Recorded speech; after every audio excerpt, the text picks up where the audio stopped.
And now, Autolite and its 60,000 dealers and service stations present Suspense.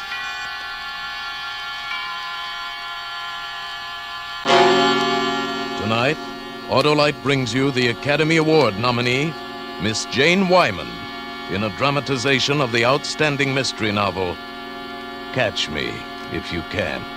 A suspense play produced and directed by Anton M. Leader. Friends, have you actually tried them? Those dandies, those dillies, down the dales and up the hillies, wide gap Autolite resistor spark plugs? Well, by Cornelius, do. Prove to yourself that wide gap Autolite resistor spark plugs actually make your car idle smoother, give you better performance with leaner gas mixtures, save you gas dollars, and cut down interference with radio and television reception. My, oh my, if you want to see a satisfied, smiling guy, switch to Autolite resistor spark plugs. Only the Autolite Company offers car and truck owners everywhere their sensational advantages. So head for your nearest Autolite dealer and replace old narrow gap spark plugs with wide gap Autolite resistor spark plugs. Remember, be right with Autolite. And now, Autolite presents Jane Wyman in a tale well calculated to keep you in suspense. Let me tell you. Let me talk as long as I can. It's my last chance to explain about Phil and all the trouble I had afterwards. Phil got me into this mess the night he died. I sat near his bed, waiting for him to fall asleep, and he said, Margot, was there anything in that milk you gave me tonight? Well, of course, darling. Dr. Landers prescribed it. A sedative. Oh? You're a beautiful woman, Margot. Very beautiful. Yes. He was taking so long to fall asleep. It was already after 3 a.m. I listened to the wind. Phil and I were all alone, stuck in that godforsaken mountain inn, ever since he fell ill just before Labor Day. There we were, 10,000 feet above sea level, not a soul for miles. The fall season was over and all the other guests were gone, and even Joe, who owns the inn, had gone down to Leadfield to get his winter supplies. Oh, I shivered thinking of the dark, ragged, lonesome mountains outside, and Phil opened his eyes again. You're a good actress, Margot. Better off the stage than you were on, I expect. But I know you're fed up with our marriage. Have been ever since I became ill. I haven't complained, Phil. No, it wouldn't fit the part. But you feel trapped out here in Colorado, don't you? You'd rather be in New York. I wonder, Margot, those pills you put on my lunch tray last week, they weren't my regular vitamin pills. Maybe you want your freedom and my money enough to poison me. Don't be ridiculous, Phil. Well, anyway, I didn't take them. I hid them with a note saying that you tried to give them to me. Then I called a friend of mine, long distance, an old friend. Who? A detective named Rocky Rhodes. Rocky and I both stayed at this inn one summer. And what did you tell this Rocky? Never mind what I told him. Just remember, he's due here tonight or in the morning. A detective. Phil, you're a fool. I want a divorce, Margot. You do? Yes, without any strings. Those pills are Exhibit A, if they're poison. Blackmail. Phil, darling, if you want a divorce, you can have it without threatening me. You'll sign the papers tomorrow? Of course, darling. I only want to make you happy. But now go to sleep, Phil. You need a good rest. Go to sleep. I stroked his forehead, and the sedatives finally took effect. His breathing became very heavy and even. I looked at him and thought he was smart not to take those pills. But not smart enough. He shouldn't have told me about that detective. He thought he was protecting himself and that I wouldn't dare do anything now. But he was wrong because I had to now. I couldn't afford to wait and lose everything when he divorced me. And besides, I'd find those pills in the letter before the detective got here. There was practically no risk the way I'd planned it this time. Outside, it had started to rain, a heavy downpour, and the only other sound in the world was Phil's breathing. I picked up the extra pillow and put it down carefully over his face. He didn't move. I pressed the pillow down on the side so that no air could get in, no air at all, and held it there a long time. Once the pillow shook a little when Phil's head moved. And once there was a gurgling sound. And that was all. When I lifted the pillow and took it back in its place, the job was done. Everything I ever wanted, money and freedom, was right in my hands. Phil was dead. Dead of a heart attack, Dr. Landers would say. Oh, but wait a minute. Unless someone found those pills with the note from Phil. Phil hadn't died of poison, so I was safe. But there would be questions. Questions I didn't want to have asked. I had to find those pills myself. I started to search. First, the pillow under Phil's head. No. Then the nightstand beside his bed. And the desk under the window. No. Where could he have hidden it? After all, the bell. Could it be Phil's detective already? Rocky Rhodes? Oh, I'll have to be very careful. Just a minute. I'm coming. Just a minute.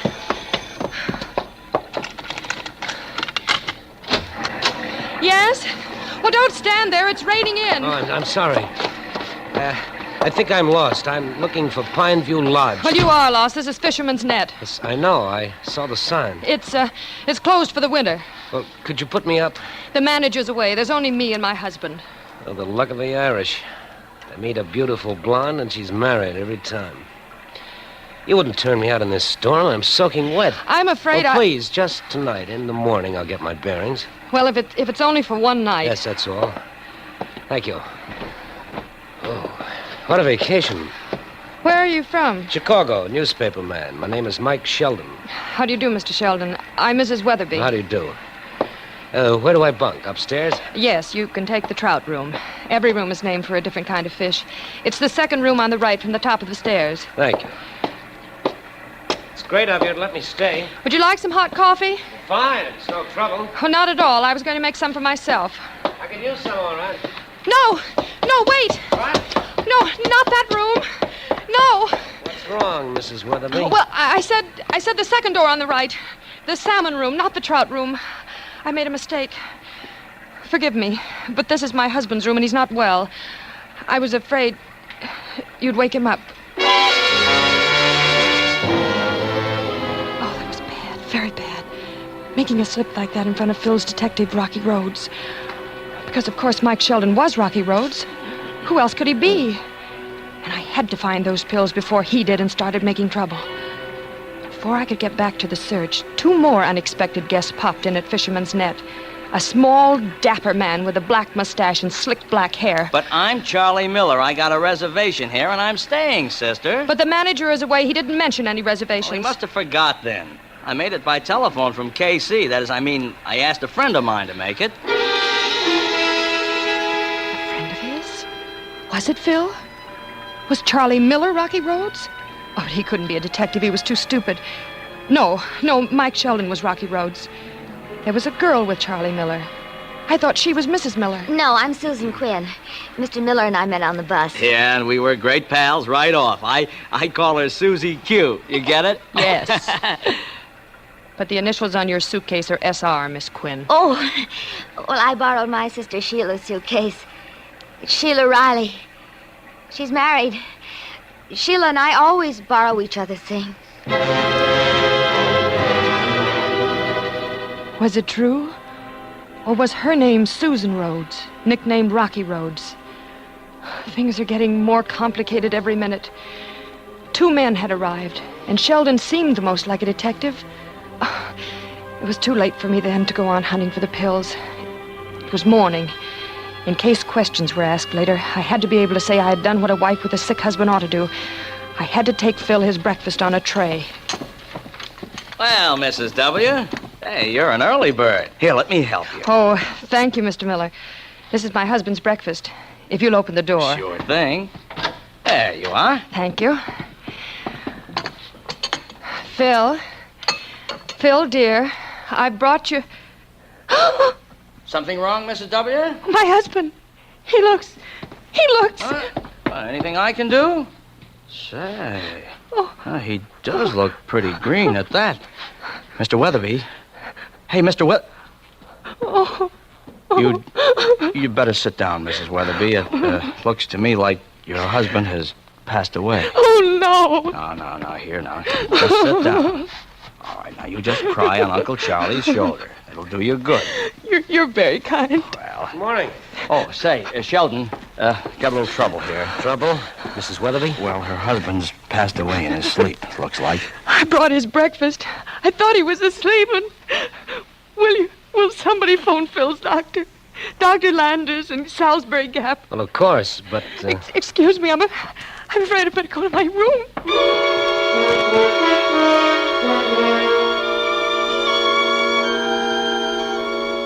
Mrs. Weatherby. Mrs. Weatherby. Oh, Miss Quinn. What happened? Have I been asleep? Oh, when you got to your room, you fainted. I still feel rather faint. I brought you some brandy. Could you drink a little? Not now. I couldn't.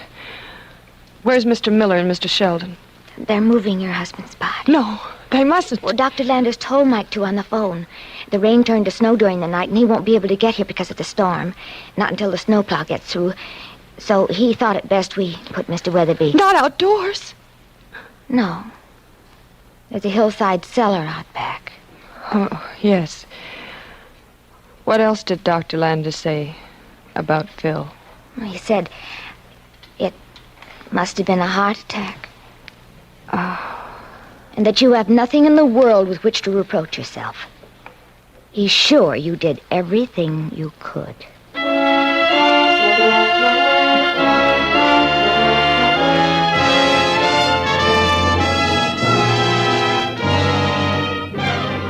For Suspense, Autolite is bringing you Miss Jane Wyman in radio's outstanding theater of thrills, Suspense. Say,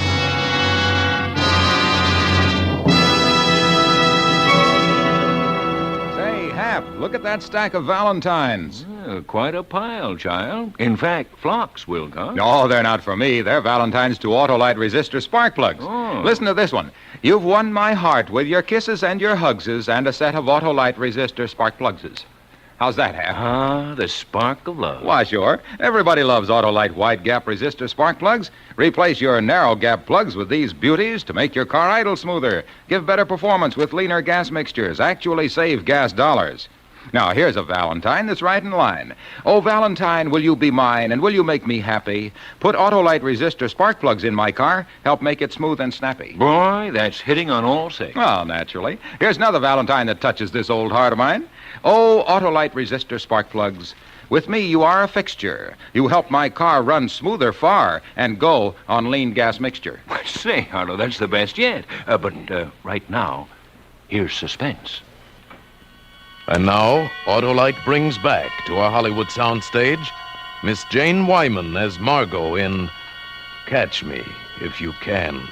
A tale well calculated to keep you in suspense.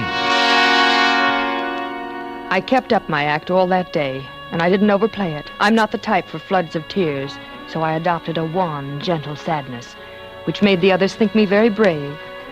But all the time, there were two things on my mind, driving me crazy. Who was Rocky Rhodes? And where had Phil hidden the pills? And I couldn't hunt for them. Somebody was always in my room fussing over me. Finally, in the late afternoon, I managed to get away. I just started to look through Phil's clothes when... Oh, here you are. I was looking for you. No snowplow will get through here today. I'll just have to put up with Charlie Miller's jokes another evening. Are his jokes that bad? Well, you heard him ragging Susan, calling her Susie Q. Oh, nicknames. Lots of people have the nickname habit. My husband had a friend named Rhodes he nicknamed Rocky Rhodes. It's a change from Dusty Rhodes, at any rate. By the way, where are you from? Boston. Why do you ask? Oh, just idle curiosity. You know what they say about curiosity. Would you excuse me, please? I was going over my husband's things. Yeah, go right ahead. I'll just keep you company. Looking for something? No. I want to pack so I can leave as soon as possible. I want to get back to New York. I don't blame you. Need any help? No, thank you. As a matter of fact, would you mind? I'd rather be alone. No, it's not good for you to be alone. I'll just stay here and keep you company. Nosy. Did you say something? No, Here's a book of Oscar Wilde's. Why don't I read to you while you work? Let me see. Did your husband own all these shoes? He did. Wealthy man, apparently. How nice for you. Now, how about some poetry? Let's try this one. The poor dead woman whom he loved and murdered in her bed. Shall I go on, Mrs. Weatherby? But I couldn't let Sheldon unnerve me. I had to keep cool. I went on packing, and he went on reading, on and on endlessly, about blood and prisons and hangings, while I tried not to miss anything of Phil's. I had to have those pills.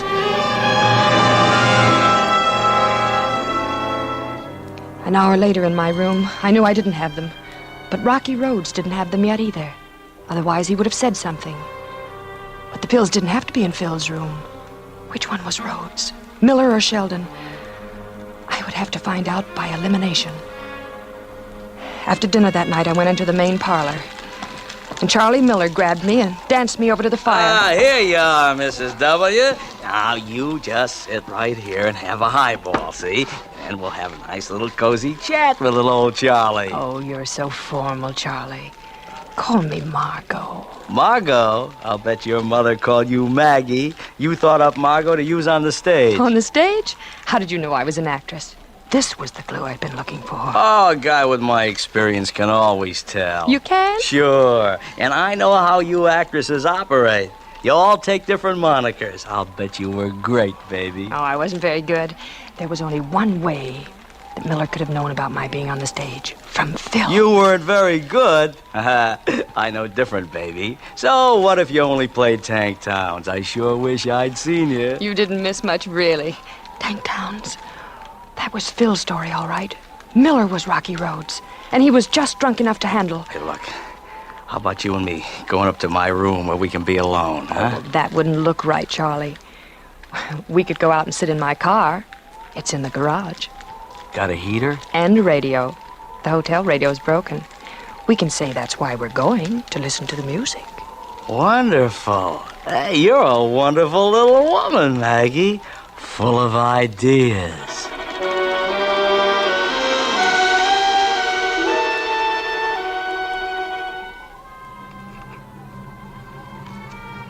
That's not a bad little wagon, baby, but this front seat is so full of steering wheel. Oh, let's get in the back. Oh, it doesn't heat as well in the back. How about a drink? You first. Okay, right out of the bottle. Oh, boy, this is what I call living.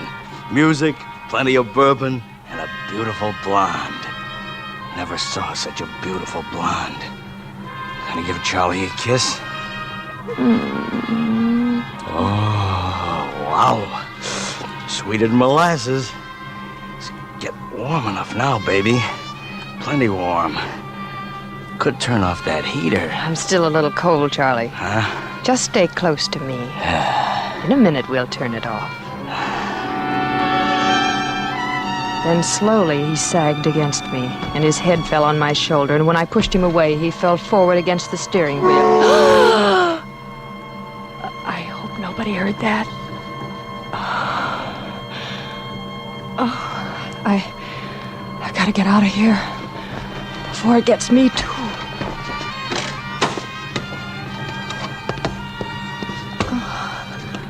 I kept on my feet, but going around the car, I was dizzy and getting numb. Then a few feet from the garage door, I keeled over. For a minute or more, I could move. And then I crawled toward the door. It took forever to get there. I opened the door somehow, pushed it shut, and half fell out and lay in the snow, breathing the clean air. Thanking my lucky stars I'd been smart enough not to drink. That's why it got Charlie sooner, because he was drunk. I looked at my watch and decided to wait 15 minutes. What a wonderful thing that carbon monoxide is. No smell, no nothing. It just creeps up on you. In 15 minutes, Charlie Miller, alias Rocky Rhodes, would be good and dead.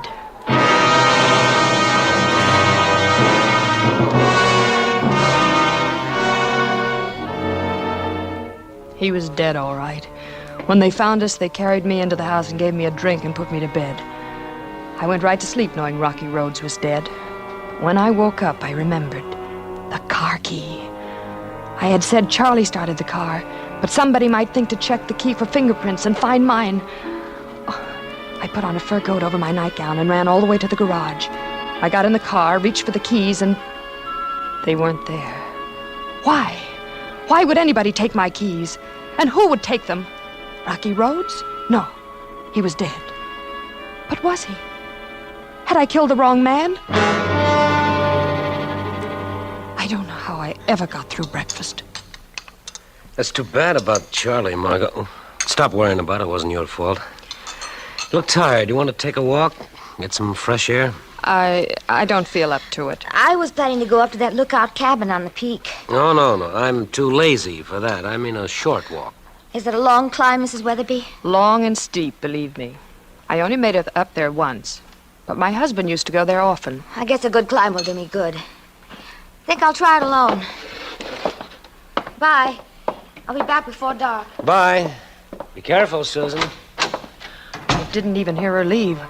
I was thinking about Phil's walk to the lookout cabin. There was where he'd hidden the pills. I knew it. I knew it in my bones. Why hadn't I thought of it before? Oh, I'd have to hurry. I couldn't let anyone find those pills except me. I managed to get away from the men and slipped out by the back door without being seen.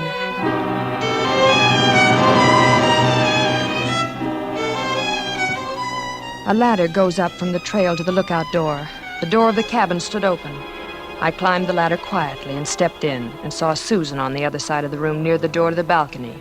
She was holding an envelope attached to a card, and she was reading the card. And suddenly, definitely, I knew. Miss Rocky Rhodes, I presume. Oh, you scared me, Mrs. Weatherby. I see you found what you're looking for. The pills my husband hid. You want to know if they're really poisonous? Oh, I read this card. Is it some kind of a joke? Oh, no, it's no joke. One of them would kill a man. But that's not what killed Phil. I smothered him with a pillow. You didn't know that, did you? Oh, you shouldn't be telling me this. Phil told me you were coming, but I was expecting a man. I never dreamed Rocky Rhodes was a woman. Oh, you've mistaken me for someone else, really. Oh, come off it. You're already responsible for Charlie Miller's death, coming here under an assumed name. I killed him because I thought he was Rocky Rhodes. You killed him? Oh, no, you didn't. Oh, you're ill, Mrs. Weatherby. You're imagining. Stay where you are. You think you'll get out of here alive? I wouldn't go out that door if I were you. You'd step right off into blank space. But you can't do these things. They'll catch you. Who? How? Those pills are the only evidence against me, and I'll destroy them as soon as you're gone. Will you? Stop! Stay where you are. You fool! What good does that do you throwing them out? Watch where they fall.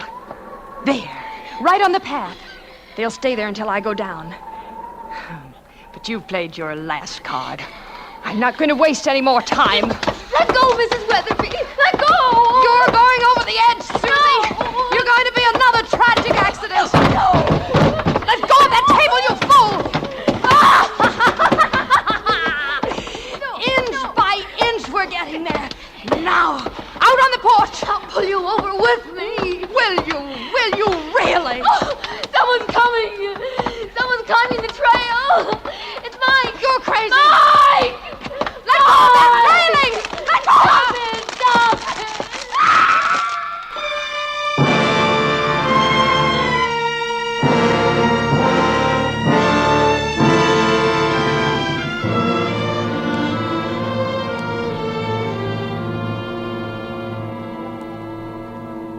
I remember falling, then a sharp pain. Then I don't remember anymore until I woke up here in the snow and found you bending over me. Who are you? Where did you come from? I just came up from the village, Mrs. Weatherby. We know the whole story. The whole story? Now just take it easy, Mrs. Weatherby. Oh, I know. You must be a doctor. But, doctor, they'll never hang me. No, Mrs. Weatherby. They'll never hang you. You're dying now. No, I can't die. After all I've had to do to live. Where did Mike go? I'm right here, Mrs. Weatherby. Like a vulture waiting for me to die. You're Rocky Rhodes, aren't you, Mike? No, Mrs. Weatherby. You're lying. It has to be you. I killed Charlie, and he wasn't Rocky Rhodes. And Susan wasn't. You have to be. I have to know. I have to kill Rocky, or I've done it all for nothing. Rocky Rhodes mustn't find those poison pills. Your husband didn't die from poison, Mrs. Weatherby. So you would have been safe even if the pills were found. But Rocky Rhodes... None of those people was Rocky Rhodes. Your own guilt made you suspicious of everything they did. But there must be a Rocky Rhodes. Phil said there was. There has to be a Rocky Rhodes. Is she dead, Doctor? I'm afraid she is. And there I was being sorry for her husband being dead. Just think, she killed her husband and one of us, and none of us would ever have known it if she hadn't told Susan all about it in the cabin. It was good of you to get here so fast, Doctor. Well, I'd have gotten here sooner if it hadn't been for the blizzard, and maybe none of this would have happened. By the way, I'm not a doctor, Mr. Sheldon. My name is Rhodes. Rocky Rhodes.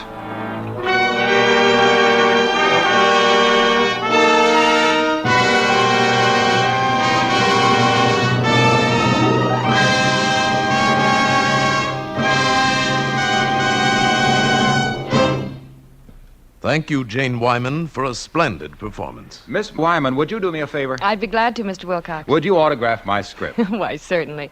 What shall I write? Well, why not just write to ALRSP Wilcox from Jane Wyman? ALRSP? What does that stand for? Auto light resistor spark plugs. Oh, of course. I should have known. A plug for plugs. Why, sure. Well, ALRSP it is. There. How's that? Thank you. And did you know, Miss Wyman, that besides Autolite resistor spark plugs, Autolite makes over 400 other products for cars, trucks, airplanes, and boats in 28 Autolite plants from coast to coast. Autolite makes complete electrical systems for many makes of America's finest cars, batteries, generators, starting motors, coils, distributors, all ignition engineered to meet the highest standards of leading automotive engineers. So, folks, tomorrow, treat your car to an expert motor tune-up. Visit your local Autolite service station listed in your classified telephone directory or the dealer who sells your make of car. And be sure to specify original factory parts. You're right with Autolite.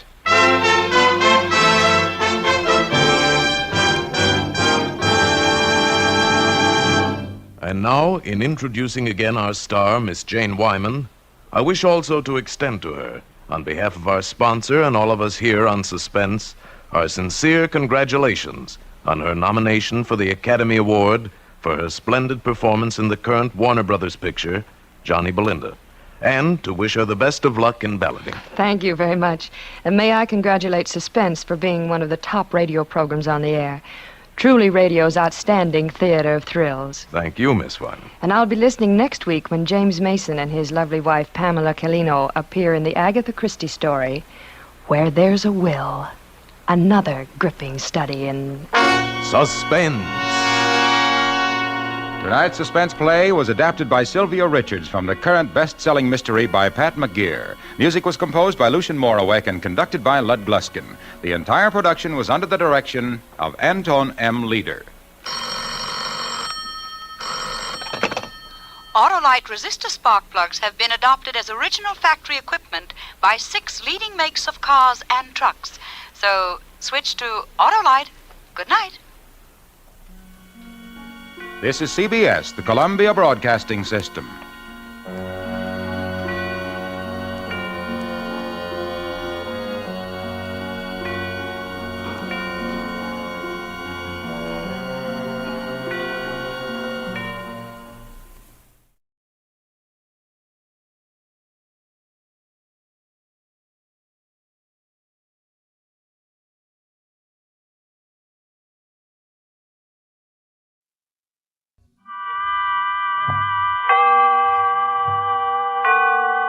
Autolite and its 96,000 dealers bring you Mr. Jeff Chandler in a story taken from life.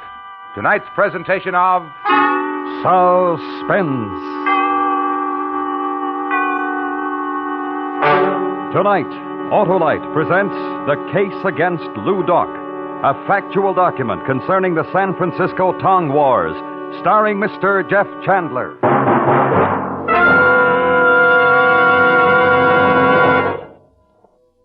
Hello, Harlow. Hi, Hap. How's it going? Oh, horrible, if you mean my car. It wastes gas. It's tough to start. Yeah. Well, why don't you go straight, Hap? Straight, Harlow? Sure. Straight to your nearest Autolite spark plug dealer for a spark plug checkup. You see, Hap, the spark plugs are the heart of your car's ignition system, and they've got to be right. Now, he's got the exclusive Autolite plug check indicator that tells in an instant whether your spark plugs are right for your style of driving. Well, suppose my plugs only need cleaning. Why, Hap, your Autolite spark plug dealer has the specialized equipment to do the job properly. And if replacements are needed, he'll recommend ignition-engineered Autolite spark plugs, resistor or standard type, to give you smoother performance, quick starts, and gas savings. So, friends, see your neighborhood Autolite spark plug dealer soon. And remember, from bumper to tail light, you're always right with Autolite. And now, with The Case Against Lou Doc and the performance of Mr. Jeff Chandler, Autolite hopes once again to keep you in suspense.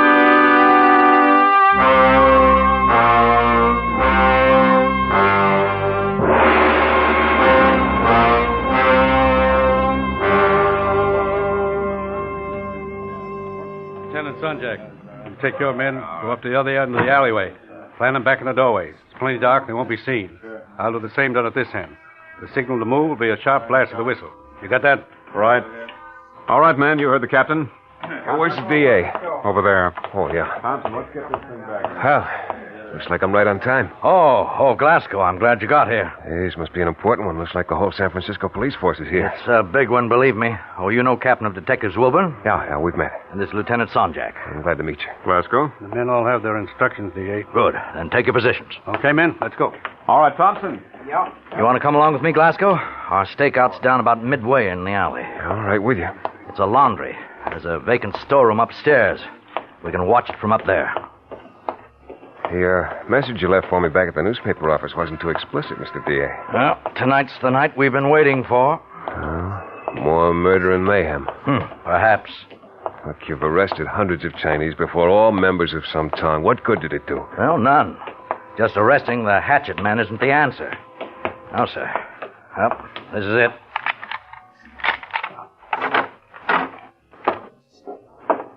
Smells empty. The Chinese laundryman who ran this shop was hacked to death in the last Tong battle they held along here. Come along. It's up those stairs. Who's having it out tonight? The Hop Ying Tong and the On Sings. Well? Kum Ji Ho and Lou Doc. Yeah. The two most popular and powerful Tong leaders. I agree with you as far as Kum Ji Ho is concerned, but as for Lou Doc... I'm more determined than ever to get him. This man lives a double life, Glasgow. By day, a sweet, smiling, and innocent silk merchant. And by night, a ruthless murderer of his countrymen. You won't stop the Tongs by convicting Lou Doc. Well, we'll be able to see everything from this window. Clear night. Yeah. 1,000,000 stars in the sky. We stood next to the open window above the laundry shop, fearless District Attorney Red Muccia and I, and we waited. From the window, we could see down into the dimly lit street called Spofford Alley. A narrow street lined on either side with butcher markets, curio shops, tea parlors, and more laundries. And some of those shops fronts for hidden gambling dens, sultry, air-oppressed opium dens. Lou Doc, the man the DA accused of being the most notorious Tong leader in San Francisco, was all of that. But he was more. Lou Doc was my friend.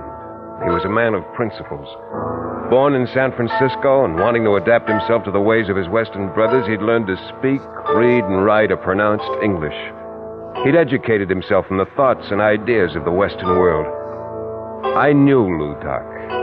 I had my doubts that he was going to show up in Spofford Alley tonight. Cigarette, Glasgow? Yeah, thanks.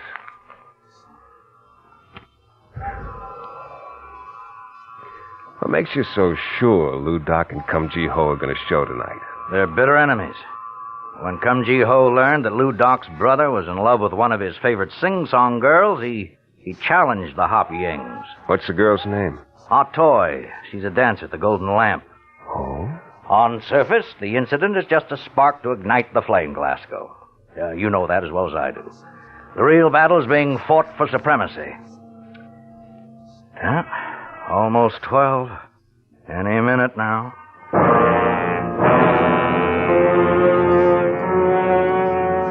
We didn't have long to wait. Because at exactly 12 o'clock, a loud, shrill cry rang out at one end of Spofford Alley. And at the other end of the alleyway, the reply. And another full-scale Tong War began.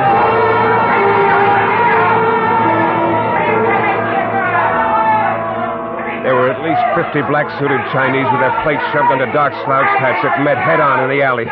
Their hatches reflected the moonlight as they crashed open enemy heads, and long, gleaming daggers found their marks in soft, easy flesh.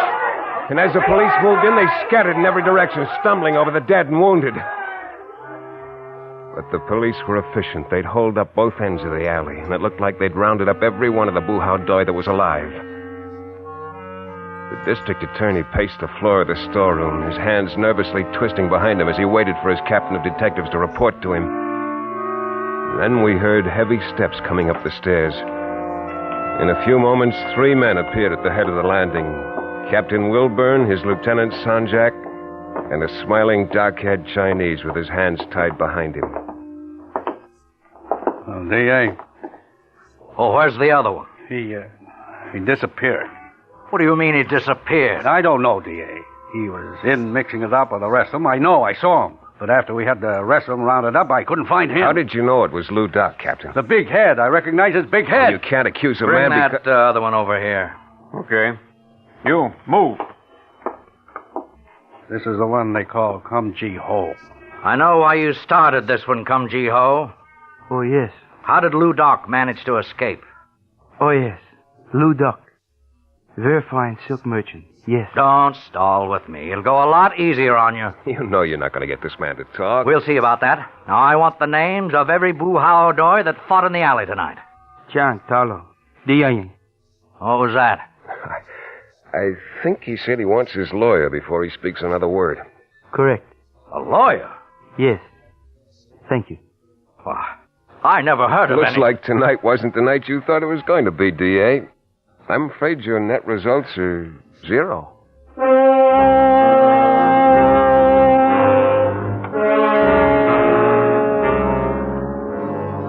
District Attorney Muccia wasn't going to get Kum Ji Ho to inform on Lou Doc, no matter how hard he tried. For a Tong member to testify or inform on another, even your most hated enemy, which was a rival Tong, was certain death. And in most cases, members of your own Tong would carry out the death sentence. In the wild confusion of that battle, it would have been impossible to tell whether Lou Doc had taken part in it. Captain of detectives sworn he'd seen him. I wanted to know for sure, so the following morning I went to his house of business. The little old Chinese sitting behind the counter didn't even glance up at me as I entered. I walked over to the door of Lou's office and knocked. A voice yelled enter in Chinese, and I did. I opened the door. Seated behind a bleached rattan desk sat the man with his big head, rocking back and forth. Lou Doc. Hello, Dan. It is nice to see you again. It's nice to see you. Please to sit. I was just about to serve tea. Oh, thanks. Oh, I beg your pardon. This Dan is my beloved brother, Tommy. Mr. Dan Glasgow of San Francisco Tribune. How do you do, Mr. Glasgow? Hello, Tommy. You take tea with lemon, I believe. Right. I am most happy of this surprise visit, Dan. Here you are. Thanks. Most delicious. There were 7 men killed in last night's Tong War, Lou Doc. Tell me, Dan, do you prefer the Chinese or Indian tea? I said 7 men were killed in last night's Tong battle. Tommy. Jiao Jingdang.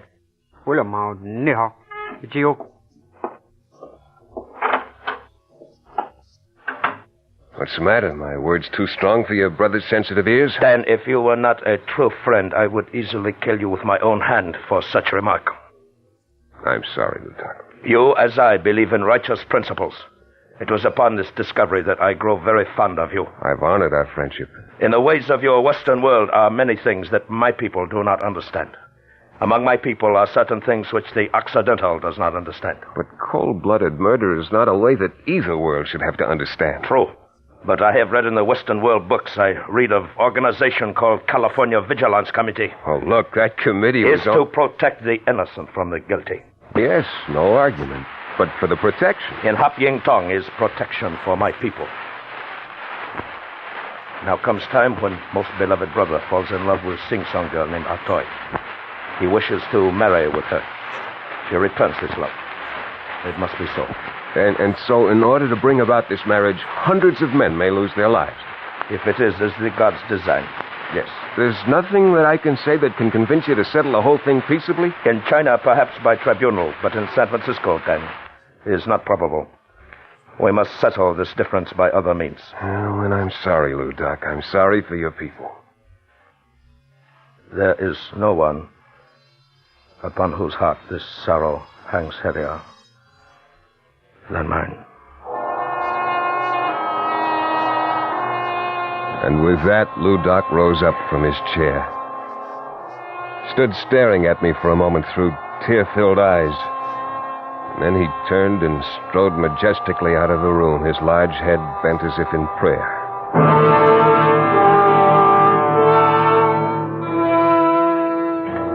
In the weeks that followed, for some unknown reason or other, the Tong Wars slowed down to practically a standstill. There'd been only a couple of hatchet murders in 2 months. Oh, it seemed almost too good to be true. And then, on January 4th, I received a phone call from the DA's office about 4 in the afternoon. His voice had a smile in it. Well, it took someone else to do it, Glasgow, but it was done. What was done? About an hour ago in Ross Alley, 2 Tong men shot a man and then hacked his face to ribbons with their hatchets. When Captain Wilburn got down there, he identified the man.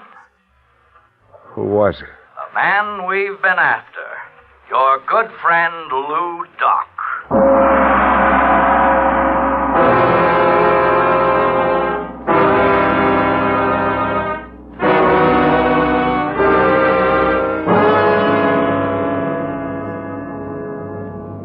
Autolite is bringing you Mr. Jeff Chandler in The Case Against Lou Doc.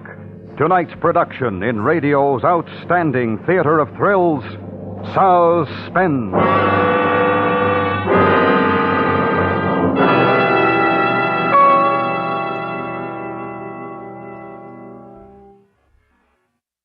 Say, Harlow, just what does ignition engineered mean? Well, Hap, it means that Autolite spark plugs are tops in quality and performance. That's because they're designed by the same Autolite engineers who designed the coil, distributor, and all the other important parts that make up complete ignition systems, used as original equipment on many leading makes of our finest cars, trucks, and tractors. Well, that's a pretty good reason to use them, Harlow. It's the best, Hap. So have your Autolite spark plug dealer replace worn-out spark plugs with either standard or resistor-type Autolite spark plugs for smoother performance, quick starts, and gas savings. They just don't come any better than Autolite. Autolite spark plug dealers offer the best spark plug service money can buy, too, Harlow. Right you are, Hap. So, friends, to quickly learn his address, call Western Union by number and ask for Operator 25. She'll gladly tell you the location of your nearest Autolite spark plug dealer. And remember, from bumper to tail light, you're always right with Autolite. And now, Autolite brings back to our Hollywood soundstage Mr. Jeff Chandler in Elliot Lewis's production of The Case Against Lou Doc, a dramatic report well calculated to keep you in suspense.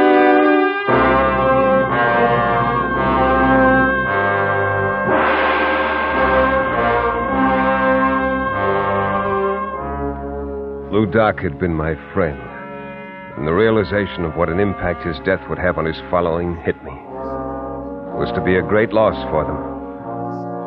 I hung up the phone and decided to go down to the police station. When I got there, the desk sergeant lifted a tired finger and told me that Captain Wilburn was back in the morgue with Lieutenant Sonjak. Come in, Glasgow. The DA said you might be down. So you finally got Lou Doc. We didn't. It was a couple of rival tongmen that did the job. Did you pick him up? Nope. Got away. Want to take a look at him? Pretty bloody. Yeah. Over here. All right, Sonjak. Turn down the sheet. No. See what I mean when I say bloody? His face. His own mother wouldn't recognize him. How do you know it's Lou Doc? By the head. Take a look at the head, what's left of it. Doc had a big head, almost out of proportion to the rest of his body.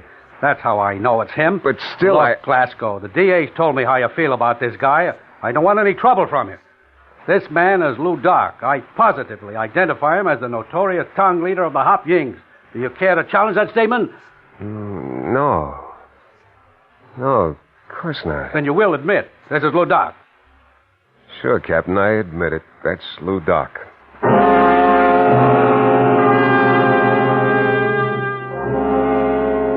I admitted it because the thought suddenly occurred to me that here was the opportunity I'd been waiting for. The dead man lying on the slab in the police morgue was not Lou Doc. The police had no positive identification as to who the man was, but it looked like a perfect way to ease the pressure that was being brought to bear on them. Captain Wilburn knew that faceless man was not Lou Doc as well as I did.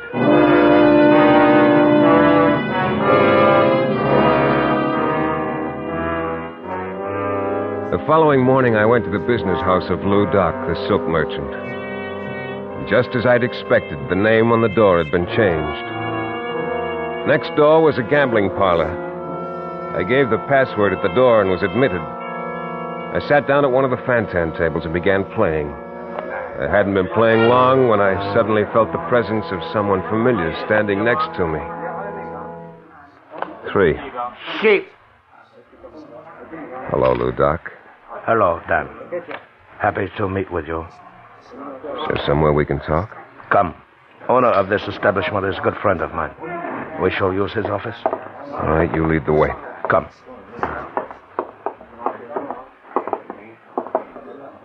In here.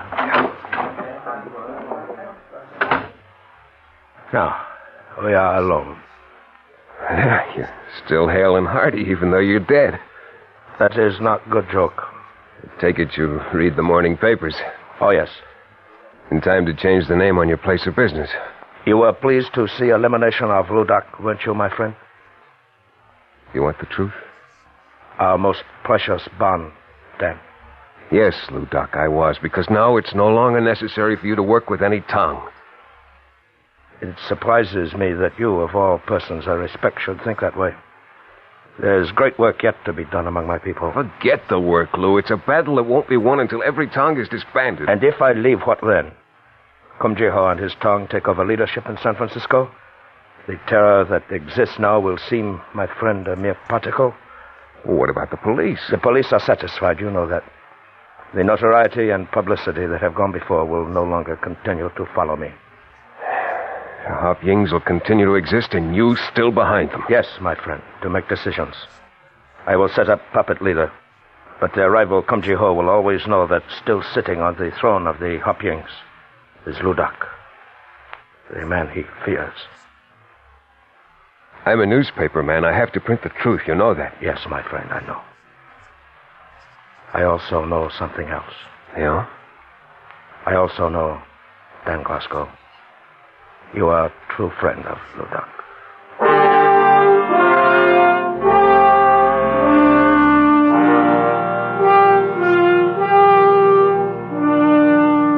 And he was right. I knew the fight within myself had begun. To know that he was still alive, and yet never to print that fact. Because in doing so, I'd have to betray his friendship. A windy night in February, I was working late in the office. It was about 8 o'clock when one of the reporters came in and told me that Tommy Yushu, Lou Doc's brother, had been trapped in the cafe of his dancer girlfriend, Artoy. I rushed down to Dagger Alley. There wasn't a soul in sight. I started to walk. It was cold and Heavy wind was blowing, but my hands were soaking wet with perspiration as I made my way up the cobblestone walk to the Golden Lamp. I imagined 100 eyes staring at me from dark doorways. Then I was in front of the cafe. I walked up to the door. It was bolted. Tommy, you shoe. It's me, the newspaper man, Dan Glasgow. Let me in. Let me in, Tommy. Hurry. Thanks. What are you doing here? Word leaked out the Onsings had you holed up here. They sure do. You took an awful chance coming up that alleyway. Well, what'd you risk your neck here for coming here? A toy, Mr. Glasgow. Oh, I see. We planned to leave tonight, secretly. Somehow they learned of our plans. It was our toy's father who betrayed us. Her fire? Please, Tommy. My father was threatened. There was nothing he could do. I'm willing to die with Tommy. Does Lou Doc know you're here? No. Then call him. Tell him to call the police. You have talked with my brother, Mr. Glasgow. You know he would never do that. But you'll never get out of here alive.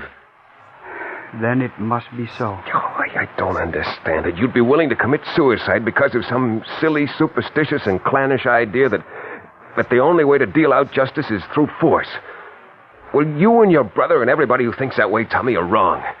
Maybe the idea of tongues originally were good ideas, but the goodness has gone out of them.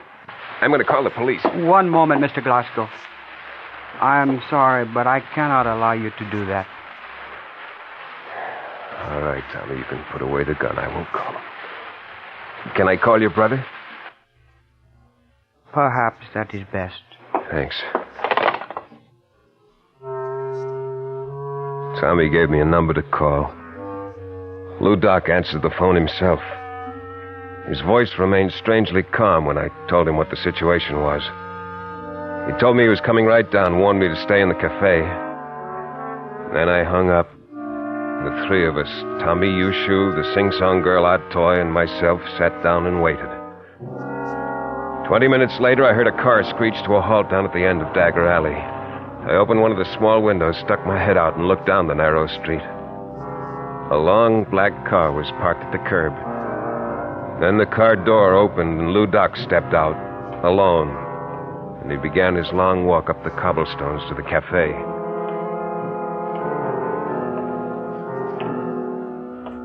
He walked slowly, staring straight ahead, his body firm, rigid, in one position. It was just the movement of his legs. Wearing a long black coat, he looked like a giant as he took long strides, holding his oversized head high.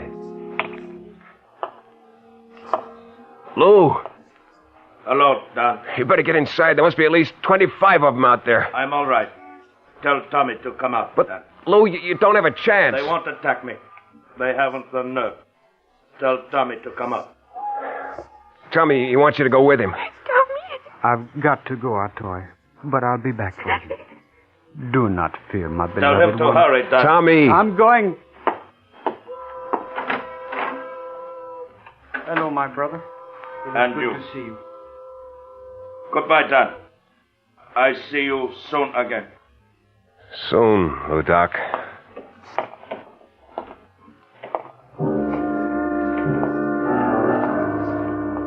The two of them began their long walk back to the end of Dagger Alley. Lou Doc's hand closed tightly around his brother's arm, walking slowly but steadily toward the black car. They weren't 10 feet from it when from out of one of the dark doorways a figure jumped into view. It was Kum Ji Ho. Kum Ji Ho let go with 4 wild shots. Lou Doc whirled, covering his brother, at the same time whipping out a gun and firing. Tommy opened the door of the car, got in and started it up. Then Lou Doc fell to his knees, still firing. Tommy gunned the car away. Lou Doc pitched forward on his face, emptying his gun. Kum Ji Ho dropped to the pavement, clawing at his bloody face. He twitched for just a moment. And then he lay still.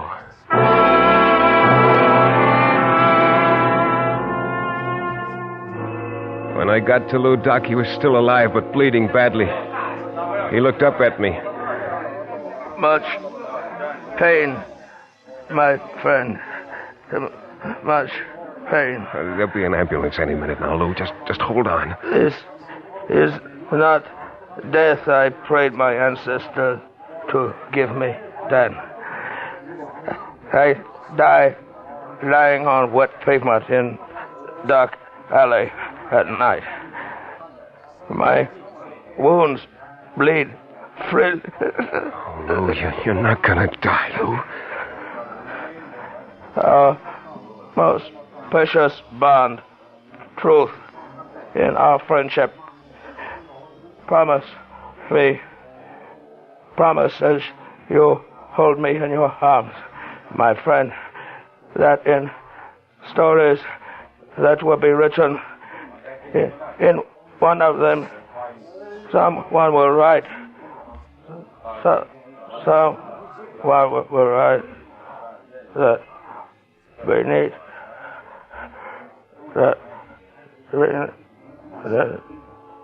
Beneath the cloak of the legend of his notorious reputation, there existed a man who believed in the principles of righteousness for all his fellow men.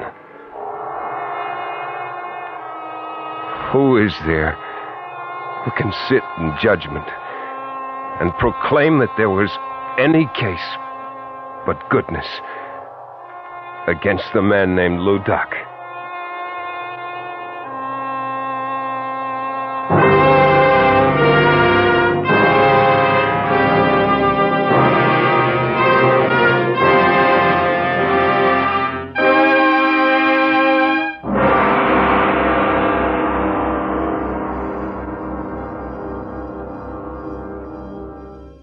Suspense.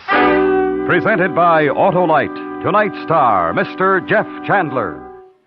This is Harlow Wilcox speaking for Autolite, world's largest independent manufacturer of automotive electrical equipment.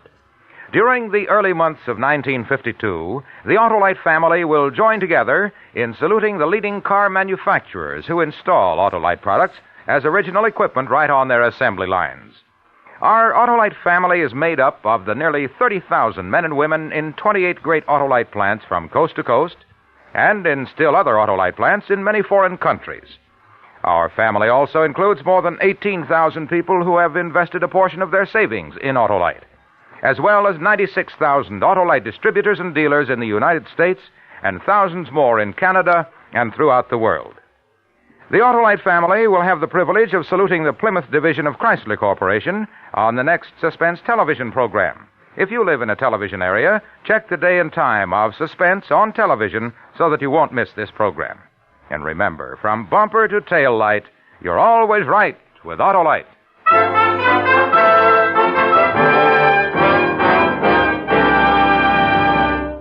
Next week, our star will be the First Lady of Suspense, Miss Agnes Moorehead, as Lizzie Borden, in a dramatization of the most famous unsolved American murder mystery. A true story we call The Fall River Tragedy. In weeks to come, we shall also present Mr. Clifton Webb, Mr. Charles Boyer, and Mr. J. Carroll Nash. All on Suspense. Suspense is produced and directed by Elliott Lewis, with music composed by Lucien Morawick and conducted by Lud Gluskin. The Case Against Lou Doc was written for Suspense by Richard George Pedicini. In tonight's story, William Conrad was heard as Lou Doc and Joseph Kearns as Muccio. Featured in the cast were Lillian Baeff, Sam Edwards, Herb Butterfield, Byron Kane, and Jack Crucian. Jeff Chandler can now be seen in The Flame of Araby, a Universal International Technicolor production co-starring Maureen O'Hara. And remember, next week, the First Lady of Suspense, Miss Agnes Moorehead, as Lizzie Borden in The Fall River Tragedy. This is the CBS Radio Network.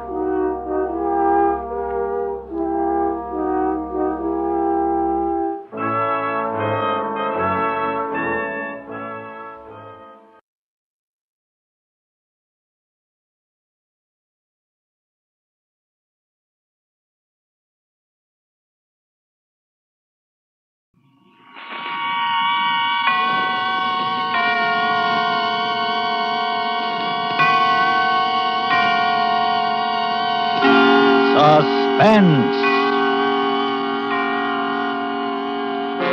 Autolite and its 96,000 dealers present Miss Joan Bennett in Statement of Mary Blake, a suspense play produced and edited by William Spear. Harlow, where did you get those suspenders? Hap, my envious end man, those are Autolite Stay Full battery suspenders. What queer animals on them? Is that a camel? That Hap is a contented camel with a smile from hump to hump. He knows that Autolite Stay Full batteries are the batteries that need water only 3 times a year in normal car use. And that's because they have over 3 times more liquid reserve than batteries without Stay Full features. Wow, what's this dancing dervish doing? He's celebrating his release from camel watering. Just got a new Stay Full battery. This is gonna kill me. Do Autolite Stay Full batteries do handstands, too? No, on my suspenders they do, because Autolite Stay Full batteries give 70% longer average life than batteries without Stay Full features, according to recent tests based on SAE life cycle standards. And remember, too, Autolite Stay Full batteries need water only 3 times a year in normal car use. Anything else, Wilcox? Just one more thing. You're always right with Autolite. And now, with Statement of Mary Blake and the performance of Miss Joan Bennett, Autolite hopes once again to keep you in suspense.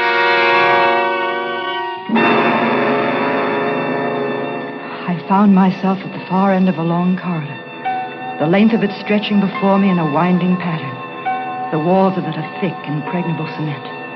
There were no windows, only a small opening high on the wall to my right. Through this, a single shaft of light fell into a pattern which told me there were iron bars on that one small window. At first, it seemed that I was alone in this place. I stood huddled and afraid, unable to move. Somehow, I had the feeling that soon I would not be alone. Then faintly, from out of the darkness ahead of me, I heard him coming with slow, shuffling footsteps. The walk of a man who has not long been without his eyes. I saw his cane first, a slim thread of white in the blackness before me. I watched it, tapping up and down in a nervous rhythm. Tapping, coming closer, closer. I felt the muscles in my throat tighten in an effort to scream. But I made no sound at all, nor did I move. I just stood there and waited, and watched him come toward me. Then in the next instant, his face was caught in the shaft of light, and I saw him very clearly. The searing marks of pain were there, and with them the lines born of brooding and evil. And I looked for a long time at that face, and I found myself wondering, if I could see behind those dark glasses, would I find in his sightless eyes any sign of repentance?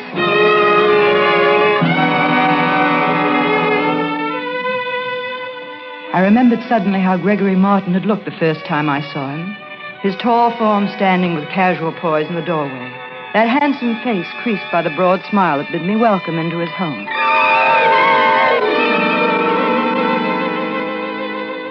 Hello, Miss Blake. Come in, won't you? Thank you. Here, let me take your bag. Thanks. Mrs. Martin isn't here just now, so I'll show you your room. Oh? I think you'll find it very comfortable. In fact, I hope you'll enjoy your life here and your work with me. Oh, I'm sure I will. I'm a little overwhelmed to find myself actually about to work with the Dr. Gregory Martin. When you've gotten your things unpacked and had the chance to catch your breath a bit, perhaps you'll join me for coffee. Wonderful. Then I'll show you through my laboratory.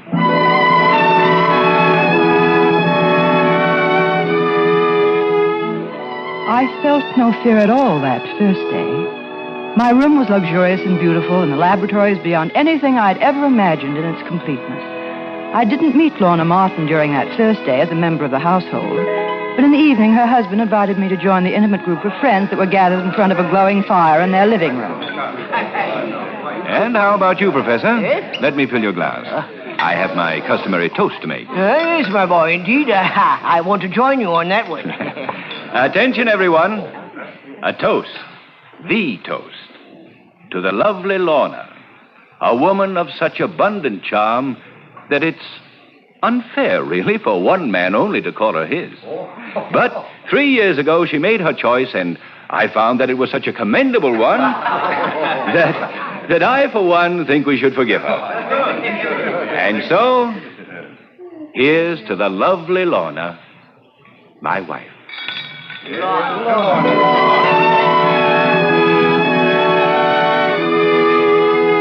I joined in Dr. Martin's toast to his wife, and at the same time studied the faces of the people who were gathered in a semicircle around the room.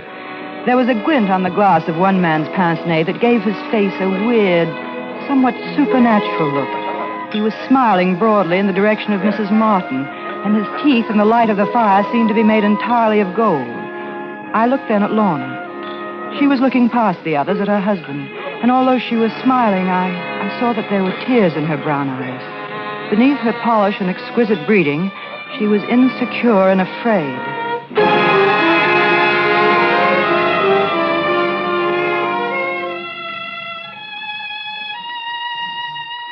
Late that night after the party, I was thirsty, so I put on my robe and went quietly down the carpeted stairs. The big double door that led into the living room was closed, but I could see that a lamp was lit inside the room.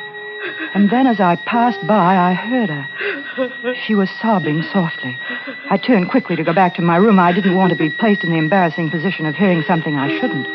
But before I'd gotten out of earshot, I heard her sobbing stop suddenly with a noise that sounded like the flat of a palm hand hitting hard against a cheek.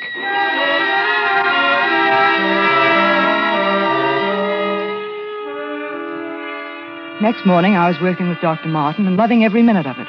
We worked silently, swiftly, with no regard for anything outside of the task immediately at hand. That is, save for one little thing. Dr. Martin seemed fascinated with a little vial of amber liquid which he kept on a desk. Twice he abandoned his work to walk over to it, lift the glass container up to the window, and study its contents, his lips forming a strange half smile. Why, yes. Yes, that's it, of course. What? I beg your pardon, Dr. Martin. Were you speaking to me? Oh, no, Miss Blake. Talking to myself, I expect. Scientists frequently do, I understand. Yes, I've heard so. My formula, Miss Blake. I just realized it's almost the color of her hair, isn't it? Lorna's, I mean. My wife has very pretty hair, don't you think? I think Mrs. Martin is a beautiful woman in many ways. Well, that's a rather generous opinion to form in so short a time, isn't it? Do you always analyze people so quickly and so flatteringly? How about me, for instance? Well, I don't think you're being fair, Doctor, but since you asked, I'd say you're a man of great charm and certainly a scientist of remarkable ability. I should be pleased, I suppose. However, it sounds like generalities. I think I'll have to see what I can do toward creating a more specific impression. Yes. Truly beautiful color, isn't it? I've never seen anything quite that shade of amber. What is it, Doctor? It's a mixture of my own. I'll let you in on it someday, soon. But meanwhile, I'd advise you to keep clear of it. I think I could safely claim it to be the fastest acting poison in existence. A new experiment, Doctor? The most exciting experiment to which a scientific mind can apply itself. And I have every confidence that I'll be able to work it out to a successful conclusion. Sounds challenging, Doctor. I hope I'll be allowed to work on it, too. I assure you, my dear Miss Blake, I wouldn't attempt this particular experiment without you.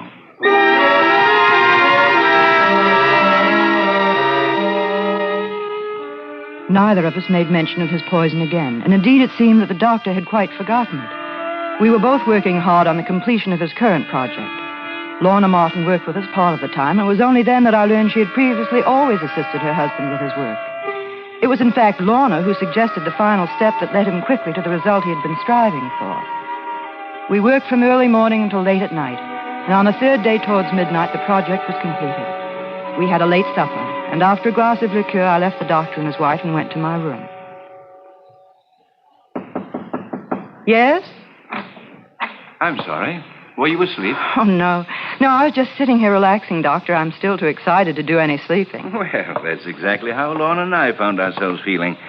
So we decided to sit up and talk a bit over another glass of liqueur. We wondered if you'd join us. After all, this has been a three-way victory, Miss Blake. We want you in on our triumphal toast. Oh, that's a generous thought. I'm afraid I wasn't much more than a spectator in this instance. Oh, nonsense. Come along. Well, I am certainly eager to talk with Mrs. Martin. I had no idea she was an active colleague of yours in the laboratory. Oh, yes. Lorna's been of tremendous help to me.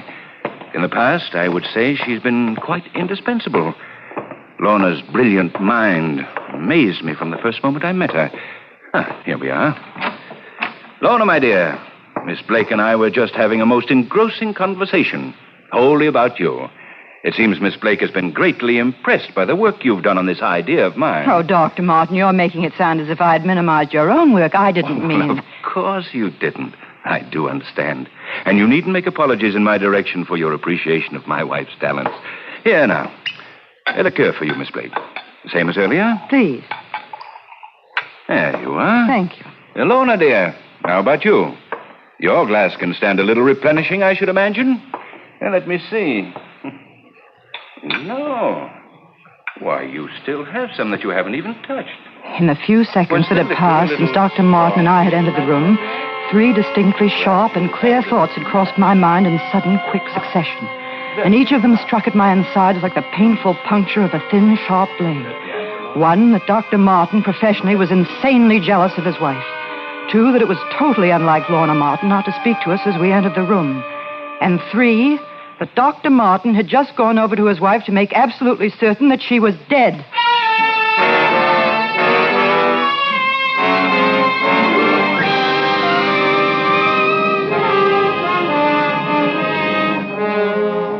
Autolite is bringing you Miss Joan Bennett in Statement of Mary Blake, tonight's production in radio's outstanding theater of thrills, Suspense.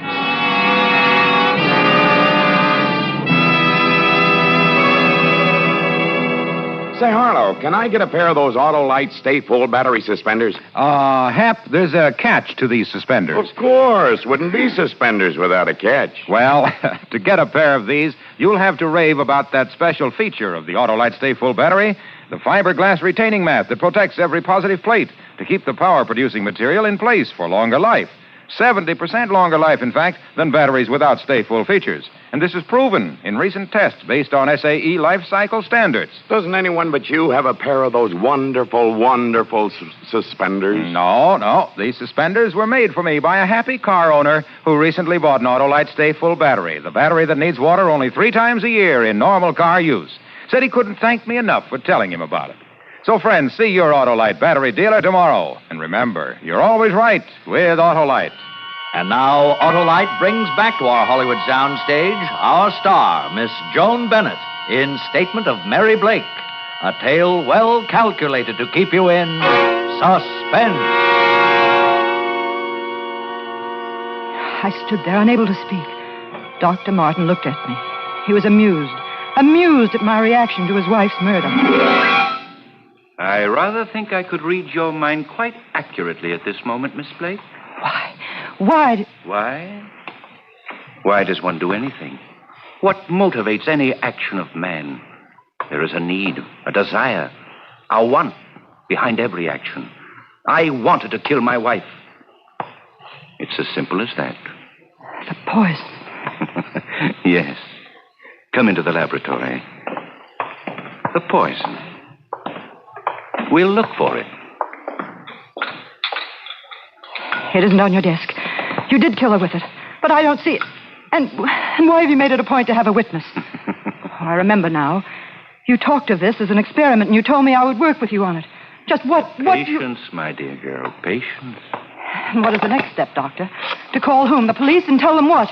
When one discovers that one's wife has been murdered, one naturally calls in the authorities. Oh, yes, Sergeant. Listen carefully, please. This is Dr. Gregory Martin. My address is 12448 Pilgrim Drive. Would you send some men over immediately, please? My wife has just been murdered.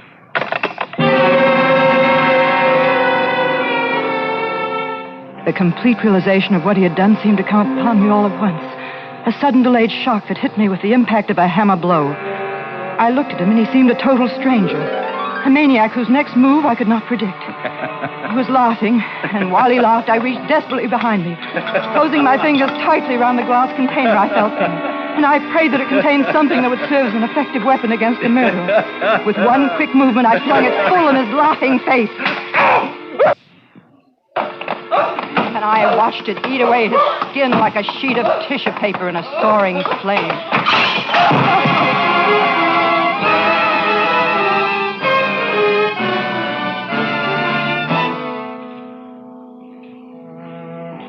When the police arrived, they found Lorna Martin seated erect and beautiful in the chair in the sitting room, while her husband writhed in pain on the floor of his laboratory.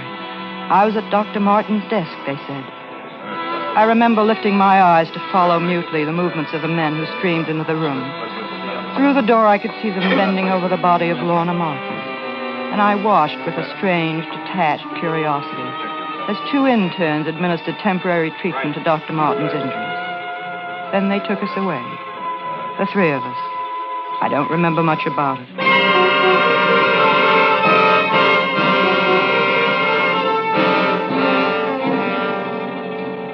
Do you want to talk now? Come now, Miss Blake. We realize that you've been under a great strain. We want to find out exactly what happened, and we must know exactly what part you played.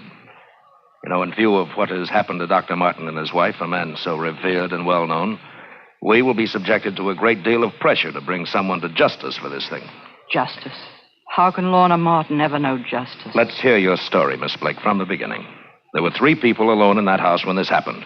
And of them, only you were able to speak. Now, let's hear what you have to say. How about it? All right. You'll talk on the stand.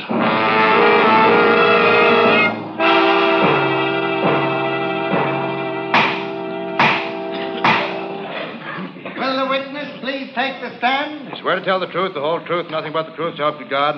It was like a dream still. The setting now is a court of justice. And I sat numbly among strange faces and gesturing hands and questioning voices. Please tell the court. I could hear words tumbling towards me and then float you softly have known away, Dr. only to return Gregory with Martin, renewed force. Please. Dr. Martin has been my close friend and associate for over a dozen years. His fine character cannot be questioned. He and his wife were an unusually devoted couple. This thing that has happened is shocking.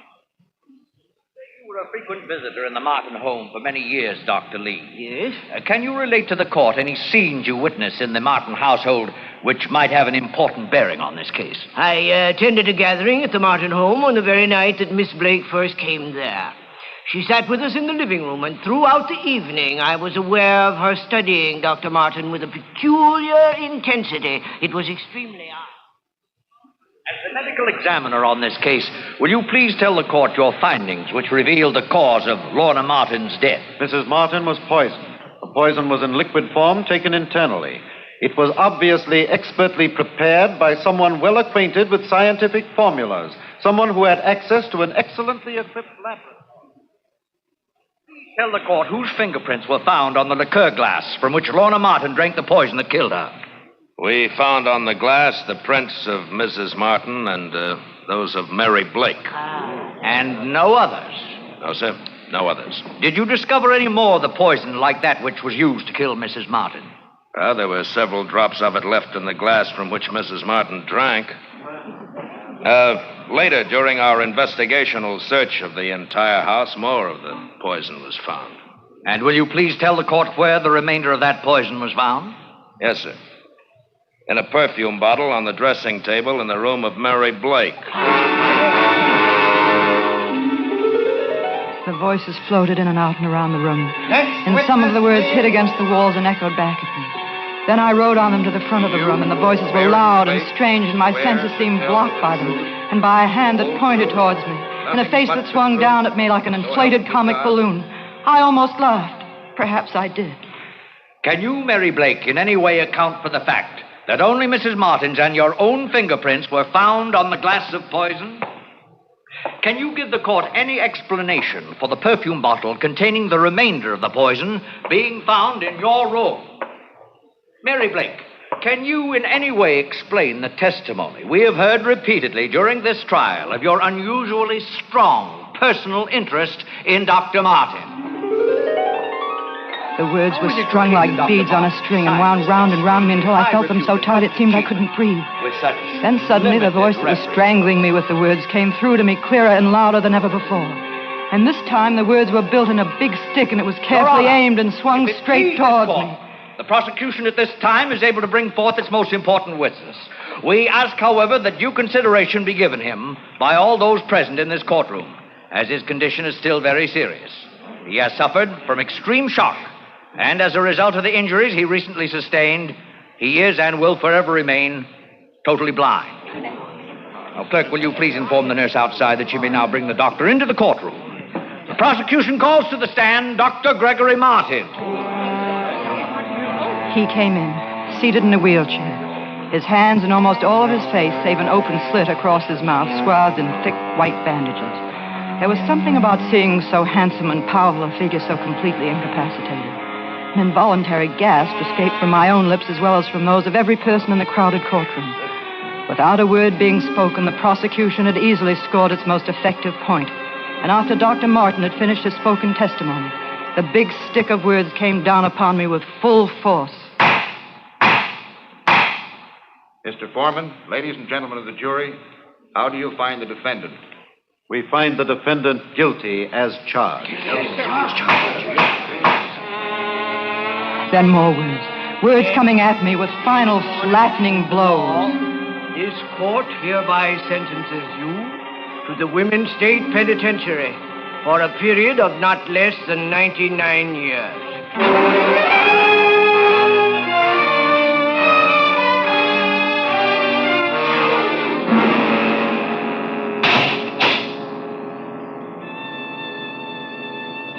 I found myself at the far end of a long corridor, the length of it stretching before me in a winding pattern, the walls of it of thick, impregnable cement. There were no windows, save for a small opening high on the wall to my right. Through this, a single shaft of light fell into a pattern which told me that there were iron bars on that one small window. At first, it seemed that I was alone in this place. I stood huddled and afraid, unable to move. Somehow I had the feeling that soon I would not be alone. Then faintly, from out of the darkness ahead of me, I heard him coming with slow, shuffling footsteps. The walk of a man who has not long been without his eyes. I saw his cane first, a slim thread of white in the blackness before me. I watched it, tapping up and down in a nervous rhythm, tapping, coming closer, closer. I felt the muscles in my throat tighten in an effort to scream, but I made no sound at all, nor did I move. I just stood there and waited, and watched him come toward me. Then, in the next instant, his face caught in the shaft of light, and I saw him very clearly. Mary Blake, wake up. Come on now, get hold before you rouse the whole block. Come on now. Oh, we can't have this every night. Oh, what's that dream? I can't stop dreaming. It isn't fair. It isn't fair. I don't belong here. I didn't do anything, but I'm here. He still won't leave me alone, not even in my sleep. Oh, there, you see, Warden. That's the way it is every night. We can't seem to That's do enough, it. Matron. We're releasing Mary Blake. What did you say? You're free, Miss Blake. The nightmare is over. Come with me, and I'll tell you what has happened.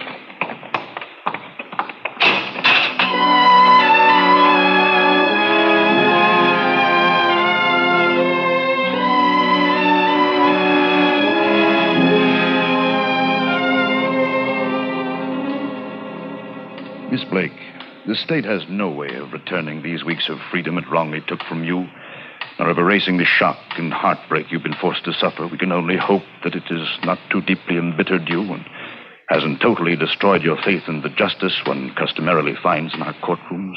There seems to be a limit to bitterness, Warden. I find that what I feel now is not a release from injustice, but a release from fear. I know that he can never reach me again, even in my dreams. How can I be so sure of that?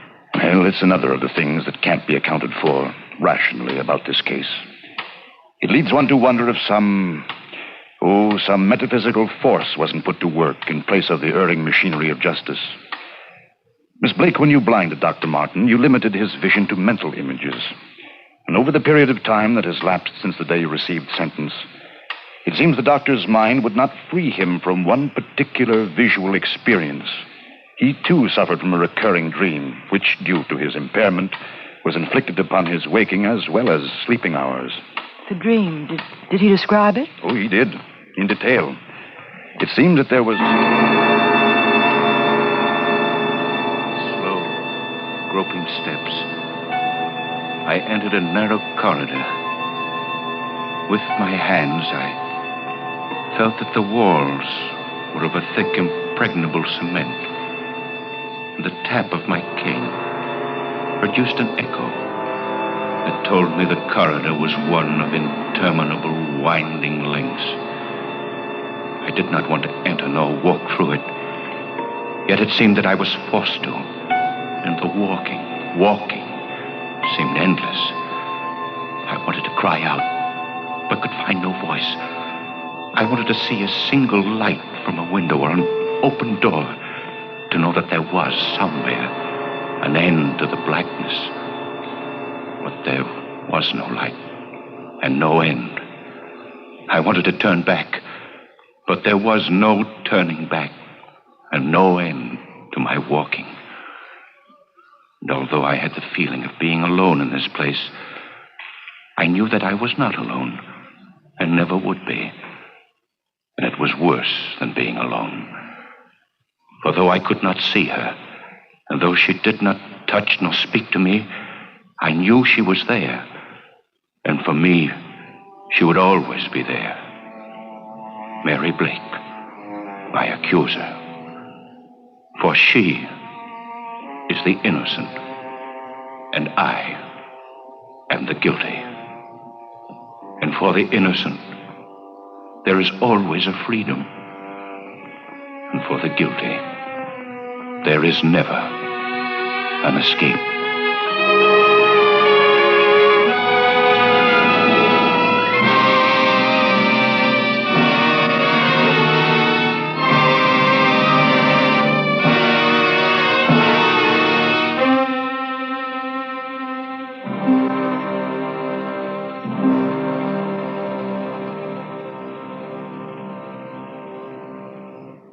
Suspense, presented by Autolite.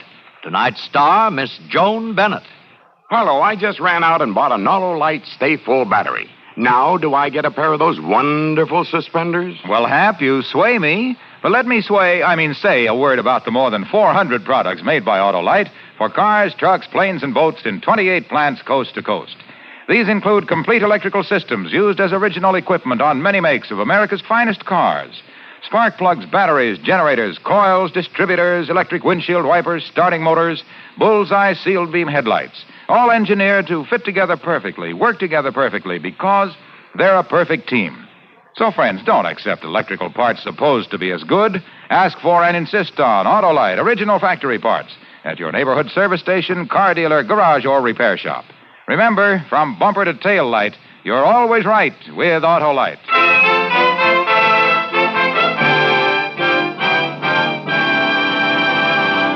Next Thursday for Suspense, our star will be Mr. John Lund. The play is called The Man in the Room, and it is, as we say, a tale well calculated to keep you in suspense. Tonight's suspense play was produced and edited by William Spear and directed by Norman MacDonald. Music for Suspense is composed by Lucien Moraweck and conducted by Lud Gluskin. Statement of Mary Blake is an original play written for radio by Shirley Gordon. Miss Joan Bennett will soon be seen in the MGM production, Father of the Bride. In the coming weeks, you will hear such stars as Claire Trevor and Charles Boyer. Don't forget, next Thursday, same time, Autolite will present Suspense, starring John Lund.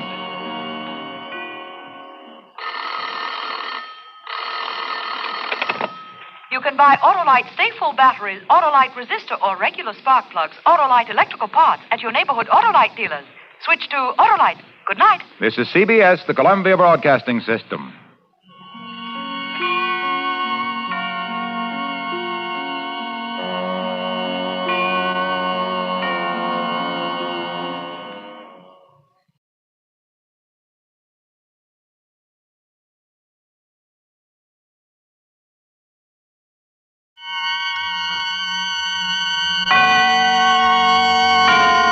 Autolite and its 96,000 dealers present Suspense.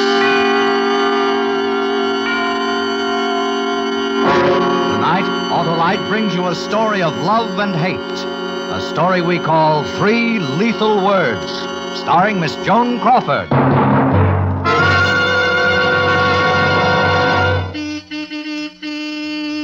Hello, Mr. Wilcox. Why, it's Oscar Otto, the loquacious limousine. It's me, all right, Harlow. Ready for the good driving days ahead. With an Autolite Stay Full battery, the famous battery that needs water only 3 times a year in normal car use. I wouldn't leave the garage without one. I don't blame you, Oscar. Why, that tried, true, and trusty Autolite Stay Full battery has over 3 times the liquid protection of batteries without Stay Full features. That's why the Autolite Stay Full needs water only 3 times a year in normal car use. And it packs a kick that starts me quick as a flick. And here's another advantage, Oscar. It has fiberglass retaining mats protecting every positive plate to prevent shedding and flaking and keep the power-producing materials in place. That's why the Autolite Stay Full gives longer life, as proved by tests conducted according to accepted life cycle standards. Keep going, Mr. Wilcox. Battery flattery won't hurt that rugged Autolite Stay Full. So, friends, see your neighborhood Autolite battery dealer and ask him for an Autolite Stay Full battery. The battery that needs water only 3 times a year in normal car use. Your Autolite man is equipped to give you the best in battery service. Remember, you're always right with Autolite. And now, with 3 lethal words and the transcribed performance of Miss Joan Crawford, Autolite hopes once again to keep you in suspense. Mr. Lewis, Miss Winters to see you. Miss Jane Winters. Jane Winters? Jane Winters? Are you sure she said... Philip, darling. Jane? Oh, Jane, I told them downstairs at the desk, I said, you must be mistaken. It can't be Philip Lewis. He's just a story analyst. They said, no, he's head of the studio story department now. And I just couldn't believe it. Because I've always remembered you as just a reader. One who used to make the most devastating criticisms of the scripts I wrote before I got sick. I've been ill, you know. Did you know I've been ill? But everything's all right now. Oh, good. I'm glad. Sit down, won't you, Jane? Thank you. Oh, I'm exhausted. I've been shopping all afternoon. I've been buying supplies for my hobby, you know. I do etchings now. Do you know what's in this bottle? Acid. Nitric acid. Eats away the steel plates, you know. Amazingly powerful. As a matter of fact, that's why I'm here. I was buying this and I got an idea for a story. I'd like to tell it to you if you have a minute. Why, of course, Jane. Oh, Grace, if anyone calls, I'm out. Yes, Mr. Lewis. And tell Johnny Elman... No, wait a minute. I'll write it down for you. Last time I was here, Leo Burns was head of the story department. Oh, he's producing now. Oh? Doing very well at Universal. So many changes. Here, Grace, right away. Yes. So many changes. Ah, cigarette? Thanks.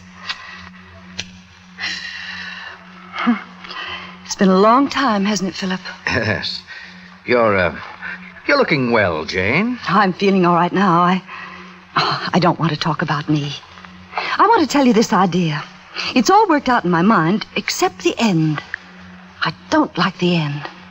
But, well, anyway, we open in the living room of a rather nice little house in the hills above the Strip.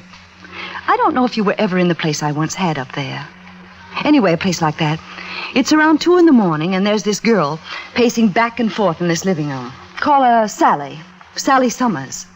She's smoking a cigarette, quick, nervous puffs. Abruptly, she flips the cigarette into the fireplace, hesitates a moment, and then picks up the phone. Sally's a screenwriter, not a bad person.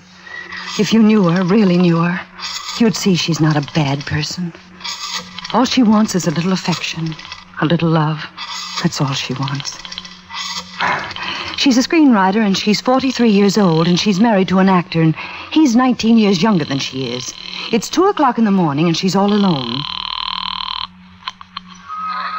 Hello, Macombo. Macombo? Is Chris Summers there? Christopher Summers? 1 moment, please. I'll see. 43 isn't very old. She's always taken care of herself. Looks ages younger than that. She and Chris have been married almost a year. And her whole life is wrapped up in the boy, and it's been fine till recently.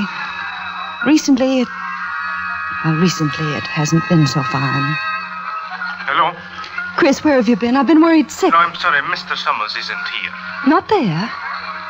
Oh, thank you. She's phoned everywhere. She can't find him. It's getting later and later. And there she is in this empty house above the silent, sleeping city, and she's ready to scream. Then she hears his key in the lock. you still up? Chris, where have you been? I just about decided to call the hospitals and the police. Where have you been? I don't know, here and there. You shouldn't have waited up. But it's almost 3. I thought I didn't know what to think. I said to myself, was he in an accident at the studio? But I phoned, and they said no, you'd checked out when they finished shooting at 6. I've been driving around. I drove out to the beach, and then I went for a walk. Have you eaten, darling?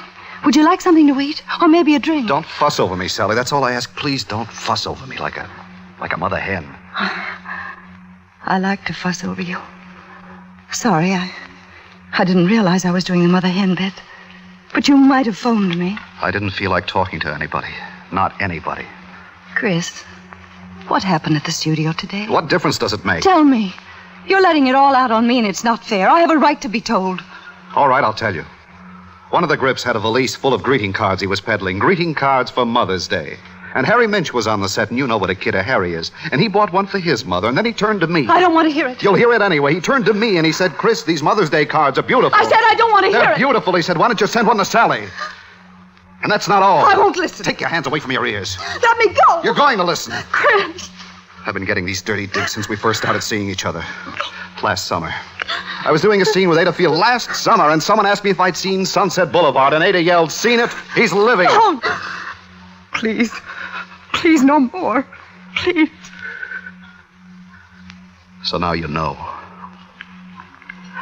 Chris, look, we knew it wasn't going to be easy. There's knowing, and then there's knowing. Leaving the lot this evening, I ran into Harley Juke, and I braced him. How much longer am I going to be kept in small parts? I said, how much longer am I going to play third man in the posse? And G-Mom, what's for dinner?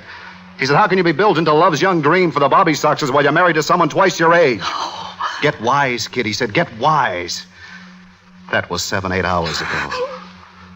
Since then, I've got wise. You what? I'm leaving you. Chris, no. No. Chris, listen to me. It's not a perfect marriage. All right, so it's not a perfect marriage, but it's the only marriage we have, and you try to make it work. For better or worse. That's what he said, for better or worse. I'm leaving. That's what I came back to say. Goodbye, Sally. Chris, no, I love you. You're all I have. That's your problem. I've got my own. Chris, I won't let you. Get out of my way. Chris, I won't let you. Get out of my way.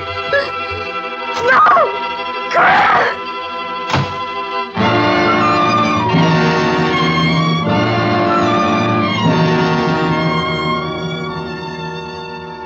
Ever play with the kaleidoscope when you were a kid, Philip? Little doohickey filled with colored beads and stones. You put it to your eye and you see a wonderful pattern. You turn it a bit and you see a new pattern. Same stones, same beads. But now they make a new pattern. Love changes to hate just like that. Sally looks about the room after Chris leaves. Her gaze falls upon a little ceramic dog he bought for her on their honeymoon in Mexico. And suddenly, she seizes it. And the lamps they bought at auctions, at antique shops, one by one, and the coffee table, the hutch table, the easy chair, the love seats, all the books on the shelf, ashtrays, pictures on the walls.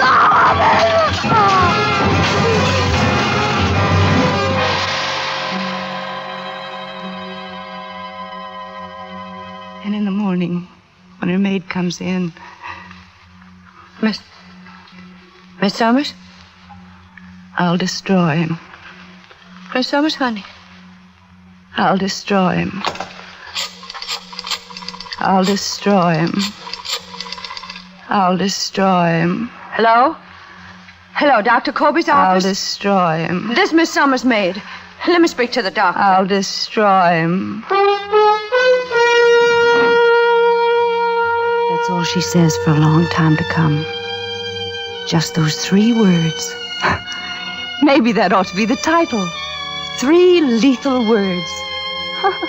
A pun, you know. Now, the next part of the story is confused to me. It's not clear in my mind at all.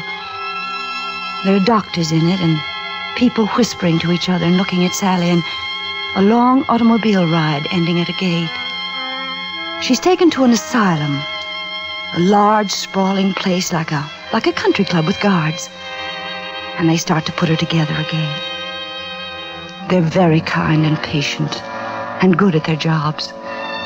And they put all the pieces in place. All except one. She hides that one from them because there's something she has to do. One night, while playing canasta with one of the nurses in her room, she starts to do it. Care to play another hand, Sally? Isn't it time for you to go off duty? Oh, it's another half hour. Deal. Okay.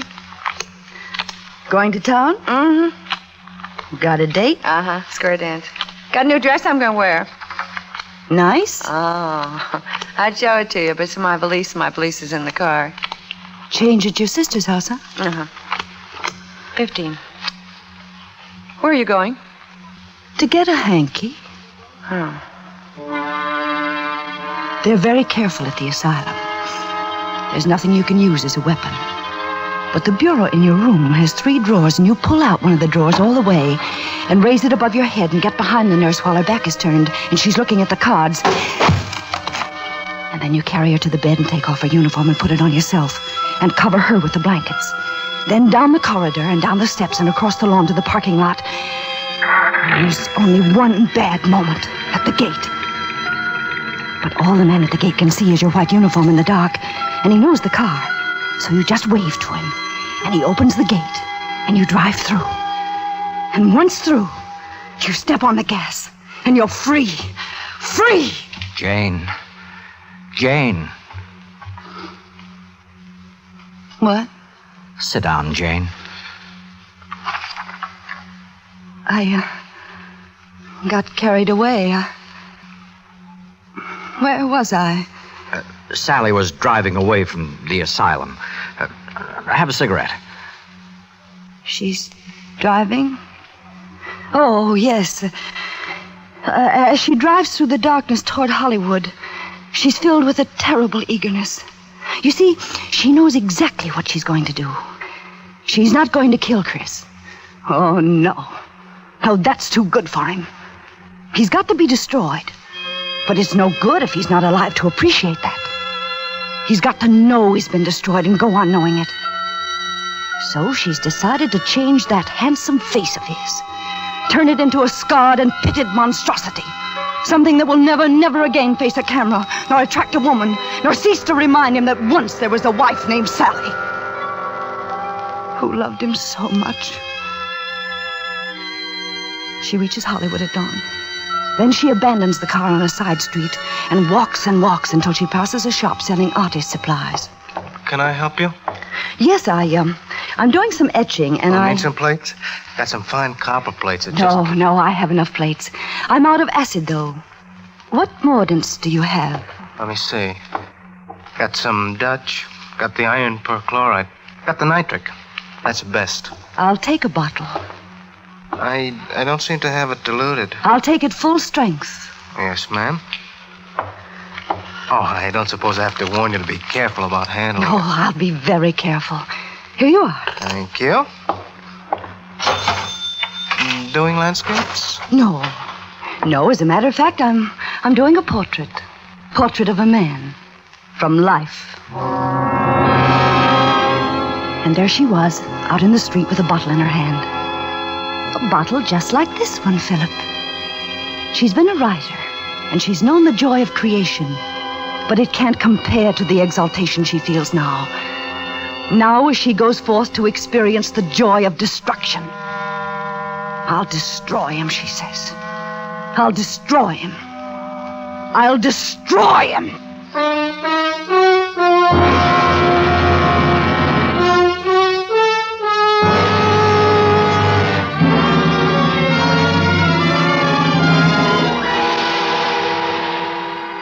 Autolite is bringing you Miss Joan Crawford in 3 Lethal Words. Tonight's production in radio's outstanding theater of thrills, Suspense.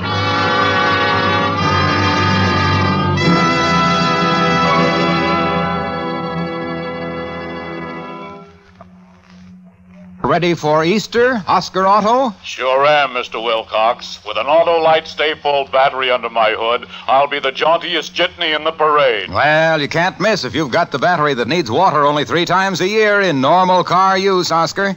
Why, that Autolite Stay Full has over 3 times the liquid reserve of batteries without Stay Full features. And it has those great fiberglass retaining mats. It sure has, Oscar, and they prevent shedding and flaking and keep the power-producing materials in place. That's why the Autolite Stay Full gives longer life, as proved by tests conducted according to accepted life cycle standards, eh, Mr. Wilcox? And you're not just banging your hubcaps, Junior.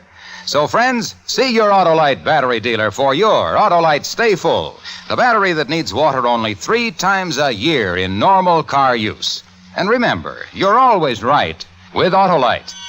And now, Autolite brings back to our Hollywood soundstage Miss Joan Crawford in Elliot Lewis's production of 3 Lethal Words, a tale well calculated to keep you in suspense.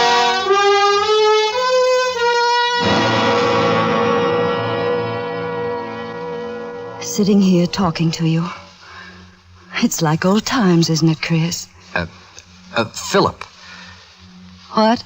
You just called me Chris, the name of the young actor in your story. You called me Chris instead of Philip. Philip? Oh, yes, it's Philip, isn't it? For a moment, Jane, why don't you put the bottle down on the desk? Why? Well, just put it down on the desk, huh? Why should I? Well, you might accidentally spill some, gesturing with it in your hand, and it does contain a powerful acid. Don't you think I know that?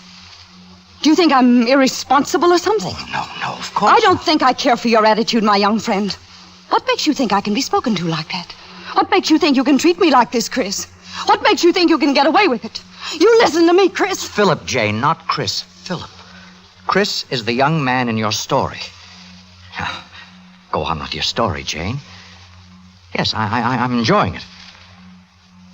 Story? Yes. Sally Summers had just left the shop with a bottle of nitric acid in her hand. What did she do then? You really enjoy it, don't you? It is rather good, isn't it? Except the end. I don't like the end.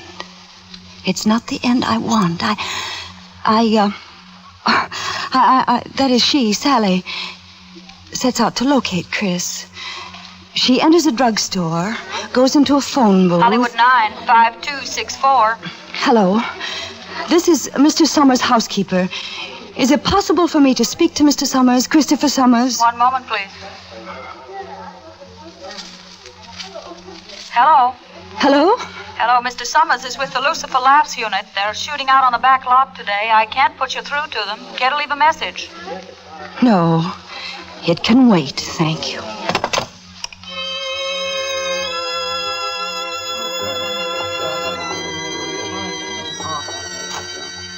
Sure you don't want to come in for a drink, huh?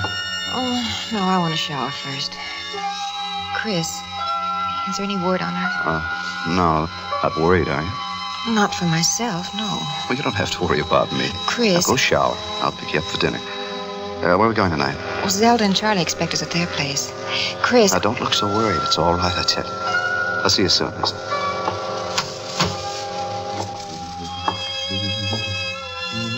Hello, Chris. Sally. Long time no see. Well, Sally, Sit down, Chris. Sit down. Well, how are you, Sally? I want to look at you. I'd almost forgotten how good-looking you are. You really are, you know. How's the career? The career, how goes it? Oh, all right, I guess. Sally... Are they starring you? Beginning with this one. Sally... Good. Are you happy? No more dirty digs? I'm happy, I guess. This the picture of the lucky girl? She's lovely. So young. I'm very pleased, Chris. This is just the way I wanted you for the moment. Successful, happy, in love. Sally, I want you to know I never meant to play the heavy in your life. I know. Don't think I never felt badly about everything. I know. Words aren't much good, but I want you to know I didn't mean for you to be hurt. I know. And if there's anything I can do for you, There's one thing you can do for me. Just name it. Look at me. Take a good long look at my face. Why? Because I want it to be the last thing you're ever going to see!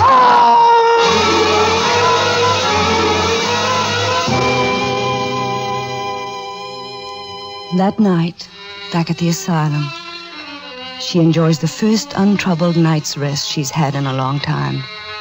No sedatives, no wet packs, nothing. She just sleeps. And after that, she gives them the part of herself that she's kept hidden.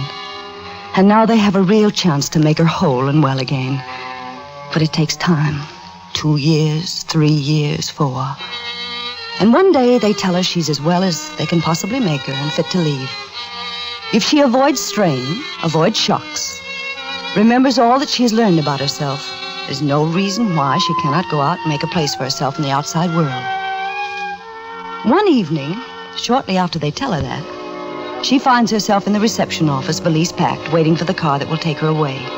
Her doctor is with her, saying goodbye, and there's a small radio in one corner playing a waltz. Write to me occasionally. I want to hear from you. I'll keep in touch. And if you ever wish to see me... I won't hesitate. I think I hear your car coming now. Yes. Goodbye, Sally. Goodbye, Doctor. Break any rules if I kiss you? After this long a friendship, don't be silly. Thank you. Now, the moment for which you have all been waiting. The announcement of the winner of this year's Blaisdell Prize. Any chance of your ever winning the Blaisdell Prize? I've been planning to write the great American novel for some time. And so, without further ado, our guest of honor and the recipient of this year's Blaisdell Prize for the best American novel. Ready, Sally. Wait a minute. I just want to hear this. Ladies and gentlemen, I take great pride in introducing to you Mr. Christopher Summers. Sally. Thank you. The pathway leading to the literary life is a rocky one, and in my own case, a sunless one. And were it not for my Lisa and her helping hand, I doubt that I should ever have found it. Some years ago, my sight and my career in an entirely different field of endeavor were destroyed. Sally. At that moment, Nurse, turn it off. Sally. Sally, listen to me. Sally. Sally. But she couldn't stop laughing. For all I know, the car that came to fetch her is still waiting. Isn't that funny? Isn't that the funniest thing you've ever heard?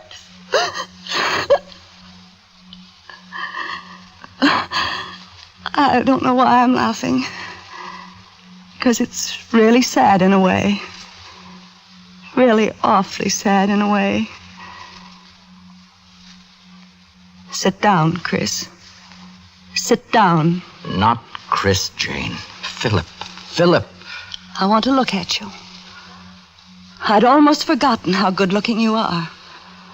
You really are, you know. How's the career? The career, how goes it? Jane, listen to me. Are they starring you? I'm not Chris, Jane. I'm Philip. Philip Lewis. Are you happy? No more dirty digs? Jane, I want you to listen to me. Listen to me very carefully. This the picture of the lucky girl? She's lovely. So young. I'm very pleased, Chris. It's just the way I wanted you for this moment. Successful, happy, in love. Jane, sit down. You're not well, Jane. Do you understand what I'm saying? I know. You're sure you understand? I know. I'm your friend. You and I have been friends for a long time, and... I know. Jane, let me have that bottle like a good girl. There's one thing you can do for me. Jane, the bottle. Let me have it. Jane, don't open it. Look at me. Take a good long look at my face. Jane. Because I want it to be the last thing I'll take that, Jane. Thank you. Now give me the cap. Give it to me, Jane. There we are. Doctor? Yes, it's all right, Jane. I'm here. Nobody loves me. That's all right, Jane. Nobody. In the whole world.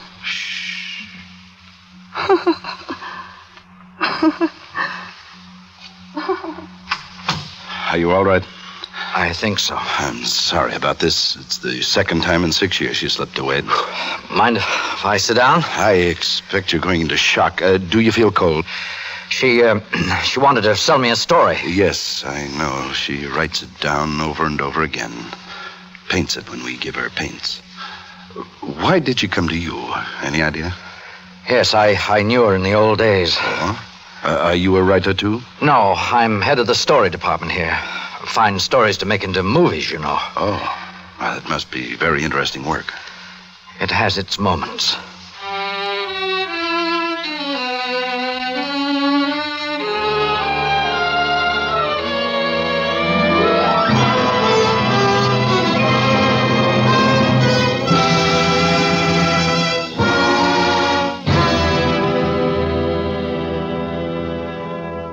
Suspense.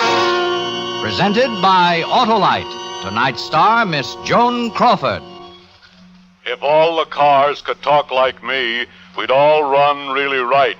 'Cause the request of every car would be, give me Autolite. And they couldn't ask for better, Oscar Auto, because Autolite makes over 400 fine products for cars, trucks, planes, and boats in 28 plants from coast to coast. These include complete ignition systems used as original factory equipment on many leading makes of our finest cars. Generators, coils, distributors, electric windshield wipers, voltage regulators, wire and cable, starting motors, and many more. They're all engineered to fit together perfectly, work together perfectly, because they're all part of the Autolite team. So, friends, don't accept electrical parts supposed to be as good. Ask for and insist on Autolite original factory parts at your neighborhood service station, car dealer, garage, or repair shop. Remember, you're always right with Autolite.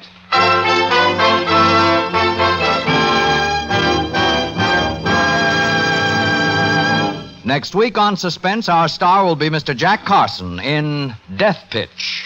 And on April 5th, you will hear in his first appearance on this program, and only dramatic appearance of the season, America's favorite comedian, Mr. Jack Benny. Following Mr. Benny, you will hear such famous stars as Lucille Ball and Desi Arnaz and James Stewart, all on Suspense.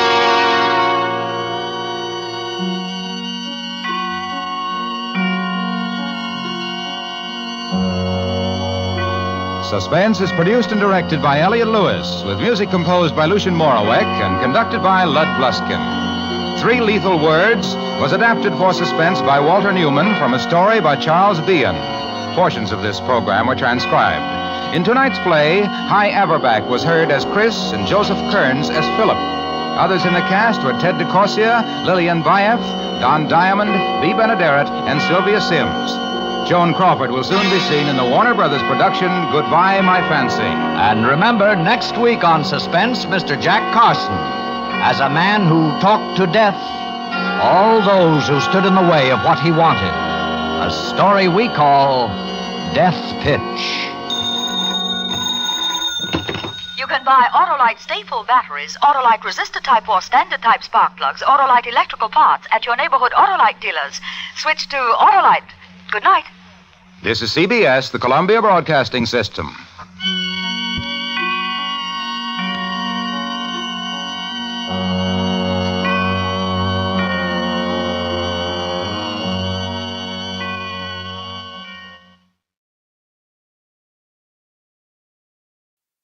Now, Roma Wines present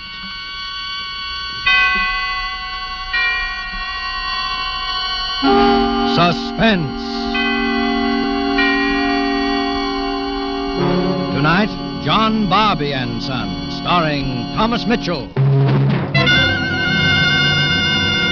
Suspense is presented for your enjoyment by Roma Wines. That's R-O-M-A, Roma Wines. Those excellent California wines that can add so much pleasantness to the way you live, to your happiness in entertaining guests, to your enjoyment of everyday meals. Yes, right now a glassful would be very pleasant, as Roma Wines bring you Suspense.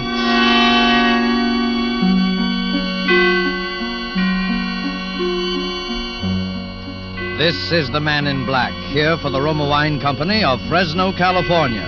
who tonight from Hollywood bring you as star Mr. Thomas Mitchell, who will soon be seen in the 20th Century Fox production, Captain Eddie. He appears this evening in a drama of desperate escape. And so, with John Barbie and Son, and with the performance of Thomas Mitchell, we again hope to keep you in suspense.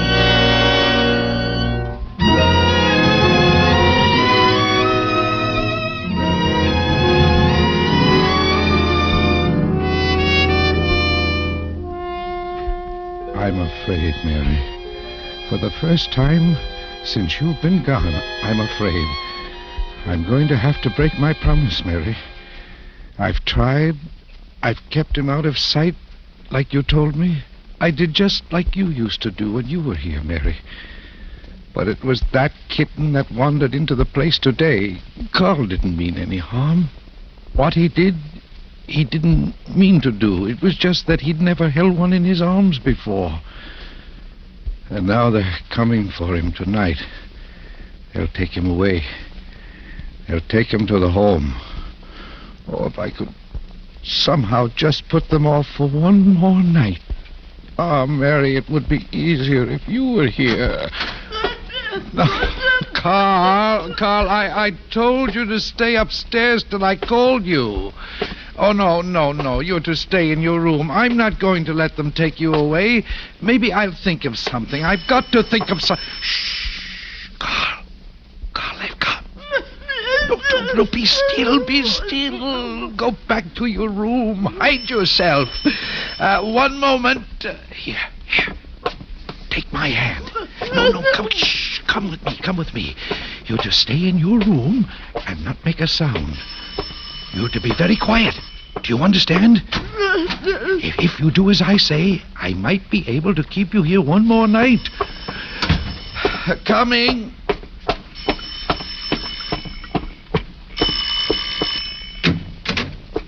Mr. Barbie? Yes? I'm Mr. Wilk from the home. I've come for your son. I know, but the boy is ill. We'll take care of him. Oh, far better than you can here alone with him. But I'm afraid it's something contagious. He's broke out in a rash. Are you sure? Yes, he's got some sort of red spots all over him. Well, I wouldn't want to run the risk of infection. I mean for the others at the home, of course. Of course, that's what I mean, Mr. Wilk. Perhaps I'd better have a look at him. Oh, please, Mr. Wilk. The boy's asleep. We'll have to wake him. You don't understand, Mr. Wilk. He's miserable since he knows he has to go. Don't wake him. You have my sympathy, Mr. Barbie, but I have my orders. Well, if you could bring a doctor first thing in the morning, then you'd be sure of no one catching anything from him. Well, I suppose that would be better. Yes. What about the neighbors? Oh, they won't know. They've never even seen him before today. If it hadn't been for that kitten... I can't go into that with you now, Mr. Barbie. No. The animal's dead. Yes. However, under the circumstances, it might be better if I brought the doctor back with me in the morning. Thank you, Mr. Wilk. But the boy's not to leave the house. Do you understand? Yes. We'll be here at 9 sharp in the morning. Good night. Good night.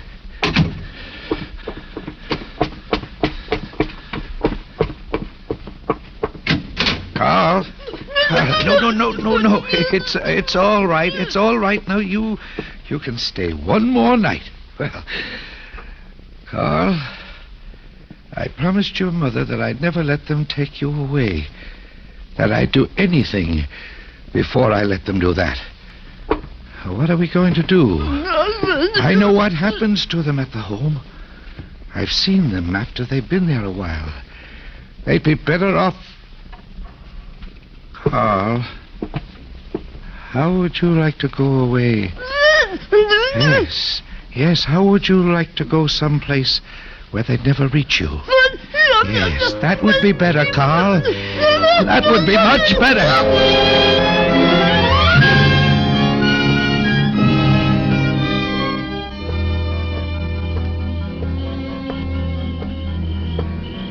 Here comes a truck, Carl. Now listen carefully.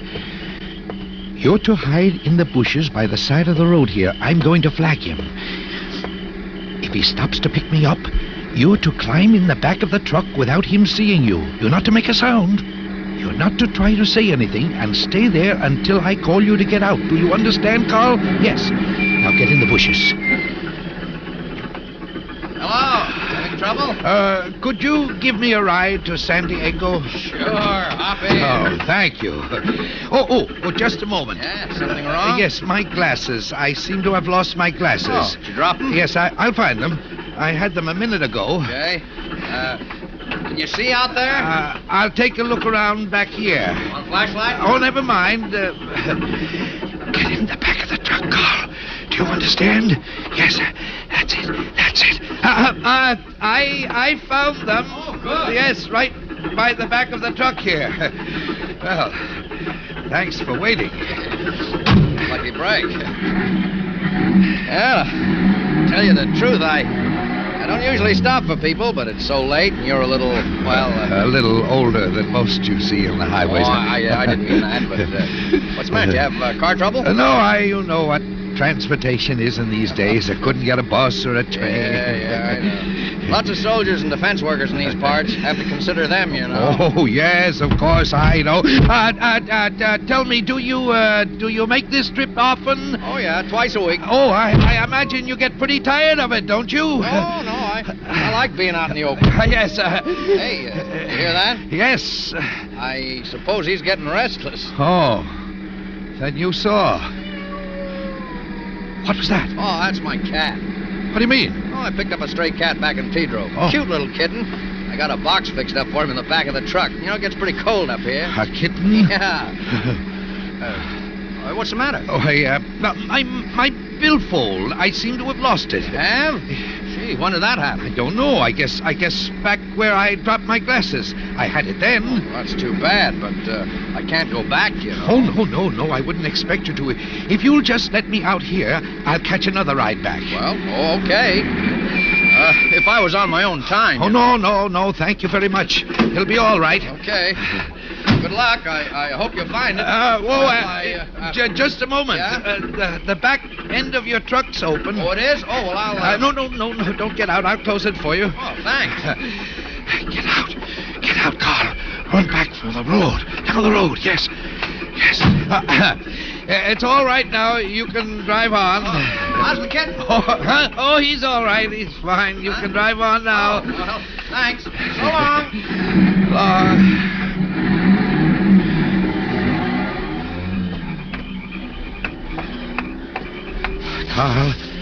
Carl. Oh, no, you don't have to hide anymore, sonny. He's gone now. Oh, you were a good boy, Carl. You did just like I asked you to. And you didn't touch the kitten, did you? Come on now. We'll get other rides. We'll manage.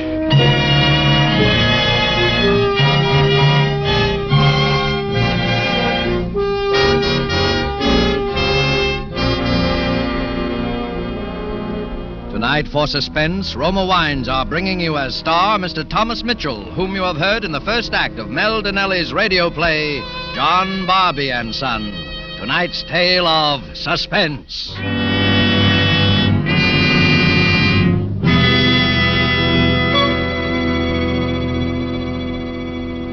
This is Truman Bradley for Roma Wines.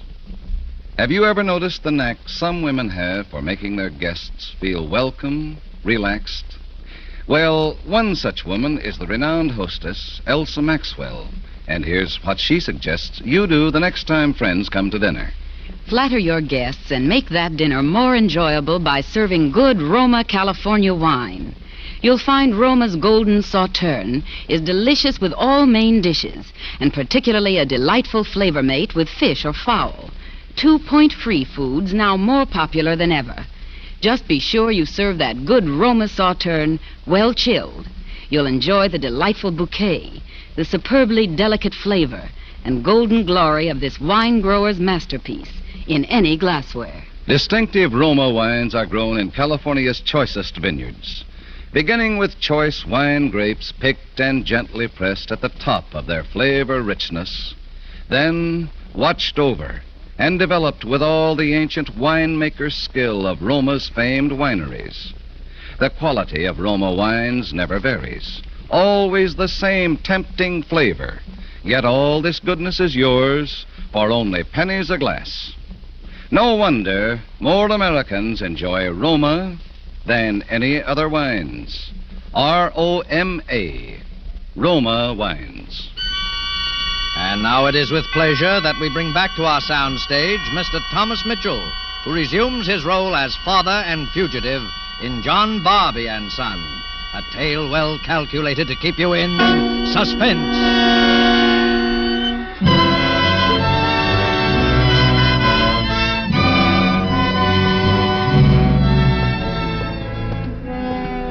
Well, it was a long walk, eh, Carl? But we'll get us a room now and get some rest. I'm going in alone. It's not good for us to be seen together. You wait here on this bench, and you're not to talk to anyone. Not to anyone. Do you understand? I won't be long.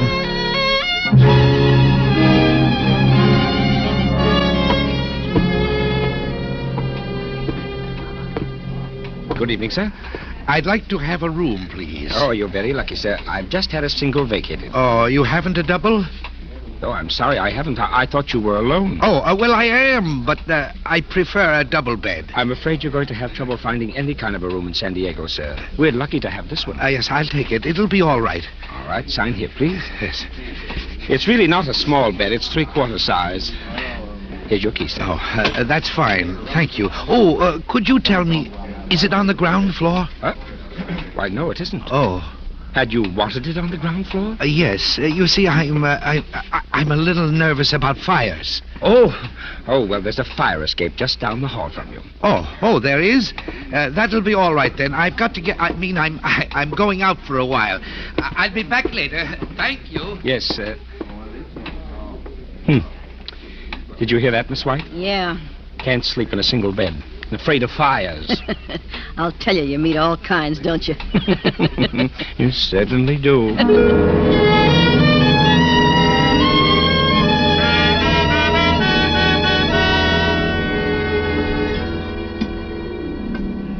I'm right behind you, Carl. Yes, son. Nothing to be afraid of. You've never been on a fire escape before, have you? It's fun, isn't it? It's only a little ways now. Here, take my arm. Here we are. Now, you stay back until I look in the window first. See if anyone's in the hallway. Huh? It's all right. I'm sure it's all right. Yes, it's all right. Come on. I'll help you through. Shh. Someone's coming. Stay out there, Carl. No. Stay out there on the fire escape. Don't make a sound. Oh, Mr. Wilson. Oh, good evening. Aren't you at the wrong end of the hallway, sir? Yes, Can't you find your room? Yes, but I was just looking around. Oh, the fire escape. Yes, I see. You wanted to try it out, huh? I'm a little nervous. I understand, sir. Would you like me to show you how to get out onto it? Oh, no, thank you. I've been out there already. Oh, you have? Uh-huh. Well, you feel better about it then? Yes, thank you. Anything I can do for you, sir? No. I'll be getting to my room now. Well, I guess we'd better close this window. It looks like a rain's coming. I'll close it. Okay, sir. Good night, Mr. Wilson. I hope you sleep well, sir. Good night.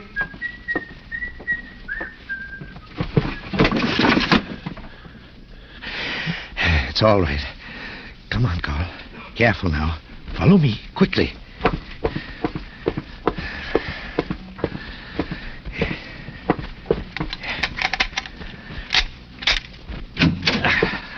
There now. Hungry, Carl? Well, I'll get us something to eat. Then we'll have a good night's rest.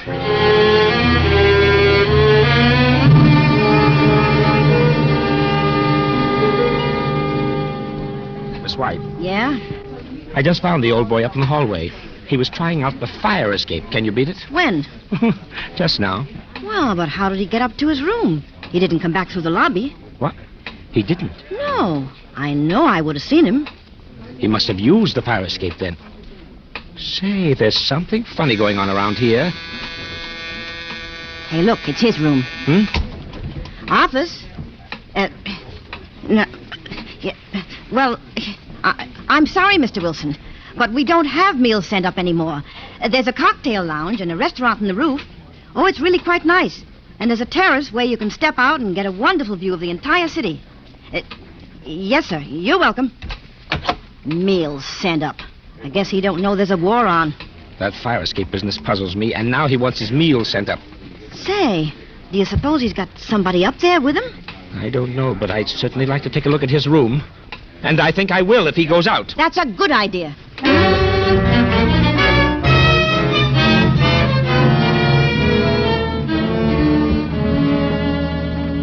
Now, I won't be long, Carl. But you're not to make a sound while I'm gone. And if someone comes to the door, don't you answer it. And if someone starts to unlock it, you hide. Here.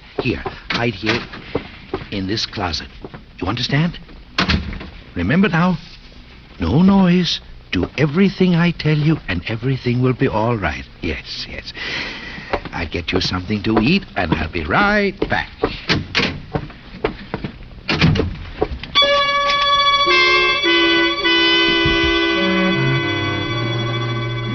Well, going out again, Mr. Wilson? Yes, I am. To get a little something to eat. Have a nice dinner. Thank you. Miss White. Yeah? Have Frank take the board. Let you and I go upstairs. We'll have a look around while he's gone. Okay. Frank? Yes, ma'am? You saw the old man that just went out the door? Yes, ma'am. Well, we're going up to his room. If he comes back before we return, ring twice to warn us. Yes, ma'am.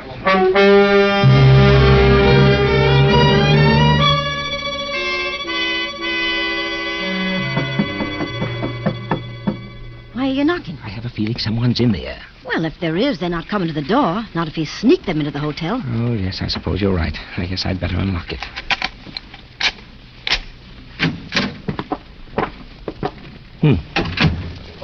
Well, there's nothing unusual here.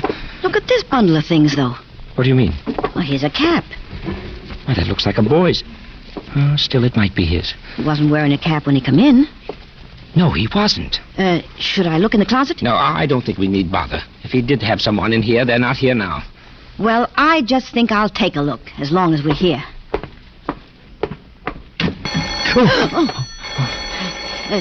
That's Frank. Well, he couldn't have had his dinner that fast.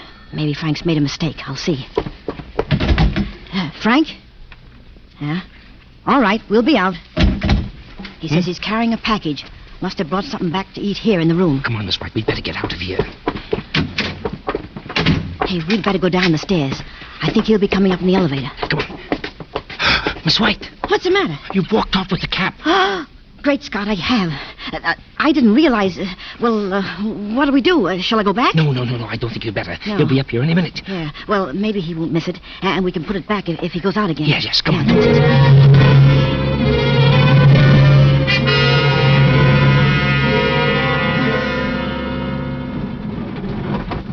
Yes, sir. Top floor. Thank you.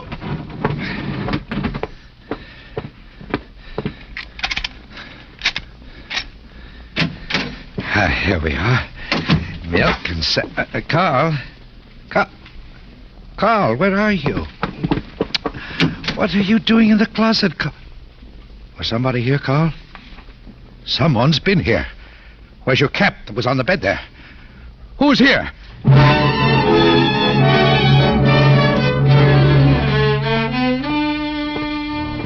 Evening. I'd like to see the manager. He's not in. I'm in charge. Could I help you? I'm Detective Bowen. Oh. We're checking hotels in the vicinity for a certain John Barbie. Have you anyone registered with that name? No, I don't believe I have. But what kind of a looking man is he? Older man, about his 60s. Hey, wait. I have someone here who answers that description. He's been acting peculiar, too. But he's registered under the name of Wilson. Here it is. John Wilson.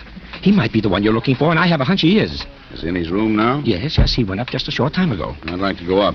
Here's my badge. Oh. What's the room number? 408. Is it something serious? Yeah. Murder.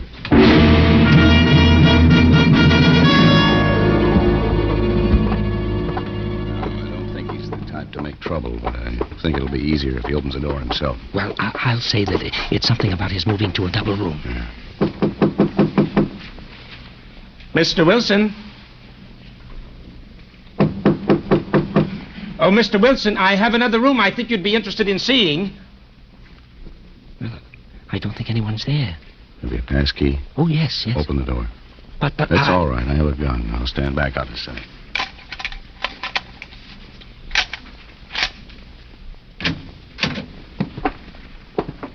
There's no one here. Look back at the door. No. Here, maybe the closet here. No, there's nobody here. Say, he must have had somebody with him after all. What do you mean? Well, he registered alone, and I suspected there was someone with him, but look on the dresser there. 2 bottles of milk and 2 sandwiches. We haven't been touched either. He must have left here in a hurry. Is there a fire escape on this floor? Oh, yes, there is. And I found him looking it over right after he moved in. Well, come on, let's have a look at it. Yes. Right this way, please. Down the hall here. Look, the window's open. He must have gone out that way. Yeah. Let's have a look outside. No one down below. You must have just missed him. Look, Mr. Bowen. What is it? There's somebody up above. Somebody climbing in the window at the top of the fire escape. That's him. Come on. Wait. It'll be quicker going up to the elevator. He can't get away. There's a cocktail lounge on the top floor. We'll catch him there. There's no place else for him to go.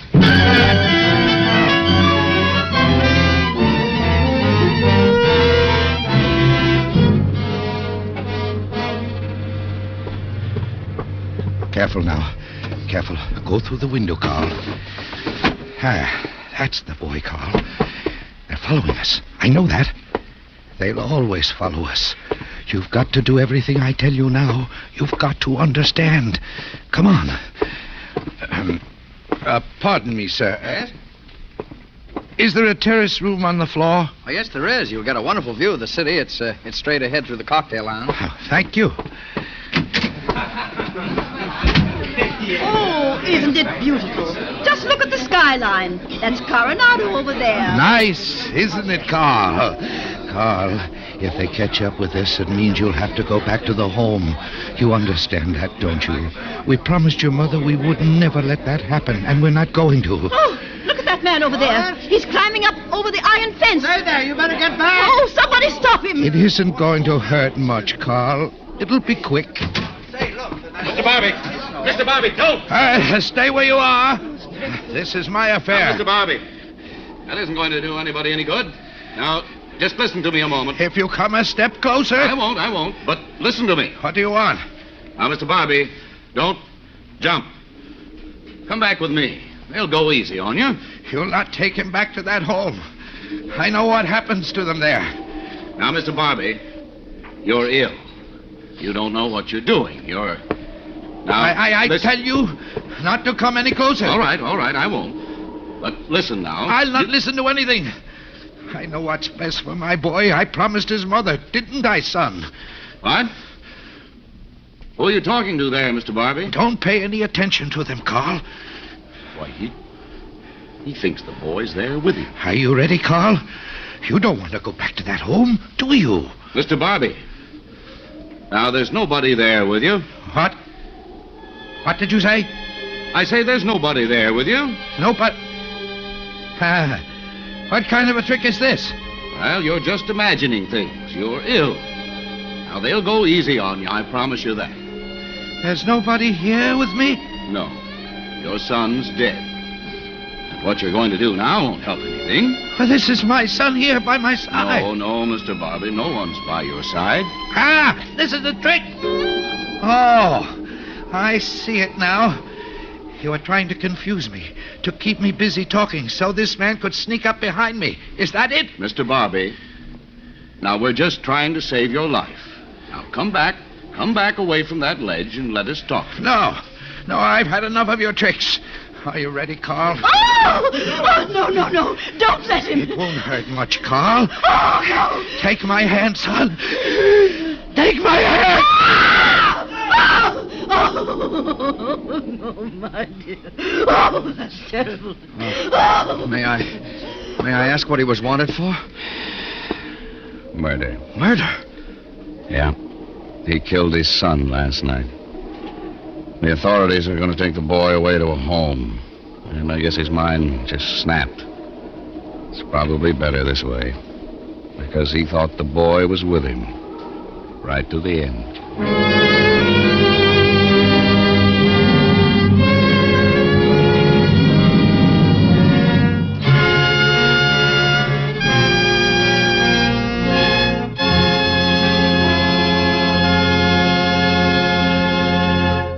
so closes John Barbie and Son, starring Thomas Mitchell, tonight's study in Suspense. Suspense is produced, edited, and directed by William Spear. Before Mr. Mitchell returns to our microphone, this is Truman Bradley for Roma Wines. Genuine cordiality, unaffected simplicity. These are qualities that have made Miss Elsa Maxwell's hospitality famous the world over. In her own words, friendliness and hospitality begin at home. And there's no better or simpler way than with a glass of distinctive Roma wine. I suggest Roma Tokay, a most delightful wine, to be enjoyed any time, any place. Serve with coffee or dessert, as a delightful finishing touch to your meals, or set out Roma California Tokay with cheese and crackers when friends drop in.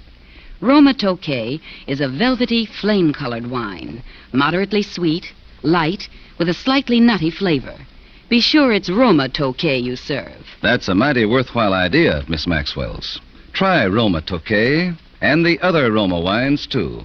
You can depend on Roma wines to be always delicious, always pleasing to the palate, of unvarying fine quality. And the next time you use vermouth, sweet or dry, choose Roma vermouth.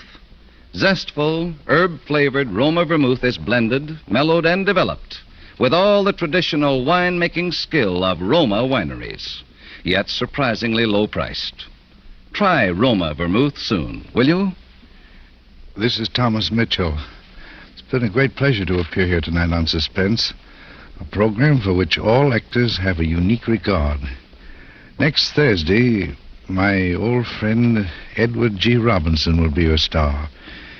Mr. Spear's been telling me a little about the story. Sounds like surely the most remarkable predicament a man ever got himself into over his wife. I'm sure you won't want to miss it. I know I won't. Night. Remember, next Thursday, same time, you will hear Mr. Edward G. Robinson as star of Suspense. Presented by Roma Wines. R-O-M-A. Made in California for enjoyment throughout the world.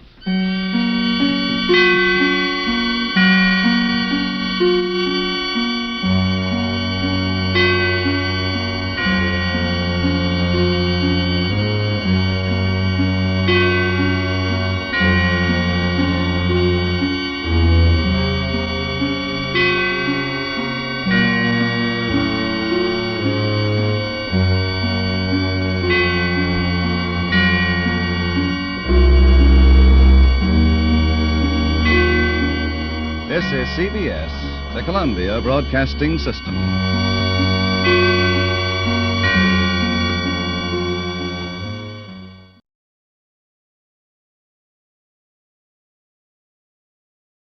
Now, Roma Wines present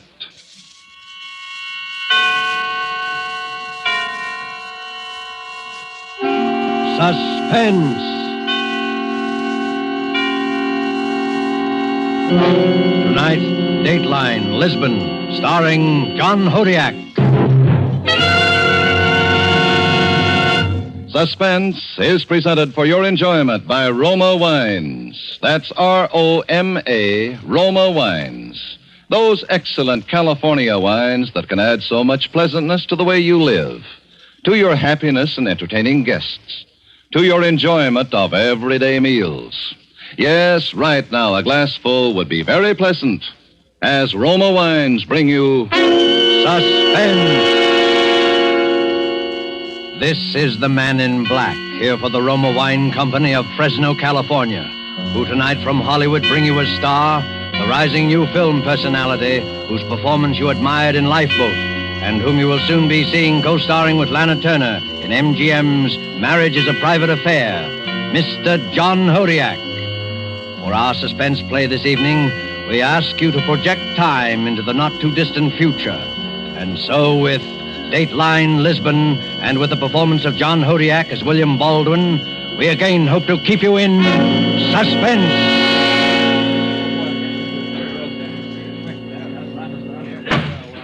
Your name? William Baldwin. Occupation? I was a foreign correspondent. At the time, that is, of the murder with which you were charged? Around that time, yes. I see. Now, Mr. Baldwin, would you be good enough to tell the court where you were on October the 5th, 1944? I was in Lisbon, Portugal. Can't you be more specific? Look, when you say I was in Lisbon during the invasion, you've told most of your story right there.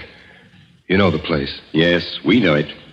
I should say that at one time or another during the course of the war, most of us here had occasion to pass through that port. That was the big way station, all right. The neutral terminal for the boys who worked for the Allies, those lined up with the Axis.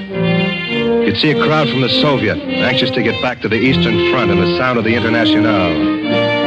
You'd see right behind them, maybe, a delegation of Nazis, glad to be away from any front and sick of the Horst Wessel song. The lads from London with their briefcases and striped trousers and Rule Britannia very clear in their ears. They were there, too. So were the guys from Warsaw. Their clothes getting a little threadbare, but the Polonaise sounding as fresh and strong as it did 4 years before. And the French, not the Vichyites, but the ones who might be at the very next table, the free ones, who never stopped hearing La Marseillaise. Brass hats, underground agents, refugees, and heels. That was Lisbon.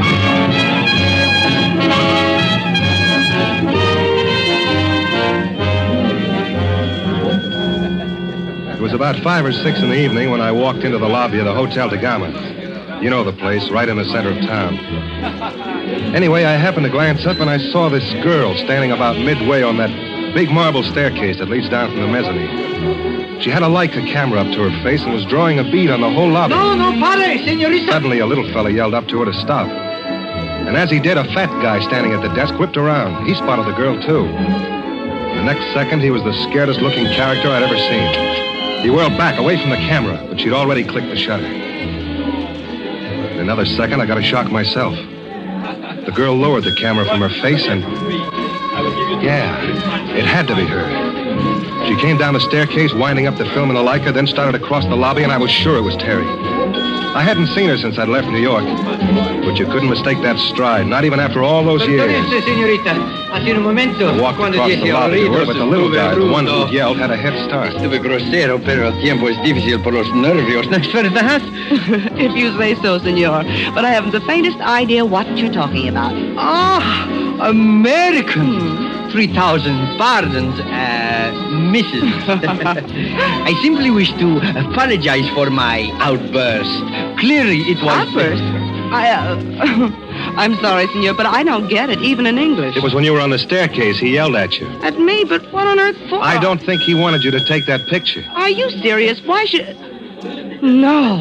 Hello, Terry. Bill Baldwin. It must be... 12 years. I didn't mean that. I mean, since I've even heard about you. I've heard about you, though. You've been doing all right. I've been busy. Terry Moore covers the Burma front. Terry Moore turns candid camera on Allied leaders. Terry Moore shoots Parade Magazine Picture of the Week. You've been getting more publicity than Hitler. I work for a better concern. Bill, what on earth are you doing here? There's so much... We're being rude to your little friend. Oh, excuse me, senor.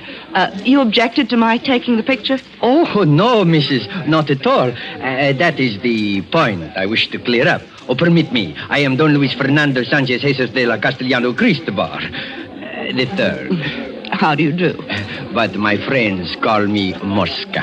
I can understand why. Yes. Mrs., I should very much like to buy that picture. Buy it? Precisely. Oh, well, that won't be necessary. I happen to have a developing outfit upstairs in my room. I'll run you off a copy myself. That's in case you can't wait till you see it in the magazine. The magazine? This picture you took will be published? Oh, yes. Simply a shot to display the color of the city, the hotel. Oh, I see. Mrs., this may at first appear to be a somewhat extraordinary request. The fact is, I am a great admirer of your work, and I wondered if perhaps... You could have the original, the negative. Well, yes, senor, I did have that in mind. Oh, do not be concerned. I'm quite prepared to go as high as, let us say, $5,000 in cash. Oh, come now. Well, then let us say 10. What is this, a rib? Oh, no, Mrs. It is an offer. $10,000? You know something, senor? You're insane. But I'm not, and I'll take it. Wait a second, Terry. I don't think I'd do that. Forgive me, but my proposition was the missus only. You could have put it more plainly. Now, listen, you don't think he wants to pay a silly price like that for just a good view of the lobby? He could get that on one of those penny postcards around I here. don't care what he wants it for. All I know... You don't care what he wants it for because you don't even know what's in it. For all you know, you've got the hottest picture of your whole career right in that camera of yours. Mrs., it is necessary that we complete the trade without any further discussion. $10,000 in exchange for the negative. That is correct. If you don't mind, senor, perhaps I had better think it over for a while. I'm afraid that will not be possible. The offer is good only now.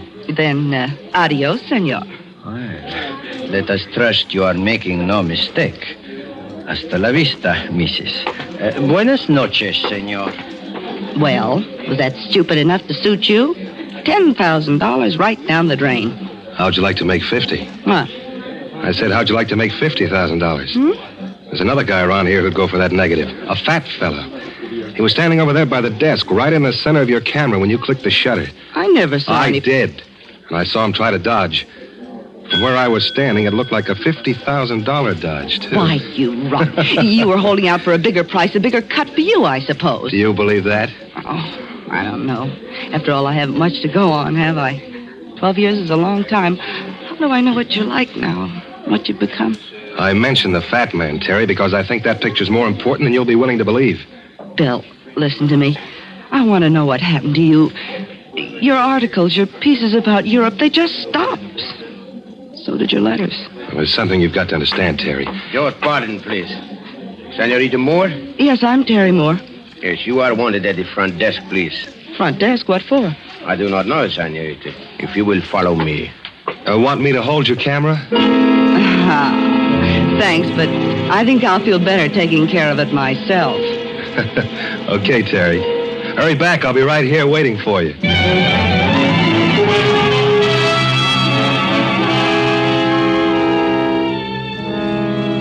I'd been standing there about a minute, gentlemen, when I looked up and saw the fat guy. He stepped out of one of the lobby phone booths and headed for the cocktail lounge. I didn't want to lose track of him, so I followed. Pretty soon out came Terry. She had a funny look on her face. Okay, so you're right, and I hope you're satisfied. What happened? Get a better offer? Yes, my life. Your life? In return for leaving my camera on the third floor fire escape within the next 20 minutes, I shall be permitted to go on living. Otherwise... No, don't sit down. Who told you all that? I don't know. That's a silly remark. You don't know. The call was waiting for me at the desk. It was somebody on the other end of the telephone. Oh. Excuse me. My friend. You at the table. Stone deaf. An dem Tisch dort. Gestatten Sie? Well, how did you learn to speak? Ja, jawohl. Mind if we join you? Bedauere, ich spreche kein Englisch. Sound like the voice on the telephone? How can I tell if he doesn't speak English? What did he say? He said he doesn't speak English. Oh. Wait a second. Excuse me, pal, but I'd like you to meet the young lady you talked to on the phone. She, Now, können Sie nicht sehen, dass ich beschäftigt You better bin? speak English. Every time she hears German, she goes to pieces. Creates a terrific scene. You will be good enough to leave me alone. I do not wish your company. Thank you. What about that, Terry? I'm pretty sure that's it. Good. Have a seat. Oh, that's all right. Don't get up here. I don't believe I caught your name. Look, if you do not leave at once, I shall call the manager. I'll be glad to do it for you. You know, my friend, now that I've got a good look at you, I can't help feeling I've seen you before somewhere. Yes, I was thinking the same thing. Gnädiges Fräulein, you are very much mistaken. Oh, not with photographs, I'm not. I've studied too many of them. And that's where I've seen you, in a photograph. Now, let me tell you something. You have never seen me before. That's my advice to you. Except that there's something different. The clothes, I think. The white collar. Yes. You're right, Terry. The civilian clothes. I've got them spotted, too. And not in a photograph. I'm going by a man I've seen 100 times. At the head of a parade, on a dais in a public square. Now, listen. In the back seat of an open touring car with guards on either side. You are a fool. I tell you for a fact, you are a fool. You see, I used to cover Poland for a number of American papers. And you granted me an interview once. Bill, he isn't... The General? Yes. General von Klaus, one of the most prolific executioners the Fuhrer ever had.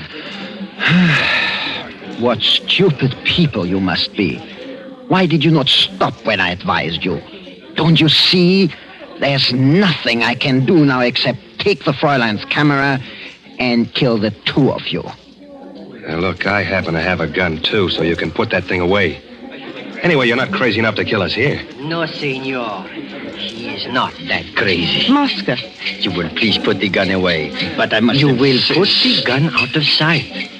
So, you will now follow me from this room. No, I will not leave these people and permit them to... Quiet. Do you want to bring everyone to this table? Do you wish a special spotlight for yourself? Oh, listen to me. I am the one in danger. I am the one in charge. You will do as I tell you to do. Or you won't get him out of Europe? You see, he knows. All right, shut the mouth. What are you charging him, Mosca? Every cent he ever stole? It's worth it, you know. If the Poles knew this character was here, they'd tear him limb from limb. You talk a great deal, senor. Von Klaus, you will please get up from the chair. You must understand that nothing can be accomplished so long as we are here.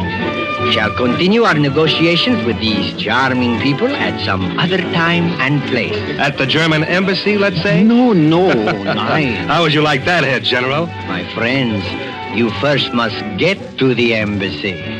Again, Mrs. Hasta la vista and adios, senor. The German embassy, Bill. But he's a Nazi, a big one. That's right, and he's also taking it on the land.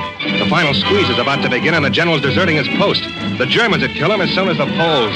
Yes, that's why he can't afford to have us talk. And Mosca can't afford to lose his feet. Oh, Bill, what'll we do? You heard what he said. They'll be watching every exit for the rest of the night. Good. Meanwhile, we'll go dancing. Dancing? Yep. Across the floor to that door on the other side of the band. And we're going to slip through that door, up the service stairs, and into your room. My room? That's right. And you're going to develop the general's picture.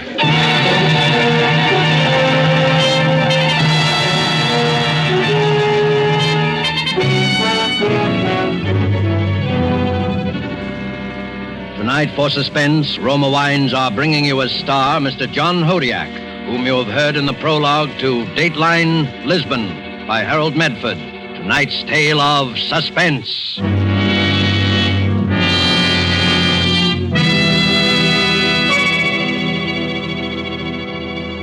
Yes, it is true that our own wonderful vineyard country in California produces in Roma wines that discriminating people in many foreign lands esteem as an imported delicacy. Yet you here at home can enjoy these distinguished Roma wines for mere pennies a glassful. Daily with your meals or when entertaining or any time, you can delight yourself and your guests with the wonderful taste that comes from age-old winemaking traditions perfected by modern knowledge. For a treat you are certain to enjoy, place on the table with dinner tomorrow night a cool bottle of hearty, rich red Roma California Burgundy. It doesn't matter what the meal is or what kind of glasses you use to serve Roma. It's good in any glass with any meal. Your family, your guests, will find new pleasure in even the simplest foods, for Roma wine makes any meal a feast at only pennies a glass. Try it yourself tomorrow. Ask your dealer for R-O-M-A, Roma wine. Remember, more Americans enjoy Roma than any other wine.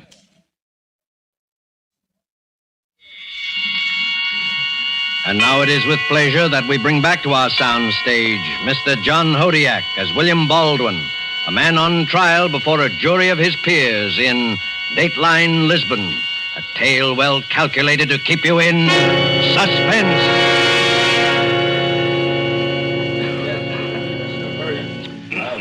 You were testifying, Mr. Baldwin, that you and the young lady started up for her room. That's right. The rear way, up the service stairs. I see. Mr. Baldwin, since you've already admitted the murder, are you sure there's a need for such detail? I wanted you to have your record straight. There isn't much more of it, though. Very well. And so you got the girl up to her room, eh? Yes. I remember very clearly. We stepped into her room. I shoved the bolt across the door. She switched on the light. And she went straight for her developing stuff. A tray, an MQ tube, the hypo, the usual paraphernalia, and went to work. I knew what was in her mind. She was going to develop that picture and get out of there as fast as she possibly could. She was scared, I guess. Then while I stood there watching her, she stopped. For about half a minute, stared into space. Bill, What is it, Terry? you haven't said anything about going home, going back to America. You've been over here so long. Yeah. Say, you'll want those lights off when you start to develop that thing, won't you? Yes. Well, give me the signal when you're ready, huh? I think I'm ready now. Okay. Bill, there's something I've got. What's that? What's what? That noise then. Oh, I was just trying the door to be sure it was locked. Little jumpy, aren't you? I wouldn't be. There's not a soul who can get to you, Terry. So just relax. You were asking me something. Yes, Bill. What are you doing here? In Lisbon? Yes. I'm waiting. I've been waiting for months. You mean to get home? I can't go back to America, Terry. I'm on the list. I was surprised you didn't know that. Oh, no. Yeah, I've been waiting for a chance to escape. Your hunch is right. I stayed over here too long. I lost the feel of my country and the sense of what she was. And when they got around to repatriating the correspondence, I elected to stay behind. I'd been inoculated, Terry. I had the germ. So help me, I went for that spiel about the new order of things. But you could... You don't mean you worked for them? I worked for them. There were 1,000 things a guy in my position could help him with. And now that the heat's on, now that the walls are beginning to melt, you're making your getaway. That's right. Before the courts come to session and the sentences are handed out. A traitor. A coward. You and Von Klaus, you're cowards, both of you. You're two of a kind. Yeah, we ought to make fine traveling companions. South America, I imagine. Oh, he and Mosca don't know it yet, but that's how it's going to work. You see, the way I look at it, if Mosca can arrange an escape for Von Klaus, he can certainly arrange one for me. You got the money to pay for it, huh? No, but I've got the picture. Your picture. If that thing's published and if the story gets out, the Senor's Underground Railroad is dead. He'll make a deal for that picture, all right. Let's not worry about that. No, Bill. Surely you understand I'm going to tell this story, every part of it. Oh, I was afraid you'd feel that way. I'll have to make sure you don't. Oh, I see. All right. But you're not going to get this. Terry, get away from that picture. The door. Somebody's opened the door. Baldwin, the picture. Do you have it? Von Klaus. It's safe, General. And put away. You'll find the light switch there by the door, left side. And Mosca. But that door was locked. How did you open it? We didn't, Mrs. We opened this door. The closet. Then you were there all the time. You were listening. We were there when you entered the room. And you've already heard my proposition. What do you say, Mosca? Is it a deal? But of course, senor, of course. And now, if you will turn over the photograph. Yes, senor? You get the photograph when I'm on my way with Von Klaus with the right kind of passport and tickets. Incidentally, how soon can you get me those? I'm in something of a rush. I understand, senor. Would tomorrow... Let's say tonight, in about 30 minutes, in the lobby. Look, why the hesitation? It's very simple. I've got the photograph and I've got a gun. What'll it be? You must know the answer, senor. It is a deal. Okay. You can leave now. I've got some work to do. Very well. It shall be as you say, senor. 30 minutes from now in the lobby. Von Klaus? There is just one thing unsettled. Yes? The Fräulein. Now, for the sake of security of all, I must insist she be silenced at once. You don't have to insist. I'm taking care of it myself. Now, you understand, Herr Baldwin. In my present situation, I must be very sure of things. Yeah, sure. Meanwhile, I told you to clear out of here. Not till the Fräulein is silent. Don't be stupid. This isn't the time for that or the place either. We can't... No? Then why did you select this time, senor? And also select this place? Yeah. We heard you only a minute ago, preparing to shoot this girl. No. Then why do you delay, Herr Baldwin? Why do you not proceed? That gun again? Come on, General, put it away. For what reason? What does it matter whose weapon we use? And, why don't you make me put it away? She has no weapon. Bill. He has no weapon. I think you better make sure. Go on, he is covered. Your arms, senor. Hold them away, so. There's nothing there. And now I like to know, Herr Baldwin, how you expected to kill the Fräulein if you did not have a gun. Very simple. He did not expect to kill her. Nothing in that pocket. Then why did he say... Why? Ha! Because he heard the noise from the closet and he knew that we were here. You remember the moment, Mrs., he said he was trying the door? He knew we had guessed you would come to this room. He knew we were here to finish you both. He was playing for time. He was bluffing. And about the Nazis, about escaping. Lies, a stupid fable to hold us off. Is that not so, senor? Is not everything I say the truth, huh? You're an awfully little guy to talk so big. Oh, I can afford to talk big, senor. I am sure now that you have no gun. You are, huh? What is it? What are you doing? Turn loose of him, Baldwin. I'll fire. Go! That's it. Oh, just face Von Klaus. Oh. There. You see, right in his hand. There's my gun, senor. Okay, General, go on and fire. No, wait. Go on. And the way I'm lined up now, your bullet will go straight through Mosca first. Stop moving, Mosca. He will seize the gun. He will... Oh, no. Now listen to me. Listen, I'll say to you now, Baldwin. If you do not release him in exactly 5 minutes, I shall shoot the Fräulein dead. Go on. Meanwhile, I'll work on Mosca. It'll take not quite more than 5 minutes to strangle him, and you'll have plenty of time to fire. But the chances are great you'll hit him. And he's your only means of escape. Take your hands from his throat. Your one single lifeline, Von Klaus. He's the only guy who knows the ropes and his time is running out. Now, wait, listen. We can make some arrangement. All right, Von Klaus, put your gun on the table. We'll go on from there. No, the gun, no. Your life's going fast, Von Klaus. The one man who can save your neck's getting pretty limp. Put your gun on the table. Whatever else you listen, money, what is it, your prize? How much? Oh, my God, stop. There. It's on the table now. Let him go, Baldwin. Please, let him go. Terry, the gun. Yes. Here, Bill. Here it is. Thanks. He'll be okay in a minute. But the gun, what are you? Never mind that. Just tell me your full name. I do not understand what... Answer the question. What's your full name? Maximilian Reinhard von Klaus. Occupation?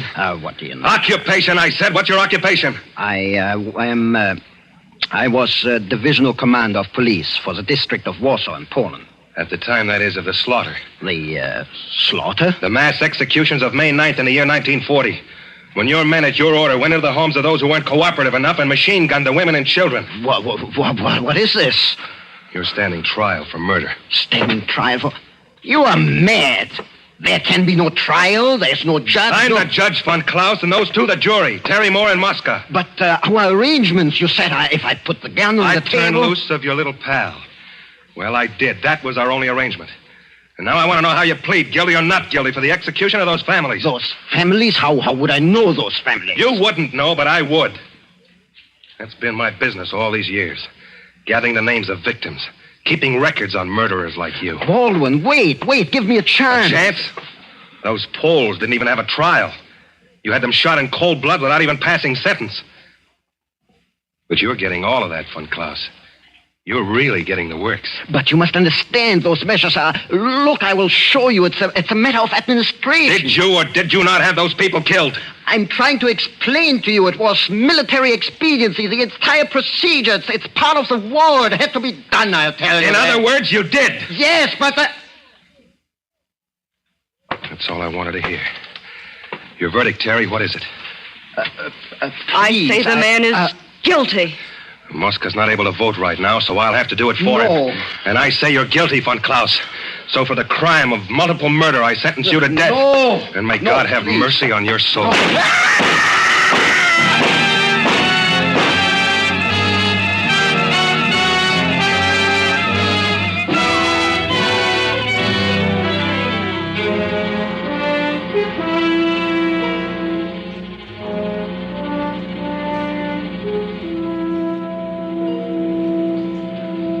Gentlemen of the jury, the commission of murder has been very plainly established. So in the case of the World Democracies versus the defendant, William Baldwin, what will your verdict be? Your Honor, we find the defendant guilty. And direct that he be freed at once to receive the court's commendation. Thank you, gentlemen. In view of the somewhat irregular circumstances, we see no reason to dissent. There is, however, a question. We know, of course, that this Mosca has been imprisoned since the collapse of the Axis powers. But that picture, Mr. Baldwin, Terry Moore's photograph of von Klaus, whatever became of that? Oh, well, ever since we've been married, it's the one thing I don't dare mention. She's pretty touchy about it. Yes? But you did develop it finally. Oh, sure, and it was, well, sir, the thing was just a blur.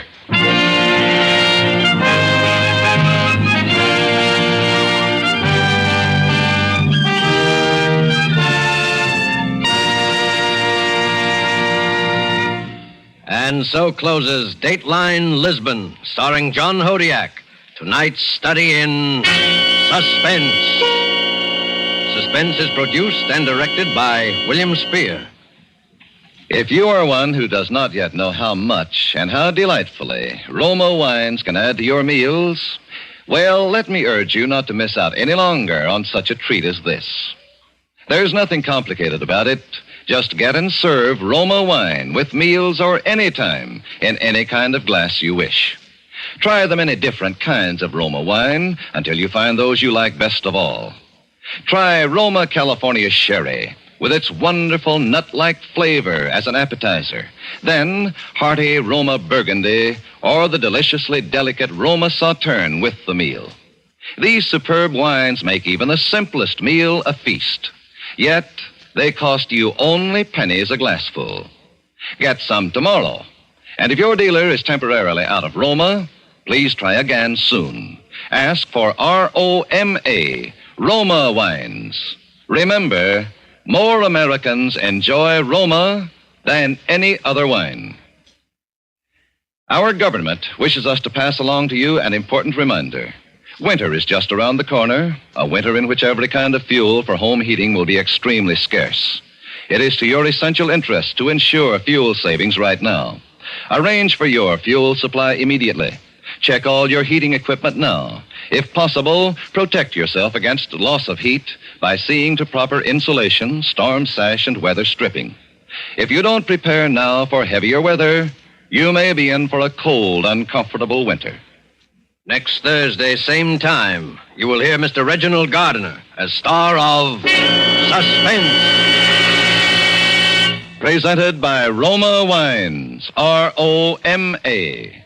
Made in California for enjoyment throughout the world.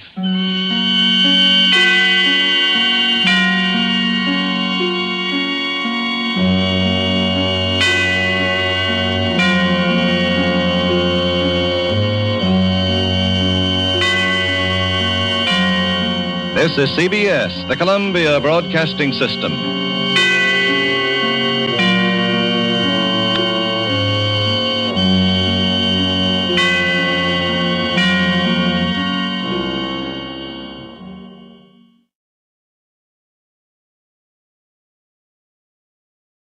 Now, the Roma Wine Company of Fresno, California presents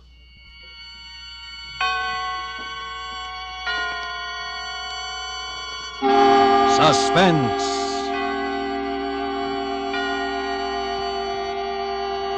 Tonight, Roma Wines bring you Mr. Joseph Cotton as star of Beyond Good and Evil, a suspense play produced, edited, and directed for Roma Wines by William Spear. Suspense, radio's outstanding theater of thrills, is presented for your enjoyment by Roma Wines. That's ROMA, Roma Wines. Those excellent California wines that can add so much pleasantness to the way you live, to your happiness in entertaining guests, to your enjoyment of everyday meals. Yes, right now a glassful would be very pleasant. As Roma Wines bring you Mr. Joseph Cotton in Beyond Good and Evil by Ben Hecht and Douglas Whitney in a remarkable tale of Suspense.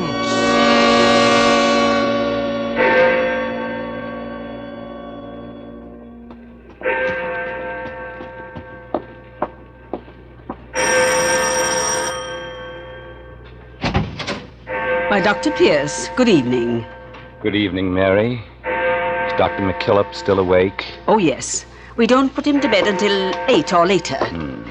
Is evening service over already? For shame, Mary. A parson's housekeeper. And do you forget we don't hold service on Wednesdays? Why, it slipped my mind it was Wednesday, sir. Of course you've come to read to Dr. McKillop. He'll be so pleased. There's so little I can do. If he were able to let us know in some way. I can tell by his eyes, sir. Whenever you're here, they fairly glow. Well, I suppose that helpless as he is, not able to speak or even write, my visits are at least a diversion. You? You're more than a diversion, sir. You're his hope, if I may say so. No, Mary. The Lord is his hope. Oh, yes, sir. The Lord struck him down with paralysis, and in time the Lord will surely free him from it. Where is the doctor? In his study, sir. We leave him there until bedtime. Very well, I'll go in for an hour or so. Stay as long as you like, Dr. Pierce. We won't disturb you. Dr. McKillop, it's Dr. Pierce come to read to you. Good evening, Dr. McKillop. Good evening. Good evening, good evening. You're a most satisfying companion, McKillop. You hang on my every word and you never talk back. Never but once. And after tonight you won't get the chance, so speak up, Doctor, why don't you? No? Oh, of course, the cat's got your tongue. Well, I'll turn up the lights a bit so I can at least bask in your baleful stare. Yeah, that's better, much better. Yes, tonight is your last chance, McKillop. Tonight is the consummation, the grand finale, the end, Act 3 curtain on a great play about death, redemption, about good and evil. And I won't shrink from your eyes tonight, McKillop. Your eyes can't kill. But I can kill. I have the mind and the will and the hands. I've killed one man, you know that. And tonight I'm going to kill again. No reading from the good book tonight, Doctor. No more metaphysics now. I'm going to tell you a story. Much of it is ancient history to you, but I think there's enough new to hold your interest. I know it'll hold my interest because I enjoy talking about myself. Well, you already know I killed a man. You know who he was. And you even know who I was before I became Dr. Howard Pierce, pastor of this good and godly community. At least you know the name, Philip Gentry. But you never knew the soul of Philip Gentry, Doctor. The contempt, the sum of evil that was in me the night it all began. That was 3 months ago, a stormy night, as you remember. And where was I? I was crouching in a swamp with a man named Mac, because we had just escaped from prison, hiding like an animal in the deep mud and ooze, alien from the whole human race. Gentry, where you going? To the highway, fool. We have to get out of this mud and make time. But Pete's back there in the swamp. You can't leave him. Why not? We gotta all stick together. He'll die back there. Listen, we took equal chances when we made this break. I'm not taking extra chances for anyone.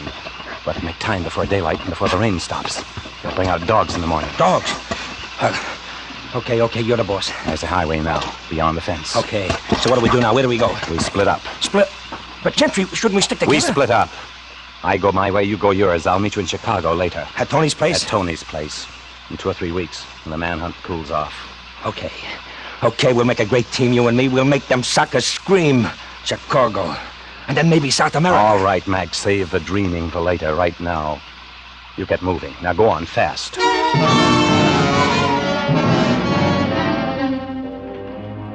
He headed north. I walked a mile or more, this way, south. And then I saw the car. It was parked close to the edge of the road, its headlight almost blacked out by the driving rain. And by the glow of a flashlight, I saw a man bending into the rain, struggling to change a tire. He was alone, so I walked up to him.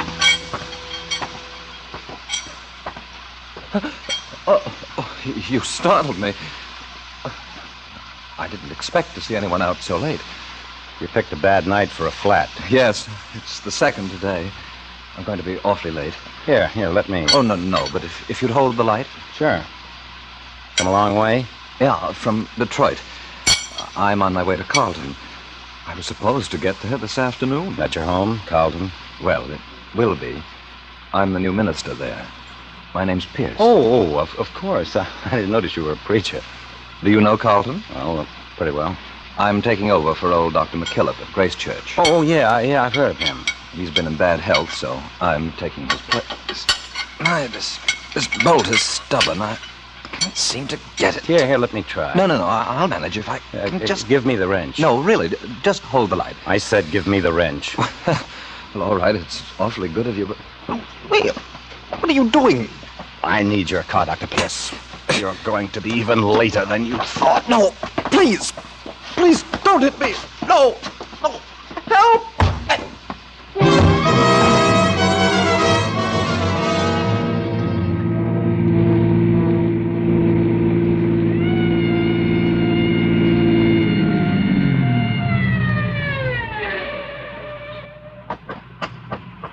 Let me see your license, buddy. My license? Oh, yes, I have it here. Here it is. Mm-hmm. Howard Pierce. Occupation? Oh, a minister. I didn't notice. Yes, but what is it? Was I speeding? No, we were checking all cars on this road. There was a break at the state pen. 3 men. They might come this way. Oh, I see. Oh, but I won't hold you any longer, Reverend. You're going far? No, to Carlton. Oh, now I get it. Well, imagine me not catching on right away. Catching on? Sure. You must be the new preacher for Grace Church, taking Dr. McKillop's place. Why, yes, I am. You're going to the parsonage now? I was. Well, I'm going into headquarters now, and I have to go right by Dr. McKillop's house. You follow me. Oh, I couldn't impose it. Oh, it's not out of my way at all. Not more than a block. I'll go slow so you can't lose me, huh? Okay? Well, all right. Ah, that's the ticket. Really tickle old Dr. McKillop to have you delivered right to his door. Say, I bet you never counted on this kind of reception in Carlton, Reverend Pierce. Now, did you? No, I certainly didn't, my son.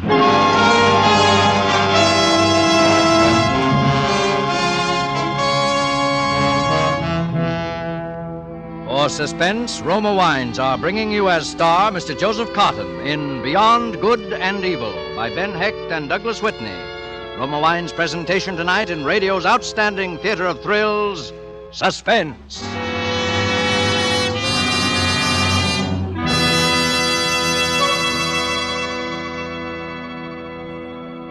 Here's a suggestion from the internationally renowned hostess Elsa Maxwell, who says this about smart and gracious hospitality.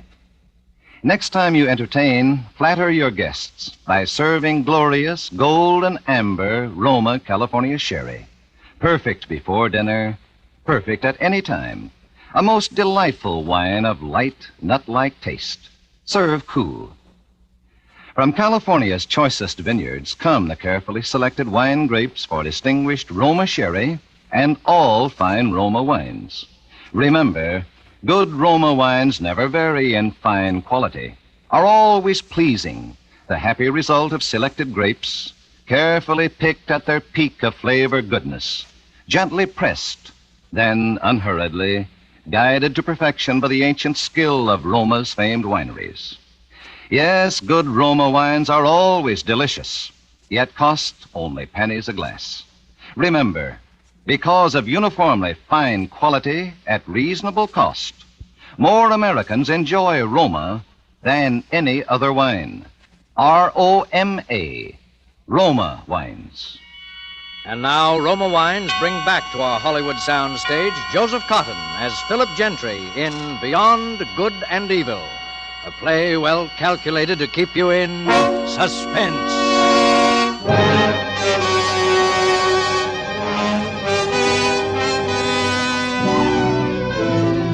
So that was it. My arrival in your dull, pleasant town of Carlton, remember? Officer Owens and your very beautiful daughter escorted me into your study. Father, Mr. Owens brought Dr. Pierce. Dr. Pierce, come in. You and Mr. Owen wait outside for a few minutes, Lucy. Yes. Okay. All right, Father. Sit over here, Dr. Pierce. I can't tell you how relieved I am to see you. I'm relieved to finally be here, Dr. McKillop. Yes, well, I really couldn't bring myself to sleep tonight without first talking to you. You see, the situation's serious. Serious? My health, I'm a sick man. I've had one stroke, as you know. Oh, yes, you wrote. Yes, well, I could have another one at any minute. The doctor says a worse one. And I feel it essential that the work of the parish is in firm hands. This parish needs a young man. Well, I hope to be of service. I've heard only good of you, Dr. Pierce. And you know, you're even younger than you looked. And I looked? In the picture you sent, darker, too.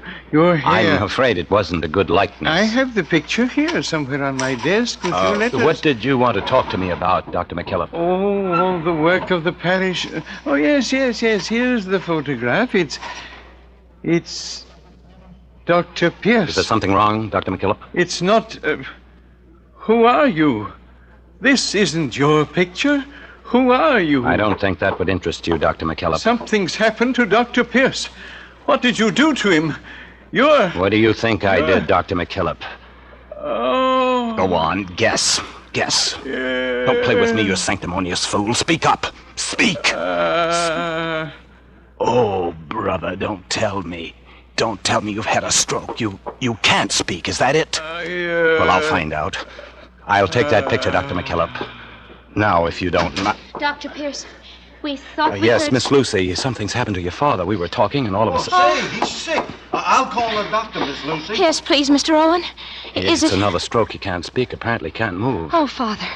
Father, what can we do? We'll have to wait for the doctor. Maybe even then. I know. The doctor said he could be paralyzed for months, years, but he mustn't die. No, I'm sure the Lord will spare him if we have faith. Yes. Look, he can hear us. See his eyes. I see. It's a blessing you got here tonight, Dr. Pierce. A blessing. You are going to stay. Well, but you must. Well, I wasn't sure, but since this has happened to your father, yes, I'll stay. I hope I prove worthy.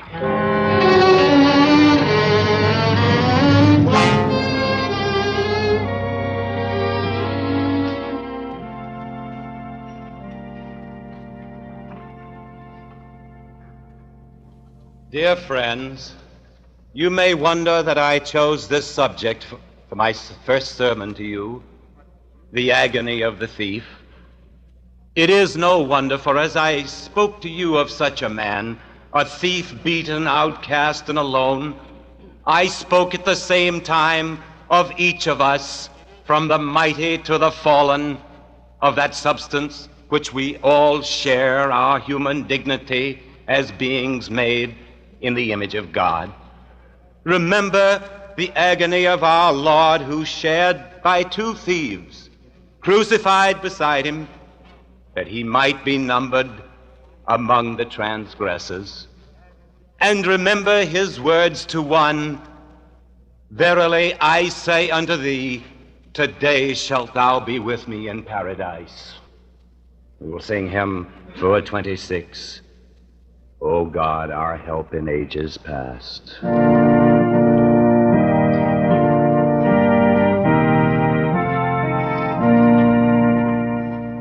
My first sermon, Dr. McKillop, and it was duck soup for me.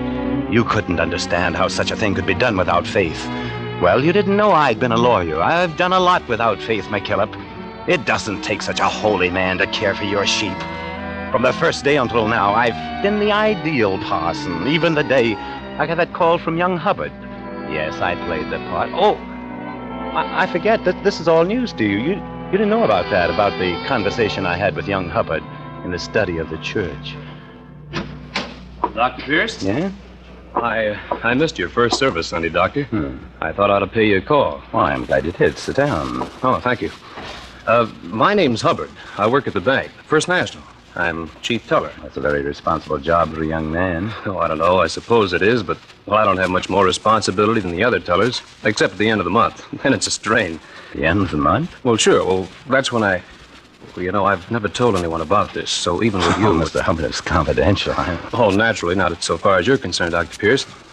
You see, the 30th of the month, we move all our deposits to the Federal Reserve Bank. $50,000 or more. Well, you can see how I wouldn't want some people to know that. You mean you take the deposits alone? Oh, no, that'd be even worse than it is. There's an armored truck comes to take the money, comes by around 9:30 at night, but I'm alone in the bank until it gets there. Well, sometimes when I'm sitting there at my desk, I think how easy it would be. All someone would have to do is shoot me through the glass door. You see what I mean?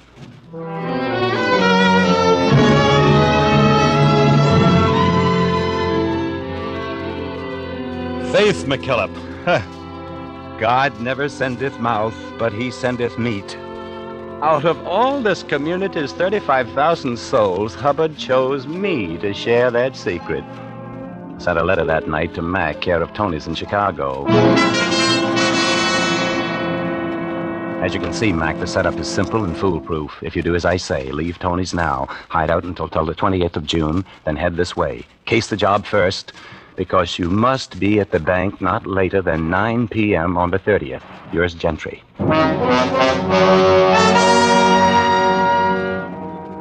That meant 2 months to wait. 2 months until the death of young Hubbard. 2 months until I had $50,000 and a clear getaway. 2 months until tonight. 2 pleasant months to play a saintly part, warmed by adulation, warmed by love, because even you could see what was happening to your daughter, your very beautiful daughter, Lucy. Dr. Pierce, do you ever think of anything besides your work? I don't know, Lucy. What sort of things? Well, do you ever think of yourself? Of a full life for yourself? Why, of course. That's why I work. My work gives me a full life. You don't know what I mean. Yes, I think I do. You see, I have to tell you, even if you don't want to hear. Lucy, my dear. I have to tell you that I love you, Howard.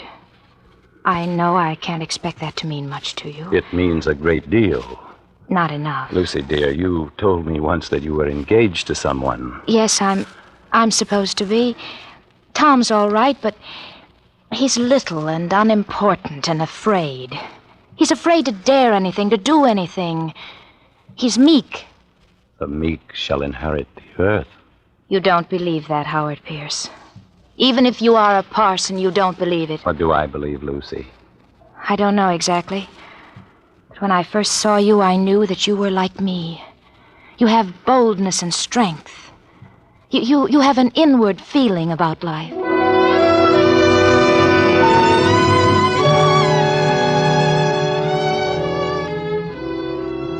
I let it ride. There wasn't any harm in that, Doctor, so far as I could see. Lucy was a great help, blinded by what she called love.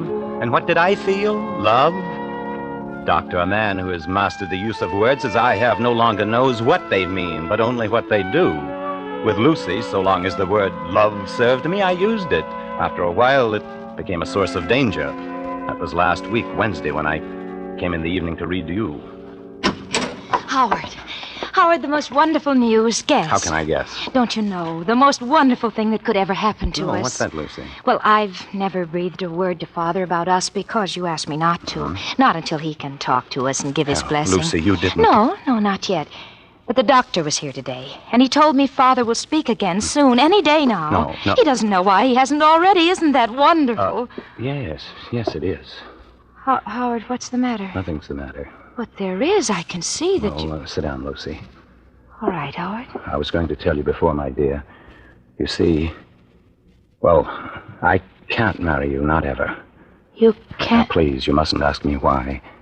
It doesn't matter why, do you understand? It's because you don't love me. If you have to believe that, all right, only you must go on and live your life as though you never met me. As though I never met you. Do you know what that means? Whatever it means. It means I'll marry Tom. It means I'll have a little, quiet, secure life. The best life for you, Lucy. Tom in place of you. Well, maybe you're right. I won't ever have great happiness with him, but after this, I'll never have a greater unhappiness. You mustn't be bitter, Lucy. If you had known me, you would have married your Tom, and you would have loved him. All right, I will marry him. I'll marry him this week in church, and you'll perform the service, Howard. You'll be the one to make me Mrs. Tom Hubbard. Who did you say? Tom Hubbard. I'll be a banker's wife. I never knew his name before.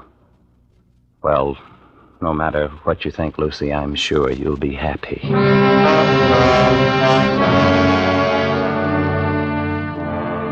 Don't ask me why I didn't kill you, Dr. McKillop, when I heard that you might speak now and at any time.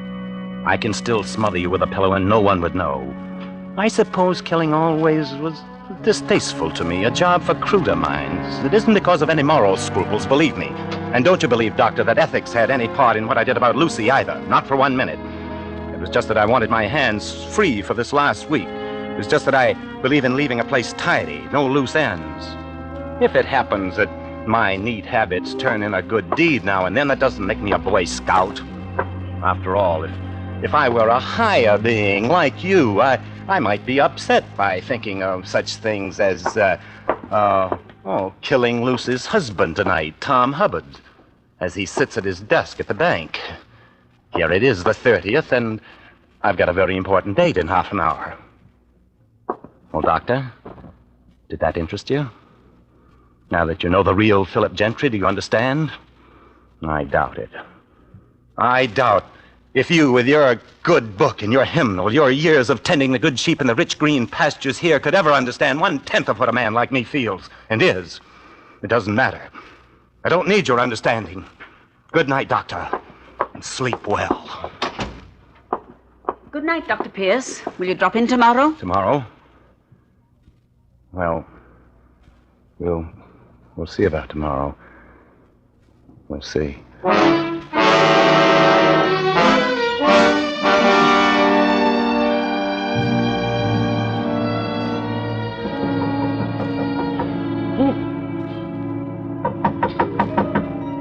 Who is it? It's Dr. Pierce, Tom. Let me in. Oh, Doctor, just a minute. I wanted to make sure. You see, this is the night when the truck's supposed Yes, to come back. I remembered. That's how I knew where to find you, Tom. Did you want something? Lucy is feeling sick. I came to send you home. Lucy? Well, but I can't. I have to stay. I can stay for you. Oh, gee, I don't know. I'm supposed to stay. Lucy is calling for you, Tom. She's really sick? Well, all right. I guess with you here, it'll be all right. Just tell me what to do. Well, that's the money already in those sacks. Yes. And I sit here? Yes, right at this desk. Mm-hmm. Well, gee, I don't know what the directors will think. Run along now, Tom. They'll never know. Why, even if someone walks by from the outside, they'll never know if it's you or me sitting here.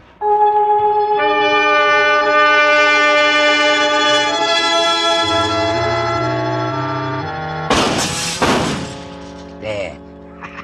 That got him right through the head. Now, he ought to have that money already, right near him. Mac. Huh? What? Who's there? Mac. Come here, Mac. Gentry. Yes. It's Gentry, Mac. What? Something screwy here. You said in your letter... I know. I didn't have a chance to tell you. The plans were changed, Mac. Gentry. Honest, Gentry, I didn't mean to switch on you. I know. You'd better go. I'm dying, Mac. Nah, I ain't gonna leave you here. What do you think I am? Yes, you are. They won't get me, Mac. I'm dying. You go on now. Only you won't be able to take the money. Huh? The plan is all changed. Okay, that don't matter. The dough. Remember me when thou comest into thy kingdom. What? What are you talking about? That's from the Bible, Mac. You wouldn't know it, I guess. It's from the Bible. It was said by a thief.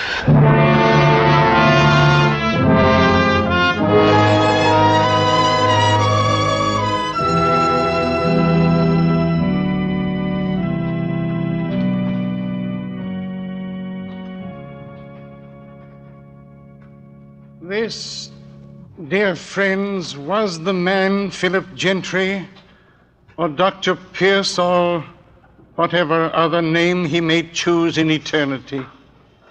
The man whom we bury today. That night when he stood above my bed, pouring defiance and bitterness into my ears, thinking that I was paralyzed, I could both speak and write. My paralysis had been gone for many days, but I did not speak, because I knew what Philip Gentry would do, what he had to do. I knew what he denied, that to accomplish work as he had in God's vineyard, a man must have faith, even though he denied that faith.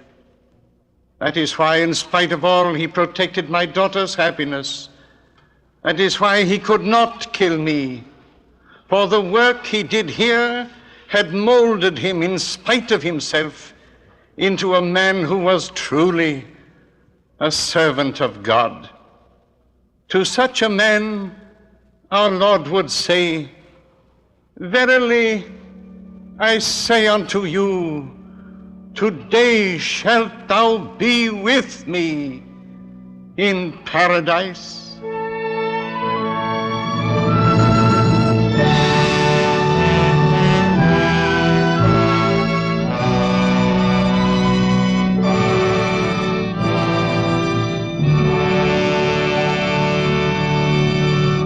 Roma Wines have brought you Joseph Cotton as star of Beyond Good and Evil, tonight's study in Suspense. This is Truman Bradley for Roma Wines, the sponsor of Suspense. Autumn makes me think of ducks on the wing, says famed hostess Elsa Maxwell, and ducks make me think of Roma, California Burgundy. Roma Burgundy because it's a robust wine for a robust time of the year. So delicious with the savory foods of fall, ducks, stew, beef, or spaghetti. I find Roma Burgundy, served cool, makes food so much more enjoyable. Try Roma Burgundy with dinner tomorrow. You'll enjoy the tart piquancy and fruity taste of this vintner's masterpiece. Yes, like all Roma wines, this is wine at its best in uniform quality. For Manhattan Magic or a perfect martini, use Roma Vermouth, the better vermouth that makes better cocktails. Made and bottled in sunny California. Enjoy Roma wines of fine quality every day. Now featured at new low prices by leading wine merchants everywhere. Joseph Cotton appeared through the courtesy of David O. Selznick, producer of Alfred Hitchcock's Spellbound. Next Thursday, you will hear Mr. Henry Fonda as star of Suspense, radio's outstanding theater of thrills. Presented by Roma Wines, R-O-M-A, made in California for enjoyment throughout the world.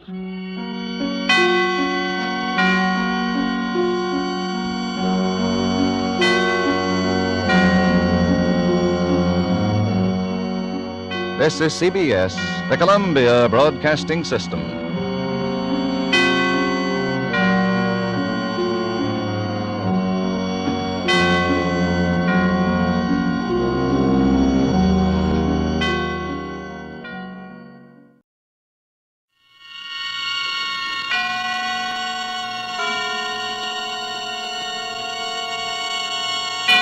Now, Autolite and its 60,000 dealers and service stations present Suspense.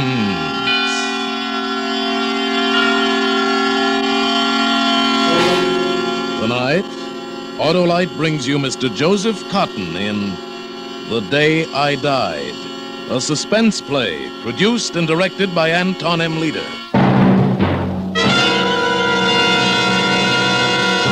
Friends, the 4th of July weekend is coming up with a lot of reckless weekend driving.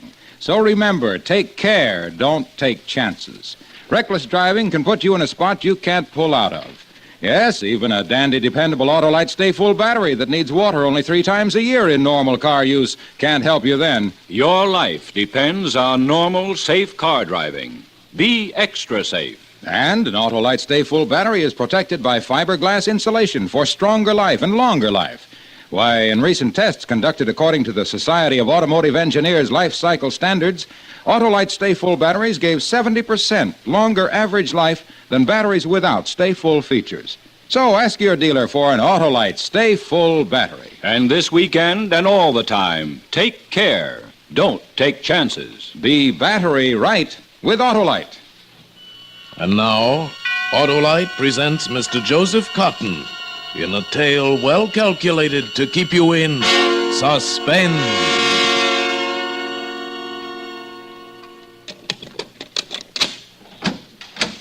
Good morning, Leslie. Good morning. Why is that window open? It's getting stuffy in here, and I told you to keep it closed. You might be seen from the street. I haven't gone anywhere near it. No one Don't could... argue with me, Wells. Keep that window closed. And the shade down. Now, just a minute. I'll give the orders around here. You're still my wife, Leslie, and this is still my house. You're forgetting something, aren't you, Wells? I'm not your wife. I'm your widow. And it's been my house ever since the day you died.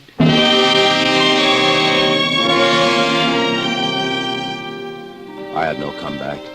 I did what Leslie told me because, well, she was right. A dead man can't put up much of an argument. He has no authority, not even with his wife. Things had been different once. I had money, power, and there was nobody in the world who would have presumed to tell Wells Galloway what to do. But that was before a certain evening in July up at Lake Latimer. That was before Red Tuttle, my law partner, paid me a visit at my cabin up there. In other words, that was before the day I died. I was alone. I'd gone to the cabin to be alone, to try to figure things out. The money was gone by that time. I'd thrown it away, hundreds of thousands of dollars in good living and gambling. And in a sense, Leslie was gone, too. Oh, she was still my wife, but the man she loved was Norman Vale, and I knew it, and she knew I knew it, and she didn't much care. So this time I'd come up to the cabin without my rifle because I wasn't planning to do any hunting. But I brought along a revolver for reasons I didn't admit to myself. And I left it lying on the table in the living room. I was staring at it that evening when I heard the cab from the village stop down on the highway.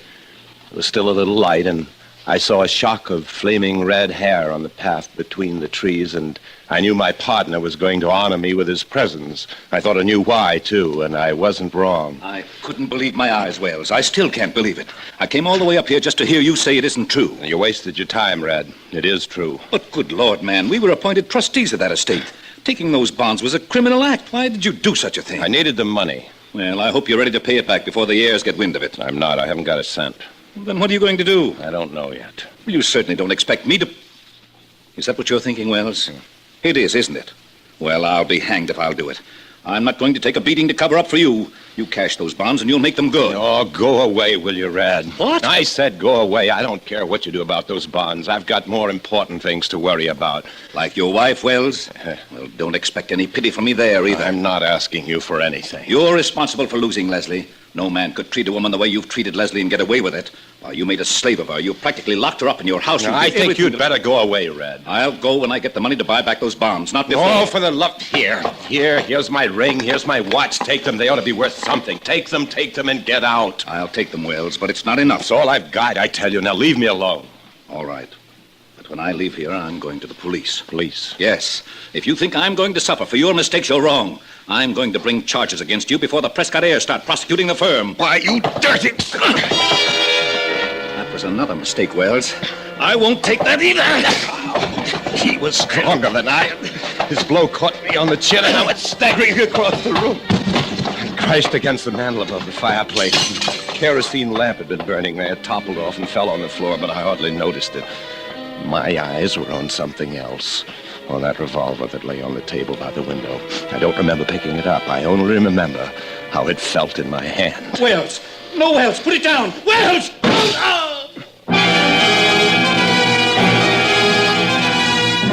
The first shot dropped Red to the floor.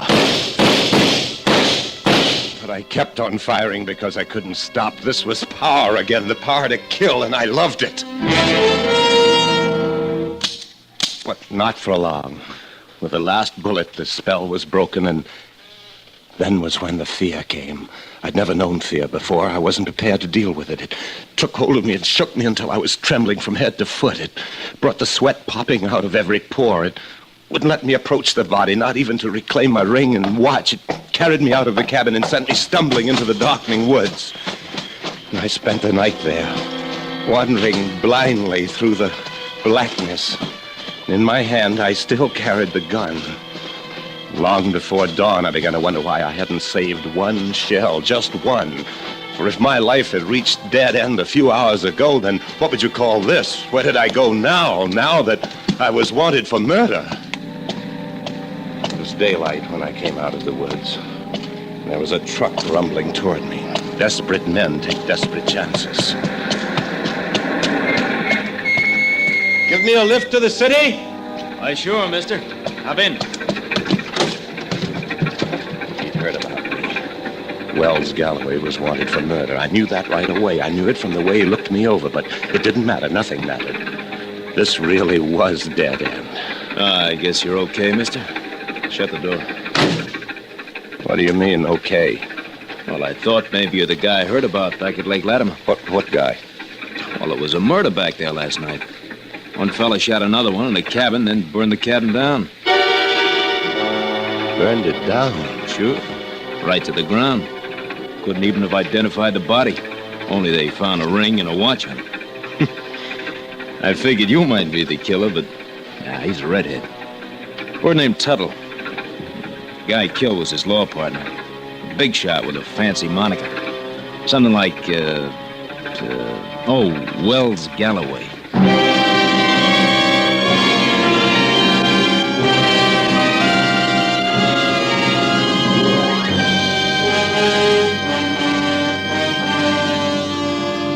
For Suspense, Autolite is bringing you Mr. Joseph Cotton in radio's outstanding theater of thrills, Suspense.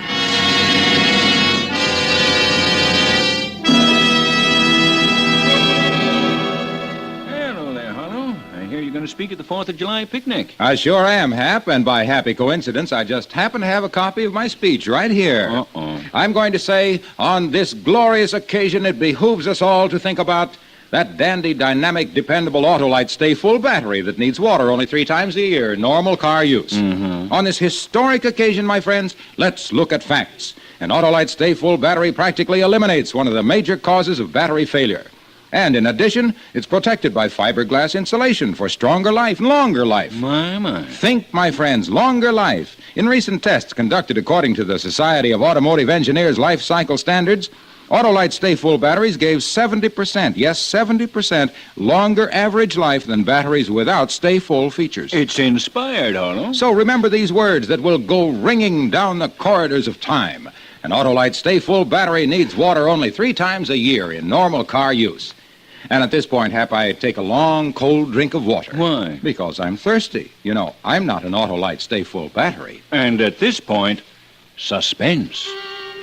And now, Autolite brings back to our Hollywood soundstage Joseph Cotton as Wells Galloway in The Day I Died, a tale well calculated to keep you in suspense.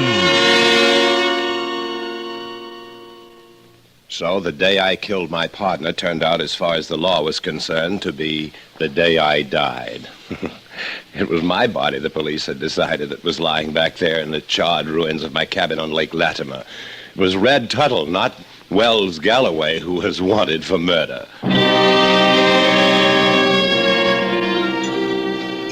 The truck driver dropped me on the outskirts of the next city. I went into a barbecue joint, sat down at the counter, and pieced the story together.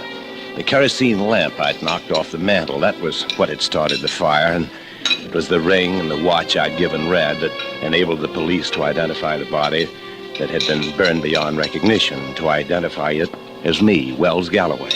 That much was clear. But what wasn't clear was what to do about it. What's the next step after you've been pronounced dead? Well, here's the eggs, fella. Nice day, ain't it? Yeah. Yes, sirree. Beautiful day. Kind of day it's great to be alive. He made me see the point, the man behind the counter, the point I'd been missing.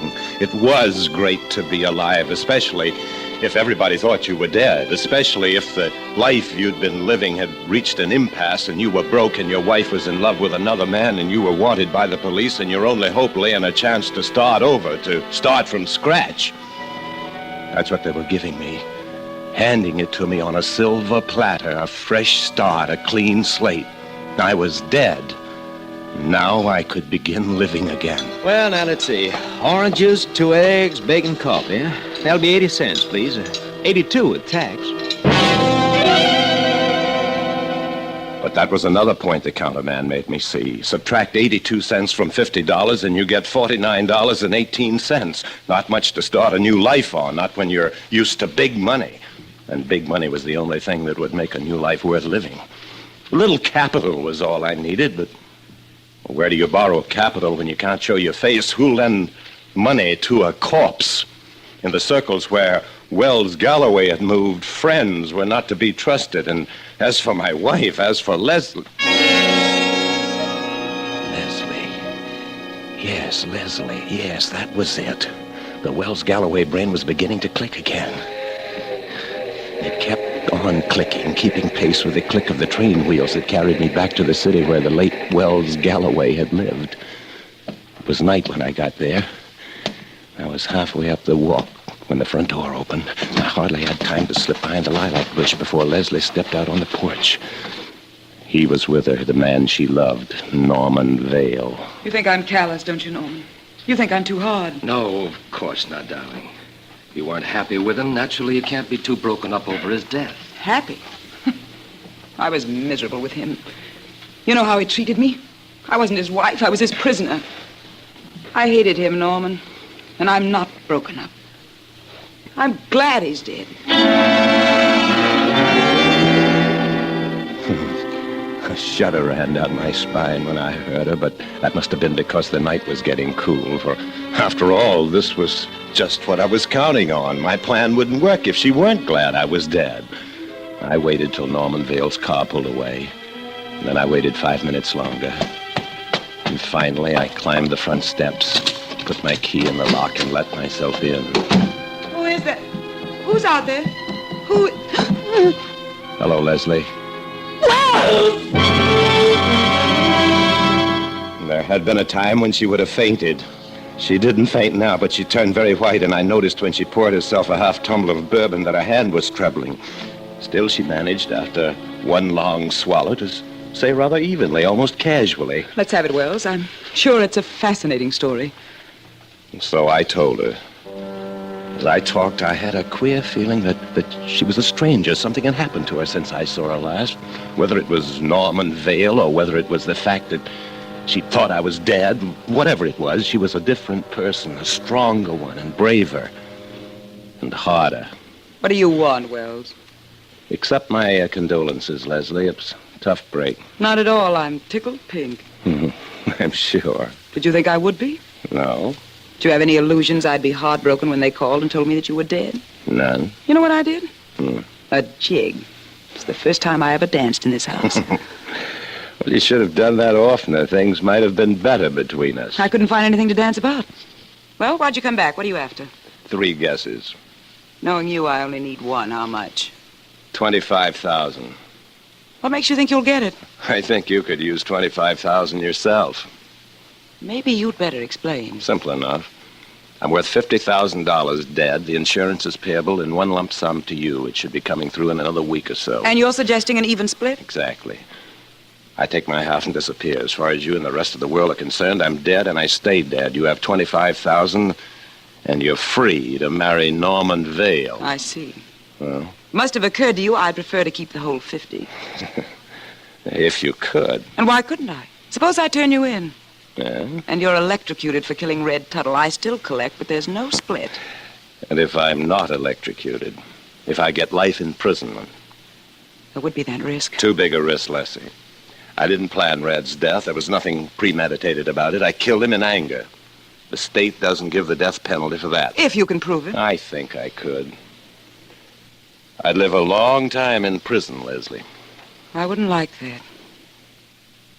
So? I'm thinking. You'd stay here in the house till the insurance company pays off. It's as safe a place as any. Safer.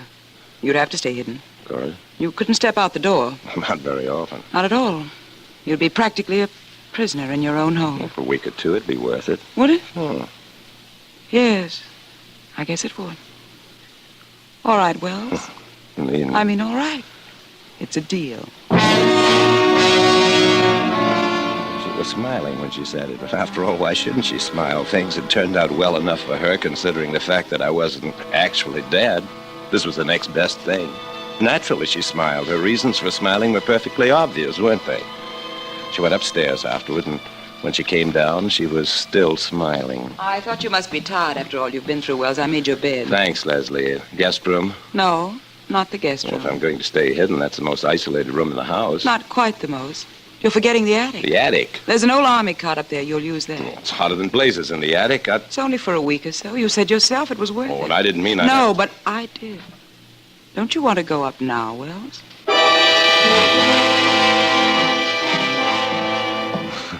That was when I started to catch on. Hadn't occurred to me that she would relish the idea of keeping me as confined as possible. I was amused as I climbed the stairs. Let her have a fun, I thought. It wouldn't be so bad. A few days in the attic, well, that wouldn't kill me. The light up there was dim, and she must have walked very quietly because I didn't know she had followed me up the stairs. I didn't know it until I opened the door to the attic room. And then just behind me, she said, Go on in, Wells. I have the key. I'll lock the door. Lock it? Well, there's no need to lock it. I don't agree with you. The cleaning woman comes tomorrow. Well, she won't come up here. But you might be tempted to go down. Why should I? You'll get lonely, Wells. You'll get bored and restless and terribly unhappy. You'll begin to think you'll go crazy if you don't get out. You'll be desperate for the sound of a human voice. Believe me, I know. Now, look here, Leslie. Please go in, Wells. All right, but there's no reason to take advantage of the spot I'm in. What do you mean, dear? I'm protecting you. I'm carrying out our bargain, the one you suggested. Now go in and let me lock the door. I wasn't amused anymore. This wasn't funny. This was a new experience, taking orders from my own wife, and I couldn't say I liked it, but what could I do? One quick telephone call, one shout, even to the neighbors in the next house, and my game was up. I knew that, and she knew I knew it. So the trump card was in her hand, and she was playing it. She was playing it slowly and with pleasure. She was playing it for all it was worth.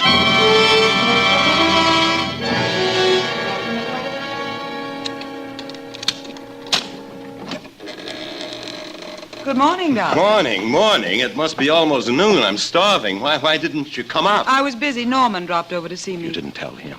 Of course not. This is our little secret, dear. Did you sleep well? I didn't sleep at all. Worried about something? Certainly not. It was hot up here, that's all. What have I got to worry about? Nothing that I know of. Well, go and get me something to eat. I'm dying of hunger. Oh, I hope not, Wells. I wouldn't want you to die of hunger. Then I saw it. I saw it all, the whole thing, that thing I should have seen before. How could I have missed it? She was going to kill me, and why not? What was there to stop her? Wasn't I dead already? Who would ever miss me? Who would know what she had done? She could bury me in the back orchard. She could burn me in the furnace. She'd have the whole 50,000, and who would be the wiser? You can't accuse a woman of killing a corpse. Then on I paced. The room was only 8 feet square, but I walked for miles, and the sweat rolled down my face and down my body, and the walls closed in, and I waited for her to return. What do you want, Leslie? Well, I thought you'd like to know. I just came from your funeral. Oh, they buried Red. Mm-hmm. It was a beautiful service. I'm sorry you went there. That was the evening of the second day. She left my dinner on the table and didn't come back that night. At least I didn't think she had come back, but when I awoke the next morning, I wasn't sure. Sometime toward dawn, a shadow had moved across my dream. A lock had snapped, a door had opened. Had it been a part of the dream itself, or had Leslie... But why should she have come and gone like that? What could she have wanted? There was nothing of interest to her, nothing. Except the revolver. The gun I'd emptied into Red Tuttle's body. It was in the pocket of my coat, and my coat was hung over the back of a chair. I leaped from the bed and went for my coat, the right-hand pocket. No, it was empty. Must have been the left. The left was empty, too. The gun was gone. Leslie had taken it. And now, for the second time in my life, I knew fear. I stumbled toward the door. I began to pound frantically. Leslie! Leslie! Leslie! I heard her footsteps, and then she was just outside, hissing at me. Quiet, you fool. Let me out of here. I said be quiet. Norman's downstairs. He'll hear you. I don't care who hears me. Let me out! Leslie, who is that? Here he comes. Will you be quiet? Who's up there, Leslie? It's no one, Norman. It's nothing. Don't really. lie to me. I heard someone shouting. There's somebody in that room. Who is it, Leslie? Leslie, answer me. Who's in there? It's my husband. It's Wells.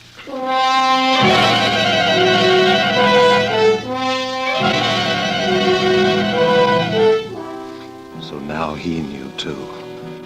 There was silence after she told him, and the sound of footsteps descending the stairs. She was leading him away. She was going to talk it over with him, tell him her plan, ask his help. They were discussing it now, just how they would do it, just how they would dispose of me afterward. I staggered to the window. She'd put a lock on it after the first time she'd found it open, and even if she hadn't, what good would it do me? Suppose I could climb down somehow. Where was I to go? The face of a dead man attracts attention on a public street.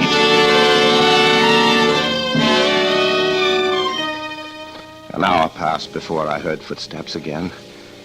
And now I thought, now they would do it. The key turned in the lock. But the door didn't open. They were getting ready, checking the gun. It was loaded now. They would empty it into me as I had emptied it into Red Tuttle. Now they were turning the knob. They were coming in.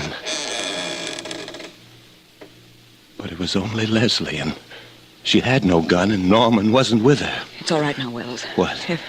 Everything is all right. He won't tell. How do you know? He wanted to. He wanted to go to the police. I persuaded him not to, so don't worry. Everything's quite all right. Was it? Then why did she say it like that, and why was she trembling? Because she was afraid of what she and Norman Vale were planning to do. Afraid because the next time she came, he would be with her, and they'd kill me. And I was alone again now. Oh, what were they waiting for? Let them come and get it over with. I was tired of this room. It was getting smaller every minute, smaller and hotter. The heat was unbearable. I could scarcely breathe. Why, it was hotter than it had been 10 minutes ago. It was like a furnace. Just like a furnace. I didn't know what it was at first, that sound. I didn't know until I heard it again. And then I knew. There was no need even to look at the steam radiator in the corner.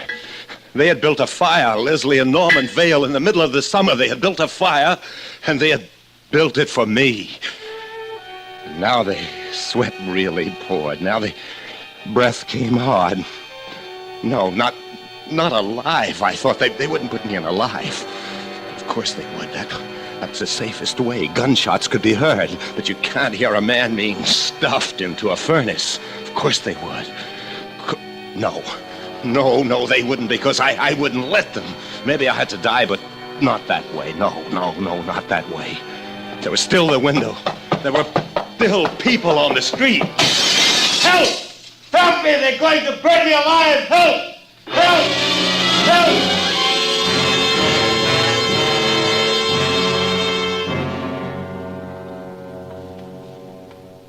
Something happened. I blacked out. And when I came to, I was lying on the army cot. The policeman towered above. He waited until my eyes could focus, and when he said it very quietly. You're under arrest, Mr. Galloway, for the murder of your partner, Mr. Tuttle. You fool! You stupid fool! She was standing in the doorway, and there was another policeman with her. His arm was linked to hers. I could almost smile at that, but Norman Vale, where was Norman Vale? He'd wanted to kill me, too. He was as guilty as she. The policeman must have seen the question in my eyes. Your wife is under arrest, too, Mr. Galloway, for the murder of Norman Vale. The murder of... Leslie, you killed him? Of course I killed him. Didn't I tell you he wanted to turn you in? Did you think I'd let him rob me of all that money? Oh, you fool, you fool, you. If you'd only waited 10 minutes, there wouldn't have been a trace of him left.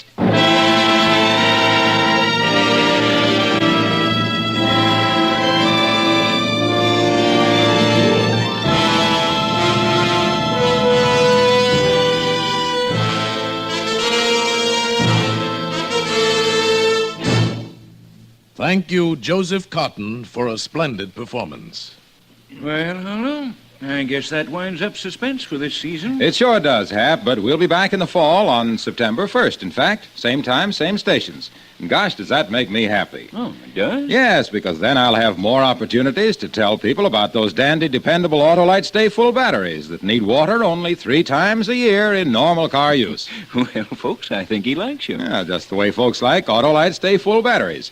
So, friends, this is Harlow Wilcox. And his pal Hap. Saying so long for now and best wishes for a happy, trouble-free summer from Autolite, makers of more than 400 products for cars, trucks, airplanes, and boats. Keep happy, folks. And keep your car happy. Have it checked regularly at your Autolite dealers or by the dealer who services your make of car. There's one near you, no matter where you're vacationing. And be sure to ask for Autolite original factory parts, because they're engineered perfectly to fit together perfectly and work together perfectly, because they're a perfect team. So long for now, and remember, you're always right with Autolite. And for this 4th of July weekend, remember this slogan. Take care. Don't take chances.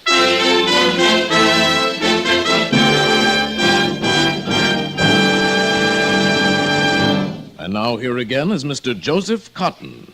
I've always enjoyed appearing on Suspense, and particularly so in tonight's unusual play. As you know, this is the last Suspense broadcast for this season, but I'm looking forward, and I'm sure you are, to its return to the air on September 1st, when radio's outstanding theater of thrills will again bring you Hollywood's most famous stars in these gripping studies in Suspense.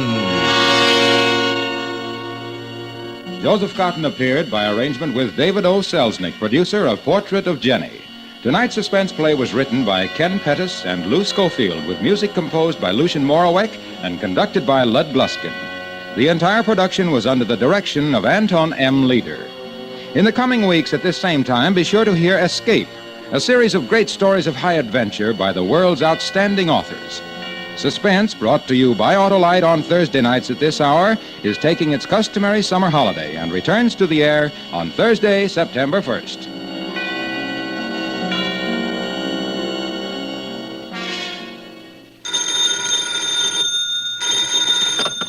You can buy Autolite Stay Full batteries, Autolite resistor spark plugs, Autolite electrical parts at your neighborhood Autolite dealers. Switch to Autolite. Good night.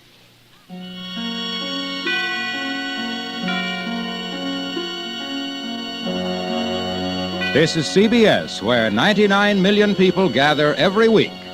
The Columbia Broadcasting System.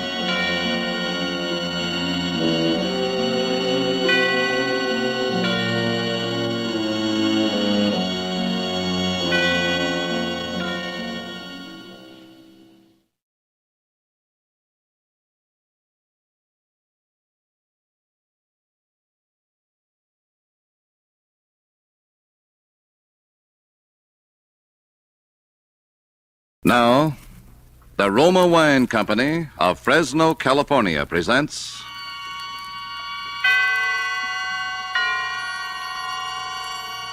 Suspense. Tonight, I Had an Alibi, starring Keenan Wynn. Suspense is presented for your enjoyment by Roma Wines. That's R-O-M-A, Roma Wines. Those excellent California wines that can add so much pleasantness to the way you live, to your happiness in entertaining guests, to your enjoyment of everyday meals.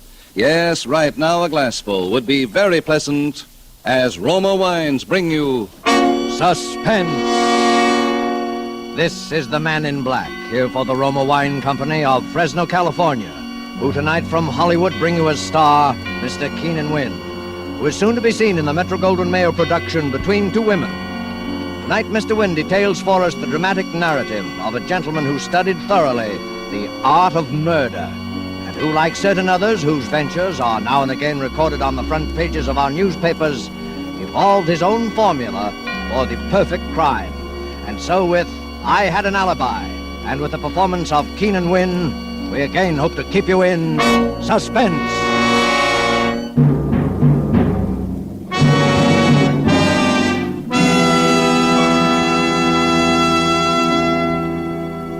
Miss Lamson? Yes? Come in. Sit down. Ever take dictation for a writer before? No. Well, that's okay. I've never written a novel before that I finished. I hope you don't mind working in a place like this. I don't mind working anywhere that I'm paid to work. Oh, don't let that worry you. I came into quite a piece of change not long ago. Maybe you heard about it. Yes?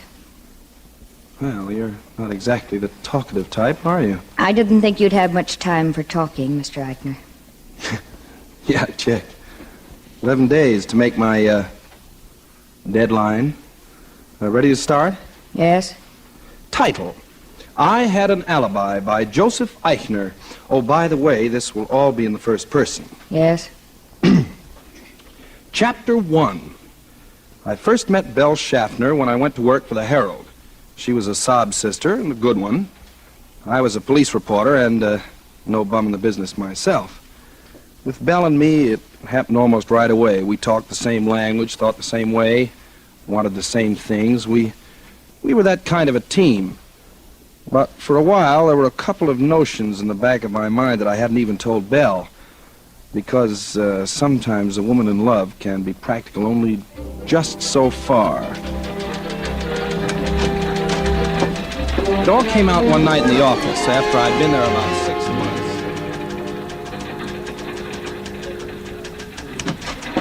Hello, handsome. Hi, Sugarpuss. Busy? Uh-uh. Can I see? Why not? Dimly through the gray curtain of fog, Alice saw the phantom figure. It was closer now. She tried to scream, but her throat... Is Alice still having trouble with her throat? She's been trying to scream for 2 weeks now. Look, I know. There's the reason right there. City desk, Eichner. Yeah. Uh-huh. Yeah. What's the address again? Okay, I'll go right down. Well, what did I tell you?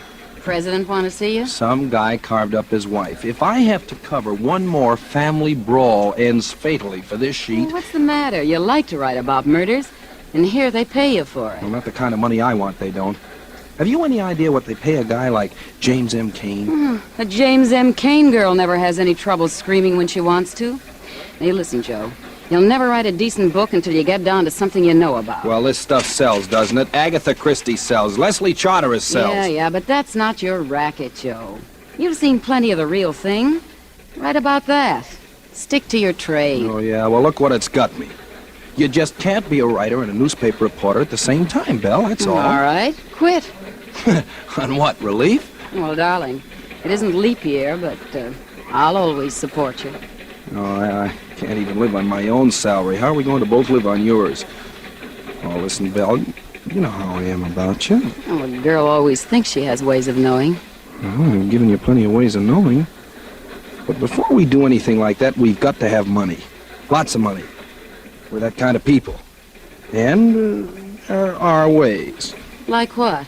Well, like marriage, for instance. Oh, you're going to marry the boss's daughter, huh? Well, why not? If the boss has left her $1 million and she has a bad cough. Well, I don't have $1 million, but... All right, you think I'm kidding. But they exist. You read about them in the papers all the time. That's right, you do. Well, what's that? Just a picture of a girl. And what about her? I'm supposed to go out and interview her tonight. It's a very, very sad story. Yeah? Uh-huh. She's got not $1 million, but 5. And she's an orphan. And she's got something the matter with her heart. So they only give her 6 months to live. And she's just come out here to spend her last days in the glorious sunshine of California. It's a very sad story. Yeah. You want the assignment, Romeo? It's yours. Oh, say, loan me a couple of dollars, will you, Belle? What? Poker? Oh, no. Flowers.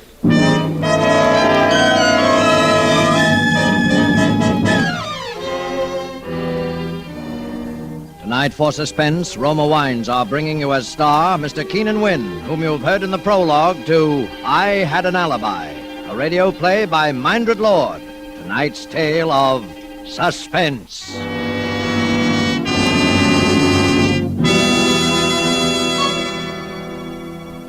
This is Truman Bradley for Roma Wines. Waynes. And we have an interesting idea for you tonight from the keen and sensible mind of America's famed expert on parties and smart entertaining, Miss Elsa Maxwell.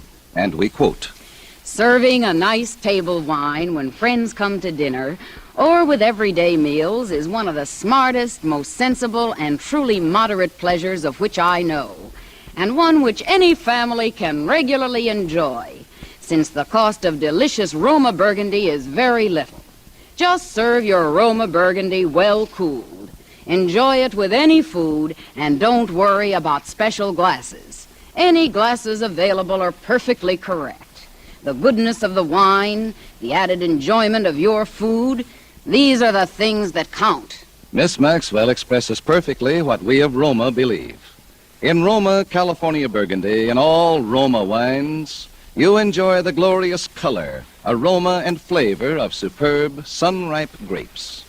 Our noted wineries, located in California's choicest vineyard areas, assure you of flavor and quality which are always good, never varying, always delightful. And so Roma quality is preferred everywhere. And you are able to enjoy these fine Roma wines at modest prices, only pennies a glassful. Remember, more Americans enjoy Roma than any other wines. R-O-M-A, Roma wines. And now it is with pleasure that we bring back to our soundstage our star, Mr. Keenan Wynn, who, as one Joe Eichner, prepares to continue dictation on his first and only novel, I Had an Alibi, a tale well calculated to keep you in suspense.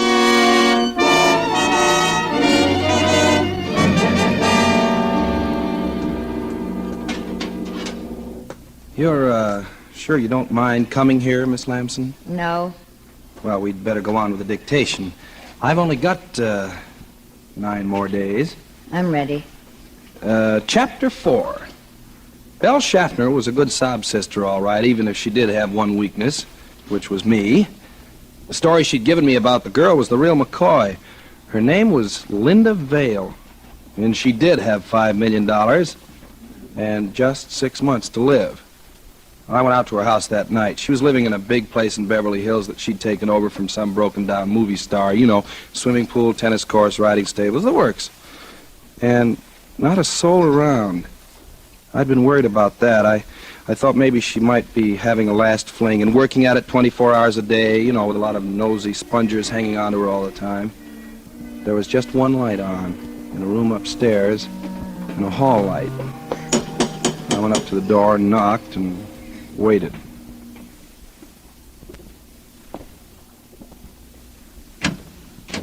Yes, sir? I'd like to see Miss Vale, please. I'm sorry, sir, but Miss Vale has given orders that... Well, would you just give her these, please? I'll wait. Very well, sir. A press card will break the ice with almost anyone, and I knew the flowers would do the rest. What a surprise. Pretty soon I heard steps and a voice. Sandra, the flowers are simply lovely, but who... Miss Vale? Yes? Well, my name is Joseph Eichner. Yeah, she was a nice enough kid and lonely. Because, like a lot of people on a spot like that, the thing she was afraid of most was having anybody pity her. That's the mistake that nearly everybody made. But not me. I played it for a switch. I'd figured every move for days ahead. Joe, Yes? what's the matter? Oh, nothing. You've been awfully subdued lately. You've always been so gay. Well, Linda, Well, I've got to go away. Go away? Linda, I've been trying to keep it from you, but... Well, gee, you must know how I feel about you, and seeing you every day and knowing that... Oh, Joe. Well, it's not fair to you, Linda. And, well, I can't take it anymore. Joe, Yes. I don't want you to go. I don't want to. I don't want to, Linda, but... Then promise me. Promise me you won't leave me. Just for the little time that's left. Oh, Linda. For my sake. All right, Linda. For your sake. After that, it was quick and easy. 3 days later, we went to see her doctor, the best heart specialist in California. Dr. Lawson, you must be frank with us. Doctor, we're in love. I see. And we want to be married. Look, Doctor, if I could make Linda happier, if I could give her all the love and tenderness, well, isn't it just possible? My boy, all that medical science can do is go on the basis of experience. We can't make certain prophecies. But on the basis of experience, the prognosis for Linda remains unchanged. But, Doctor, once you told me that anything is possible. And I say it again, my dear. Anything is possible. That's enough for me, Joe. Yeah, me too. Do you, Joseph, take this woman to be your lawful wedded wife, to have and to hold in sickness and health, for better, for worse, for richer, for poorer, forsaking all others, until death do you part? I do. Do you, Linda, take this man to be your lawful wedded wife?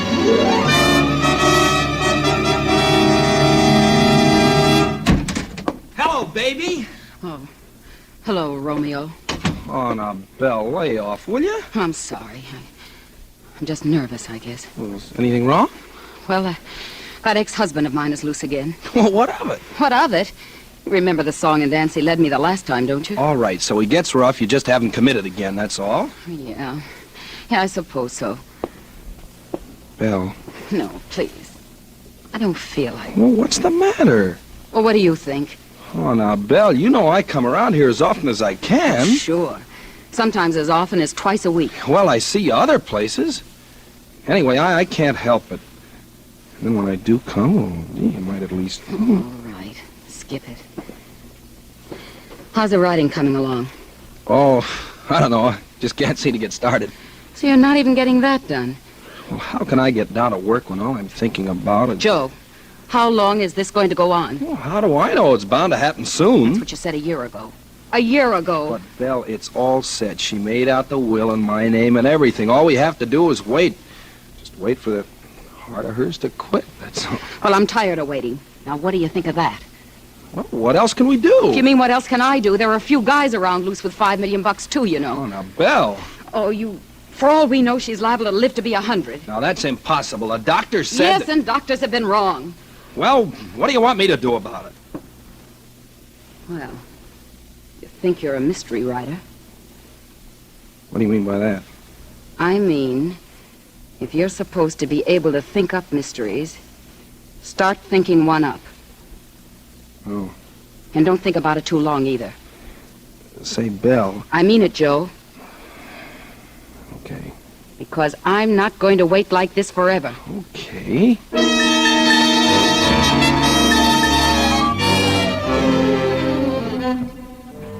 Well, that was when I first began to think about it. Then all of a sudden I began writing again. Linda was a little surprised, but I kept right at it, and every so often I'd show her what I'd done. It was pretty terrible, but it didn't matter because nobody but her was ever going to see it anyway. After about 2 weeks of this, I was ready. That night I came out of the study and went into the drawing room. Working hard? Yeah. Say, Linda, you want to do me a favor? Well, of course I do. Well, you know the place in my story where Lillian pretends to commit suicide and leaves the note? Uh-huh. Look, I suddenly thought, why not have the note reproduced right in the book as though we're in her own handwriting? You know, Exhibit A, you know, along with the map of the grounds and so on, Well, that would be good. Yeah. Only, of course, it's got to be in a woman's handwriting. Do you want to write it for me? You mean my handwriting's going to come out in a book? Oh, how exciting. Well, it sure is if I can get a publisher, and I think I've got a nibble. Here, you can write it on your own stationery. I'll cut that letterhead off the top later. All right. What does it say? Darling. Darling? You know I can't go on like this. Huh? It's got to end sometime. It's got to end some time. It will be easier for both of us if I end it now. If I end it now. Please try to forgive me and sign it L. L? Wouldn't you sign it? Oh, no, you see, all Lillian's letters to Dick are signed L, remember? Oh, yes, Yeah. I remember now. There. Oh, thanks, darling. Is it all right? Oh, sure. It's perfect.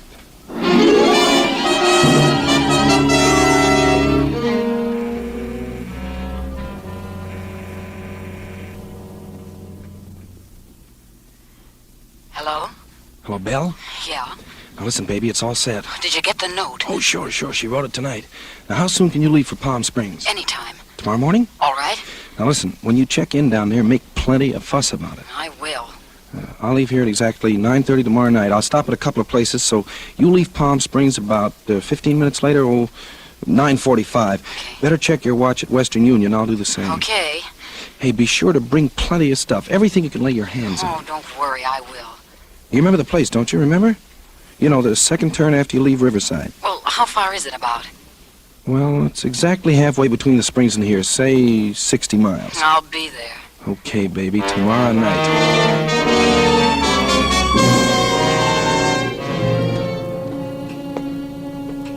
What time is it, Linda? Oh, it's just about 9:30. Well, I guess I'd better be going. Gee, darling, I hate to have to leave you this way on such short notice. It's all right, dear. I'll be going to sleep in a few minutes anyway. You know, I don't know why this guy has to see me in such a rush, in Palm Springs of all places. But if he wants to publish my book... Well, of course, you have to go. Well, I'll be back tomorrow afternoon, maybe even earlier. You won't worry, will you? No, I won't. Doors onto the terrace locked? Yep. Yeah, they're all right. You know, I know how nervous you are sometimes when I'm away for the evening. I think you're the one that's nervous. Yeah. Yeah, maybe I am at that. Well, good night, darling. Good night, Joe. Oh, Saunders. Yes, sir? Come in, sir. Look, Saunders, I've got to drive down to Palm Springs tonight. Excuse me just a second. Linda? Yes? Linda, you'd better put the snap lock on your door from the inside, just in case. I've got the key. Oh, all right. There you are. Okay, darling. Good night. Good night. Saunders, let me see. Oh, yes. I wonder if you'd mind checking the doors from Mrs. Eichner's room onto the terrace to see if they're locked from the outside. Good, sir. A little later when she's asleep so as not to disturb her. You know, she gets nervous sometimes when I'm not here. Yes, sir. Saunders, you won't forget, will you? Oh, no, sir. I shan't forget, sir.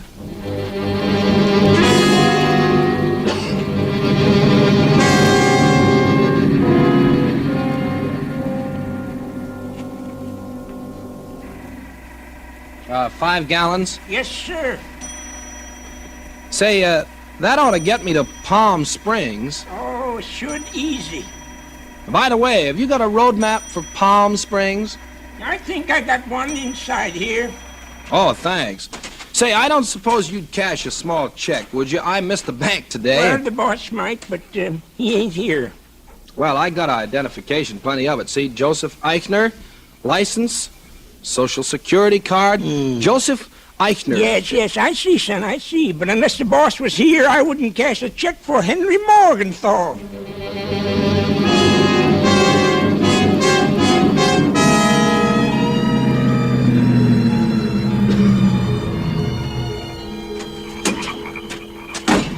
Belle? Joe. Hello, baby. Well, what's the matter? You're shaking all over. Oh, I don't know. Everything, I guess. Hmm? And I thought I saw that ex-husband of mine down in Palm Springs today. Now, what would he be doing down there? I don't... Oh, I must be seeing things. Oh, sure you are. Oh, Joe. Joe, I'm scared just the same. Are you sure nobody's going to get nosy about this? Let him. It's a setup. The room's locked from the inside, and the butler knows it. Nobody could have done what's going to happen in that room tonight except Linda or me. I couldn't have done it because I couldn't be there at Palm Springs with you at the same time, right? Oh, yeah, I guess so. I've already left a trail to Palm Springs a mile wide. Did you get away all right? Yeah, out the back of the hotel. Nobody saw me. Everything else go okay? Oh, yeah. I got the maid in this afternoon and raised a fuss. Then I gave her $5 and made her polish everything till she was blue in the face. She'll never forget it. Swell.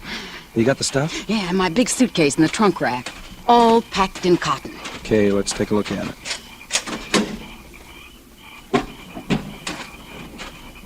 Here you are. Look at this. Glasses, water pitcher, ashtrays, and look at this. I even got doorknobs. I unscrewed them with a nail file. Hey, what do you know? Here's the one to the bathroom. And this little one's from the medicine cabinet. And this one's the inside of the front door. Okay, I'll just put my fingerprints on them and you pack them back in cotton. Say, you're sure you can get this stuff back into your room all right? Oh, sure. Better hurry then. Yeah, I know. There. With my fingerprints on that doorknob, just let anybody try to prove I wasn't with you in Palm Springs tonight. Oh, I told you that when you got down to something real, you'd hit the jackpot. Remember? Yeah, and you know what this pot is worth, don't you? $5 million.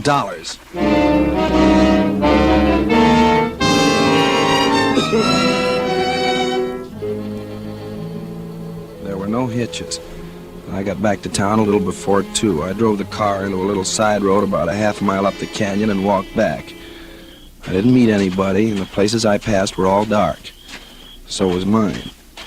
I slipped through a hole to the hedge and crossed the lawn and went up onto the terrace. I checked to see if I had the suicide note in my pocket, and then I pulled on a pair of gloves and opened the terrace door with my key and went inside. The gun was in my overcoat pocket. It was hers. I had the flashlight in my hand. I went over to the bedside and I flashed it on just for a second. She was lying on her side, turned away from me.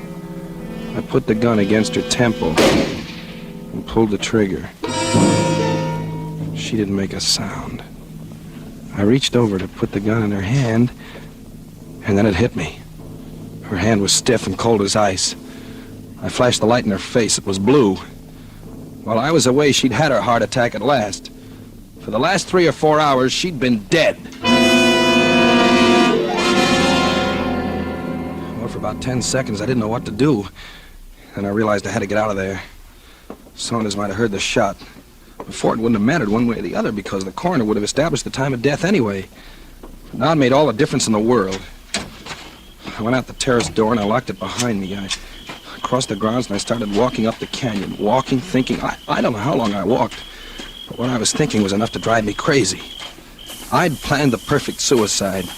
I'd planned it so nobody could have fired that shot but Linda or me, and I had a perfect alibi. But now it had to be me that shot her. Because any fool of a doctor could tell she'd been dead when that shot was fired. And then it came to me. What was the difference? Let the Palm Springs alibi go. Let them think the shooting was an accident. Let them think anything they wanted to. I had the money. And what can you do to a man for shooting a dead body?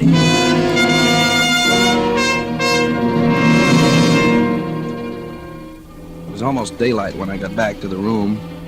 The house was still dark, so Saunders hadn't heard anything. First, I burned that suicide note. Then I turned on the lights and unlocked the door. Then I fired another shot into the wall for Saunders again, just in case he was awake. Then I went over to the inter-house phone.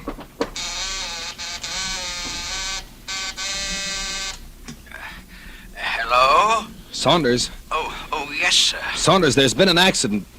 You better call the police.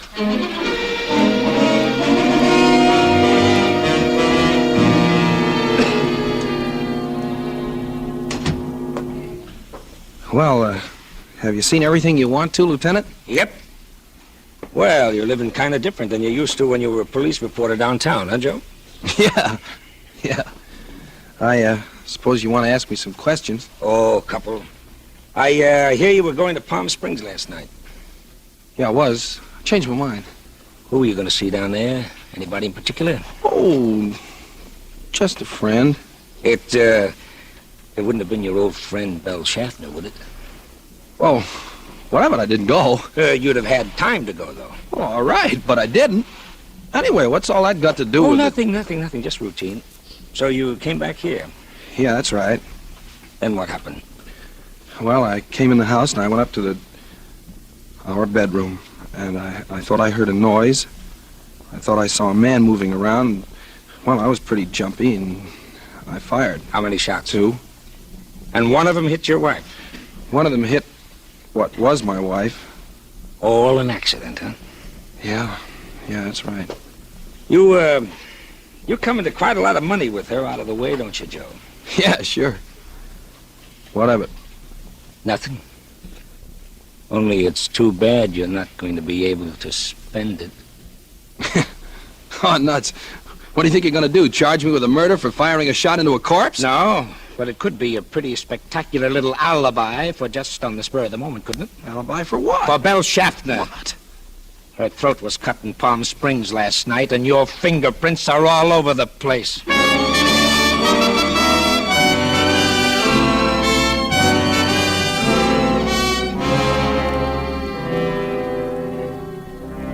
It was her ex-husband who killed her, of course. But what's the difference now? Bella was right about one thing, though. You can't write a decent story unless it's something real. I know. The end. Well, Miss Lamson, we made it. Just. Yes. Do you believe it? Yes. Gee, that's funny. Nobody else did. The judge, the jury, not even my own lawyer. Maybe they believed what I believe. But you ought to die for it anyway. Yeah, check. And I got a date for that right now. Right, Warden? You ready, Agner? Yeah, let's go.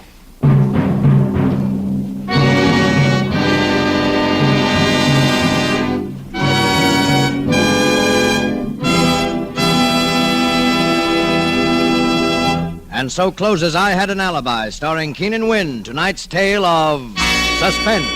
Suspense is produced, edited, and directed by William Spear. The other day, Elsa Maxwell told us about a friend who had lived many years in wine-loving countries around the world. I gave him some of our delicious Roma, California Burgundy at dinner, and he confessed to me that he thought it every bit as enjoyable as any he had ever had. So I say, you people who do not regularly serve Roma wine are missing one of the most delightful treats daily living can offer. It's so good, so smart, and yet so very simple. Take Miss Maxwell's advice. Enjoy Roma wine regularly. It's always good, unvaryingly fine in flavor and quality, and only pennies a glass. Remember, more Americans enjoy Roma than any other wines. Roma, R-O-M-A, Roma wines. Next Thursday, same time, Miss Nancy Kelly will be your star of Suspense.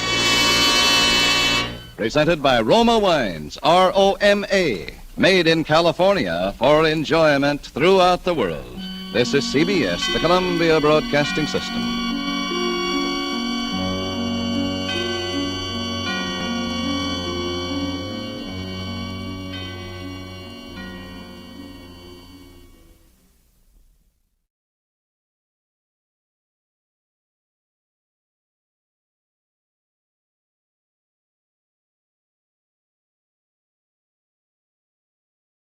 Yes, Roma wines taste better because only Roma selects from the world's greatest wine reserves for your pleasure. And now, Roma Wines, R-O-M-A. Roma Wines present Suspense. Tonight, Roma Wines bring you Mr. Kirk Douglas in Community Property, a suspense play produced, edited, and directed for Roma Wines by William Spear. Suspense, radio's outstanding theater of thrills, is presented for your enjoyment by Roma Wines. That's R-O-M-A, Roma Wines. Those better-tasting California wines enjoyed by more Americans than any other wine. For friendly entertaining, for delightful dining. Yes, right now a glassful would be very pleasant. As Roma Wines bring you Kirk Douglas, the young American actor who made such an auspicious screen debut in The Strange Love of Martha Ivers. Mr. Douglas appears as George Mason, with Kathy Lewis as his wife Lois, in Community Property. Tonight's tale of Suspense. You sure manage to look sloppy in the mornings, don't you? Thanks. Coffee? Yeah. Maybe I shouldn't have qualified it. You look sloppy most of the times nowadays. Why should I waste my time looking glamorous for you? Oh, don't mind me. I'm just your husband. I just pay the bills. That's all I do. What bills? I should look like one of the 10 best women of the year on what I can squeeze out of you, I suppose. I'm not talking about clothes. But you could get your hair out of your face and put on a little lipstick for a change. Sure. Get up 3 hours early and go to the beauty parlor. All for the privilege of making your breakfast and listening to your sour cracks. What's the matter with you? Didn't you sleep well? What do you care? I thought maybe you'd been lying awake nights again, wondering how you're going to spend your share of Uncle Bert's $50,000. I'd never lie awake nights wondering how to spend any money that you ever got your hands on first. Well, you got something there. I've got better use for that money than letting it go into freak hats and imitation furs. Well, then stop harping about it. I don't care about the money. I don't want to see the money. I don't want to hear about the money. What you call this, coffee? That's what it says on the can. Yeah, you could even make stuff out of a can taste rotten. Look, if you don't like it, go get your breakfast at Schwab's drugstore. It's no pleasure for me. Well, I would if I could afford it. You know, you're not kidding me any, Lois. Kidding you? I stopped even trying to communicate with you. And that doesn't prevent you trying to make my life as miserable as possible, though, does it? Your life. What kind of a life do you think I've had this past year? I can't even remember the last time I had a civil conversation with you. And as for anything else, I'm nothing more than a housekeeper around here, a housekeeper that doesn't get paid. Yeah, it's tough. Sometimes I wonder how you stand it. So do I. But I know why, all right. Oh, you know everything. I told you you weren't kidding me any. As long as you think I'm going to get that inheritance from Uncle Bert, you'll stick to me like a leech, won't you? I told you I don't care about the money, and I don't want to hear about the money. There's enough about it. Even if your uncle is fool enough to leave it to you, which I doubt. Oh, sure, you don't care about the money. Not much. All I care about is having a decent life. I've about come to the conclusion it's impossible for you to be decent to anybody. Well, if it's as bad as all that, why don't you get a divorce? Well, maybe I should. Maybe it's what time we talk divorce, George. Maybe it's just high time. Well, what's stopping you? Sometimes I wonder. Well, I don't. You'll never get a divorce as long as you think I might inherit $50,000. That's what you think. Yeah. Well, I've thought about it. I've thought about it plenty. Then why don't you do something about it? Because I know you're too cheap to pay alimony and the lawyer's fees. That's why. Is that honestly all that's worrying you? Well, I'm certainly not worried by any illusions I might ever have had about you. All right. I'll pay the lawyer's fees in advance, and any reasonable alimony you can get a judge to grant you. Do you mean that, George? I never meant anything more in my life. Brother, you've got yourself a divorce.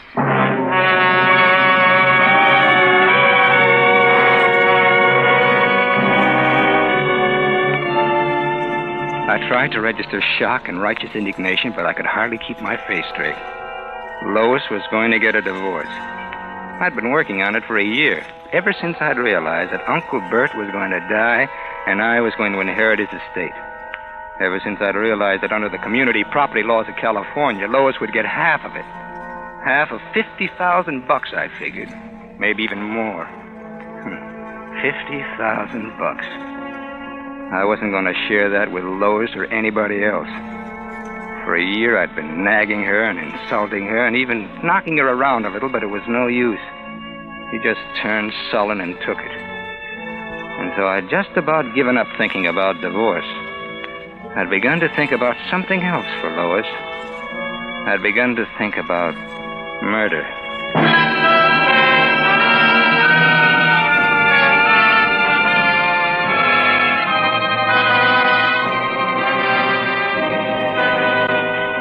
For Suspense, Roma Wines are bringing you Kirk Douglas in Community Property. Roma Wines' presentation tonight in radio's outstanding theater of thrills, Suspense.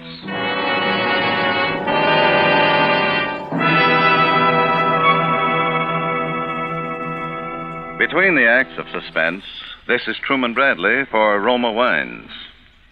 To enrich your quiet evenings at home, to add warmth to your welcome when friends drop in, serve Roma wine. Yes, your family and friends will appreciate and enjoy the important difference in Roma. The extra goodness and fuller bouquet, richer body, and better taste. That better taste of Roma wine begins with California's choicest grapes. Then, with ancient skill and America's finest winemaking resources, Roma master vintners guide this grape treasure unhurriedly to tempting taste perfection. These choice wines are placed with mellow Roma wines of years before. And from these reserves, the world's greatest reserves of fine wines, Roma later selects for your pleasure. So for everyday enjoyment or gracious hospitality, serve Roma California Sherry, Port, or Muscatel. You'll find all Roma wines delightful, moderate, inexpensive, and always better tasting. That's why more Americans enjoy Roma than any other wine. And now, Roma Wines bring back to our Hollywood soundstage Kirk Douglas as George Mason and Kathy Lewis as his wife Lois in Community Property, a tale well calculated to keep you in suspense.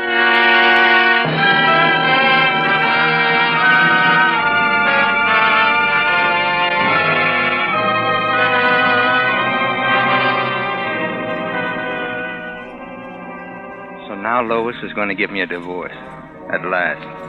And Uncle Bert's $50,000 would be mine, as long as she started proceedings before I inherited. And knowing Lois, I figure now that she'd finally decided. She'd probably go to work on it that very afternoon. When I drove out to Uncle Bert's later in the day, I was feeling like a kid just out of school. It was one of my regular visits, and I never missed. 3 or 4 times a week. That was a bore and a pain. But I'm a guy that can put up with $50,000 worth of almost anything. Good afternoon, Mr. Mason. Oh, hi, Judson. How's the old boy feeling this afternoon? Not too well, I'm afraid, sir. Oh, gee, I'm sorry to hear that. One of his bad days, eh? Rather difficult, yes, sir. Well, do you suppose it's all right for me to see him? Oh, yes, sir. It's nothing that serious, I should say. He's called for his lawyer, Mr. Bernard, and for Dr. Thorpe. I should imagine he'd be quite able to see you as well. Yes? Yes, what is it? Your nephew, Mr. Mason, is here to see you, sir. All right, show him in. Hello, Uncle Bert.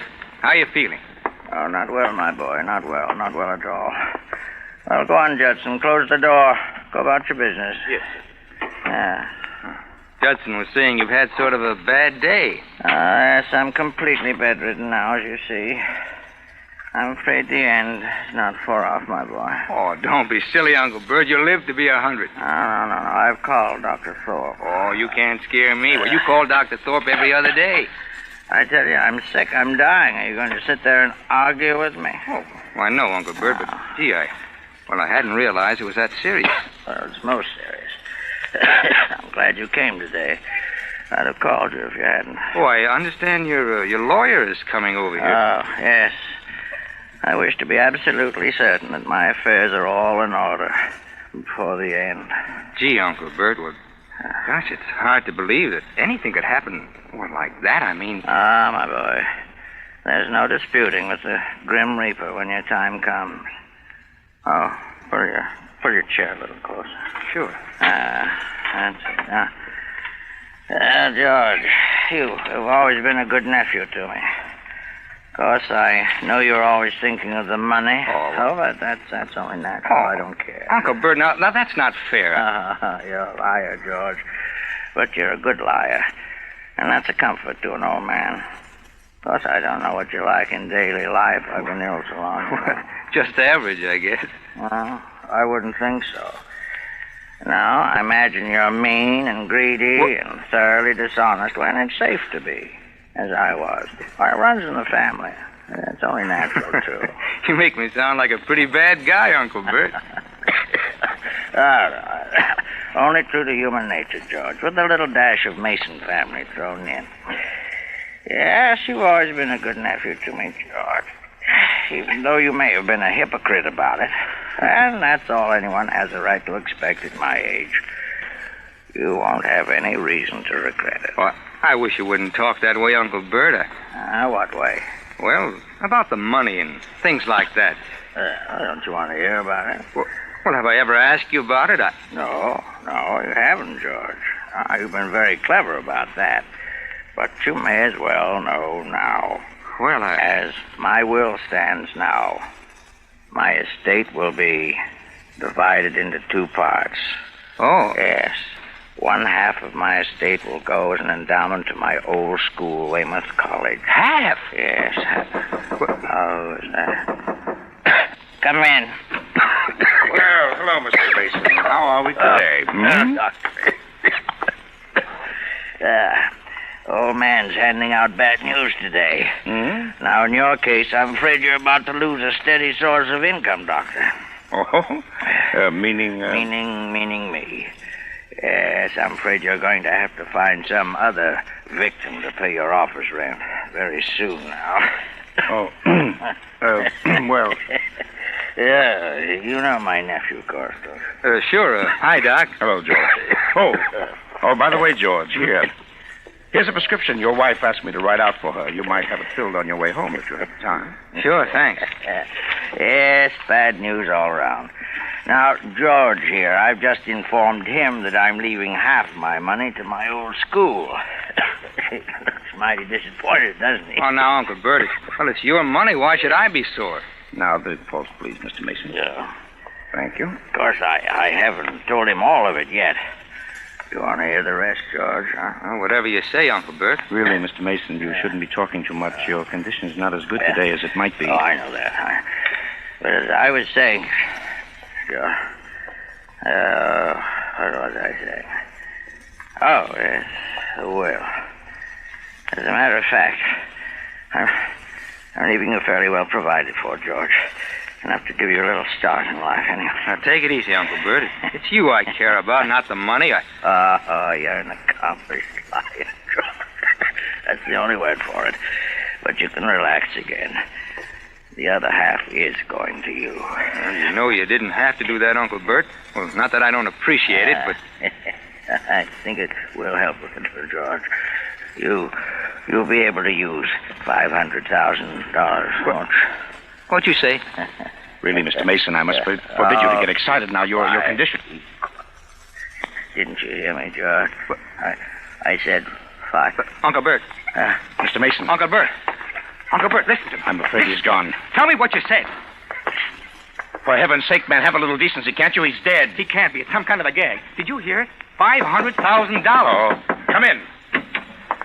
Mr. Bernard is here to see. I'm afraid you're too late, Bernie. Oh, Bernie, you drew up the will. You'll know. Oh, hello, George. Bernie, he said 500,000. 500,000. You mean your inheritance? That's roughly what it comes to. Wow, $500,000. And permit me to be the first to congratulate you, George, on bearing up so well under your bereavement, that is. $500,000, and he never told me. Why, the rotten old liar.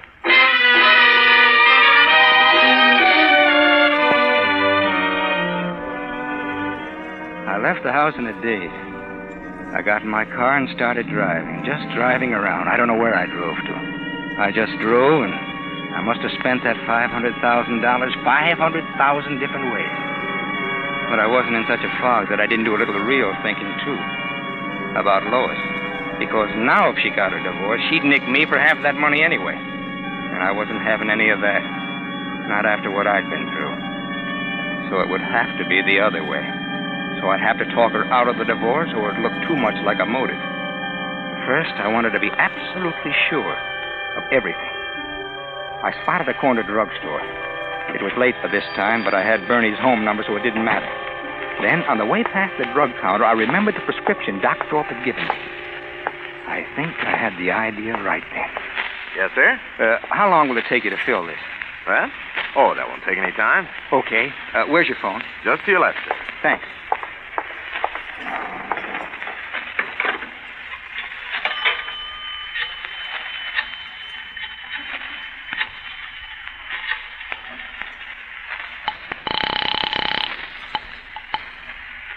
Hello? Bernie? Yeah. George Mason. Why, hello, George. I'm afraid you can't have the money tonight, old boy, but come in first thing tomorrow. Great kidder, aren't you?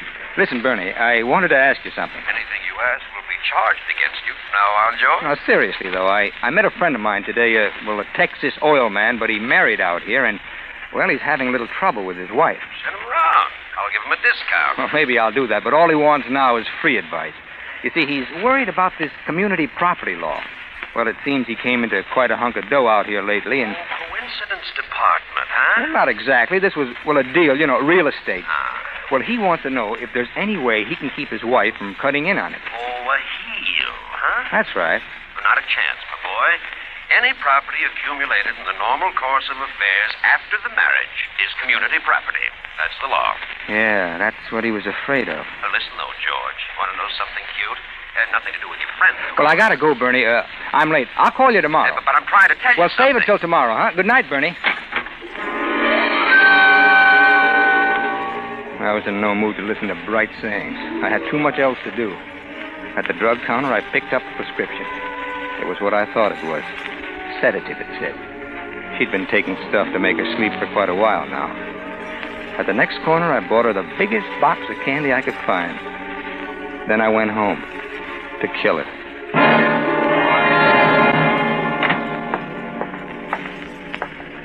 Lois? That's you, George? Yeah. You going to bed? Yes. You're late. Yeah, Well, I'll tell you about it. You don't need to. It's nothing unusual. I know it isn't, Lois, and Well, that's what I want to talk to you about. Oh, here's something I picked up for you. What's this for? Nothing. I just thought you might like it. You must have wrecked the car or something. No, but, well, I've been doing a lot of thinking today, Lois. So have I. Well, you haven't done anything about that yet, have you? I mean, the divorce. Not yet. I know you're in a big hurry, but tomorrow will be time enough, won't it? Oh, now listen, Lois. Like I said, I've been doing a lot of thinking today. Well, it was quite a shock when you said that this morning. When I said it? Well, when it came up that way. I got to thinking, well, I've been pretty rotten to you these last few months. Well, I don't know why, but I have, and I know. You haven't been exactly the ideal companion, George. Well, it's as though something was driving me, making me do things and say things that I didn't mean and I didn't want to, and I couldn't help myself. Gosh, I don't know what it's been. Worry, trying to scrape along with everything going sky high and running into debt and thinking about the old man's money. I don't know what it's been, but I know it's been awful. For me, too. And I know it's been 10 times as bad for you.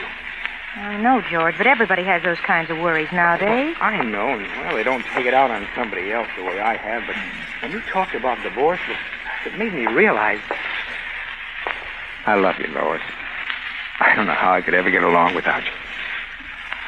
Do you really mean that, George? I never meant anything more in my life.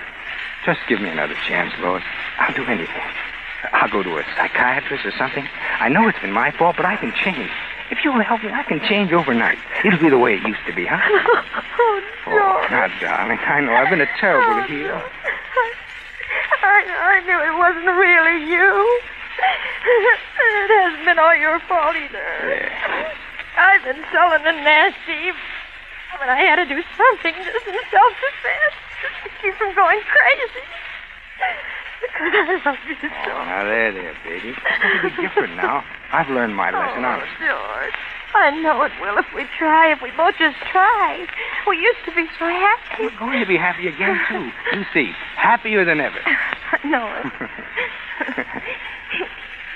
You know, I think I'll really sleep tonight for the first time in months. Good. I've been so nervous lately, I've just been a wreck. Oh, say, that reminds me. I ran into Doc Thorpe today, and he gave me a prescription of yours. I had it filled on the way home. Here. Oh, my sleeping pills. That's funny. You're thinking about that now, and I probably won't need them anymore. You better take one anyway, just to be on the safe side, huh? Say, maybe I'll take one, too. Gee, it's been a pretty tough day.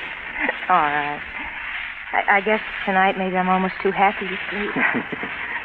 Would you warm up a little milk for me, darling? Take them with? Why, sure, honey. I'll fix you right up. Thanks, darling. I went downstairs and started warming the milk. I'd had the stuff hidden away for a couple of months now. It was a narcotic that would have the same effects as the sleeping pills and show up the same way in an autopsy. I put some sugar and cinnamon in the milk to cover the taste, and then dumped in enough of the stuff to kill a horse. Then I took it up to her. Thanks, darling. Yeah. Oh. That's nice. What'd you put in it? Oh, just sweeten it up a little. Sweet, still sweet. Oh, here's your pill. Thank you. Oh. It tastes a little funny. Oh. It's nice, but kind of funny. Oh, yes, maybe I got the milk a little too hot, huh? It always tastes funny when it's boiled. Maybe. To drink it all now, that's a good girl. There. That's the ticket. Feeling sleepy? All of a sudden. Well, now you lie down and let me tuck you in and you get a good sleep. And tomorrow, we'll start all over again. Oh, yeah. A new life. That's right. Tomorrow, there'll be a brand new life.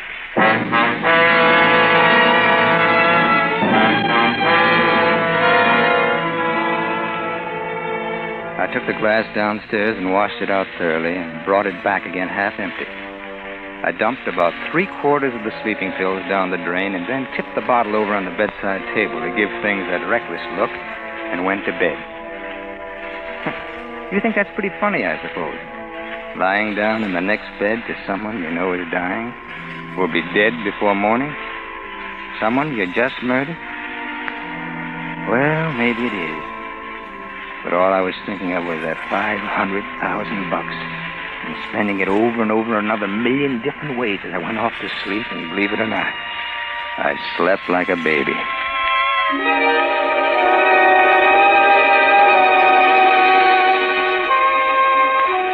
I woke up early, feeling great, not knowing why for a minute, and then I remembered. I went over to look at Lois.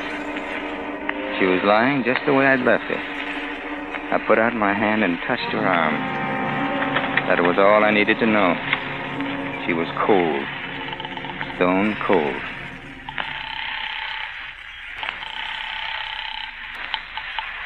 Dr. Thorpe's office. Give me the doctor. Quick, quick. Calling, please. What's the George Mason, hurry, please. Hello, George. Oh, Doc, listen, you gotta come right over here. Something's happened, something terrible. What is it, George? Lois, those pills you gave her. She's taken almost all of them. I can't get her to move. Now, wait a minute, George. Wait a minute. Are you sure there isn't some mistake? I know there isn't. She's cold. You'd better call the police, George. Police? Yes. Yes, it's usual in such cases. I'll be over, but you'd better call the police.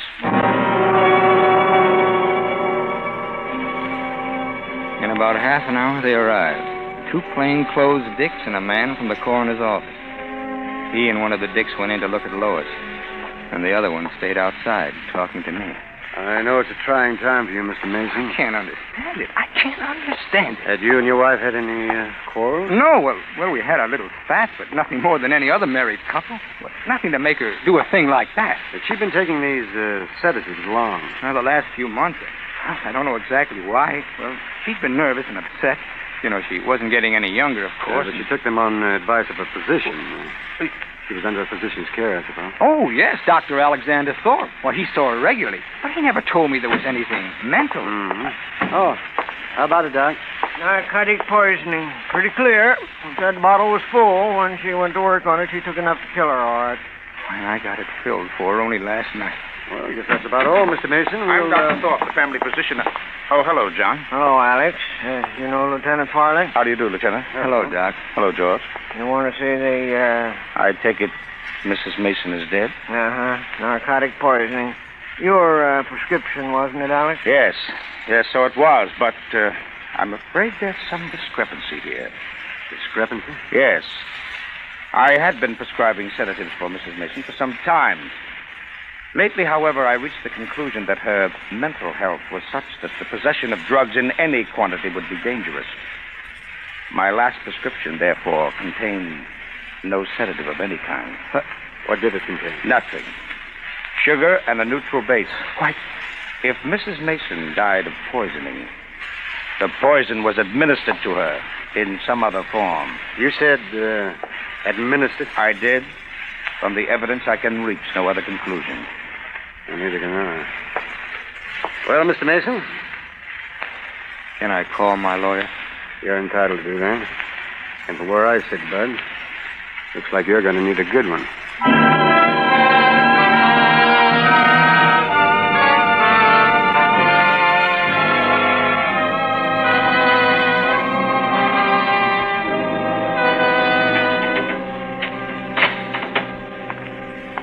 Well, let that be a lesson to you, George. Before you commit a murder, always check with your attorney. Great kidder, huh, Bernie? Sure. If you'd only told me this on the phone yesterday instead of that cock and bull story about a friend from Texas, I could have saved you a lot of trouble. How? I tried to tell you. Money that you earn or make in business is community property. Money that you inherit is not. What? That $500,000 would have been all yours, George. You see what I mean? Next time, check with your attorney. Check with your attorney. A great kidder. Now he says, don't worry. If he can get me off the gas chamber, I'll still have the worst years of my life ahead of me. How do you like that?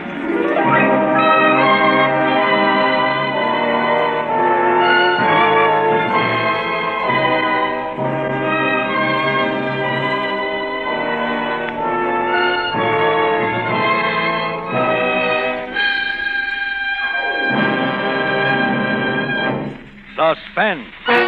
Presented by Roma Wines. R-O-M-A, Roma. America's favorite wine. This is Truman Bradley, bringing back for the curtain call our suspense star of the evening, Kirk Douglas. Kirk, you know millions of our suspense listeners will remember you as Barbara Stanwyck's husband in The Strange Love of Martha Ivers. Well, seeing you play the part of a weak, neurotic man, they'd never guess you were a wrestling champion in college. Well, Truman, you know, the difference isn't as great as you might think. No? You see, college wrestling was my first acting experience. See, that's where I learned to portray suffering. Well, since you were undefeated champion, Kirk, I imagine most of the suffering was done by your opponent. But you must have some other hobby besides wrestling, Kirk. After all, you can't be throwing your guests around the living room all the time, you know. Well, my wife claims my favorite hobby is eating. I do have an awful sweet tooth. You know, when it comes to eating cake, I'm worse than a 10-year-old at a birthday party. Say, speaking of birthday parties, Kirk, reminds me that your host of the evening, Roma Wines, has a gift for you. This hamper of Roma wines with the compliments of Roma, the greatest name in wine. Well, thank you, Truman, and my compliments to Roma. And for that sweet tooth of yours, Kirk, let me suggest this. After dinner tomorrow, or with dessert, enjoy the tempting taste luxury of Roma California Port. Yes, brilliant, ruby red Roma Port, with its rich, full body and mellow, natural sweetness, is the ideal finishing touch to a fine dinner. And when friends drop in, add warmth to their welcome with Roma Port. You'll find Roma Port delightful with your favorite fruits or nuts, too. Truman, I'll remember that. And remember, Kirk, that in all Roma wines you enjoy an important difference. An extra goodness and fuller bouquet, richer body and better taste. Yes, Roma wines taste better because Roma selects better tasting wines from the world's greatest reserves. That's why more Americans enjoy Roma than any other wine. I can't think of a better recommendation. Thank you, and good night. Kirk Douglas appeared through the courtesy of Hal Wallace Productions and can soon be seen in the RKO picture Out of the Past. Tonight's suspense play was written by Robert Richards from a story by Howard Leeds and Arthur Julian. Next Thursday, same time, you will hear Mr. Lloyd Nolan as star of Suspense. Produced and directed by William Spear for the Roma Wine Company of Fresno, California. This is CBS, the Columbia Broadcasting System.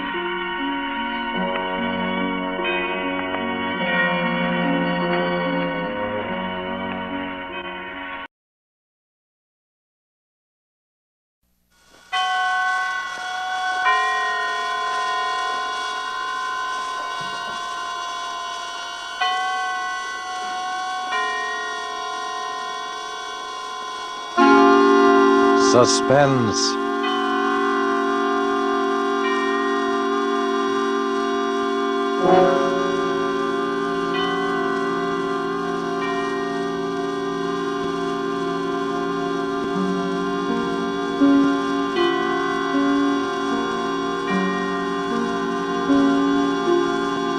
This is the Man in Black, here again to introduce Columbia's program, Suspense.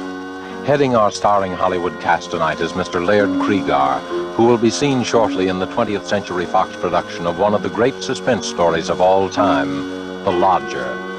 Tonight, Mr. Cregar appears as a cynical gentleman who made an unusual bet with death. With Mr. Cregar as a cast of the screen's most distinguished and characteristic players, Miss Helen Vinson, Mr. Walter Kingsford, Mr. George Couloris, Mr. Harold Huber, and Mr. Ian Wolfe, here to bring us the suspense play called The Last Letter of Dr. Bronson. And so with the performance of Laird Cregar as he writes for us this last letter of Dr. Bronson, and with the performances of, in the order of their appearance, Walter Kingsford, Ian Wolfe, Harold Huber, Helen Vinson, and George Couloris, we again hope to keep you in suspense.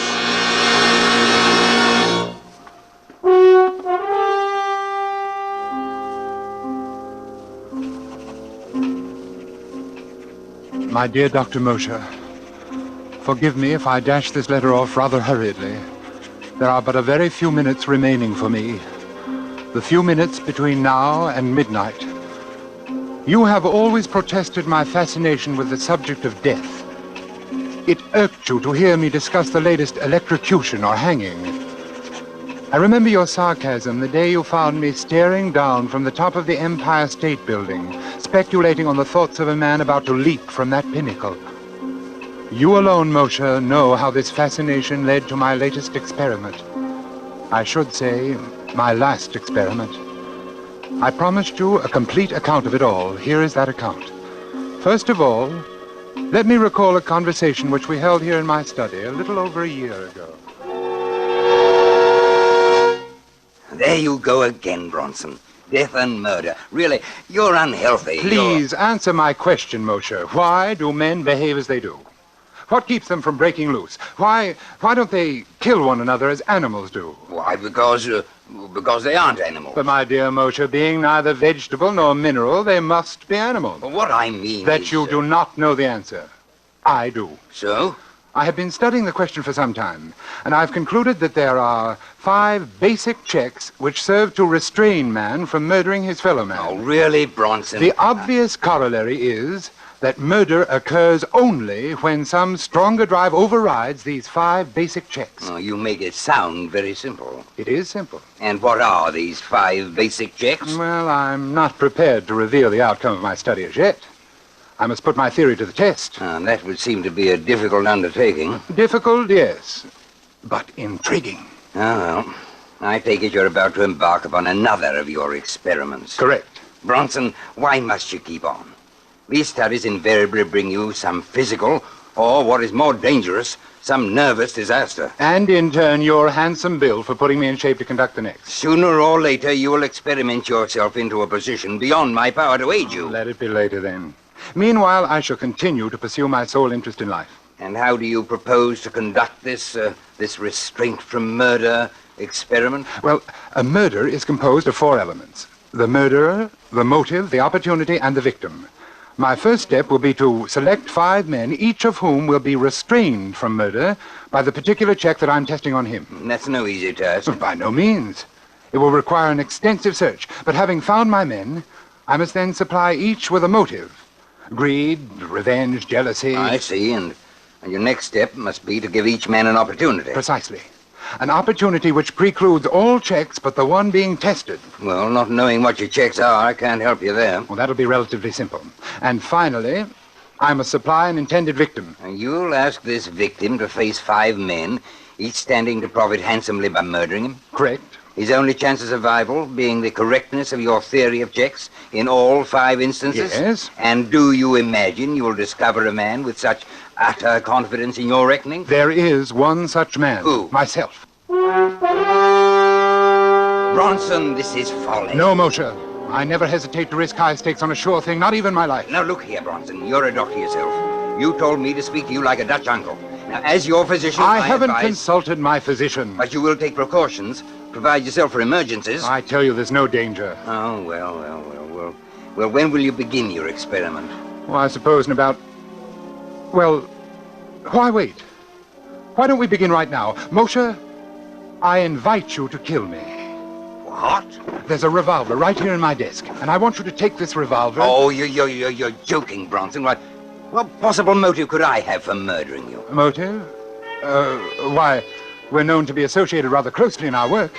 You'll come naturally into my entire practice. I'll put that in writing. Why, it's preposterous. Why won't you kill me then, Moshe? Why, there are dozens of reasons.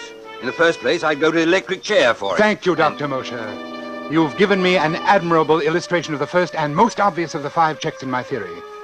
Man refrains from murdering his fellow being because he himself will be killed by law.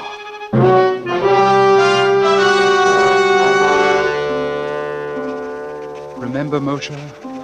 Remember how it began? That was more than a year ago. Yes, I've spent more than a year in selecting my other 4 subjects, because the checks I wanted them to prove were not so simple. In selecting my people, it was necessary that I cultivate the friendship of each, so that when the time should come to confront him with my proposition, I should be certain of how he would act.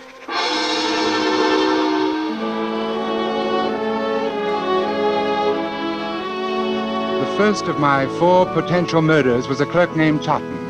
Totten was badly in debt, his wife in the hospital about to undergo an expensive operation, and he was a deeply religious man. We went to church together on Sunday evenings at St. Luke's, right around the corner from my apartment. One Sunday evening after the service, I asked him to come to my apartment, and we talked as we walked along. You know, Dr. Bronson, I was talking about you to my wife the other day, before they took her to the hospital. I was saying what a great comfort it was to be with you these Sunday nights. Now, come, Mr. Totten, you embarrass me. No, I mean it. In the world today, too many people seem to feel that they no longer need their God. Yes, but their lives are void of the great thing you have in your faith. The church is a great comfort to me. And I do need something to cling to in times like these. Mr. Totten, you could make rather good use of $5,000, couldn't you? It isn't like you to make fun of my poverty. No, I'm quite sincere. You know what even $100 would mean to me. And at present, more than ever. Yes, with your wife's misfortune. Oh, isn't this your apartment we're passing? Oh, I want to go in the side way. We shall be unobserved. Unobserved? Oh, you'll understand presently.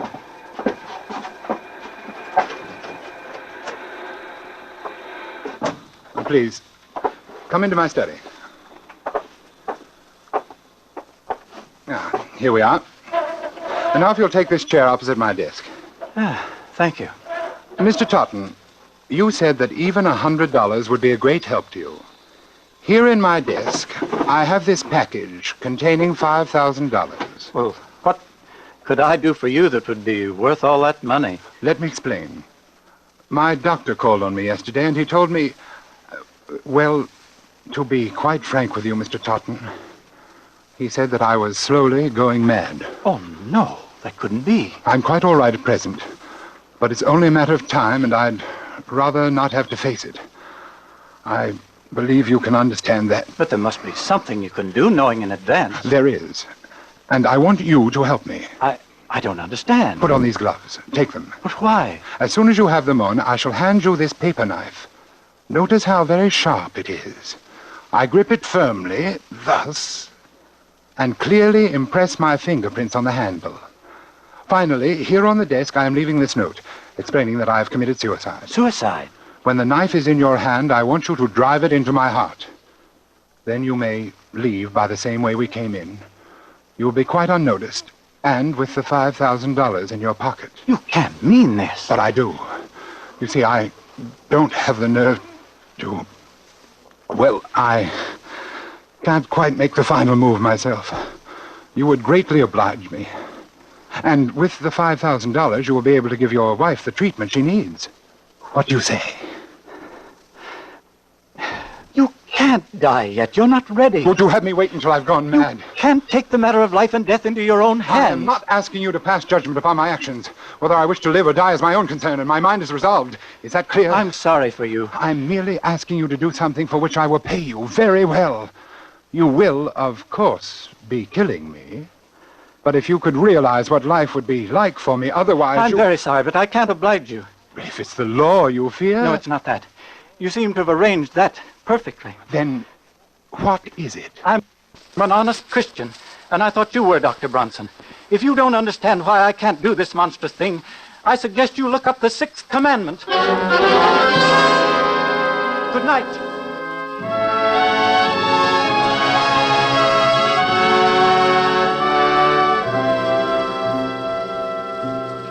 So, Moshe, my second point was proved. Man refrains from killing because it is against his religious principles. The hands of the clock now read 15 minutes to midnight. 1/4 of an hour in which to complete this report. My third proposition called for an entirely different sort of man. In fact, the very reverse of Totten. A man who believed neither in heaven nor hell, and also a man of little intelligence. It required careful search. For a number of nights, I frequented the rougher districts of the city. At first, I had no luck. Then one night, I came upon my man very unexpectedly. I was walking along one of the darkest streets. There was no one in view.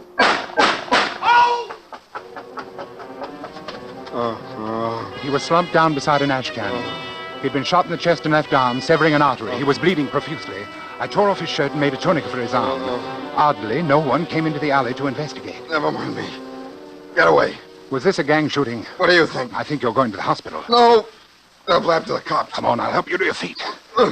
I ain't going. You'll die, man, if you're not treated quickly. I ain't going, I tell you. No cops gonna...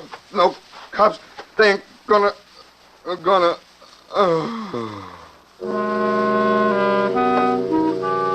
His name was Matt Doyle. I visited Doyle in the hospital almost every day. Several months later, I decided to put him to the test. I found Doyle in one of his hangouts and brought him to my apartment.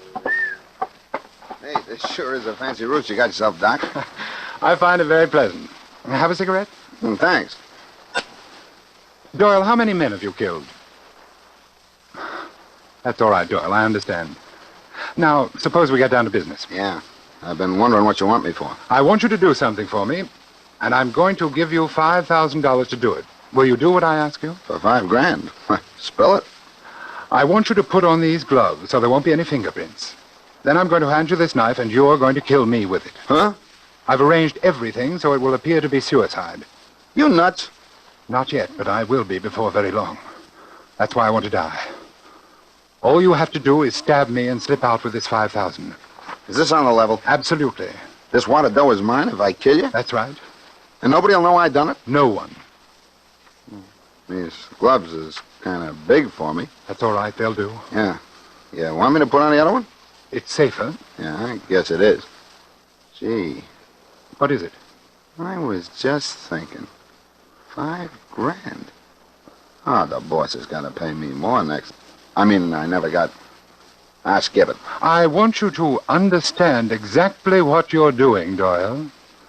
Without any justifiable cause, merely for the sake of money, you are going to murder me. You understand that? Yeah. You've been hired to do this before? Yeah. I suppose it don't hurt to talk about it now that you're But gonna... you've never killed a friend, have you? Yeah, I have. Anyway, they was my pals till they got in the boss's way, but when the bosses say slip it to a mat, then they was just another job to me. But there's a little difference in this case, Doyle. I saved your life. Yeah. I don't know. What? I don't know.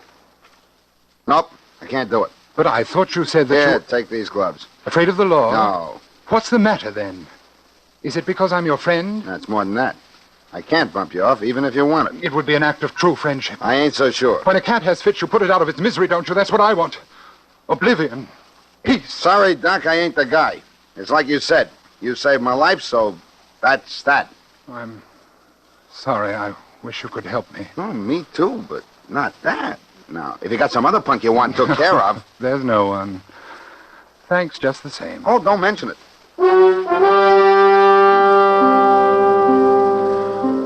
There was my third proposition. Man will not kill fellow man if a sufficient degree of gratitude has been invoked. Even a professional killer and one of the lowest examples of human life, such as Doyle, could not bring himself to murder his benefactor.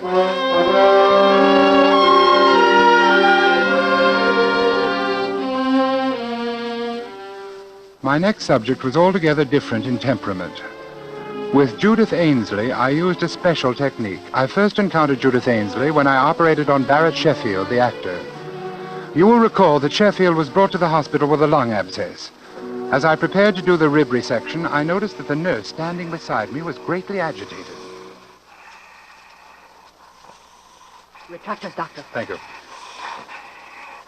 Doctor, do you think this is advisable? What? His dyspnea is more pronounced. Listen. Miss Ainsley, another hemostat, please. But he's getting blue. Doctor, do you think you really should? He's cyanotic. Miss Ainsley. I'm sorry, Doctor, but if... Doctor. Quickly, caffeine. Quickly.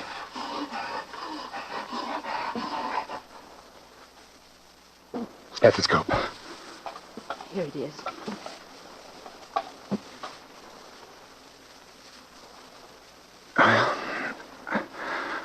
That's that. Yes. That's that. Miss Ainsley, what's the matter with you? You've been acting strangely all through this operation. You killed him. You killed him. You shouldn't have gone ahead. You know that. I warned you. I shall see to it, Miss Ainsley, that you are never assigned to one of my cases again. What's the matter with you, anyway? Have you never seen a pulmonary before? Or does it upset you to see a handsome actor like Barrett Sheffield die? Yes, it did. Oh? Yes. We were going to be married next week.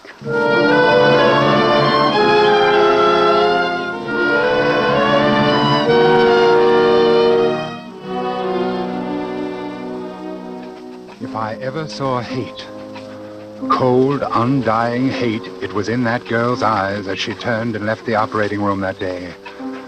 I had made the most implacable enemy of my life. As I come to my third check, dear Mosher, it suddenly occurred to me that Judith Ainsley was the perfect subject. One day at the hospital, I inquired about Miss Ainsley and learned that she had done 4 years of medical and was now interning at Cedars of Lebanon in hope of picking up a resident fellowship. I went down to the hospital and sat in the doctor's lounge waiting for her. Presently, she came in with another intern. I stood up. She turned and looked at me. I saw again in her eyes that inexorable hate. She had never forgiven me for what she felt was my negligence in the death of the man she loved. I walked toward her.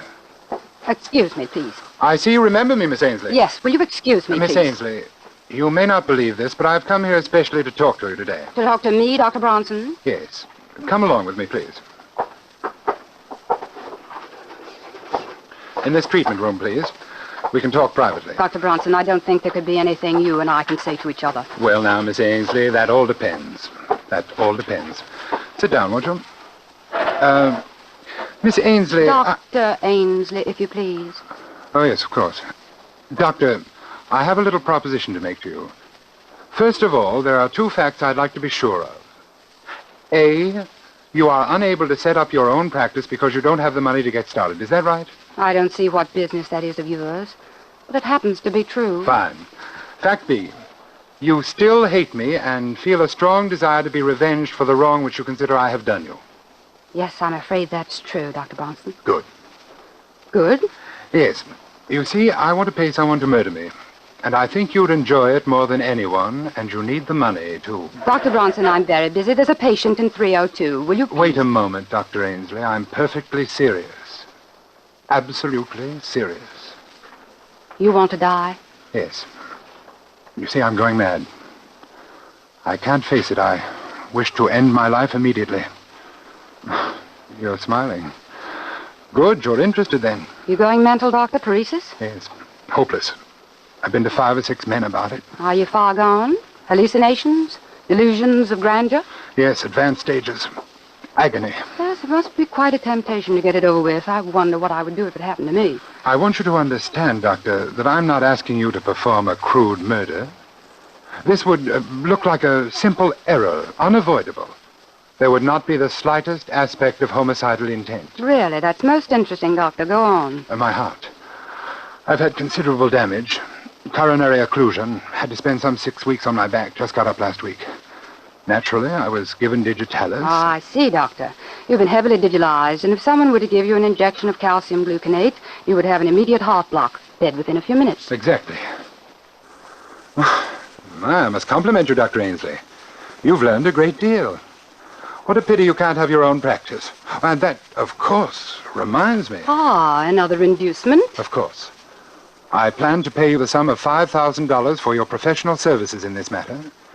And I think, unless times have changed greatly since I've been in practice myself, you ought to be able to set up handsomely with that. My own practice. You'd better be careful, Doctor. You may tempt me a little bit too far. I thought you'd find it an attractive proposition. It will be only an error. I will say that I'm feeling badly again, a recurrence of my pericardial pains. I'll go back to bed and ask that you be assigned to my case. The rest is simple. No one would ever expect you to know that I'd been digitalized. Still, if I were on my toes, I would naturally go over your case history before giving medication of any kind. Well, yes, I suppose that's true. Professional people might think you had been a little lax. Might not have the highest regard for a new doctor who launched her career with such an unprofessional incident. Just a slight stain on your reputation for just a short while. You're very clever, Doctor. You knew that would do it, didn't you? I want to thank you. You've done me a great service. You mean you'll do it? You've reminded me that nothing, no money, revenge, nothing, can be worth the slightest suspicion in a doctor's career. I've worked too hard. I've waited too long for my practice. When I get it, it won't be soiled by any single act of carelessness. They'll never say that I lost any patient because of an error in judgment. You see, I once knew a doctor who did.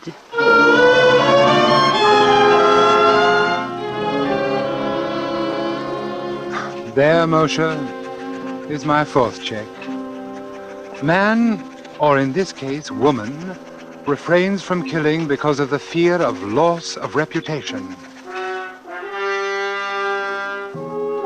Now I come to the testing of my 5th subject. A man who would not murder because he couldn't bear the sight of blood, much less the responsibility for shedding it. Laderne was my man, and I found him shortly after my search began. On that day, I saw him turn a ghastly white as a fast-moving car almost ran over a small dog which had run into the street. It wasn't a particularly frightening sight, but Laderne clutched at his throat and fell in a dead faint. I, of course, made it my business to become acquainted with him.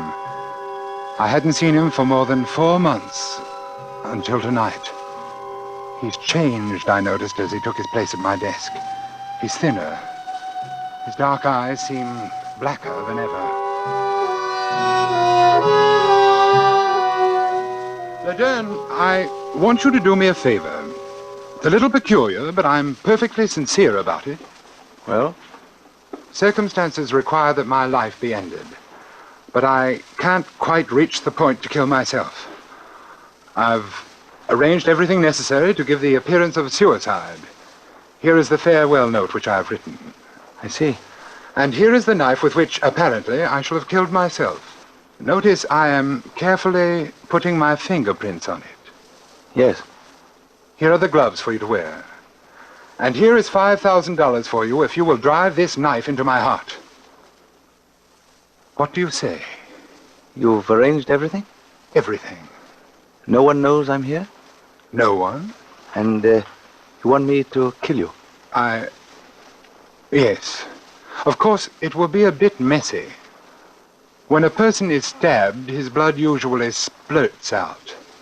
But if you keep to one side, I don't think much will get on you. Why do you want to die? My doctor says that I'm going insane and that I haven't got much longer. That's strange. About going mad? About him saying that you're going mad. Oh, yes. It was a shock. No, I don't mean that. What do you mean? That's the same thing they told me. Oh, that's strange. They what? They told me over a year ago that I was going mad. I only laughed at them. Over a year?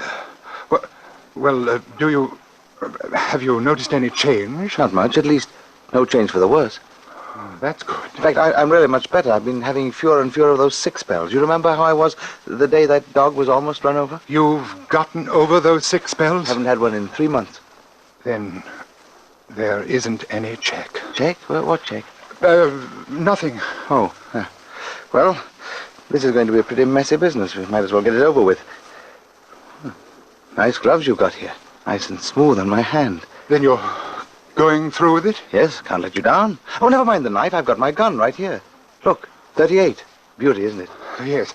Then, if you'll give me back the knife... No, I'll keep it for you. Yeah, I've used this gun a lot in the past 3 months. I've bumped off about 50 dogs. You've done what? Bronson, it's very interesting. I do it after midnight. It's fun watching the dogs. You have to know just where to hit them. It kills them instantly. But the noise in here, aren't you afraid that somebody will... A silencer, look. I don't like to wake people up when I kill their mutts. But they'll find the bullet. They'll trace to your gun. They're sure to get you. In a suicide, the weapon stays right beside the body where it falls. Suicide? Who says this is suicide? It's murder. I'm going to murder you. That's what you asked me to do. Look here, Laderne, this has gone far enough. I was only joking. I don't want you to kill me. 5,000, eh? All here. Listen to me, I was only joking. You ready? Laderne! Shall I shoot now? No, wait! You want it through the heart or brain? Not yet. Can't you wait? Just a little while. Wait, what for? Well, I've been conducting a little experiment. I'd like to write an account of it before I go. Oh, what sort of an experiment? I don't think you'd understand. Oh, okay. I'll wait. Till midnight. Then I've got to go. There's a German police dog I've been wanting to get. A big, ugly brute. It'll be fun. Yes. I'll wait. Thank you. The clock says 10 minutes past 11. Yes. You've got 50 minutes. I'll wait by the window.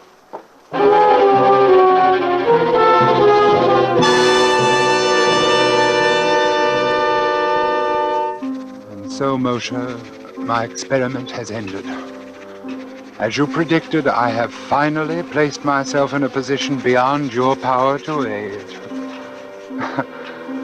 Strange, isn't it?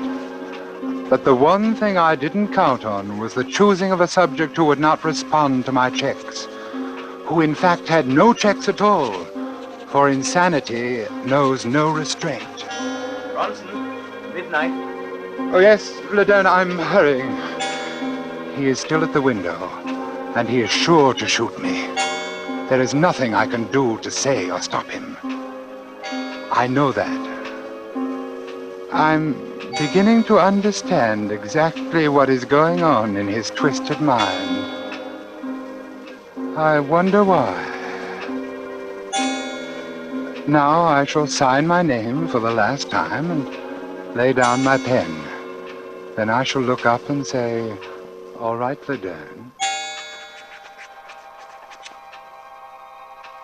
All right, Laderne.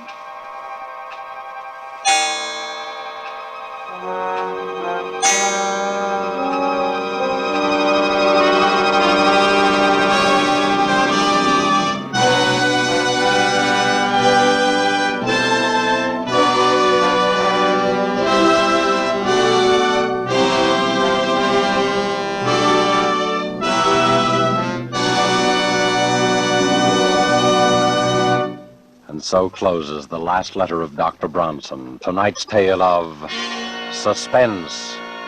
In our Hollywood cast tonight, Laird Kriegar played Dr. Bronson. Walter Kingsford played Dr. Mosier. Ian Wolfe was Mr. Totten.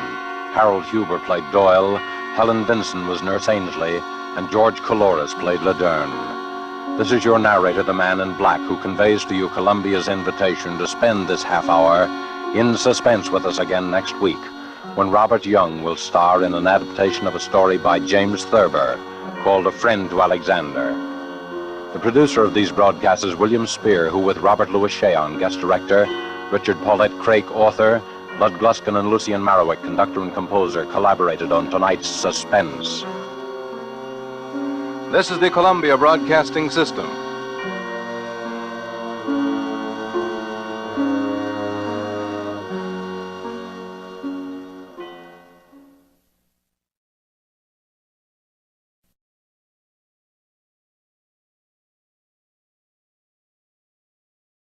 Now, the Roma Wine Company of Fresno, California presents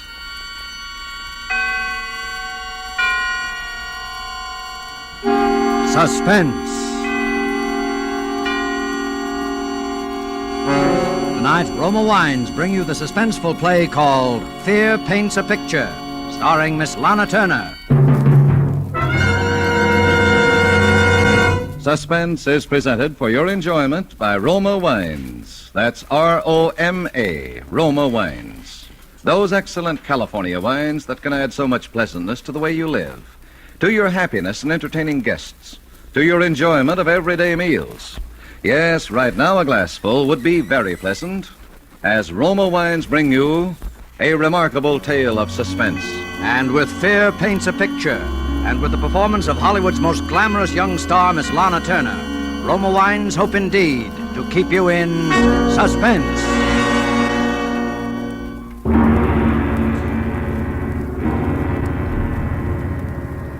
There is a picture hanging on a wall. You look at it casually. An extraordinary picture. You'll say skillfully done. Look at those fine brush strokes. Look at those superb colors. But isn't the subject matter a little bizarre? It's something more than just bizarre. You see, it was that picture that first convinced me that I was insane.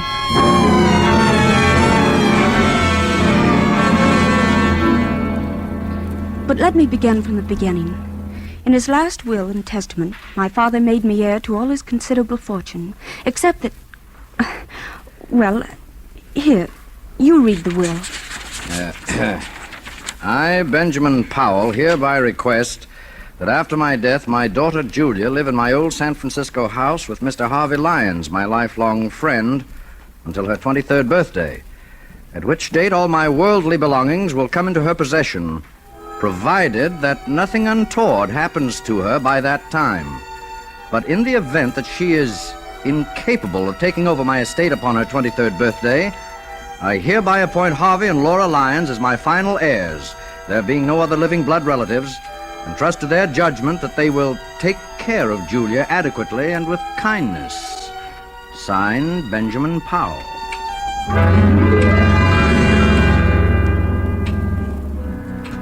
3 months later, seated around the huge, ornate fireplace of that dark, musty living room, we were 3 silent people.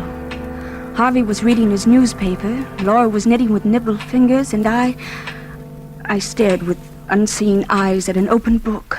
You're not reading, Julia. I'm not concentrating. Are you feeling all right, dear? Oh, yes, I'm all right. Yeah, you do look a little tired, Julia. Perhaps you'd better get some rest. I'm not tired, Harvey. I've been wanting to ask you... In a week, Julia will be 23. Isn't that wonderful, Harvey? Next Tuesday is her birthday. Why, and yes, I think... we'll have a party. I'll get old Tom and his fiddle, and we'll have a real old-fashioned party. Harvey, Huh? what did Father mean by the will? The will? Perhaps you'd better go to bed. You look a little pale, Julia. The will said that I might not be able to take over the estate by my 23rd birthday. What does it mean? Well, I don't remember that. I didn't read the will very carefully. Oh, yes, you did, Harvey. You know what I'm talking about. Perhaps we'd better discuss it in the morning. You're tired. It's no use, Laura. I've got to know. No, you're a very high-strung girl, Julia, and I'd rather not upset you before bedtime. Upset me? You sort of get moody very often, Now, Julia. Harvey. Laura, I'm not going to bed until I find out what all this means. I've got to find out. You don't like your room, do you? No, I don't. It's big. The wallpaper. I don't like the pictures on the wall. There's nothing wrong with a big room. Everyone prefers a large room. Everyone likes pictures on the wall. Well, maybe it's the kind of pictures. Yes, it's the pictures. They rub me the wrong way. You see, your feelings about things are different.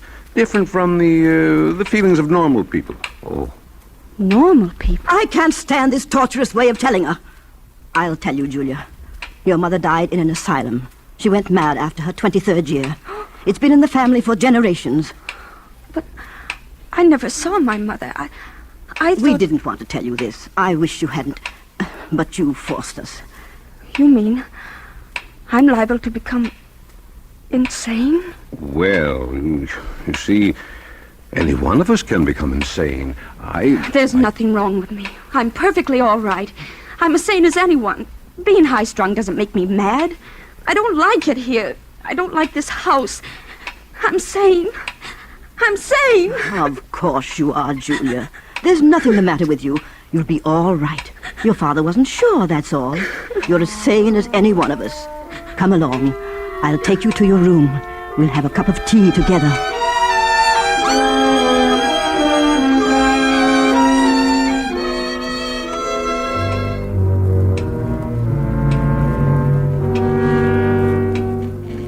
How is she, Laura? She's calmed down. Is she asleep? No, Harvey, she's reading. Well, that must be Dr. Barrow. I'll open the door. How do you do, Mr. Lyons? Is it Dr. Barrow? That's right. This is my wife, Laura. How do you do? I'm glad to meet you, Doctor. Let me take your things. We'll have your room ready in a few minutes. Thank you. It's very good of you. Here, sit down. Make yourself comfortable. Well, thank you. I will. Well, how's Julia? Oh, she's been very moody lately. Very moody. Hmm? I've heard her talking to herself very often. Well, that's nothing. All of us talk to ourselves once in a while. I don't know, Doctor. I don't think she's very stable. Mr. Powell described Julia's case to me just before he died. I had occasion to observe her just once. You knew Mr. Powell well? Oh, yes, for quite a number of years. I treated his wife. Poor Mrs. Powell. She went mad. And now poor Julia. I wouldn't make that comparison, Mr. Lyons. So far, there's no basis for any such theory. Well, then, Julia just has strong dislikes. Took a hate to the pictures in her room. Oh, pictures, eh? I'd like to go up and see her if she's not asleep. Well, I guess it's all right. She's not asleep yet. Her room's the second from the right, as you reach the top of the stairs. Thank you. I'll just stop in for a few minutes. Come in. Hello, Julia. You remember me, don't you? No, not exactly. I guess maybe I've seen your face. I don't know. I'm Dr. Barrow, a friend of your father's. I treated your mother. My mother? Now, don't be alarmed. I'm staying with your guardians for a few weeks. I'm sure you're going to be all right. Do you mind if I come in for a few minutes, No, I guess not. Well, this is a fine room, Julia. A very comfortable one. I don't like it. It's too big. It makes me lonely. Oh, nonsense. You're just imaginative. You think someone might be hiding in here while you're asleep, don't you now, huh? It isn't that. Don't you like that picture, Julia? What picture? The one you're staring at. Oh, it's an unpleasant picture. It gives me nightmares. Look at it.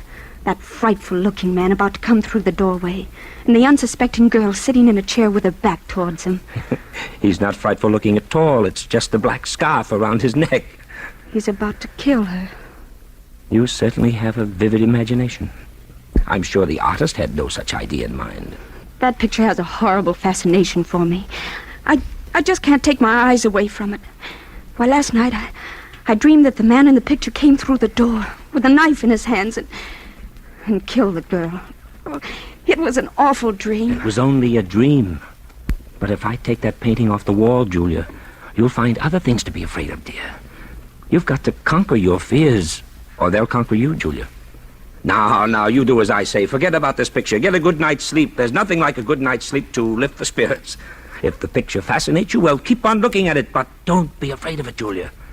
Will you do that now? Well, yes, Dr. Barrow, if you say so. Ah, that's fine. I'll see you in the morning. Good night, Julia. Good night.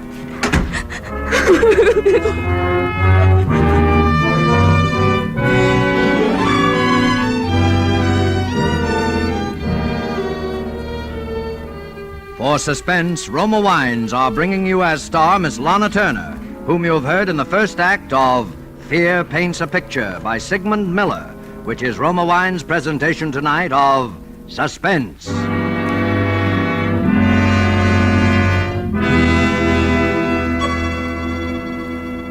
Between the acts of Suspense, this is Truman Bradley for Roma Wines. Elsa Maxwell is recognized internationally as an authority on gracious living. The other day, she said this about wine and wartime food rationing. Listen. I find that people who know one simple secret of delicious meals aren't bothered much by food rationing. That secret is to enjoy good Roma wine with food. For instance, I recently had dinner where the main dish was kidney bean casserole. And to give this simple food a delightful party flavor, my hostess served cool Roma California Burgundy. Everyone remarked about its wonderful bouquet and aroma, and about the way that good Roma Burgundy added enjoyment to our plain meal.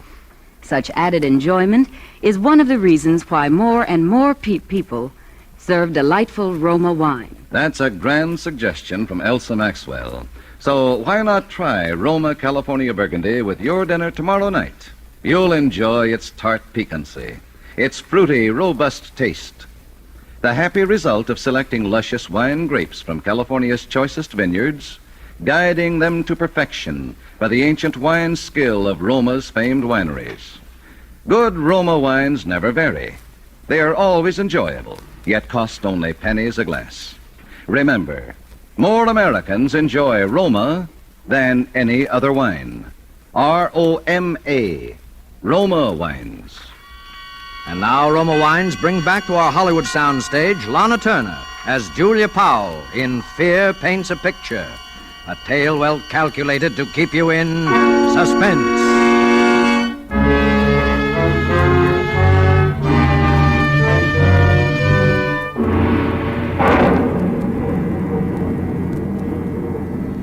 About midnight in my room, the large room with its many pictures, I was dreaming again of the man in the picture. And the figure with the flowing black scarf was alive. And his hands grew longer and longer. And there were footsteps. Footsteps over my head. And then I was awake. Wide awake, with my eyes staring at it. And on the wall, Oh!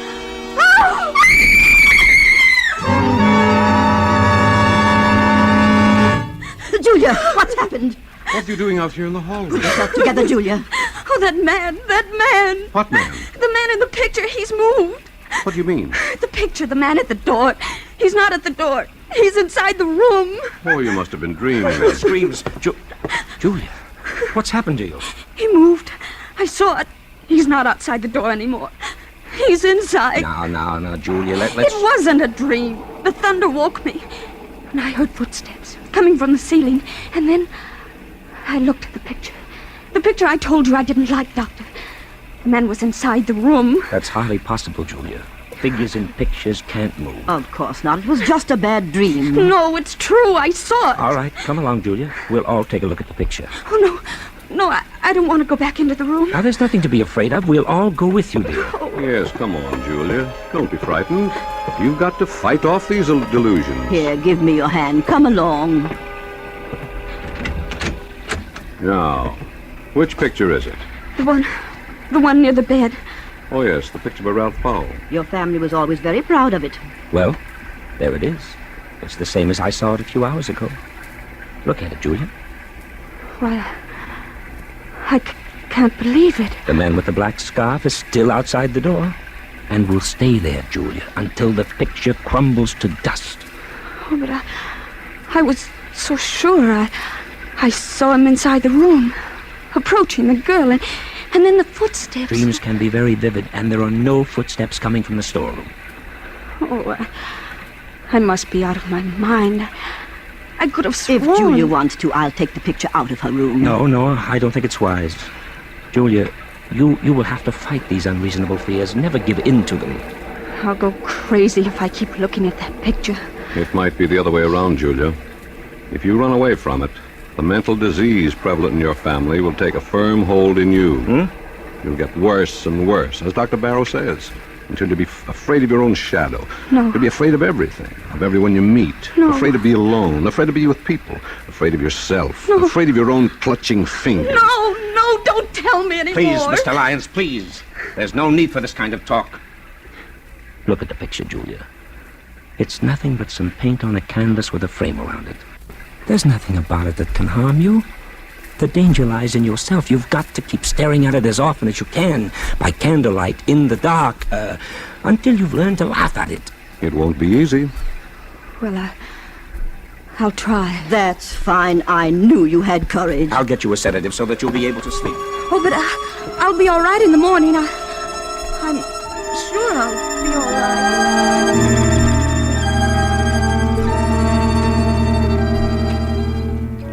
And I was all right for a few days. The figure in the picture remained motionless, and I heard no more footsteps. Until one evening... Well, Julia, it's 11 o'clock, and you know what Dr. Barrow says. I'm not at all sleepy, Laura. I'd much rather stay up for a while. You see, I'm in the middle of a fascinating story. Is anything wrong, Julia? No, of course not. Everything's fine, Laura. You're afraid to go to sleep, aren't you, Julia, dear? No, it isn't that. Is that picture bothering you again? Oh, yes.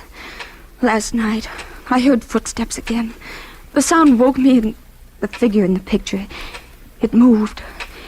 It moved closer to the girl. Oh, how terrible. We thought you were over it. Well, I took some sleeping tablets, and I fell asleep again. And in the morning, well, the picture was the same as ever. I see. Oh, Laura, do you think I'm crazy? Oh, of course not. You're as sane as I am. Tell me the truth. I must know. Well, you're just nervous and high-strung, and you have a vivid imagination, and that's all. Oh, you're trying to soothe me. Why didn't you tell the doctor that you thought the picture moved again? Well, I was ashamed. You shouldn't be ashamed. Dr. Barrow is here to help you get well, and I'm sure that... Hello, Laura.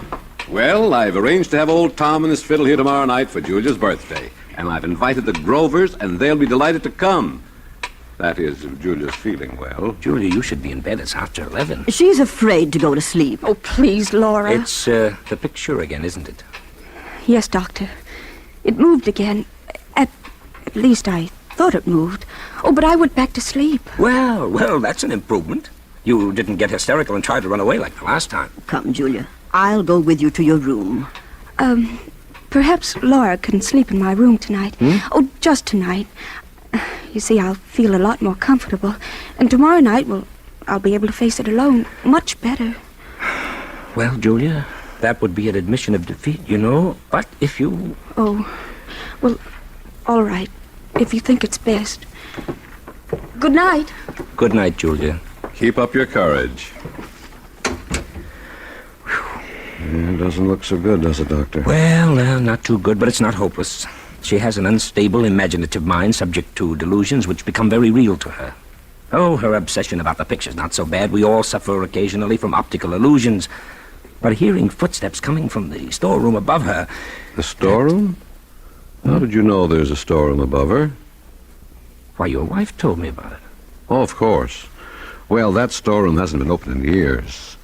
I guess there's no point in investigating it, is there? No, I don't think so. Those footsteps, like the moving figure in the painting, are all in her mind. Oh, her mother behaved just like that before she went mad, didn't she? Well, there's some similarity in... Say, you haven't been to the storeroom recently, have you? No, I just mentioned to you that it hasn't been open in years. Oh, yes, so you did. Oh, I just hope that Julia will be all well for her party tomorrow. Well, I had no idea she was having a birthday. How old will she be? She'll be 23. Really? Well, I must remember to get her a gift. Well, I guess I'll go to bed. So will I. See you in the morning.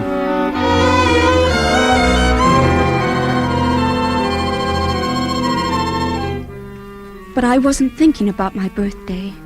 When I stood alone inside my own room, panic, black, unreasoning panic began to take hold of me.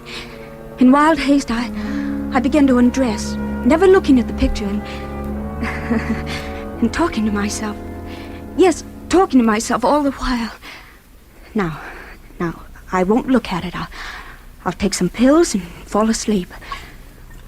All I have to do is keep from looking at the picture. It can't do me any harm. If I don't see it, I mustn't even think of it. I know, I'll think about the trip I made to South America.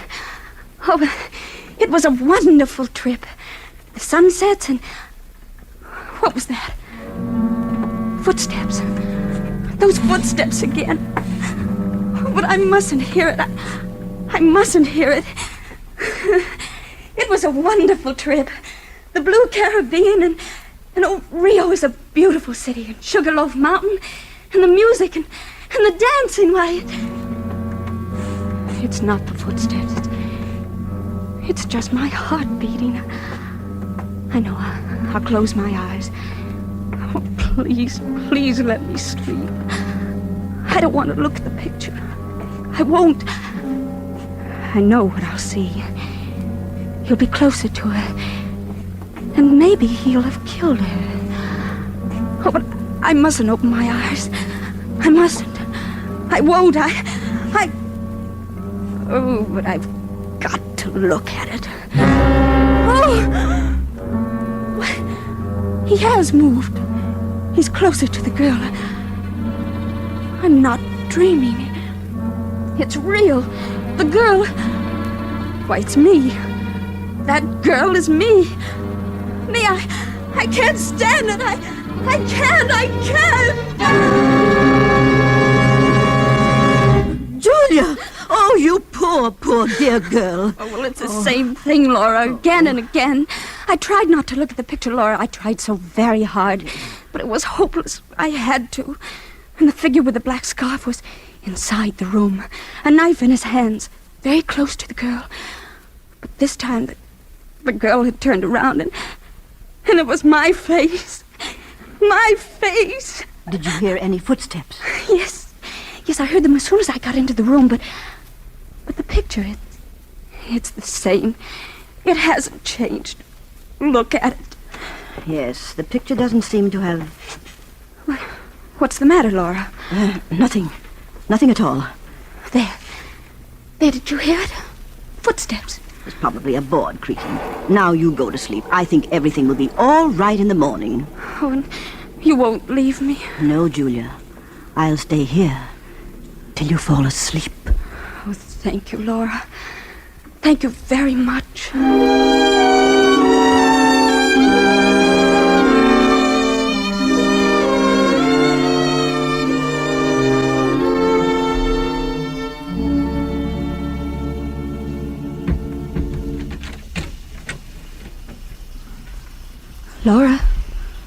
Laura, is that you? Laura! Well, she's gone.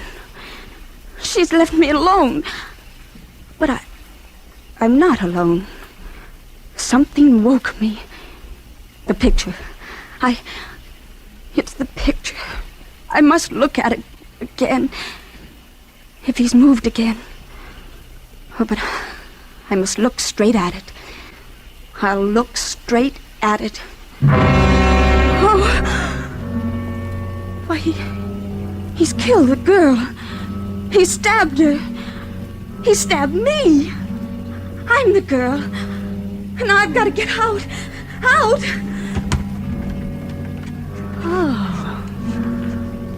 Oh, and now you're here. Why, you've come to life. In my room. The man in the black scarf. What do you want me to do? No, I won't run away. And I won't scream. What are you asking me? Do I want to spend the rest of my life in an asylum like my mother? No, I don't. I don't. You want me to open the window? Why, yes.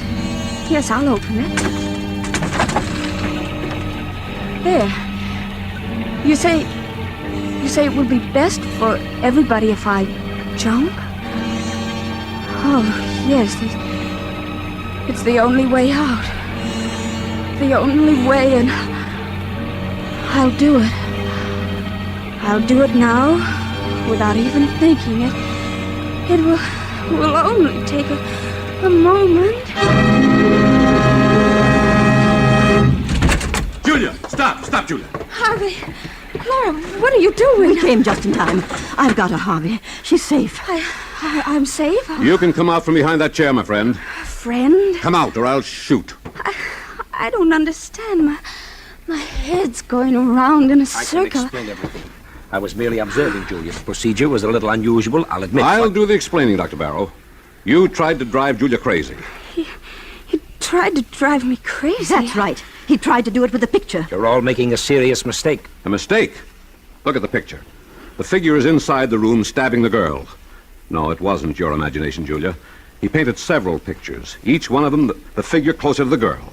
He used the storeroom upstairs. That's why you heard footsteps. I got suspicious when I found a black scarf in his room. And when I looked at the picture a little while ago, it was full of dust. I had dusted it off myself a few hours just before. Yes, and Dr. Barrow seemed to know there was a storeroom above you. I couldn't understand how he knew that.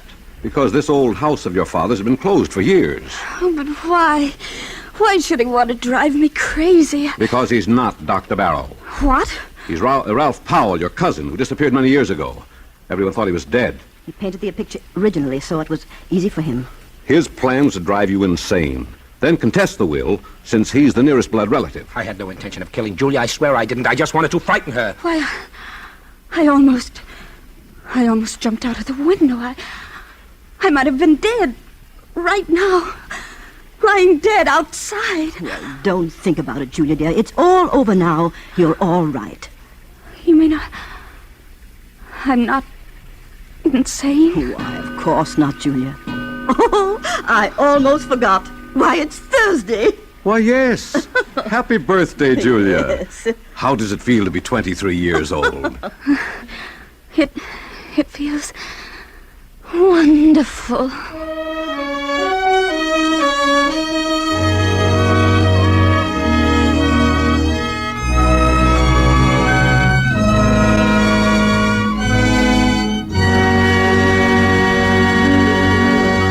And so closes Fear Paints a Picture, in which Roma Wines have brought you Lana Turner as star of tonight's study in Suspense. Suspense is produced, edited, and directed by William Spear. Before our star returns to the microphone, Roma Wines, the sponsor of Suspense, bring you a brief message from that noted authority on smart entertaining, Elsa Maxwell. A truly versatile wine for entertaining is Roma California Tokay. Serve with coffee or dessert as a delightful finishing touch to your meals. Or set out Roma Tokay with cheese and crackers when friends drop in. Everyone enjoys this velvety flame-colored wine. Yet, good as they are, Roma wines cost only pennies a glass. So enjoy them often. Serve Roma with your everyday meals. Roma wine is delicious. and Roma quality never varies. Remember, more Americans enjoy Roma than any other wine. R-O-M-A, Roma Wines. The Roma Wine Company, with sales headquarters in San Francisco, joins with that city in welcoming the men of peace, the delegates to the United Nations Conference now in session. When their good work is completed, may the men of peace take back to their homes the memories of a friendly San Francisco, a city where live in harmony many people of many origins, a typically American city that speaks for all America when it says, "May God bless you, men of peace, and speed you in your noble work." This is Lana Turner, and it was certainly a great pleasure and privilege to appear here tonight on this distinguished suspense stage, for you are accustomed to hearing the very best in dramatic radio entertainment. I appreciate very greatly the opportunity of playing a role somewhat different from the ones I usually do in pictures. Next week, my friend, that very excellent actor, John Garfield, will be your star of suspense. I know you will be listening, as I will. Lana Turner appeared through the courtesy of Metro-Goldwyn-Mayer and is currently starred in their production, Keep Your Powder Dry. Next Thursday, you will hear John Garfield as star of Suspense. Presented by Roma Wines, R-O-M-A, made in California for enjoyment throughout the world. This is CBS, the Columbia Broadcasting System.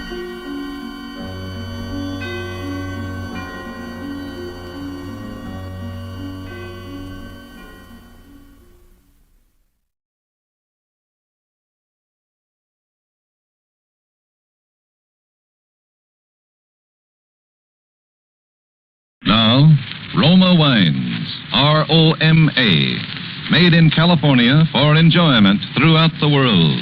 Roma Wines present Suspense.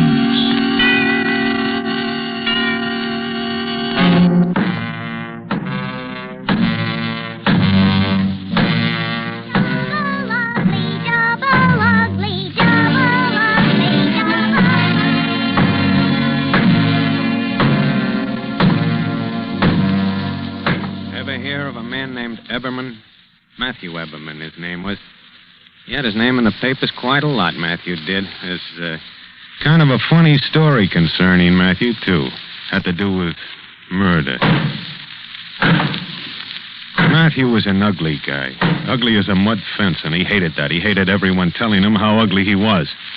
Why, ever since he was a kid. I won't play if I have to be Matthew's partner. He's so awful looking it makes me sick to have to look at him with those terrible big hands. Well, I won't play, and I'll tell him so to his face. Matthew Eberman, you're the ugliest, most horrible-looking boy I've ever seen. You're double ugly. That's what you are. Look at you. Look at you. Double ugly, double ugly,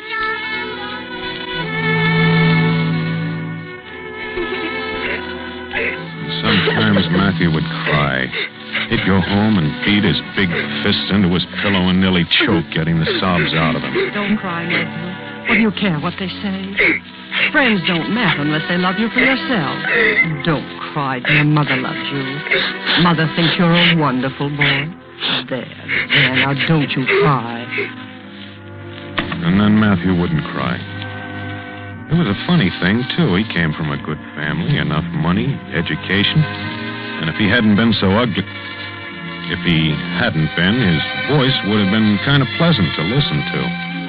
One time, I remember, he got along okay with just his voice. It was at a masquerade. After he got the costume and the mask all on, his mother said... Why, I hardly know my old boy. All dressed up like that.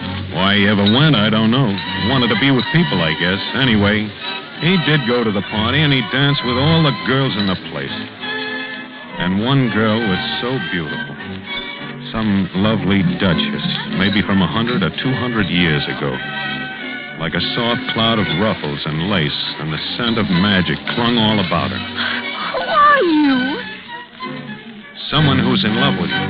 A masquerade is so romantic. It's perfectly all right to fall in love with a stranger. Someone you haven't the slightest idea who it is. Well, do you mind if I fall in love with you? It's a masquerade. I've never said it before. I love you. Who are you? I love you. Who are you? I'll tell you who I am if you'll tell me who you are.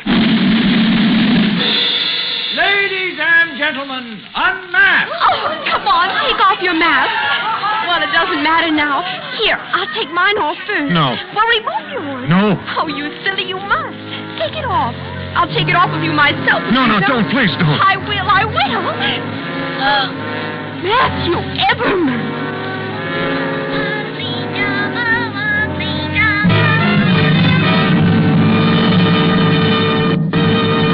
Some lovely duchess. A soft cloud of lace and the scent of magic all about her.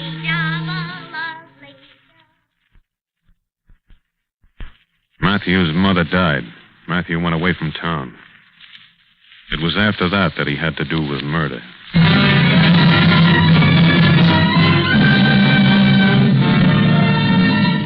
For Suspense. Just told you about him as a boy, so maybe you could understand him later on.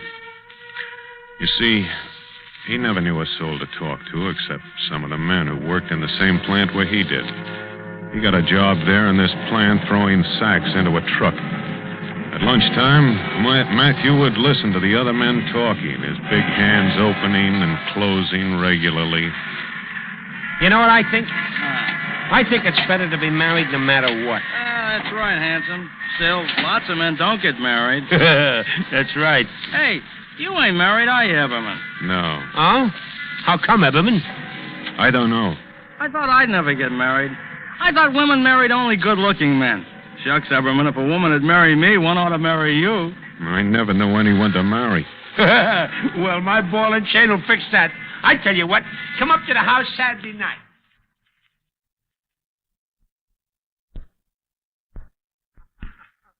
Yeah, Everman's the one I was telling you about that don't know no one to marry, Hazel. Why, Mr. Everman, ain't you ashamed? There's lots of girls around that's just dying to get married. Ain't you never wanted a home? Now look at our little place. Ain't it cute? A man needs a woman's touch and vice versa. Yeah, that's the truth, Everman. Sure. Now look at Hanson here, Mr. Everman. He wasn't no use to himself at all alone. And now we got a really good life worked out. Oh, now, Hazel, honey, don't force. Oh, that's all right. Let her talk. I would have anyways, Mr. Everman. Hanson don't hold no water with me. The fat wife talked, and Matthew listened. And he began to wonder if maybe there wasn't something in what she said. It was lonesome. He could quit the plant if he wanted. He had all that money his mother left him when he died. He only worked because it was so lonesome. And then Hazel said, Now, let's see. Who'd be a good girl for you? What type do you go for? Penny Short? No, I know. Sally Mason.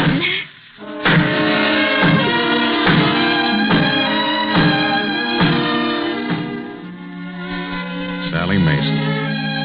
A big, easy-going blonde. Like a soft cloud of ruffles and lace and the scent of magic. No. That's getting it all mixed up. Anyway, Hazel arranged for them to meet at a party at her house. She had all the men and their wives from the plant, and a guy named Lefty played the piano. Played piano like old-time movies. Everybody had a swell time except Matthew. He sat alone over in one corner of the porch.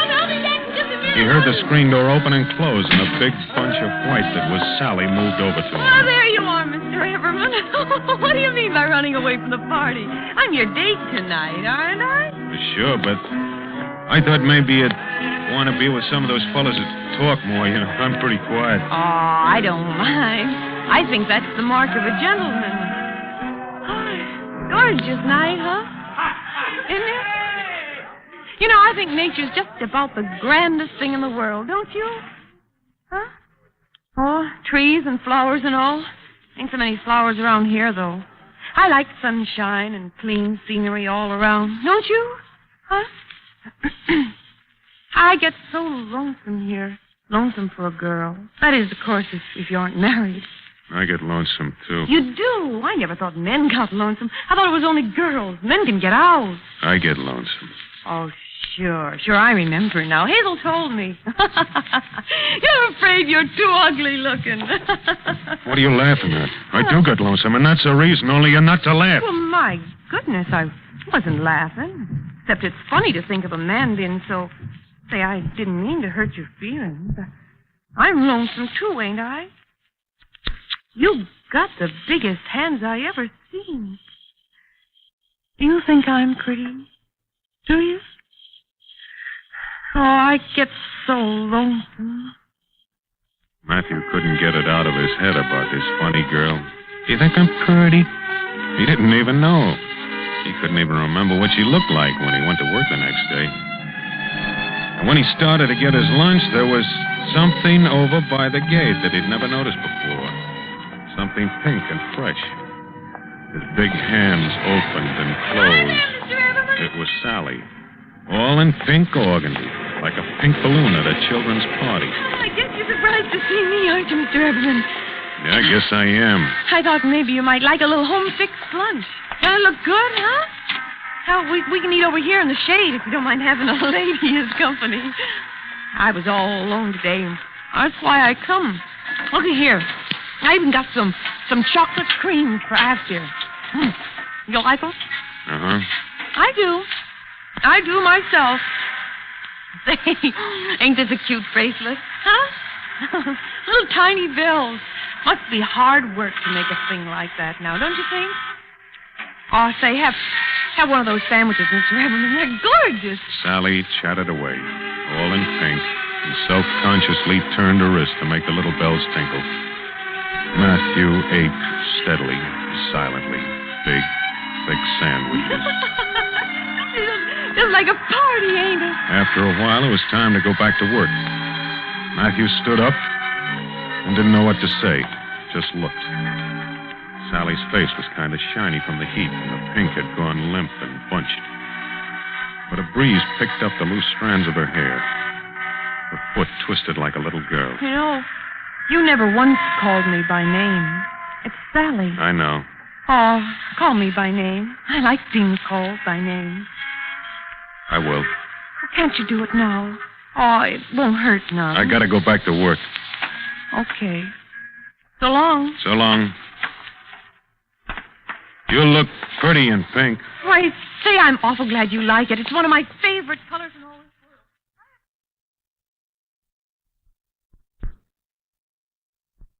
Men and their wives at the plant watched the romance develop. Gonna get hitched, Mr. Eberman? It's better to get married no matter what. No matter what. Matthew never asked Sally to marry him until the day he saw her out by the fence where she lived talking to Lefty, the man who'd played the piano at Handsome's party the first night they met. He saw Lefty pinch her cheek and he heard Sally laugh. Lefty, you say the silliest. You can't expect a girl to take you serious. Now, oh, no, don't. Oh, stop that. Oh, come on. You're terrible. You take your hands off her. What's the matter? You don't take know. your hands off. Oh, Matthew, look what you done to Lefty.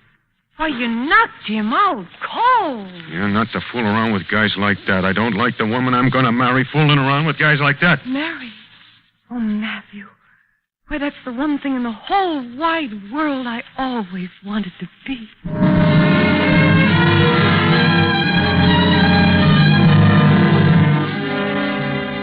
Matthew took his bride to Niagara Falls. There was only one thing, the bracelet. Matthew wondered what he could do about that.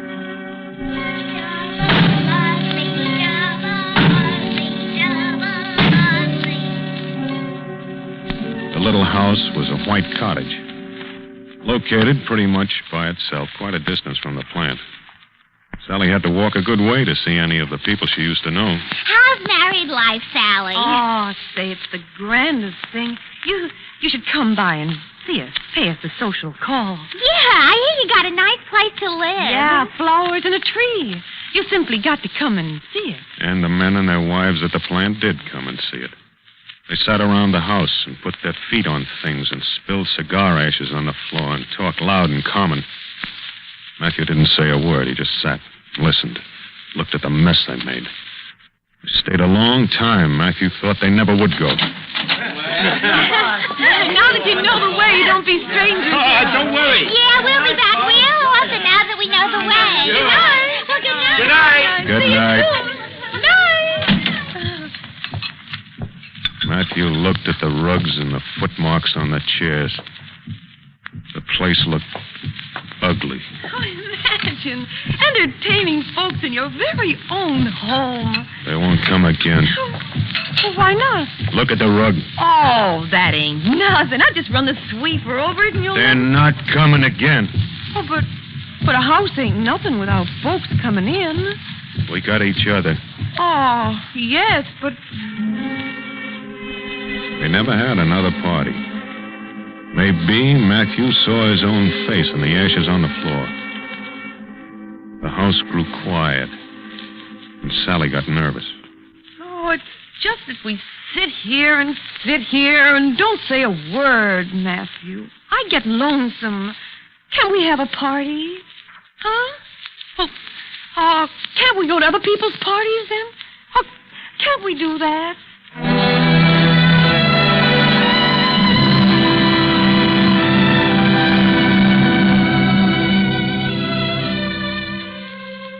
The yard grew up in weeds, and the flowers didn't do so well, and the tree didn't grow. Even the smoke from the plant seemed to find its way over to the house. The white got gray, and it got black in splotches, and the paint peeled. Matthew lived. Sally put on weight.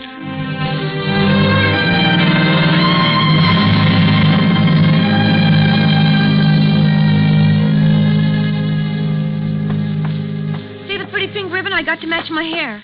Lady at the dime store said blonde hair got awful dingy looking, so I got this bottle of stuff. Only a dime. Look how it brightens up the color of my hair. Huh? Oh, have a chocolate cream, Matthew. These creams come from the dime store, too. I can't even notice the difference from the ones you used to buy me. He walked away. He always walked away. He wanted to tell Sally how much he wanted to be close to her, but he couldn't. She filled the house with frilly things and all the fussy doodads that go with it. You just won't believe what I got to show you, Matthew. It's just like Joanne Crawford had in the magazine. Look, it's a genuine toy poodle. Just like a little ball of fur, ain't he? Hello, beautiful. Oh, such a wondrous little lollipop, my baby. Would you like a little chocolate cream like the one he eats? Oh, Matthew, eat a scream. Look at him eat them creams. Oh, you like them, don't you? Here, have another one. And tasty good, huh? Oh, no, Mommy. The marshmallow mustn't bark. What is it, baby? What's the matter, Mommy? Matthew walked away. Watch your canaries jump on their perch, Matthew. Hey. I just don't understand those birds, Matthew. They don't sing a song like canaries are supposed to. Now, you naughty bad boy, scaring your Yitsy sisters like that. I just won't talk to you again. Don't you make that funny face in the muddy. Mommy didn't mean to hurt your feelings. Oh, Matthew, isn't it a scream? Here, little angel. Here, little furry angel. Let's divide it. A chocolate cream, huh? Yeah, it's for you. No. Don't muck me all up. Oh, for goodness. Oh, look at that, Matthew. All down my neck, the cheek. Here, now. Here, you just go and you sit in your puppy's lap. Would you like to sit in the daddy's lap, eating your baby doll? Why, Matthew, you hit him.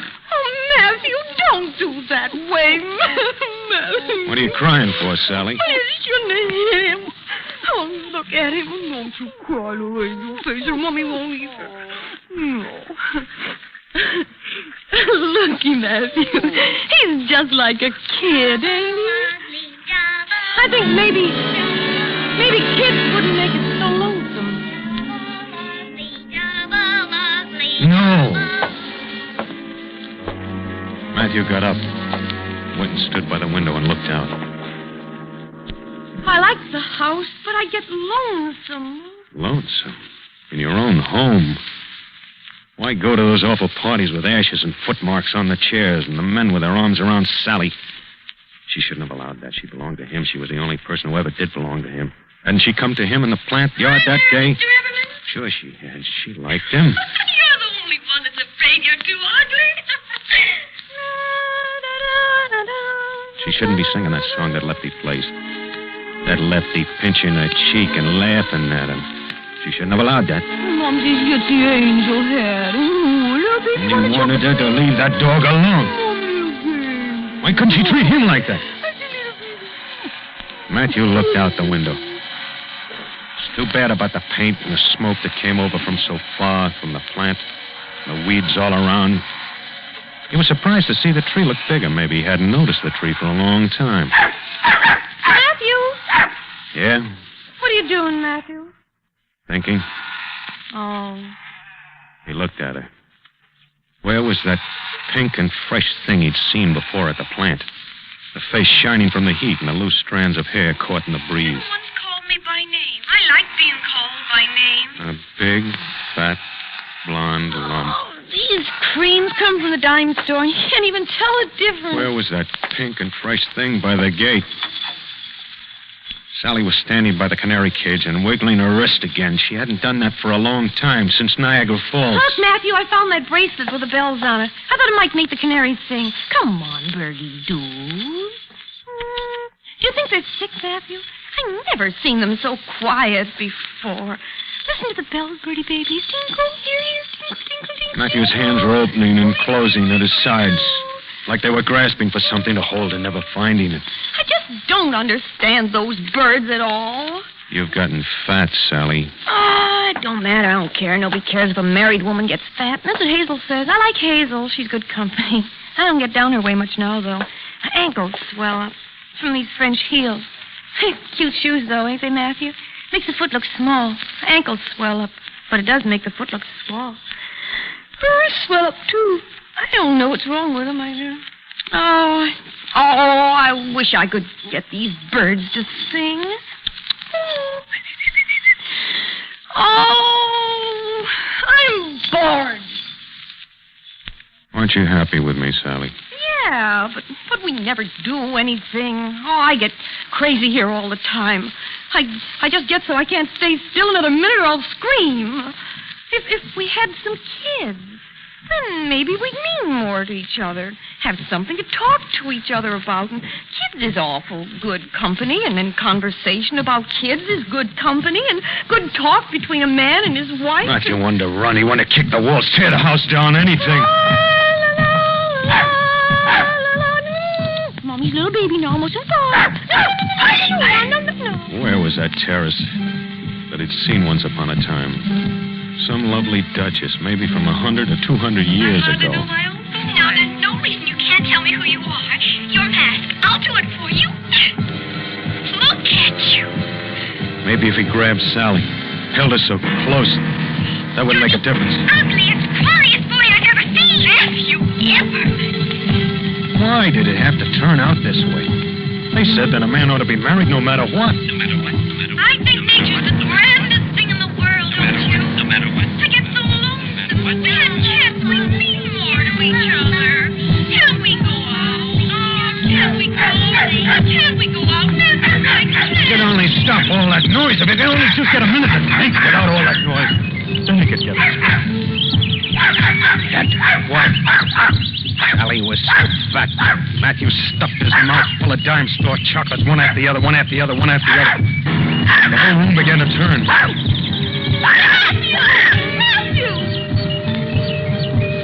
Big, fat, blonde, lump all covered in pink.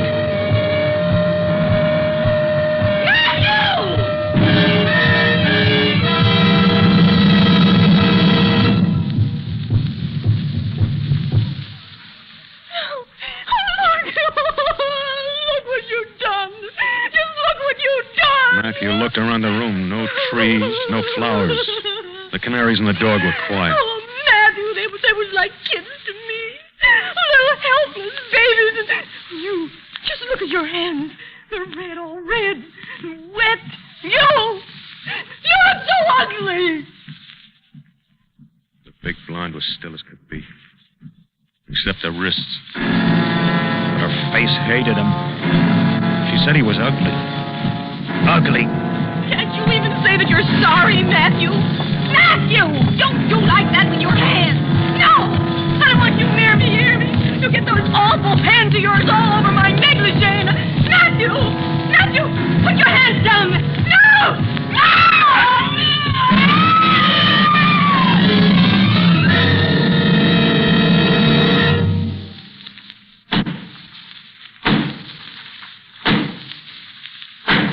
sharpener boys sure know what to do with their hammers, don't they? Listen. I guess they're getting ready for in the morning, cutting down a tree to build a thing like that.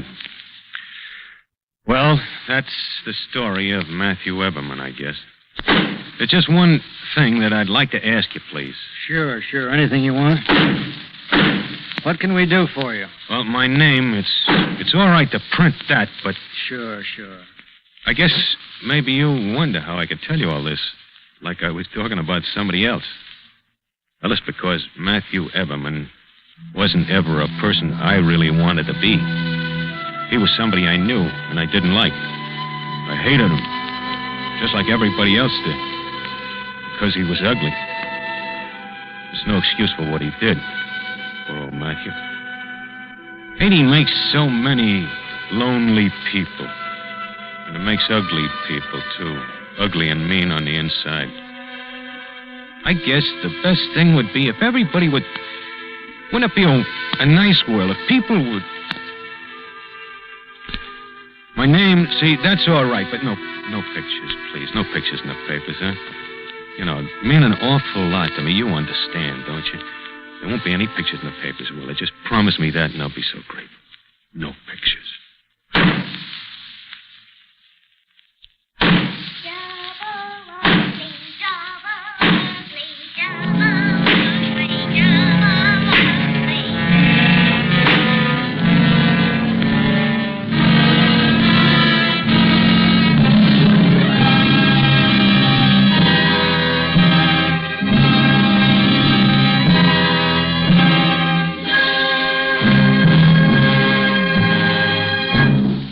Suspense. Double Ugly, starring Lloyd Nolan, presented by Roma Wines. That's R-O-M-A. Roma Wines. Those better tasting wines enjoyed by more Americans than any other wines. Yes, Roma wines taste better because Roma starts with natural juices, gently pressed from luscious grapes gathered in California's choicest vineyards. With ancient skills and the world's greatest winemaking resources, Roma master vintners guide this grape treasure unhurriedly to tempting taste perfection. Then these better tasting wines are placed with mellow Roma wines of years before. And from these, the world's greatest reserves of fine wines, Roma later selects for your pleasure. With a holiday weekend coming up, be sure you offer your guests their choice of glorious Roma California sherry, rich Roma port, and golden Roma muscatel. Served cool. Or, if they prefer a tall, cool drink, make it a Roma wine and soda. Remember, Roma wines taste better. That's R-O-M-A. Roma Wines, America's largest selling wines. Lloyd Nolan appeared through the courtesy of 20th Century Fox, producers of Kiss of Death. Tonight's suspense play was by George Lloyd. Next Thursday, same time, you will hear Edmund O'Brien as star of Suspense. Produced and directed by William Spear for the Roma Wine Company of Fresno, California. This is CBS, the Columbia Broadcasting System.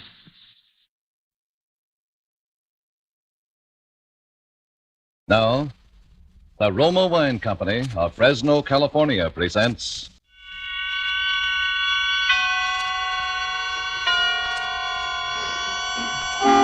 Suspense.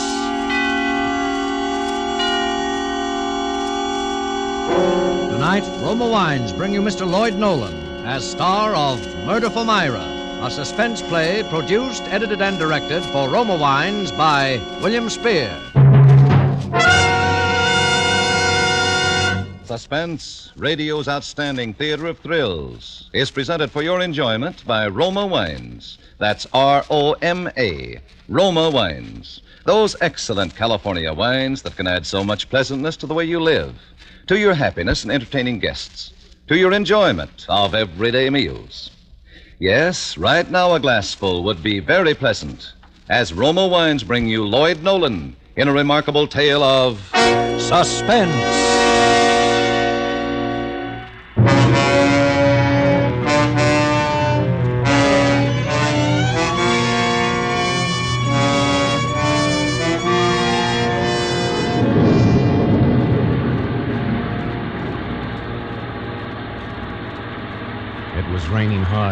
I was on the bus for Hollywoodland. Myra had said, Take the last bus, Ernie. That'll get you to the house at about 1:30, and I'll see to it that His Highness and I don't get home from the party until after 2.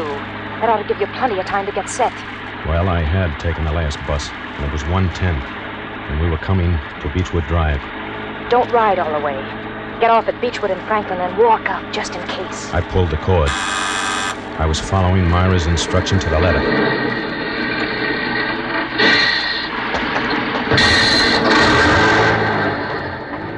It was raining harder than ever when I got off the bus. I turned up my coat collar and started up the hill. It was 4 blocks to the house. When I got to Midway, I stopped under a tree. I was soaked to the skin. Then I saw the headlights of a car coming down the hill. I ducked behind the tree. When it had passed, I struck out again. The house was dark. I walked up the driveway to the rear. Go in through the kitchen door. I'll leave it unlocked. I tried the door. It opened. I stepped in. I stood still, listening for sound. Then I closed the door. Don't turn on the light, remember now. Then look for the lipstick on the table. I struck a match. The lipstick was on the table. The lipstick meant that the way was clear for me to go upstairs. The match went out, and I stuck the burnt end in my pocket. There was a puddle of water on the floor where I'd been standing. I got a kitchen towel and wiped it up. Then I wrung out the bottom of my trousers and wiped the floor again. I took off my coat and went to the sink and wrung out my coat, too. I looked at my watch. It was 1:55. Didn't have any too much time. Myra and the old man would be returning any minute now. So I walked into the next room. It was the dining room. The door on the other side of the room was open. Led into the hall. I could see the stairs. I walked into the hall and started upstairs. And the match went out. When I got to the top, I lit another. Our bedroom's the first door on your right. I opened the door. Saw the twin beds. I'll keep him late at the party, so that by the time we get home, he ought to be pretty knocked out and fall asleep in no time. He'll have been up since 6 a.m. And there was the clothes closet. I opened the closet door and stepped in. You'll find the hammer on the top shelf. I'll hide it behind some old hats of mine. I was groping for the hammer when I heard a car turning into the driveway. My first impulse was to run to get out of the house. Now that the time had come, I was afraid. I was deathly afraid. I started for the door and... You've got to go through with it, darling. It's the only way. It's his life or mine. Don't you see? If you love me, you'll do it. I took hold of myself. I stepped back into the closet and closed the door. I recalled thinking, this can't be me. Ernest Cobb, hiding in the dark with a hammer in my hand, waiting to kill a man I don't know. A man I've never even seen. Waiting to murder him in his sleep. This must be somebody else.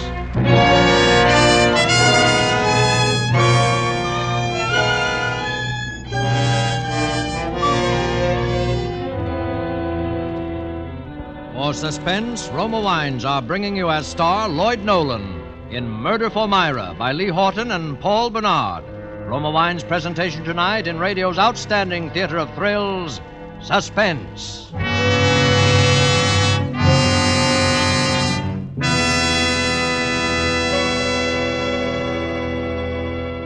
Elsa Maxwell's ideas on gracious entertaining are followed by women all over America. The other day, she said this about Roma wine. One of my favorite wines is distinguished Roma California Sherry, a glorious gold and amber wine, delightfully light and nut-like in taste. Roma Sherry is ideal for any occasion, before dinner with appetizers, or during the friendly evening hours. Yes, good Roma Sherry, like all Roma wines, is always unvaryingly good. The goodness of carefully selected grapes, brought to perfection in California's choicest vineyards, gently pressed, then, unhurriedly, guided to flavor richness by Roma's ancient winemaking skill. Yet all this goodness is yours for only pennies a glass. Remember, because of uniformly fine quality at reasonable cost, more Americans enjoy Roma than any other wine. R-O-M-A, Roma Wines.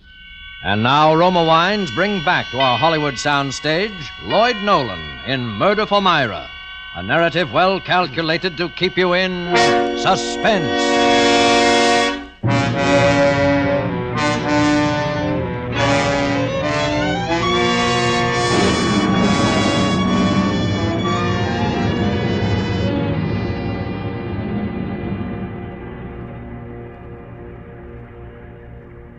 I stood in the closet and waited.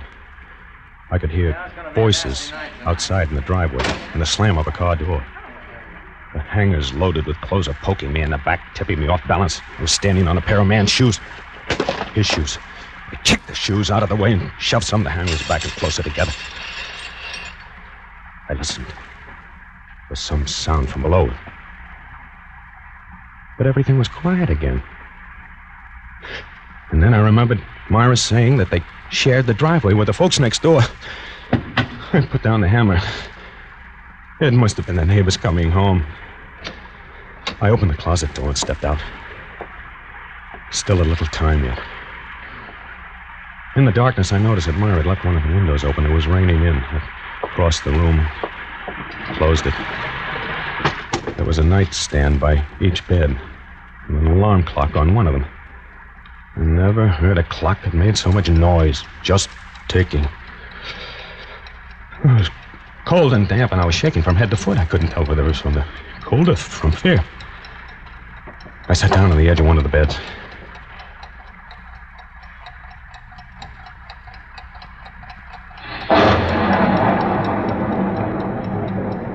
And then I decided to have another look at the hammer. In a few minutes, I was going to have to use that hammer. It's a big, heavy one, Ernie. It'll do the trick, all right.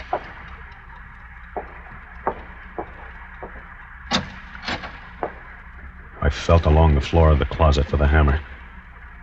Then I hefted it experimentally. It was big and heavy. The kind that would smash a human skull to pulp. I looked at clothes hanging there, many of them his clothes. In the flickering light of the match, one garment caught my eye, probably because it was long and white and had big gaudy flowers on it. It was Myra's negligee. She'd been wearing it that morning when I first met her 5 months ago.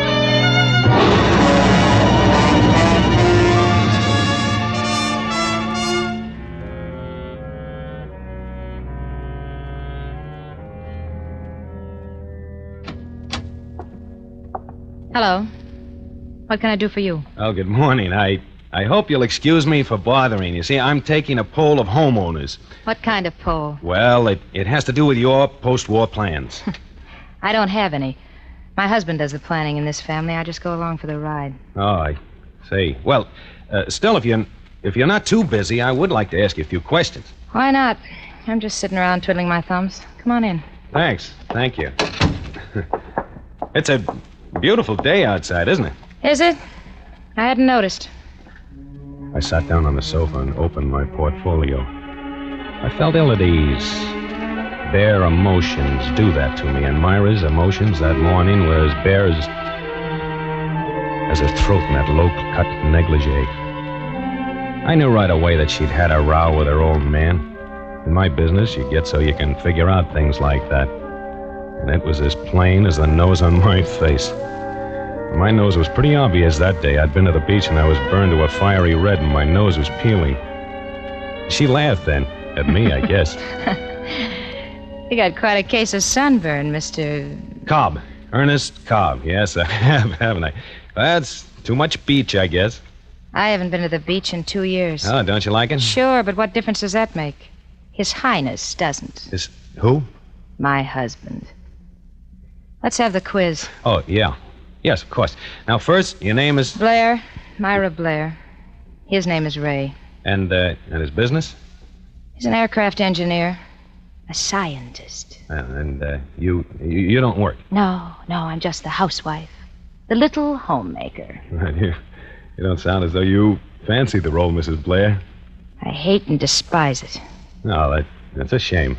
Any children? Yes, a daughter 4 named Julie. She's at nursery school.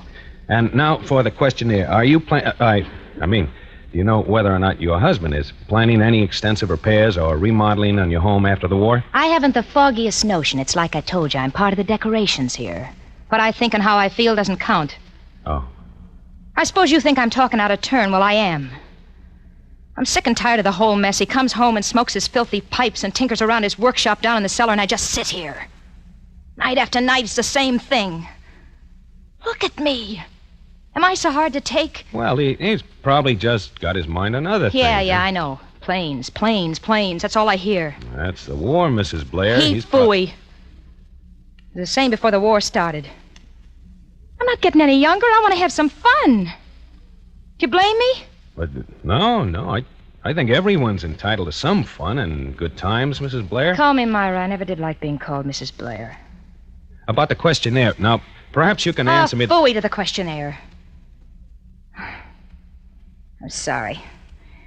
I'm just in a nasty mood, that's all. I had a fight with him last night and another one this morning. I had to blow my top to someone. You just happen to be it. Oh, that's all right. About your questions, honestly, I don't have the answers. It's like I said. Sunburn of yours, you better do something about it. Well, it does burn pretty much, all right. My hands are cold. Does this feel good? She bent out over me, and I could feel her breath in my ear. One lock of her hair fell away from her forehead, and it brushed my nose. Then her fingers touched my face, and I did something crazy. I reached up and grabbed her by the shoulders and kissed her on the mouth. And the next thing I knew, she was in my arms. And she was kissing me and sobbing in a sort of a spilling over of emotions that left me scared and limp as a dish rag. Oh, there, that's... You're gonna change things, aren't you, big boy? Oh, sure. You'll help me? Sure, I'd do anything for you. Anything.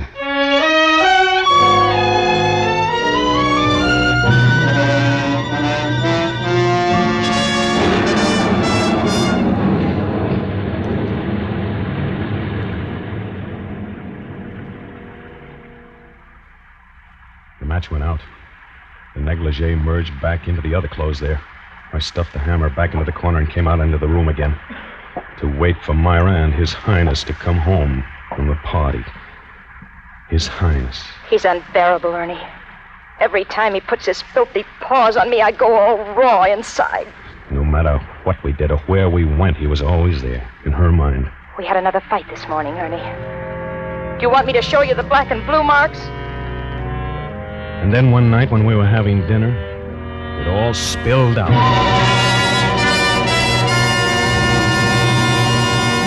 There's only one answer, Ernie. I gotta get rid of him. Well, that's what I've been saying all along. You've got to divorce him. No, Ernie. That isn't what I mean. Well, then what? I mean I'm gonna have to do away with him. Myra. What? You're out of your mind. You don't know what you're saying. Oh, yes, I do. I've thought it all out. Myra. Don't say such a thing. Don't even think it. What you're suggesting is... Murder, Ernie. That's right. Murder. Didn't sleep that night. And yet, worried as I was, that the idea didn't seem real to me. Murder was something you read about, something for gangsters and madmen to traffic in. It wasn't a thing that could touch me, Ernest Cobb, or Myra. She didn't say anything about that. The next time we were together, I thought she'd come to her senses. She'd just been upset. And then one night we went rowing in Westlake Park.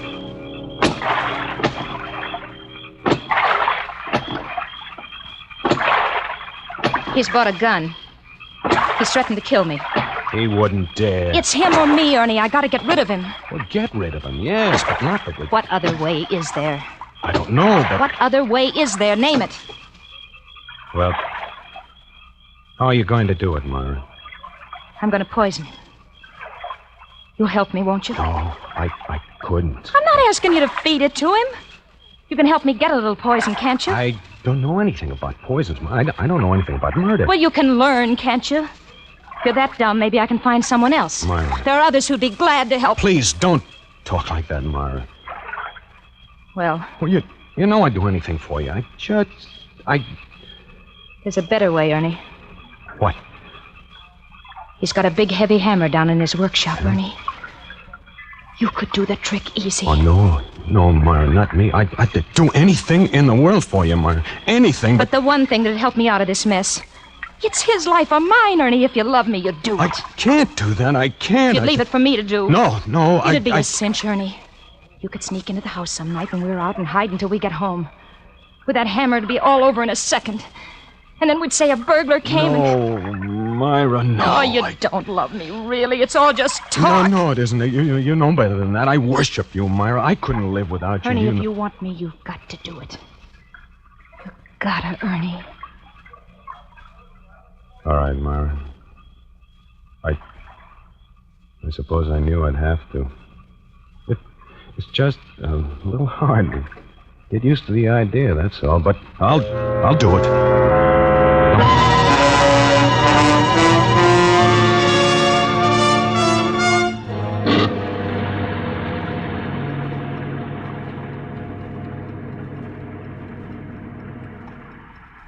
I looked at my watch. It was 2:10. They'd be home soon. I lost my nerve once and started downstairs, and someone walked past the house, that's all. Just walked past the house. I ran back up into that bedroom with my heart pounding so that it drowned out the sound of the clock. Then the headlights of a car flashed across the wall. A car that was turning into their driveway. There was no mistaking it this time. This was it. I could hear the voices of a man and a woman. The woman's voice was Myra's. Slam up a car door. Footsteps on the cement driveway. I eased back into the closet once more. Felt for the hammer on the floor and closed the door, all but a little crack. Then I heard the front door open and close. Somebody walking upstairs. Come on, Julie, wake up. Wake up now, darling. Come on. We've got to get undressed. Go to bed. It was Myra. The kid was asleep and she was carrying her. That's the girl. Now stand up. That's it. Turn around, darling, so Mama can unbutton your dress. There. You go in your own room, dear. Take off your shoes. Mama will be right in. I heard her walking toward the closet. Ernie, are you there? Yes. I knew she was standing there, but I couldn't see her. I groped for her in the darkness. My hand touched her shoulder, and then she was in my arms, her body pressed against mine, and I was kissing her. Did you find the hammer? Oh, Myra, Did you find the hammer? Yeah, the hammer, yes. He's putting up the car. He'll be up in a minute. Myra, it's all off. I can't do it. You've got to. I can't do it. Ernie, listen to me. I can't. I tell you I can't. Shut up and listen to me. Ernie, you say you love me. Oh, you know I do. I worship you want me, don't you? More than anything in the world. All right, then. If you want me, you got to do it. But Mommy! Coming, darling. Quick, Ernie, you'll do it. I'll do it. Of course I'll do it. I knew you would. Mommy! She kissed me and closed the door. And then I heard him coming upstairs. He came into the room and switched on the light. I heard him moving around. I figured he was undressing and getting ready for bed. Well, is she asleep? She will be in a minute. Well, that kid isn't getting enough sleep, Myra. Now, don't start that again, please. Where are you going? Oh, the clothes closet to get my pajamas. Why? I held my breath. I'll get them for you. I flattened myself against the wall. She opened the door, reached for the pajamas. Our eyes met for an instant, and she was gone. The door closed. Here you are. Well, thanks. What are you hiding in there? What do you mean hiding? Well, the way you made a dive for that door, I thought nuts. What would I be hiding? I don't know. I just said... What are you doing? Say, what's the matter with you tonight, Myra? There's nothing the matter with me. Why? Oh, you're so jumpy. Well, can't I ask you what you're doing? Fooling with the clock? Sure, but why jump out of your skin? I'm just setting the alarm. It's already set. I'm setting it ahead for 4 o'clock. Why? Because I got to be at the plant at 5 this morning. I've got a trial run. Oh. This was something we hadn't figured on. I looked at my watch. Well, it's 3 now. You won't get much sleep. I know it, but I can't help it. Don't put the clock on my table. Put it on your side, where it always is. Oh, okay, if it's so important. Hey, how did all this water get on the floor here? Through Through the window, I suppose. No, but it's closed. I closed it when I came up. We left it open. Oh. Well, if you're getting up at 4, you better get to sleep, don't you think? Oh, I guess so. I heard them get into bed. Well, good night. Good night, Myra. The stage was set. I breathed easy. Now, I'd only have to wait for him to... Then the thought struck me. Suppose he doesn't fall asleep right away. Suppose he doesn't fall asleep at all. He isn't so tired, even if it is late. He doesn't sound knocked out to me. And before he can get to sleep, then the alarm will go off and I looked at my watch. It was exactly 5 minutes past 3. This will never do. I thought I gotta get a hold of myself. I've got nearly an hour yet, and in that time he ought to... I listened. I couldn't hear a sound. Was he asleep? He might be, but I didn't know. I had to be sure. I'd wait half an hour. And if I didn't hear anything by then, I could be pretty certain he was. The minutes dragged on and I listened. When the half hour was up and I hadn't heard a sound, I sat down on the floor, took off my shoes, and I picked up the hammer and turned the doorknob. I turned it very slowly. It made no sound. Then I opened the door and stepped into the room. Who's there? Who's there? Daddy, I want a drink of water. Oh. Oh, it's you. All right, baby, just a minute. What? What's the matter? Oh, it's the kid. She wants a drink of water. Oh, no, don't get up. Don't get up, Ray. Go back to sleep. I'll get it. I stepped back into the clothes closet and closed the door. I felt the blood drain from my head. I leaned against the wall. I heard Myra go into the kid's room. And then I slid to the floor.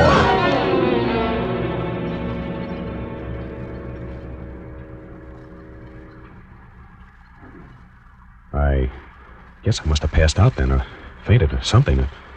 Because the next thing I remembered was sitting up, startled, wondering where I was. I looked at my watch. It was 3 minutes to 4. I remembered now where I was and what I was there for. I was in the closet. There was a man on the other side of the door that I had to kill before an alarm went off. And the alarm went off at 4. I remembered that I had to be very quiet because the man was asleep.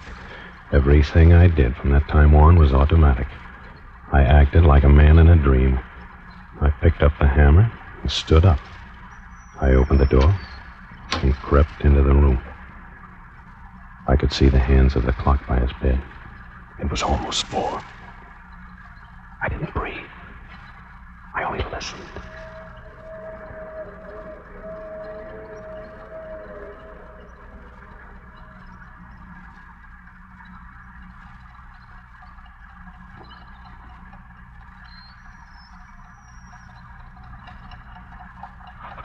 I touched the foot of the bed. I felt along the side of it until I reached the headboard. Now, I was standing over him. I raised the hammer over my head and swung down. And I hit him again, and again, and again. And then I yelled, Myra, Myra, turn it off, will you? Turn the alarm. Hey, Myra! Over the corner.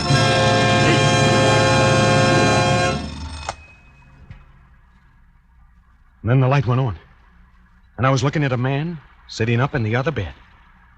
And he was pointing a gun at me. Hello, Ernie. I moved the clock. You saved me a lot of trouble. I looked down at the bed I was standing over.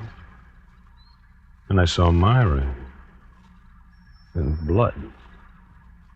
And the hammer. And suddenly I felt an insane desire to laugh. And then a sob caught in my throat. I couldn't control myself. I started to laugh. I couldn't stop.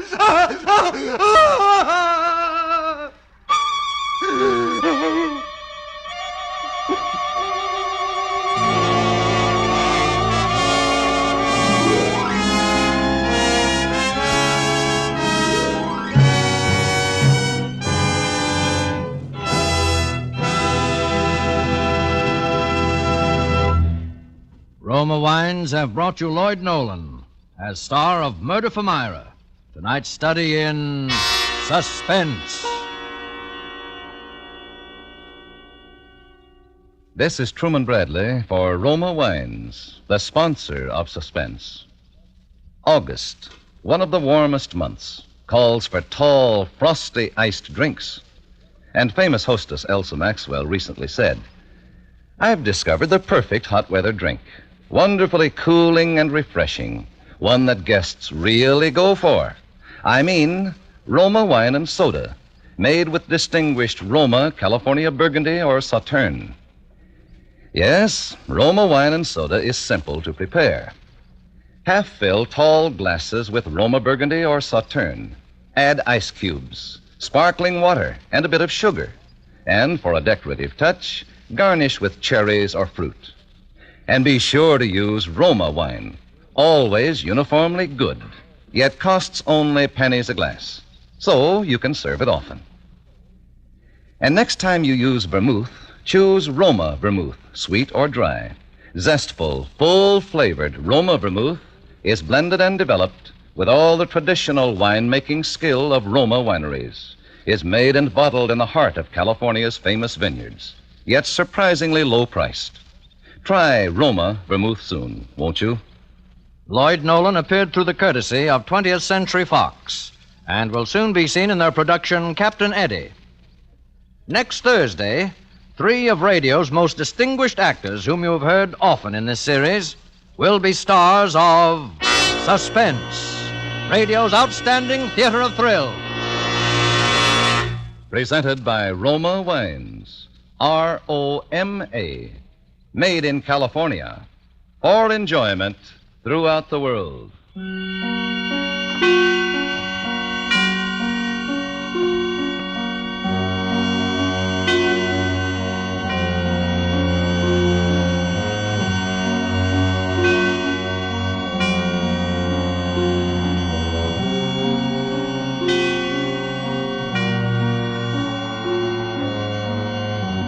This is CBS, the Columbia Broadcasting System.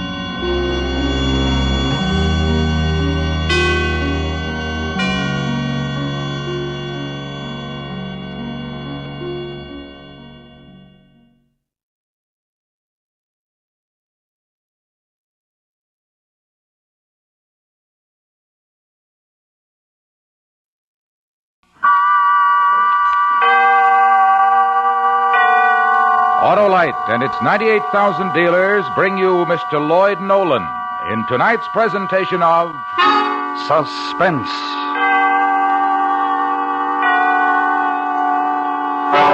Tonight, Autolite presents a true story of crime and punishment. The fame of this actual case rests with the singular qualities of its characters. The detective is no better than ordinary, and the killer is a man without a future. The story is called The Man with Two Faces. Our star, Mr. Lloyd Nolan.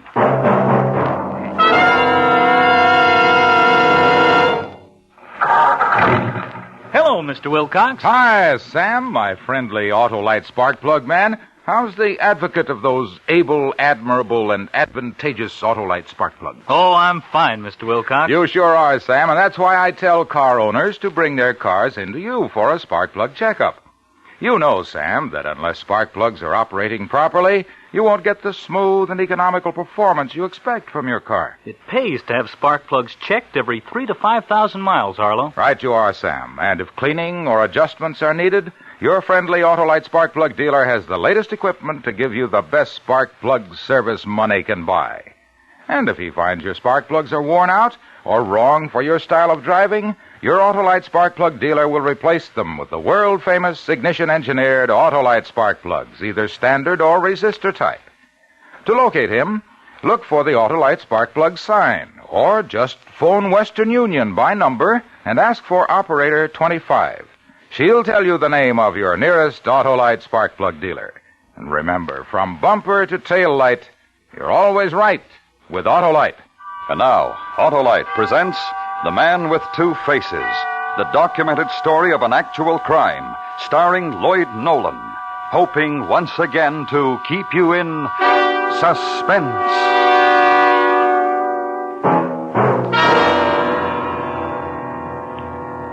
They dug him up on my birthday. He was 6 feet tall and 4 feet under. It was just an accident. They were digging in a cellar and they found the buried packing case. They hauled it out and opened it. Inside the case, they found a steamer trunk. They opened that. He was jammed inside, doubled up, his knees against his chest. All he had for company was a pile of quicklime. He was wearing a blue suit, a big smile, and 2 holes in his skull. The best dressed skeleton you ever saw.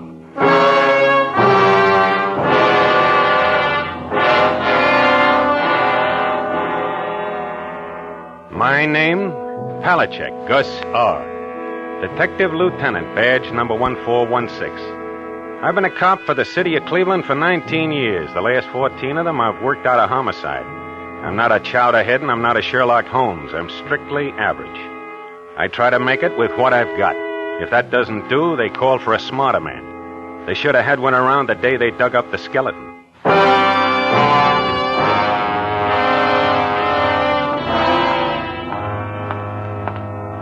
We completed our preliminary investigation at the spot where the packing case was uncovered.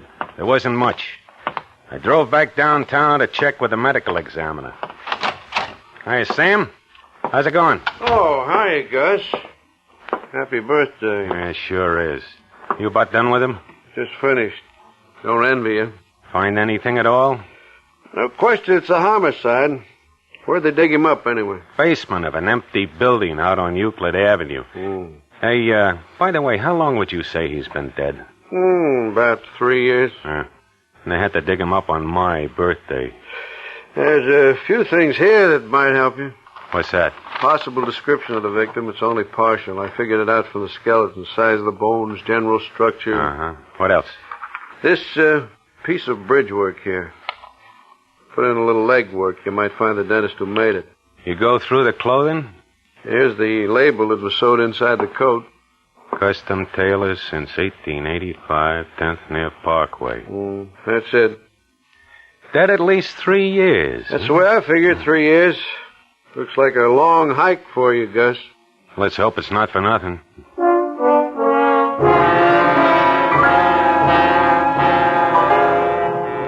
As I say, masterminds don't run in our family. I have a tough enough time figuring a homicide that's 3 hours old, let alone one that's going on for 3 years. With me, tracking a killer, strictly hammer and saw work. I grab what I figure's the strongest lead and start hiking from there.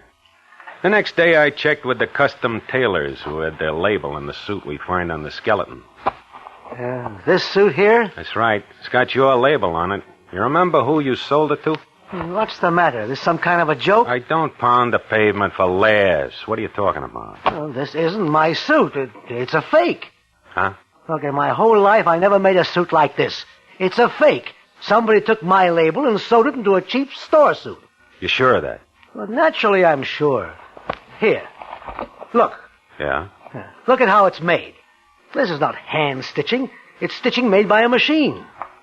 Cheap store suit.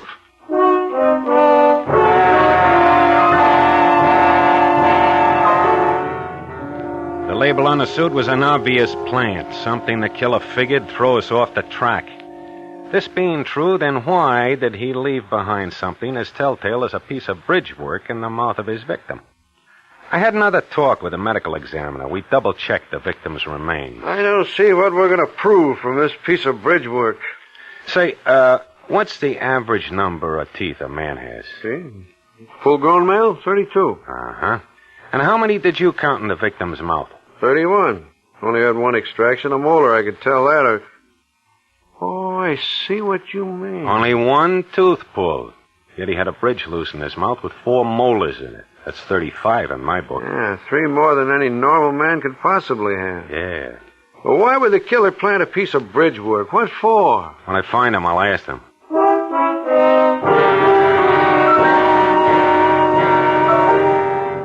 That made 2 phony plants the killer had made. The piece of bridge work and the suit label. I looked for one more. I found it. The victim's hair had remained intact. It was dark brown and gray. I took a couple of specimens and had them checked. Someone's playing games, Gus. How do you mean, Doc? A specimen of the dark brown hair. It's fine, silky texture. Uh-huh. Gray hair's thick, coarse. Big difference. Possible they could have come from the same head? Not a chance in the world.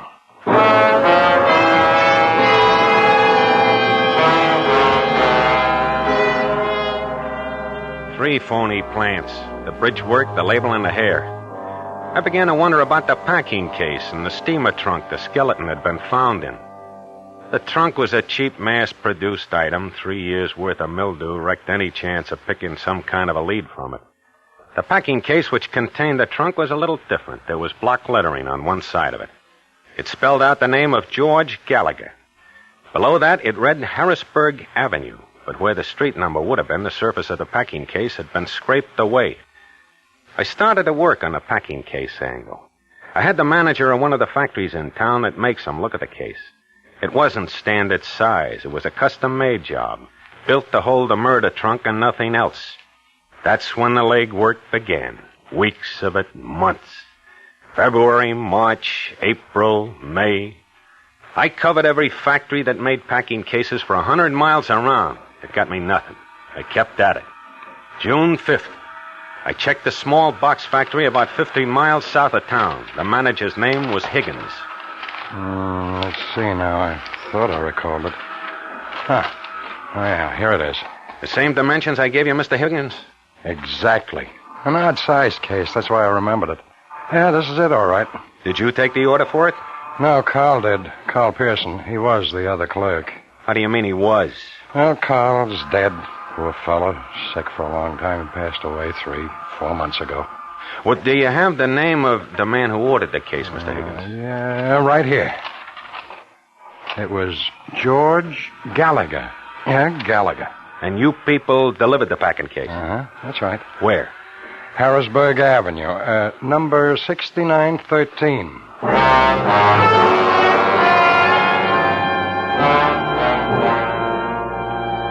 The first real break in 6 months. It had finally arrived. I felt pretty good about things on our way back to the city. The feeling didn't last long.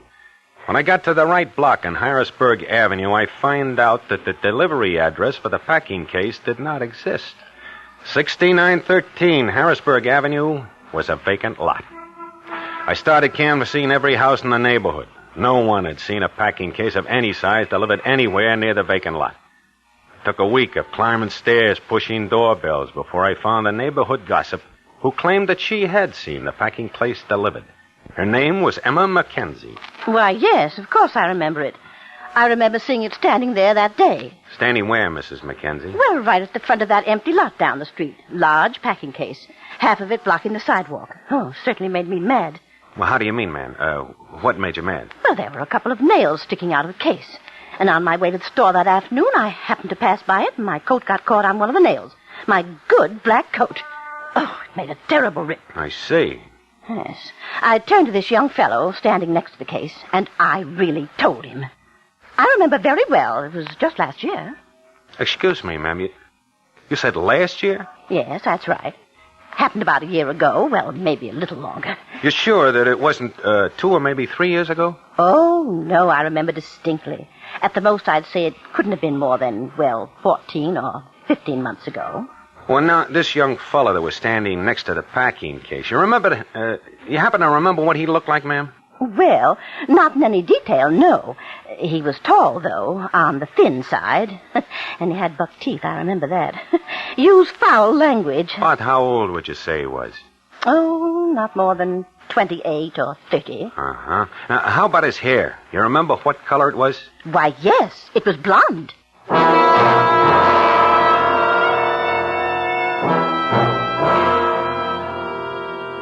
When I finished talking to Mrs. Mackenzie, I didn't know where I stood. Either I was wrong about the killer's hair being dark brown or gray, or else there was more than one man mixed up in the homicide. And more important, the case was only 1 year old. So somewhere along the line, the medical examiner made a mistake, a big one. Maybe it was the quicklime that threw him off. I don't know. The important thing was he was wrong. So the basement of the building wasn't vacant at the time the body was buried. I checked back with the owners of the building and found out that at the time it was occupied by a laundry that had since gone out of business, the White Star Laundry. The owner and manager turned out to be a Myron Wagner. I finally located him at his home in the south end of the city the night of the 4th of July. It was a big gray house set well back off the street. Wagner was an Austrian immigrant, pleasant, cooperative. I interviewed him in the dimly lighted living room. It was a hot night. Outside, you could hear the kids with their fireworks. What can I do for you, Lieutenant? Well, it's just a couple of questions for you, Mr. Wagner. Try not to hold you up. Oh, that's all right. I'm not going anyplace. What is it you wanted to know? You owned and operated a laundry in the basement of a building downtown on Euclid Avenue. Is that right? Yes, that's right. We're out of business now, though. Have been for some time. You closed down about 12, 14 months ago? Yes, that's right. We didn't have much luck. Now, I'd like a straight answer, Mr. Wagner. Did you ever know a young fellow by the name of George Gallagher? Mr. Wagner? Yes, I know the boy. I guess I should say I knew him. You tell me anything about him? Well, he came to me one day asking for a job. George did. I thought he was a nice-looking fellow. He was tall and blond and clean-looking. I hired him as a night watchman in the laundry. He seemed to like the job. We got along fine together. Uh-huh. Go ahead. But then, one night, I went back to the laundry to get my briefcase. There were some tax papers in it I wanted. After I got them, I went down to the basement to say goodnight to George. He met me on the stairs, a crazy look on his face. I didn't know what was wrong with him. I didn't know if he was drunk or what it was. What'd he do? Oh, yeah, he screamed at me. Go back. Don't come any further. Come down here and I'll brain you. Well, I got out as fast as I could. I thought he'd been drinking. You happen to see what he was doing down in the basement? No. He had a shovel in his hands. That's all I remember. All right, what happened? You fire him? Oh, I didn't have the chance. He left that night. He never came back.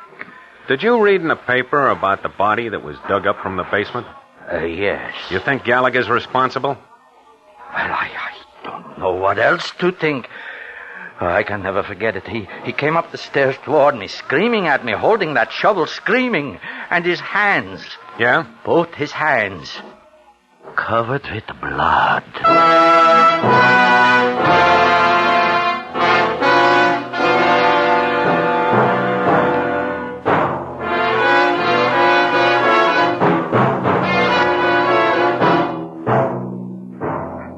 Autolite is bringing you Mr. Lloyd Nolan in The Man with Two Faces. Tonight's presentation in radio's outstanding theater of thrills, Suspense.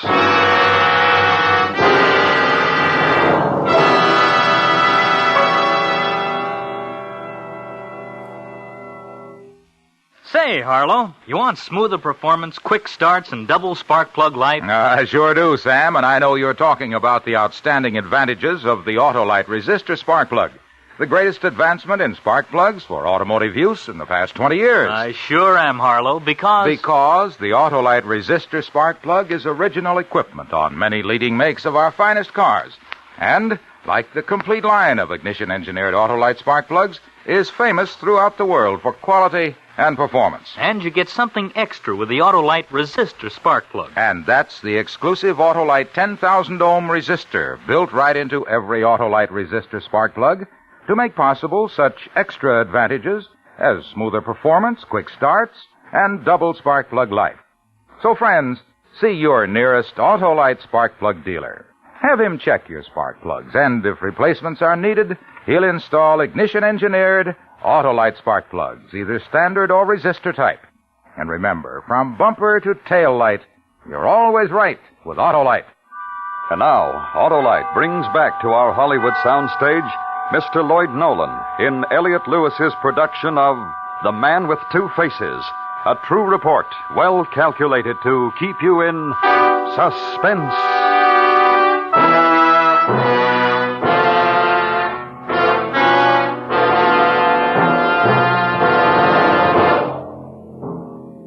I talked to Myron Wagner for another hour, but I got nowhere. He was sure of the time and date he'd seen George Gallagher in the basement of the laundry, and he was sure he'd seen blood all over Gallagher's hands. He couldn't give me any idea who the victim might have been, and he didn't know a thing about Gallagher's possible whereabouts. I asked him why he didn't report it at the time, but he told me he was afraid the bad publicity might hurt his laundry business. The next break came in early October. We found a pawn shop in the downtown area that had loaned $20 on a watch to a George Gallagher almost 22 months before. The watch had never been redeemed. It had a name engraved on its back, Albert L. Henderson. The city directory had an A.L. Henderson listed at a Hanford Street address. I checked it out. A dark-haired woman who identified herself as Mrs. Henderson answered the door. After the preliminaries, I showed her the watch. Yes, my husband's watch. Where did you get that? Where's your husband now, Mrs. Henderson? Is he home? No. I don't know where he is. Well, when do you expect him home? Can you tell me that? Well, no, you see, he's gone. He's got in some trouble. He ran away. When was this, ma'am? How long ago? Oh, about 2 years. 2 years in November next month. He was partnerships in business. He stole the money. He ran away. You any idea where he is now, Mrs. Henderson? You ever hear from him? No, never. No letters, nothing. He went away one day. He never came back. Uh-huh. Who had told you about your husband stealing the money? His business partner? Yes, Mr. Hoffman. Myron Hoffman. He's a nice man. Albert was lucky to have him for a partner. I don't know why he did that. Now, about this watch, Mrs. Henderson. Did your husband ever pawn this watch at any time? What, pawn his watch? Oh, not Albert. That's the last thing he would let go. Well, one thing I can't understand. Why didn't you ever make an attempt to find your husband? File a missing persons report? Why should I want to find him? Thief. No good. Let him stay missing. I don't want to find him. This business partner of your husband's, ma'am, this Mr. Hoffman, where can I get in touch with him, do you know? No, I guess I don't. He went away, I guess, I think a year ago, maybe longer. You got any idea where he might have gone? Well, I don't know. He seemed to talk a lot about New York City. I never asked him, but I thought that's where he came from. They were always talking about New York City, him and John. Who's John? That's Mr. Hoffman's nephew, John Mueller. He worked for my husband and Mr. Hoffman in the business. Oh, I see. Well, I'd like to locate them if I could, ma'am. Can you describe Hoffman and his nephew for me, please? Well, I guess Mr. Hoffman was about 50, 52. Gray hair, about my height, 5 feet 6 inches. Uh-huh. His nephew John was tall, little thin maybe. He had blonde hair. He was a young fellow, about 30 years, I think. Now, you sure of that description, are you? Oh, yes, they came here to the house for dinner a few times, both John and Mr. Hoffman. I knew them. Well, would you give me a description of your husband? Albert? Well, he was a big man, as tall as the nephew John. Dark hair, gray eyes, 43 years old. He was a heavy man, 180 pounds, I think. Why do you want to know, officer? How about your husband's teeth, Mrs. Henderson? At the time he disappeared, did he still have his own? Oh, yes. Albert had wonderful teeth. Strong. Uh-huh. Did he ever have one of his teeth pulled out, do you know? Yes, just one. Why? I guess that does it. Does it? Well, this makes no sense. I don't think I like this. No, ma'am. I don't think Albert liked that either.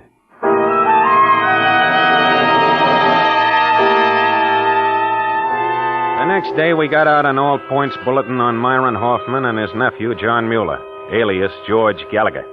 We finally tied in the last piece of evidence.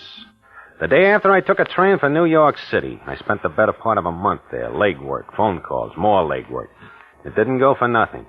December 13th, I took the train back to Cleveland. Next morning, I checked in with Captain Rogers, in charge of homicide. How'd it check? How'd it go? Good trip? Tired. I think we made the grade, Captain. Oh, what's the story? I got enough here to start a novel. Here's page 1. Yeah?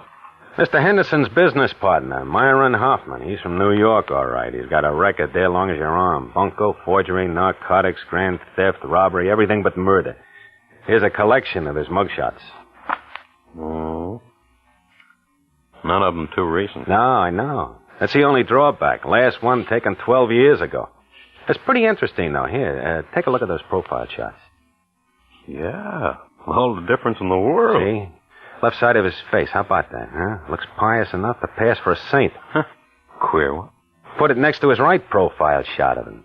You'd swear it wasn't the same man. Looks like the worst thief in the world. It's not a bad advantage, huh? Saint on one side, thief on the other, 2 in 1. Well, what does it mean? All right, let me lay out the rest of it. Now, this Hoffman's nephew, John Mueller, he used that George Gallagher alias. Yeah. I found his sister. She told me she hasn't seen her brother for 3 years. Mm-hmm. So I took a flyer. I got the name of Mueller's dentist from his sister, looked him up, showed him the bridge work we took off the skeleton. He identified it.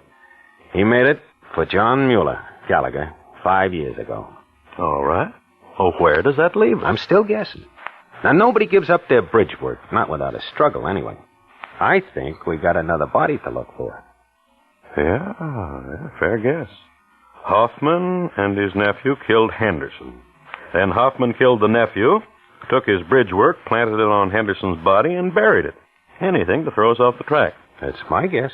The owner of the laundry, Myron Wagner, that story of his about the blonde kid, the shovel, blood on his hand, kind of makes a liar out of him, doesn't it? No big change. What do you mean? He was a liar long before we met him.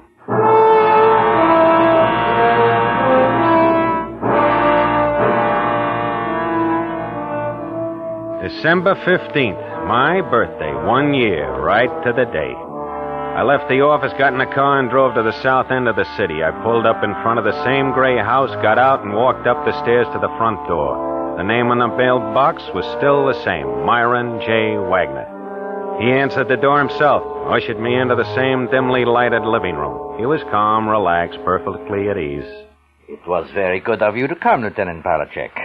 The early evening, a good time to visit. Well, it's not a social call, Mr. Wagner. A few things I want to talk to you about. You want to get your hat and coat? My hat and my coat? What is it you mean? Well, we want you downtown, Mr. Wagner. A couple of questions we'd like to ask. Questions? About the Gallagher boy, you mean? I told you everything the last time you were here, Lieutenant Palachek. Now, look, Mr. Wagner, this happens to be my birthday. I got a family. I want to get home early tonight. I'll put it straight to you. Put it straight? Yeah, I'll draw you a road map. Now, for a whole year, I've been pounding my feet east, west, and south in the city and out of it. I'm not a smart cop, mister, but I can still put 1 and 1 together. It adds up to you, Wagner. Now, how about the hat and coat? It adds up to me, Lieutenant Palachek. I don't think I understand. Number 1, your name's Myron Hoffman, not Myron Wagner. We've got your mug shots, your prints, and exemplars of your handwriting from New York to prove it. Number 2, you killed Albert Henderson and buried him in the basement of that building where you had your laundry. And besides that, it's odds on you killed your nephew, too. You assume this, or you have proof? Which one? 90% proof. Your hair, Wagner, I'll bet on it. Same kind that was planted on Henderson's body. Same color, same texture. There's a bum bet, mister, right from the start. Why'd you try? You want me to get my coat? Yeah, I'll go with you. Hey, I'm just curious, Wagner. You want to turn on the overhead lights? Hey, yes. Uh-huh. My face. Is that it? Lord. Good Lord. There are 2 sides to a face, Lieutenant. Look at both of them. You will find one of them is good. We better get your coat. Just one thing. My friend Henderson, my nephew John. Yeah? As you say, just as you say, a bum bet. He even tried. Hey, Wagner. What's the matter? Wagner!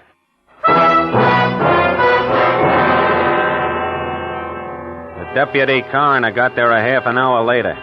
He ran a fast check on Wagner, and he put his money on a heart attack. The autopsy confirmed it. Later on, I tried to explain what it was like. I mean, standing there and watching Wagner's life suddenly drop out of him. He turned to start for the door when his hands went up to his chest. I reached for him, but not in time. He straightened out on the floor. That's when I noticed his face.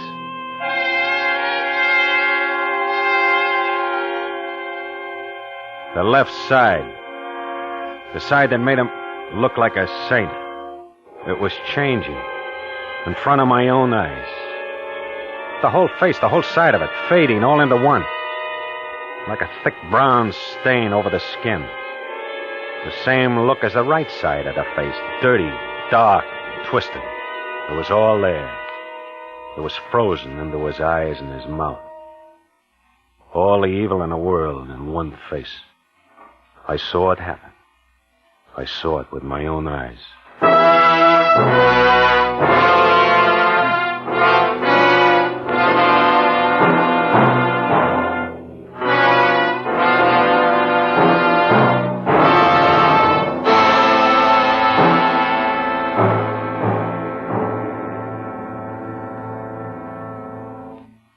Suspense. A true story presented by Autolite. Tonight's star, Mr. Lloyd Nolan. This is Harlow Wilcox speaking for Autolite, world's largest independent manufacturer of automotive electrical equipment. Autolite is proud to serve the greatest names in the industry. They are members of the Autolite family, as well as are the 98,000 Autolite distributors and dealers in the United States and thousands more in Canada and throughout the world. Our family also includes the nearly 30,000 men and women in 28 great Autolite plants from coast to coast and Autolite plants in many foreign countries.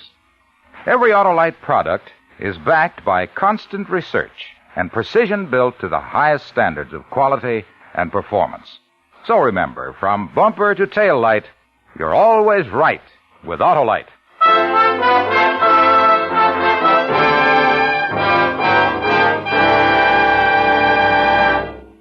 Next week, the story about a group of brave men who risked their lives in a desperate effort to save their fellow men.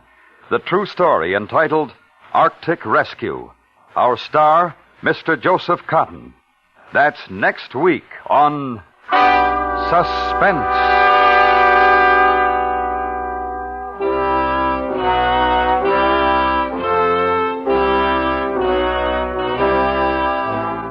Suspense is produced and directed by Elliot Lewis, with music composed by Lucian Morowick and conducted by Lud Gluskin.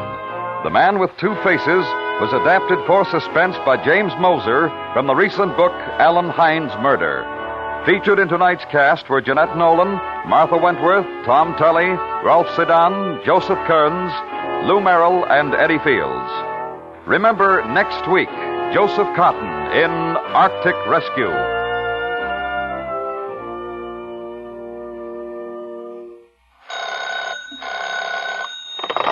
You can buy Autolite resistor or standard type spark plugs, Autolite stay full batteries, and Autolite electrical parts at your neighborhood Autolite dealers. Switch to Autolite. Good night.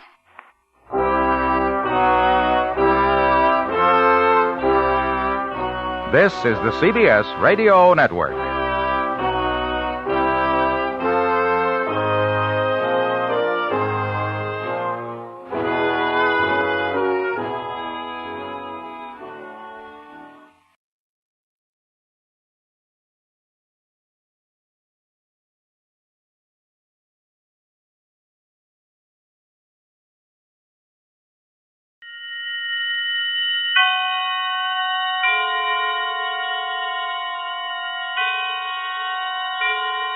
Roma Wines present Suspense.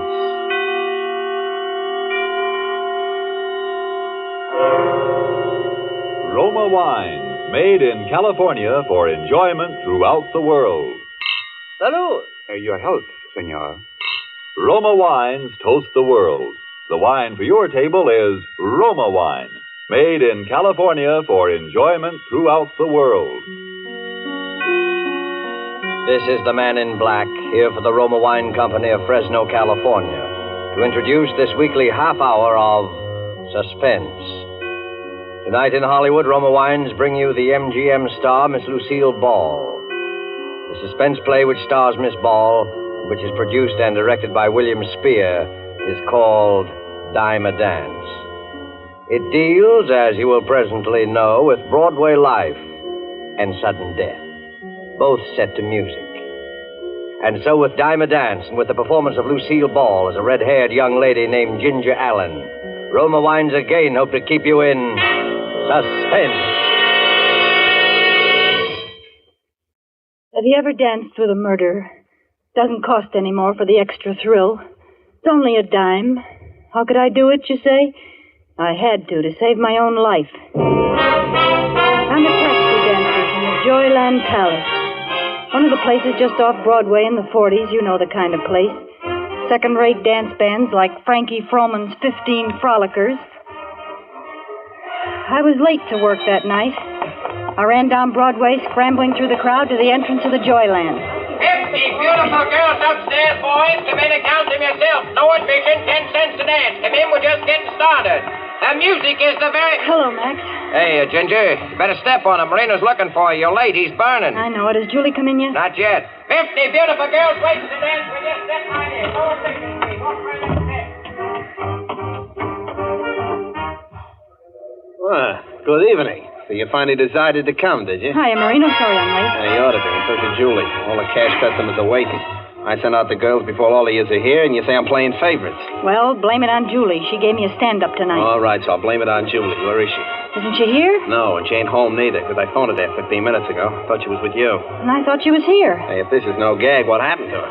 Well, that's what I'm beginning to wonder. Go on in and get your stuff on. Julie be all right. Yeah, maybe she slipped in while you were busy counting tickets or something. See you right away, Marino.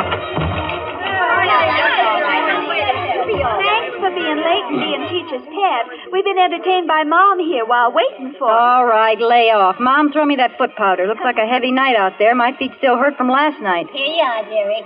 That's the way I am, girlies. What I like every once in a while is a good, juicy murder. Nice kid. Old enough to be murdered herself. Throw me that dress, would you, Madame Defarge, the green one. Is Julie here? Not unless she's hiding in the closet, honey. Do any of you know where she is? You asking us? Ain't she your buddy? Maybe they had a fight. Well, did any of you hear from her? Why not ask Marino? He's been hanging around her. Now, that southern girl, Sally, she used to work in a joint like this one further uptown. There was a murder for you. Come on, hurry it up in there. Out the floor, step on it. She just never showed up to work one night. Who didn't? That southern girl, Sally. Then they found her. That was about 3 years ago. Oh, what a sight she was when the police discovered the body. Oh, cut it out, Mom. Then there was the Robinson gal out in Brooklyn. Stabbed to death. They found a phonograph and records by her body. Didn't even belong to her. The murderer brought his own music. Oh, she was a dance hall phony, too. Maybe some guy has it in for you girls. Pleasant character. Well, maybe one fella kills the both of them. Maybe there's a dance hall killer still at large getting ready for his next victim. Now, what do you think I pay you girls for anyway? I often wonder. Joe Marino, think we're giving a free show in here? You couldn't interest anybody in that chassis of yours, even with a set of dishes thrown in. All right, all of you, file out. I got something to tell Ginger. Come on, get out. Ginger, what I wanted to see you I know, Marino. I put you in a spot. I'll be dressed in a minute, and if you'll ward off those garlic eaters tonight, I'll work twice as hard and make it up to you, honest. No, I'm in no spot, Ginger, but you are. Marino, what's the matter? What's happened? The police want to see you, Ginger. Police? What for? I didn't do anything. I'm sorry, Ginger, but Something's happened to Julie. that's what the police want to see you about. Julie's dead. Dead? Murdered.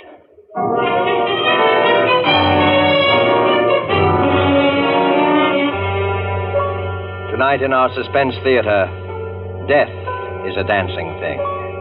Roma Wines is bringing you Lucille Ball as star of Suspense in the Cornell Woolrich story, Dime a Dance.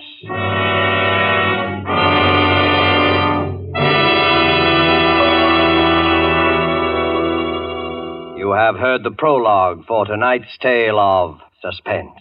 Before we return to the scene of our drama, let me say just this. Few spots on the globe boast the unique and perfect combination of nature's gifts, which makes possible truly good wine. Wine which the whole world can enjoy.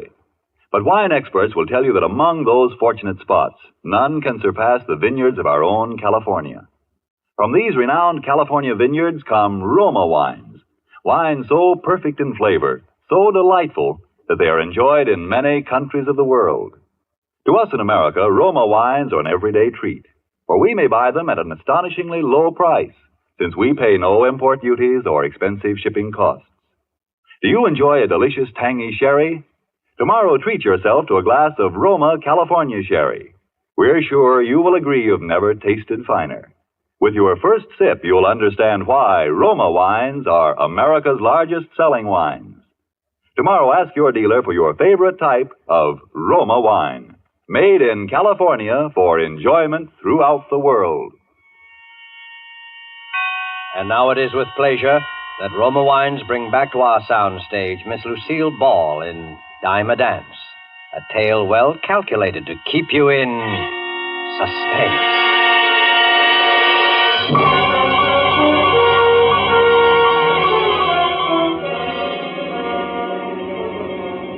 All the way over in that police car with those two flat feet from homicide, I could see Marino's face when he said murdered.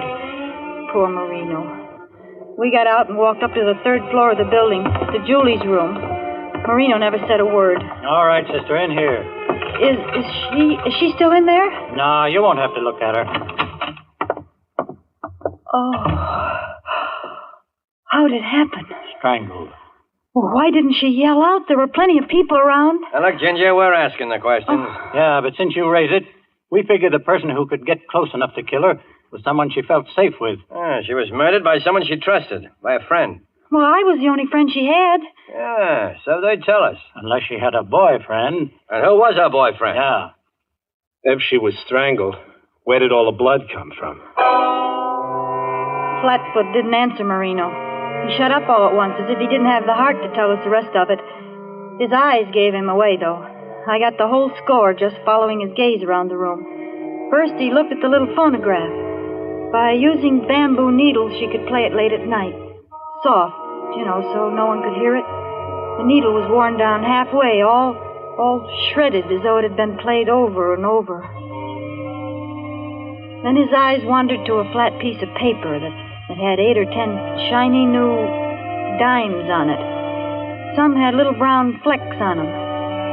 Then his eyes went down to the rug. It was all pleated up in places, especially along the edges, as though something heavy, something lifeless had been dragged back and forth over it. You mean he danced with her after he killed her? Gave her a dime a dance even then? Now, will you tell us? Who was her boyfriend? Play that record. Maybe she'll remember some guy they both knew who was hipped on the piece. It was the only one he played.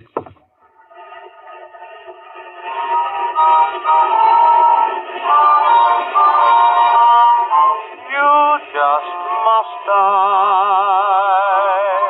for butterfly. Turn it off! Stop it! Stop that music! That wasn't hers. She never had that record. Poor Butterfly. She hated it. She couldn't stand it. Someone brought that record here with him. Sure, someone did. Maybe her boyfriend sort of... It was no boyfriend. It was someone who waited for her in that room in the dark and killed her before she could scream. It was the same madman who killed those 2 other dance hall girls. He pays a dime a dance. A dime a dance whether you're alive or dead.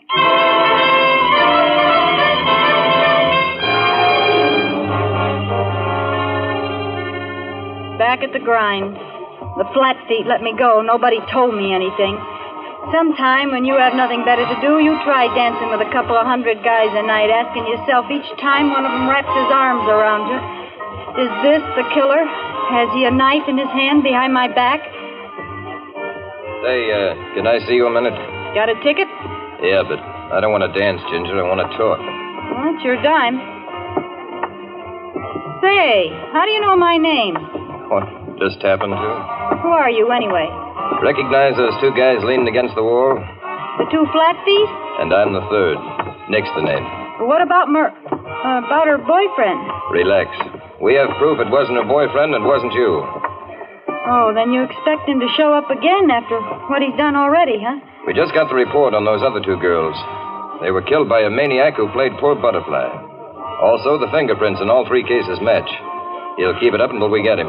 How do you know what he looks like? We don't. We only know he isn't through yet. That's why I was assigned to protect you. Protect me? Yep. Keep my eye on you all night while you work and then take you home right to your door.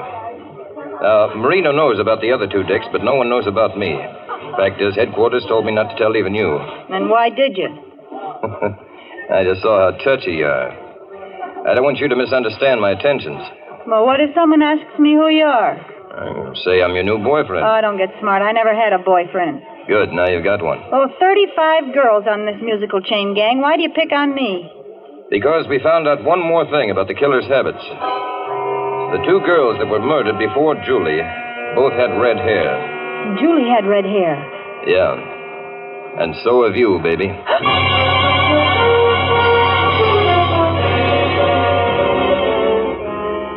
So I was set up as victim number 4. Nice thought. But every night, like the milkman, just when the girls filed out to feast the arms and eyes of the wolves, there was Nick. Now, that was some comfort. Nothing personal, you understand. It was also a comfort to see those other two flat feet on the job night after night. How's Ginger? Fine. How's Nick? Hey, you're 4 minutes late. Miss me? Oh, I'm just a taxpayer that wants to see a public servant earn his money. If the city got broke, I'd do this job for nothing. Uh-oh. Your straw boss, Marino, is giving you the high sign. Oh, I'll go see what he wants. You wait here. It's on your mind, Marino. Say, who is that monkey hanging around you every night? He pays for his tickets, doesn't he? Yeah, but he never uses them. Who is he? My boyfriend. Oh, you known him long? Long enough. Take care of yourself, Ginger. Don't worry, Marino. I know my way around, but thanks. Besides, we're not running any matrimonial bureau around here. You got to spread yourself around a little more. Share the wealth. There's other customers. All right. Now watch her, will you? All right. What did he want? Oh, nothing. Nick, is there any news? You know, it's a month since Julie was... No. Calm down, redhead. That's just it, that red hair. Look, why won't you let me dye it? Oh, I've got my reasons. Yeah. You great, big, silent, strong cop. That's right. Those cops. And then came that night. That horrible night. I was late as usual, got to the dressing room planning to dress in no seconds flat so I could get out on the floor and be with Nick. Somehow I felt that I was going to need him that night. Some instinct told me it was a matter of life or death. It's been a whole month since the last one. What I like every once in a while is a good juicy murder. Come on, snap it up. What do you think I pay you girls for anyway? Who are you looking out the door for, Ginger? Now, you take that killing of Julie. There was a real juicy case. Oh, shut up, Mom. Will you cut it out? Oh, I'm sorry, dearie. I keep forgetting you, and she was so cool. Oh, that's all right. I'm jittery. Laverne, have you seen my boyfriend? Not tonight. Maybe he got bored. Billy, have you seen Nick? You know, the tall, handsome... Not tonight, Redhead. I guess he's giving you the air. Come on up. What am I paying you for? Come on. What's the matter, Ginger? You look like you've seen a ghost.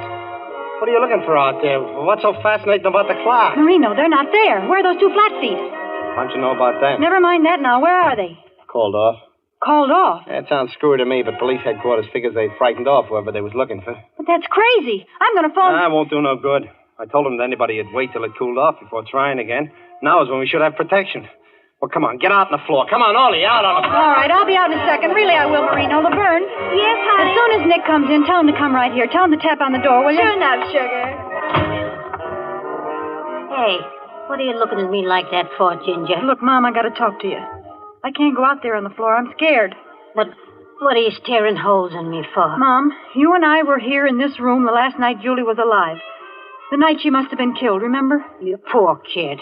I always Look, liked we Julie. got to remember. We've just got to. There was someone dancing with Julie that night. Some rum-dum. Julie said something about him. I can't remember what it was she said. Oh, you mean the one that hurt her hand? That's it. That's it. Hurt her hand. Bent her wrist back when they were dancing. Yeah, that's the guy. She said it was almost like as if he got a kick out of hurting her. Yeah. Seeing her squirm. Yeah, now what else? What else? Well, Julie called him a cement mixer. Oh, now we're getting somewhere, Mom. Think hard. Oh, he had Julie crazy, dancing like a slap-happy pug. I remember her describing it. He'd take 3 little steps to the right as if he was getting ready for a standing broad jump. That was it. Remember how Julie said she felt like screaming, for Pete's sake, if you're gonna jump, jump. Yeah, 3 steps to the right, and if you're gonna jump, jump. Hey, what are you doing, Ginger? Some detective work? Getting some clues? You know who we're talking about, Mom? The killer. Yeah. Oh! If he enjoyed hurting her like that when she was still alive, he'd enjoy dancing with her after she was dead. Oh, he's worse than prune face. Why, that... There's someone I gotta tell this to right away. Oh, where the... Nick! See you later, Mom. Hey, how's Ginger? Oh, Nick. How's Nick? Are you trembling? Sure, it's me. Why not? I thought you were called off the case. We were. Then what are you doing here? Habit. Do you mind? No, you dumb ape, I don't mind. Boy, how I don't mind. And, as long as it isn't duty anymore, do you mind if I do something to you that I've wanted to do for days? Well, it depends. I want to take you in my arms. All right, take me in your arms and dance. Anyway, for the time being. I'm a rotten dancer. You're telling me. Nick, we gotta talk. I just found out something about the killer that you ought to know. Later. I paid Marino for all the dances to the end. We can leave whenever you want. After this song, they play Dinah, and then comes the break. We can leave then. What makes you so sure? Well, the band always plays the song in the same order. Then they can sleep while they work. I tell time by them. Limehouse Blues means it's 10:45. Lady Was a Tramp means 11:15. Dinah means 11:30. Never changes except when there's a request number. You know, I like everything about you. I like everything about you, but you're dancing. Let up on my hand, will you? You're bending it upside down. It hurts my wrist. I, told you I was a rotten dancer. Well, for Pete's sake, don't dance like you were priming for a standing broad jump. If you're going to jump, jump. That's not Dinah. No, certainly isn't. It's a request number. Who requested it? I did.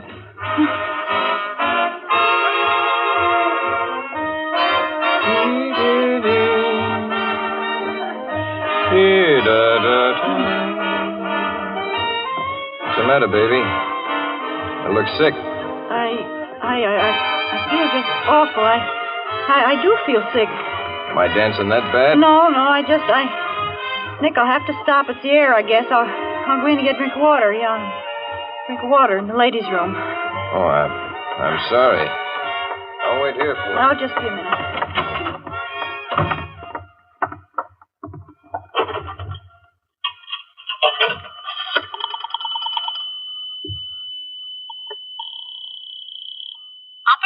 Operator, give me the police department, homicide squad. Police department, homicide, right away. Homicide. Hello, homicide. This is Ginger Allen at Joyland. The third man you assigned to our place is... Third man? What third man? Nick Ballister, the one you assigned to protect me. We have no Nick Ballister, and there was no man assigned by us to protect you. It's the killer. He's taking me out with him. I don't know where to. Look, I'll leave a trail of ticket stubs. Please come quick. Ginger. Goodbye, Katie. Sorry you couldn't work tonight. I'll fix it with Marino. How you feeling? You shouldn't have come in here, Nick. Didn't you see the sign? All that? Men keep out, violator subject to arrest? Didn't say positively. Besides, they wouldn't arrest a cop. Why couldn't you leave me in here alone? You were gone so long, I thought something had happened. Nothing's happened. Yet.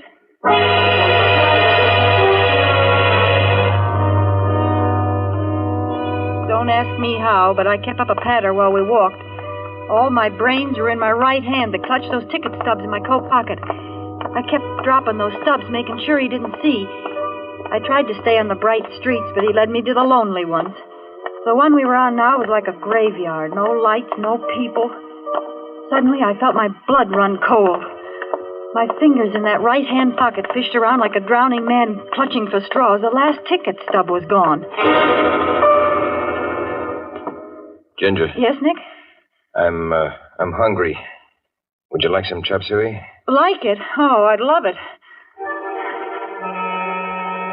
He ate that chop suey with an appetite, like a guy who had work to do. Work he was going to enjoy. I side-sneaked a glance at the jukebox without turning my head, just my eyes. What a relief. All kinds of songs, but no Poor Butterfly. Nick was beginning to act nervous. He'd guzzle a cup of tea, pour another, and keep looking over his shoulder like he was worried somebody might be following us. Then he'd grin like he used to and reach over for my hand. He pressed my fingers till they hurt. Hard, like he never pressed them before. I guess he couldn't wait. And suddenly he stood up. Ask the waiter for the check, Ginger. I'm just going to wash my hands. Then it's time we left. Waiter, quick. Yes, ma'am. What will it be? I'm leaving. When my boyfriend comes out, tell him you think I went back to the powder room. Gag, he's a deadbeat. I want to shake him. Maybe don't understand. Marino, how did you get here? Mom told me, and I followed your ticket stubs. He almost saw me. Come on, quick. Marino, thank heaven you got here. Hurry up.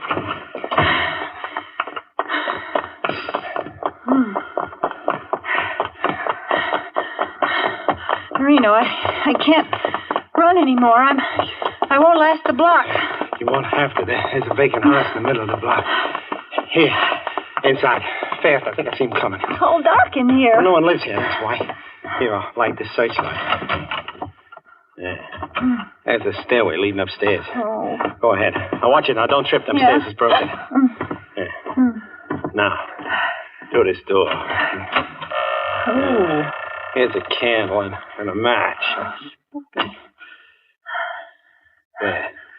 Now we can see each other. Wait. Do you think we're safe? We'll know in a few minutes. Oh, Marino. Good job. Oh, Tim. Shh, put out that candle. Now hide. Back there. I'll take care of him.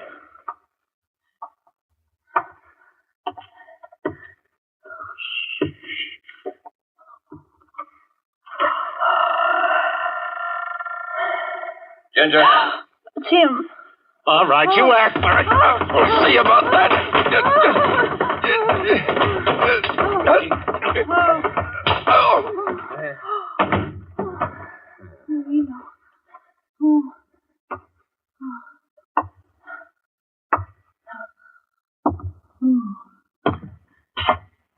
Who is it?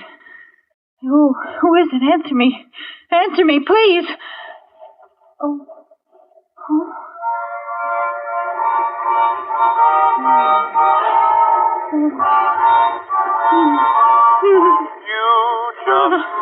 Oh, my God.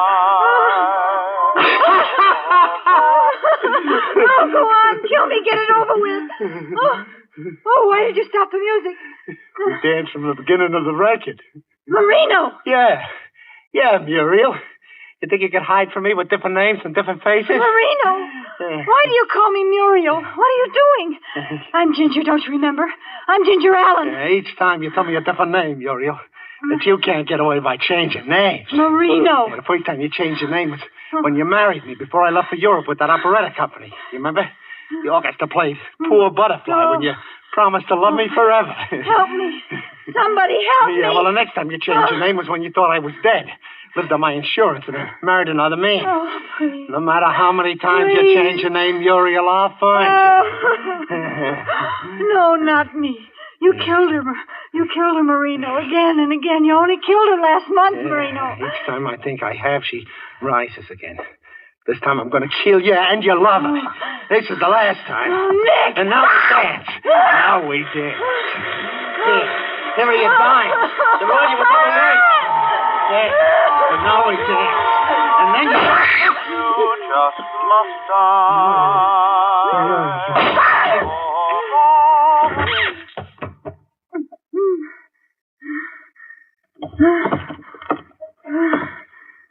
How's Ginger?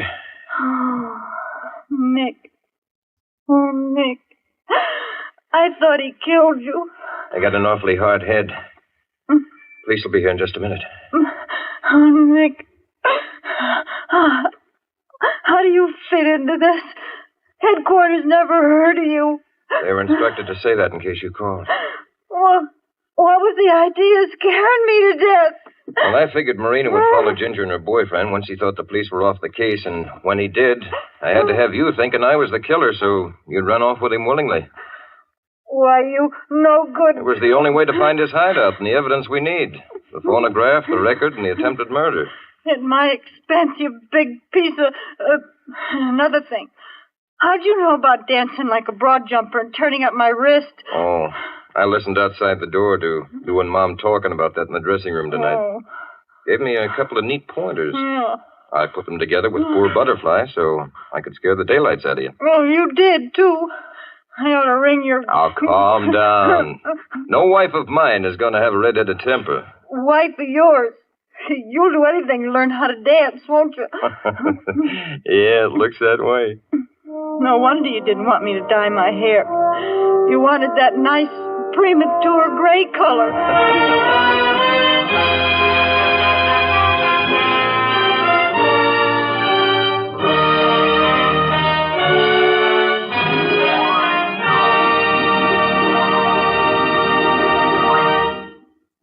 And so closes Dime a Dance, presented by Roma Wines, and starring Lucille Ball tonight's tale of suspense. In just a moment, we'll hear again from Miss Ball. First, though, let's visit a glamorous casino somewhere on the sunny Caribbean. Smartly dressed people stroll about the gardens. The strains of a Cuban song float out. Two men watch from a table on the terrace. One is a Cuban, the other a North American. One is about to propose a toast. To your beautiful country, Jose. I drink to that. Now I propose a toast to this wine in which we drink our toast. It comes from North America, from California. Its name is Roma. Only a few places in the world produce wines so fine that many countries enjoy them. And among these enjoyable wines are Roma wines, for they come from vineyard districts that are among the finest in the world, our own sunny California. What better testimonial to the quality of Roma wines could you ask than the fact that Roma wines are made in California for the enjoyment of the world? There is a fine Roma wine for you, whether your taste calls for a sherry, a burgundy, or sauterne. And no matter what type of Roma wine you buy, you know you're receiving a truly fine wine at a price made possible because Roma wines are the overwhelming favorite of Americans, America's largest selling wines. Ask your dealer to show you his assortment of Roma wines tomorrow and choose your favorite. Roma, R-O-M-A, Roma wines. Made in California for enjoyment throughout the world. Remember, this is the year of decision, and that means that this year, more than ever before, we should all buy more and even more war bonds and stamps. This is Lucille Ball. It's been a great pleasure to appear on Suspense this evening. Next week, I know you'll want to be listening, as I certainly will, to a very wonderful actor, Mr. Paul Lucas, who will appear in a suspense play called A World of Darkness. Thank you, Miss Ball. Lucille Ball appeared tonight through the courtesy of Metro-Goldwyn-Mayer, producers of Madame Curie. Don't forget, then, next Thursday, same time, for Paul Lucas in Suspense. Presented by Roma Wines, R-O-M-A. Made in California for enjoyment throughout the world.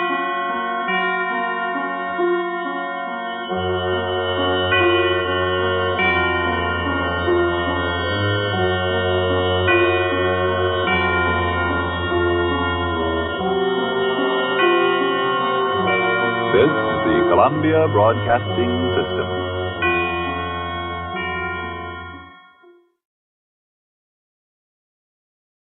In just a moment, Suspense with Lucille Ball. Hi, Harlow. Well, look who's here. Say, it's mighty nice of you to be sitting around all week just to hear me tell more about Autolite. Oh, I haven't been waiting around all week. Why, I was way up in Oregon. Oh, that's swell. That's swell. Hey, Hap, do you know the real story about Autolite Stay Full batteries? Well, sure, I know the real story about Autolite Stay Full batteries. Need to water only 3 times a year in normal car use? What a battery. Stay full, that is. Why, by Cornelius, an Autolite Stay Full battery has more liquid reserve than a centipede has legs, than an ocean has waves, than a rabbit has, well, rabbits.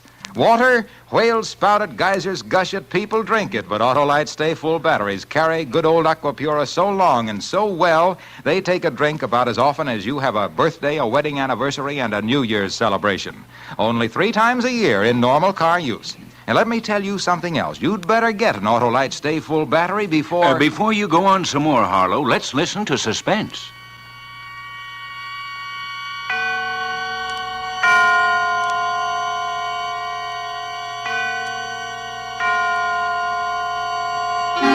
Suspense.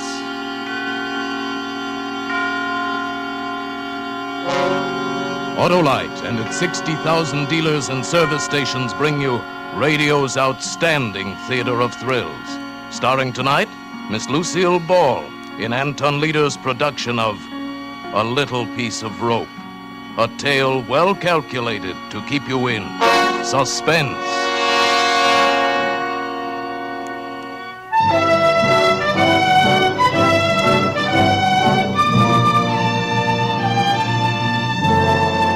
They said I'd never make good here in Hollywood.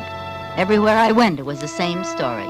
Sure, they'd see me, but the minute they took a look at my baby face, all I'd get was advice. and excuses. No job.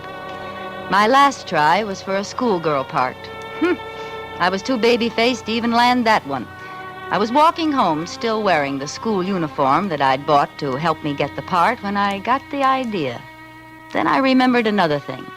It was years ago, reading an old copy of the Police Gazette in Grandpa's attic, printed about 1880, I guess. With their falsely youthful faces, dressed as innocent schoolgirls, these vicious females haunt the vicinity of select young ladies' seminaries, and with their airs of artless girlhood, they entice and trap unwary gentlemen, some from the best of families.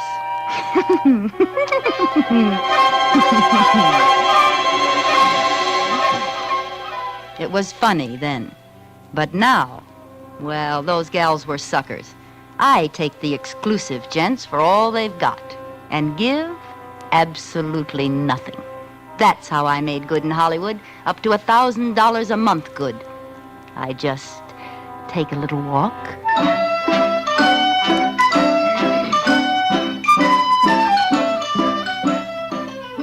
I've got uniforms for all the best schools, and I still have the baby face. So help me, lots of those kids look older than I do. When school's out, I let some old wolf pick me up. They always want to park up in the hills or some other lonely place. I drop my compact. He bends over to pick it up.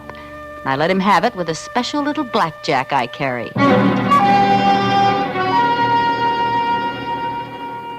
Then I leave, taking their wallets and any letters I find. You'd be surprised at some of the letters some of them do have. Makes a dandy bank balance now and then. Them? Remember, I pick 'em old enough to have families, dignified jobs. Would they want to admit to chasing Bobby Soxers? They never squawk. My landlady thinks I'm the ideal tenant. Oh, she's no trouble at all, the poor little thing. Infantile, you know. Has to take long walks every day and rest the rest of the time.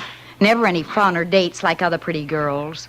Well, lucky she can afford it, I say. Be a county ward otherwise. And so sweet and quiet, uncomplaining, poor little soul. Yes, Mrs. Tilford is a swell character witness. Of course, I always wear a coat over those uniforms near home, and I keep them locked up just in case she snoops. Yes, I've got a nice career in Hollywood. That is, I did have until last month. You going out in this cold, Isabel? Oh, this is a good heavy coat. Well, don't you overdo now. These walks are just what the doctor ordered. Anyway, you sure look healthy enough. Oh, thank heaven for that. Anything I can pick up for you on the way back? Oh, no, thanks, dearie. I got everything done. Goodbye now. Bye. I was dressed for Miss Cadwaller's school this time, and it was just letting out when I got there. I didn't have long to wait. You know, you get so you can tell by the way the cars move along the street if the guy's on the prowl. This one was driving a big black coupe, and he was a little younger than I liked, about 40, but you can't be too fussy. I stepped off the curb, pretending to look for a bus. Waiting for the bus? Why, yes, I am. Which one? The Bel Air bus. Oh, I say, that's a shame. Why? I just passed it back there. Broken axle. Oh. You know, I think I've seen you passing my house. What street do you live on? Cameron. Oh, sure. I'm just over on Bender. Hop in, I'll take you home.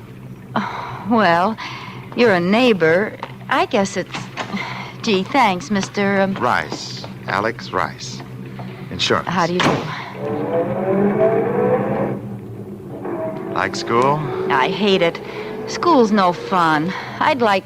What? Oh, excitement. Danger. I suppose you think I'm pretty silly.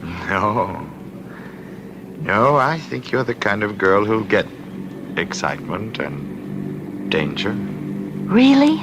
Yes, really. Look, it's so early yet. Like to take the long way through the hills? It's pretty there now. Oh, yes, I'd love to. I think the hills are divine.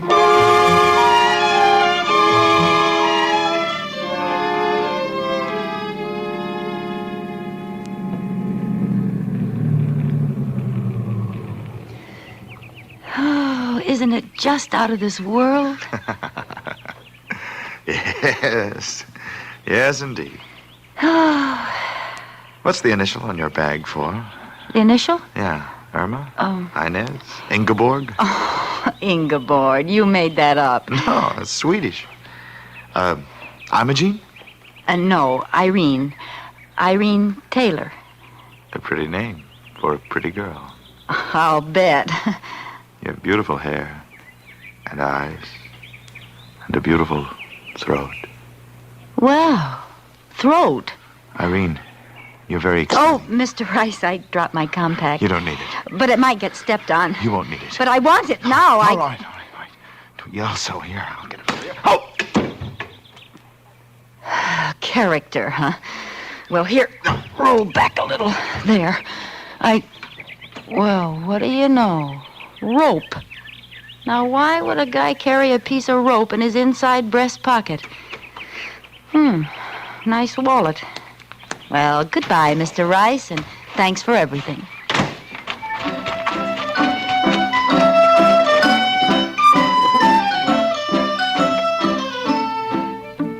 Back home, I showered and changed and settled down to see what was in this wallet worth keeping. Only about $50. What made it so thick was a lot of newspaper clippings. Oh, no, it can't be. But it was. Those clippings were all about the strangler who'd murdered 5 girls in the last year, left them in the hills with a piece of rope around their necks and never a clue. And Alexander Rice carried his press notices. Alexander Rice carried a little piece of rope in his inside breast pocket, picked up girls, drove into the hills. And Alexander Rice wasn't his name. No, his driver's license said Benjamin Carney. I had picked up and slugged the strangler. My latest sucker was the most dangerous man in the country.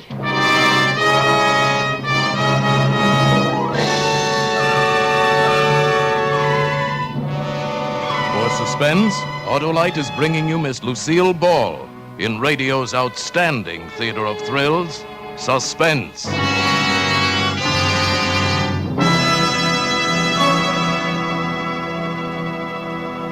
Say there, neighbor. I didn't get going very well on those Autolite stay-full batteries. Now, look here, Harlow Wilcox. Never mind. I'm right back in there pitching. Gee, if I could only tell you about every one of those 400 Autolite automotive, aviation, and marine products. But that takes real breath, lots of breath. And while I'm not as short on taking breath as an Autolite stay-full battery is on taking a drink, not by a jugful, even I just haven't got enough breath for that. Well, if you just stop talking so much... I can sure wind up and sound off on those Autolite stay-full batteries, though. Making camels look like topers is just the beginning with them. They've got oversized electrical capacity plus fiberglass insulation.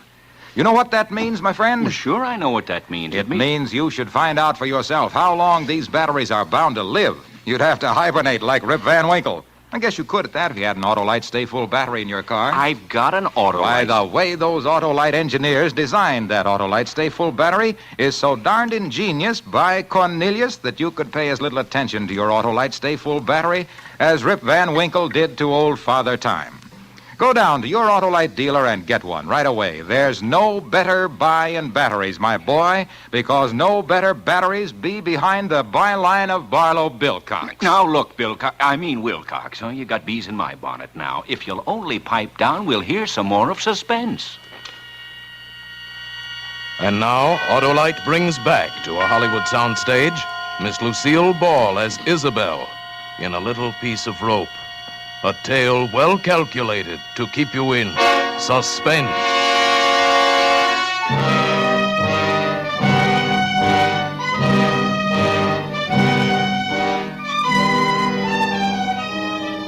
At first, I just shivered over my narrow escape. Why, if I hadn't been out to get him, he'd have gotten me. I'd be number 6 in tomorrow's headlines. Then I suddenly realized I was the only one who could identify him. I can't be silent, let him go on killing. I've got to go to the police station and tell them. I started to go out when it occurred to me I couldn't. I didn't dare go to the police and take the chance of exposing my own racket. If that ever came out, and it probably would, San Quentin, here I come. It seems they're a little stuffy about people who carry blackjacks and steal wallets and sell letters. So, instead, I went for a walk. A real one this time, and just tried to think. Pretty soon another thought hit me. He knew I could identify him by now. The Strangler was no fool. He'd have me figured out and know the kind of place and time to look for me. And he'd certainly be looking for me, to kill me, to shut my mouth forever. I had to find a way to...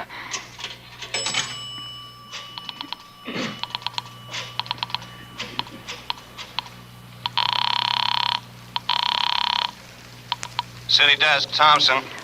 I know who the Strangler is. Who's this? I can't tell you that. Oh, I see. Well, what can you tell me? You know his name? Benjamin Carney. Carney? Carney, 11568A, Boydell Street. Yeah, description? About 40, 5'9" or 10, 160 pounds, dark hair, eyes, skin, even features. Not ugly, not handsome. Drives a big black coupe, late model. Got it. Any identifying marks? Mustache? No, nothing. And how do you know this guy's the Strangler? I just know. Goodbye. Hey, wait a minute. So you can trace the call?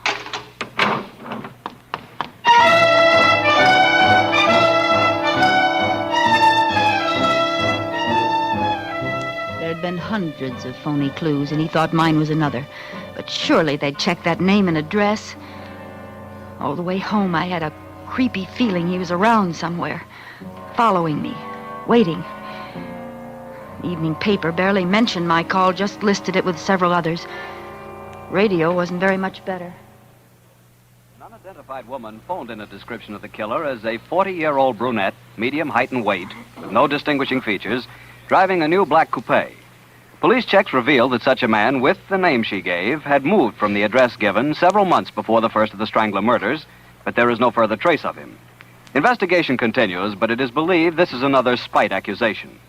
A Portland, Oregon woman reported the Strangler as the man who entered her hen house last night and...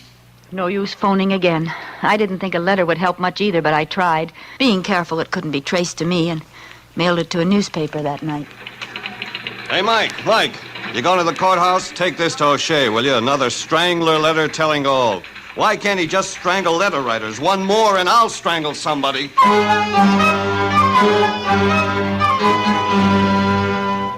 Another failure. The letter wasn't even printed. I was getting jumpy from being cooped up like a prisoner. What if he couldn't find me as long as I stayed home? I was losing money every day I didn't pull my act. I could leave town, but why should I give up this good thing, my perfect setup? I'd been doing fine. In another year, I could quit the racket, make friends, invest my money, maybe even get married. But now this had happened. I'd never be safe, not as long as we both lived. I finally faced it.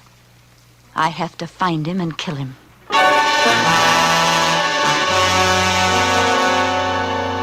This time I put an ad in the personals column. Would he see it? Well, I'd run it till he did. A.K. Rice can book your rope act for mutual profit. Have immediate out-of-town engagement. Signed, Slugger. Rope act and mutual profit, huh?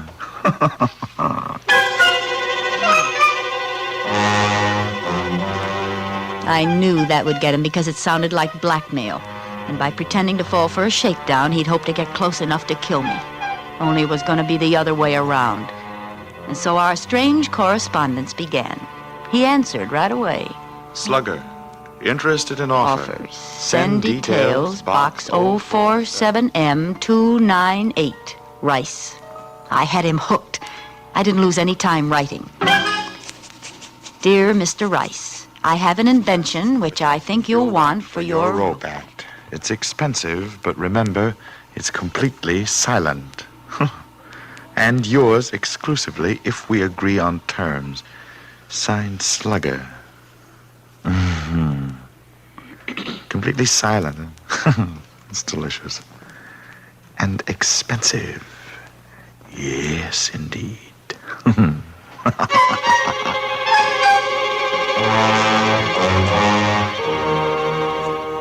Slugger, give price and details of contract. Rice. So close now. I couldn't afford the slightest mistake now or... Dear Mr. Rice, 5,000 cash buys complete assortment of paper and leather goods. Time and place of meeting must be my choice, but decide fast. I must leave town immediately. Signed, Slugger. P.S. You should never have left that snapshot in your wallet. It's awfully good of you. Snapshot? I thought Oh, no. I didn't burn it. So, the little lady's in a jam. Needs money to hide out. And I can help her make her getaway. Oh, I can indeed.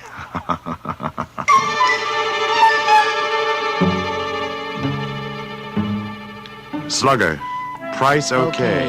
We'll close at your convenience, Rice. I've got him. My plan was as foolproof as I could make it. I packed a suitcase with the kind of clothes I'd hate to be found dead in, and maybe I would be, and told Mrs. Milford I was taking a vacation with friends. Oh, I'm so glad, dearie. I said to Miss Knight yesterday, that child should have country air. City air just don't do the same for you. Yes, I know it'll do me good. And you stay longer if they ask you. Don't worry about me holding the apartment for you. Well, thanks a lot, Mrs. Tilford. It's certainly nice of you. I have to catch that train now. Goodbye. Goodbye. Have a nice time now.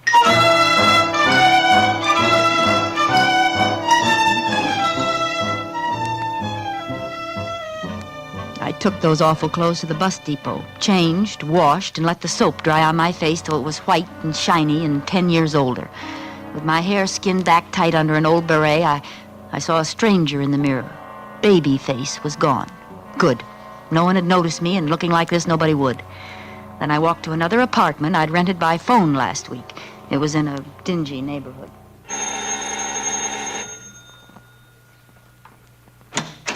I'm Miss Sproat. Oh, Miss Sprout, you can move right in. The people left yesterday.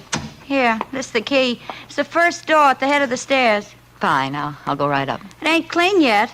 Them stairs bother me so. No, I'd really rather do it myself, thank you. Well, I'll just leave you alone then. Now I was Miss Annie Sproat, librarian, and I looked as much like Isabel Towns' baby face as an alley cat looks like a Persian. I sat down to write the last letter. Dear Mr. Rice, come to 609 Fitzgilbert Place at 10 p.m. Friday. And don't try to come near me, or I'll scream my head off. Tap 5 times, come in, and stand right by the door while we make sure neither of us is double-crossing the other. Have the money in an unsealed envelope. I want that traveling money, but I'd rather take a chance on the cops than on you, so follow instructions. Slugger. You fool. You baby-faced fool.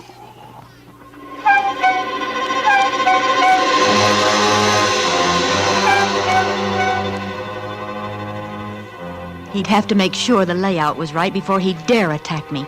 And the more precautions I took, the more he'd believe I was on the level.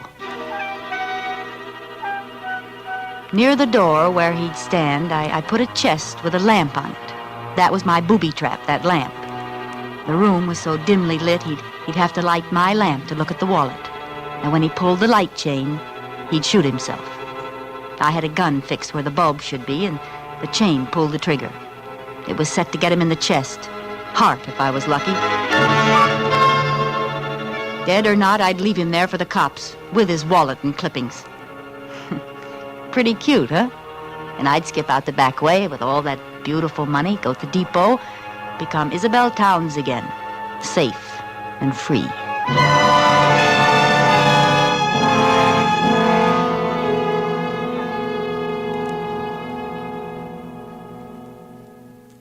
I wore gloves all the time I was there, and the suitcase with Isabel Towns' identity in it was ready by the back door.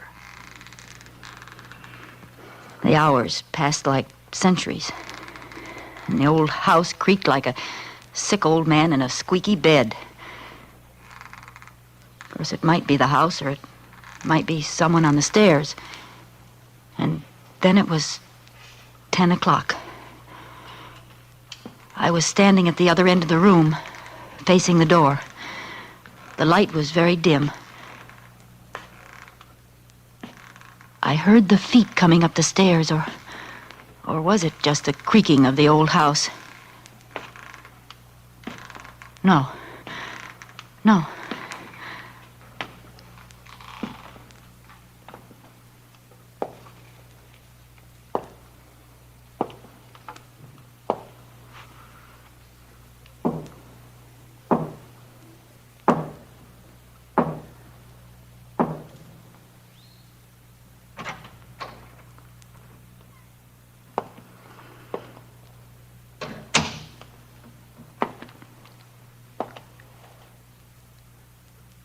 Good evening, Slugger.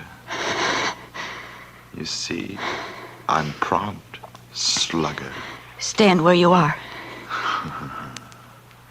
Certainly. Did you bring the money? Yes, indeed.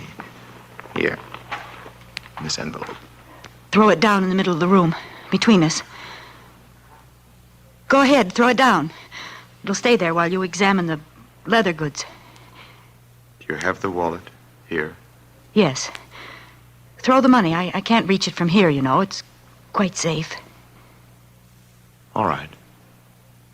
There. The wallet. Where is it? On that chest beside you, by the lamp. Oh. Yes. Well, thanks, Slugger. Aren't you going to look to see that everything's there? Why should I? I trust you. So long, babyface. See you around. He's gotten away, alive. He must have guessed I'd done something to the lamp. So he was still alive and still dangerous. But at least I had the money, the $5,000. I picked up the envelope and opened it. There was nothing in it but pieces of newspaper cut to the size of bills. Why, you dirty cheat! I ran to the door and opened it. I looked out, but he wasn't in sight. Maybe I could catch him before he got out of the house. Oh, you won't get away with this. I stepped into the hall, and before I could turn, I felt the rope around my neck. His hands were pulling it tight. Oh, baby. I told you I'd see you around, didn't I?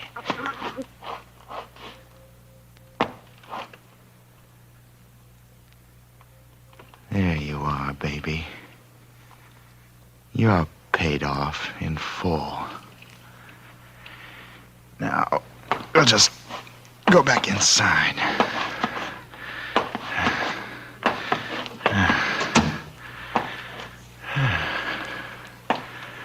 Let's see. I guess you'll be safe on the floor while we finish our business. Now, I'll take a look at that wallet, baby. You might have held out some of those clippings. I'll just turn on this light. Ah!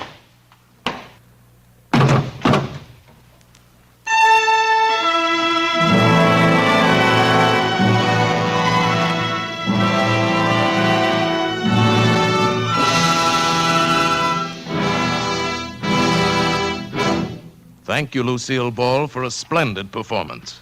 Miss Ball will return in just a moment.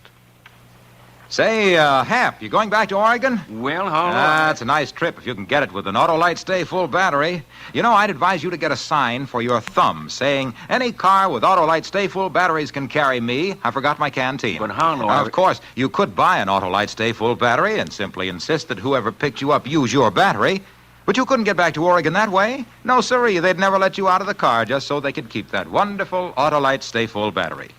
Let's see, after you got to Oregon, you could go to Washington, Montana, Minnesota, Maine, New York, and but Florida. Harlow, I've been trying to tell you I've got an Autolite Stay Full battery. Oh, well, then you know that Autolite means batteries. Stay Full battery. Autolite means spark plugs. Ignition engineered spark plug. Autolite means ignition system. The lifeline of your car.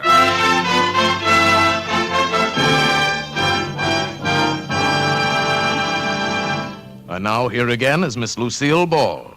It's always a great pleasure to appear on Suspense, especially when the part is so unusual and exciting. That's right, Miss Ball. The part of Isabel tonight was very different from your regular radio role on My Favorite Husband.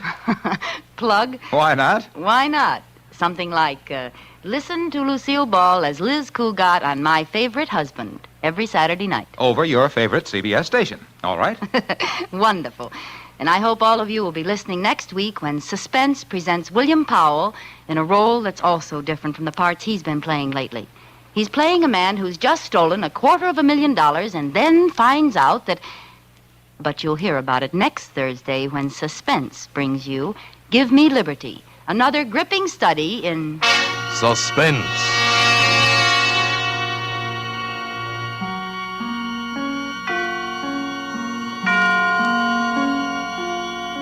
Lucille Ball may soon be seen in the Paramount production Sorrowful Jones. Barry Kroger was heard tonight in the part of the Strangler. Tonight's suspense play was written by Virginia Cross, with music composed by Lucian Morawek and conducted by Lud Gluskin. The entire production was under the direction of Anton M. Leader. In the coming weeks, Suspense will present such stars as John Garfield, Margaret O'Brien, Sidney Greenstreet, Agnes Moorehead, Edmund O'Brien, and many others. Make it a point to listen each Thursday to Suspense, radio's outstanding theater of thrills. And next Thursday, same time, hear William Powell in Give Me Liberty.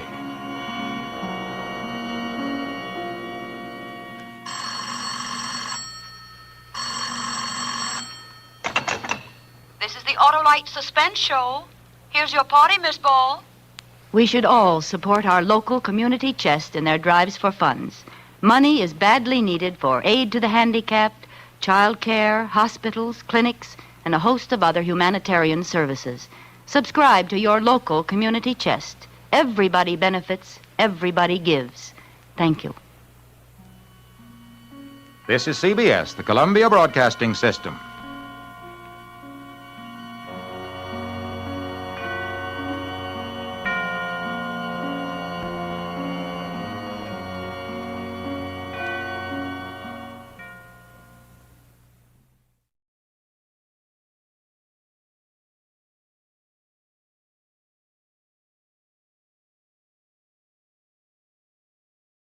Now, the Roma Wine Company of Fresno, California presents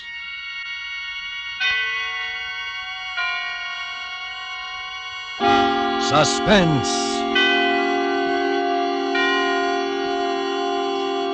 Tonight, Roma Wines bring you A Shroud for Sarah, starring Miss Lucille Ball, soon to be seen in Metro-Goldwyn-Mayer's Technicolor musical Ziegfeld Follies. Suspense, radio's outstanding theater of thrills, presented for your enjoyment by Roma Wines. That's R-O-M-A, Roma Wines. Those excellent California wines that can add so much pleasantness to the way you live, to your happiness in entertaining guests, to your enjoyment of everyday meals. Yes, right now a glassful would be very pleasant, as Roma Wines bring you Miss Lucille Ball in a remarkable tale of suspense.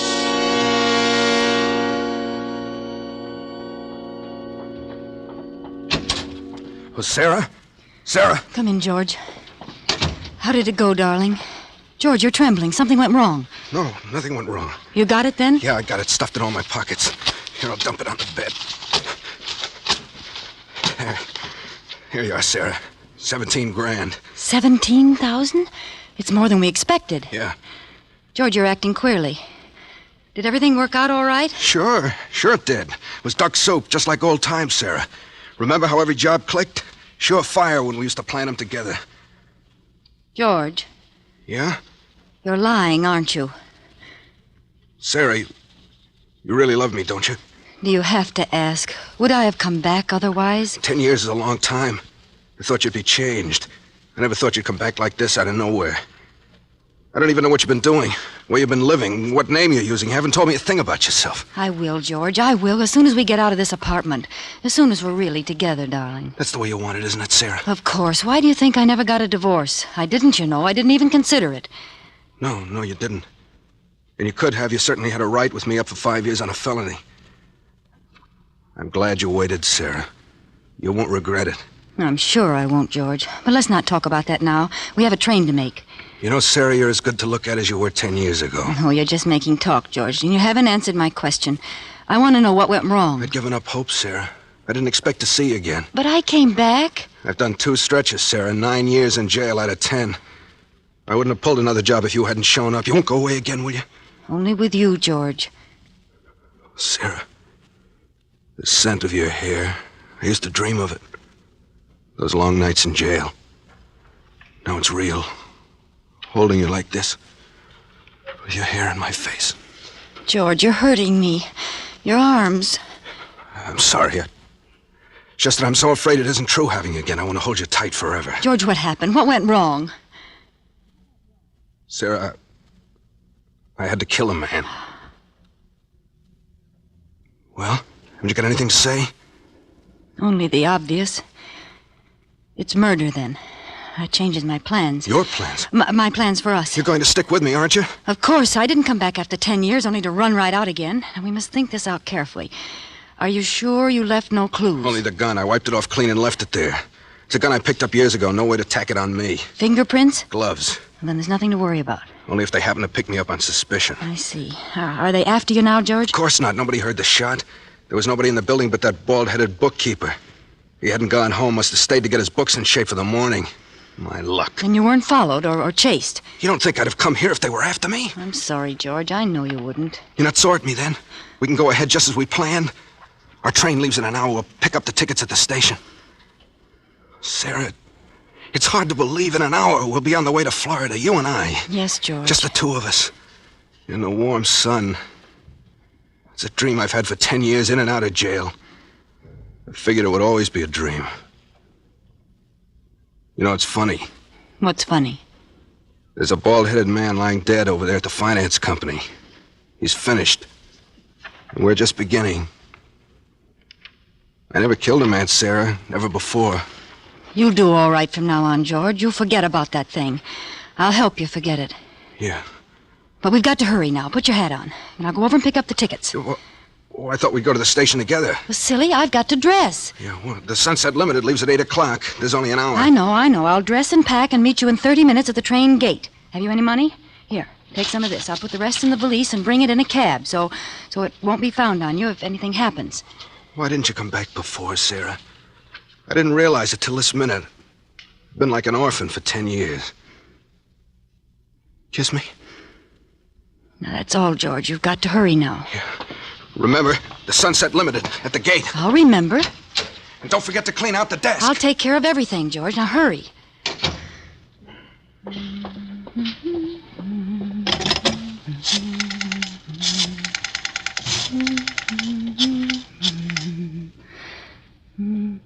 Hello? Police headquarters? A man was killed a few minutes ago at the Vanda Finance Company on Dexter Avenue. Please don't interrupt. If you go to the LaSalle station, you'll catch the murderer at the Sunset Limited train gate. His name is Monk, George Monk.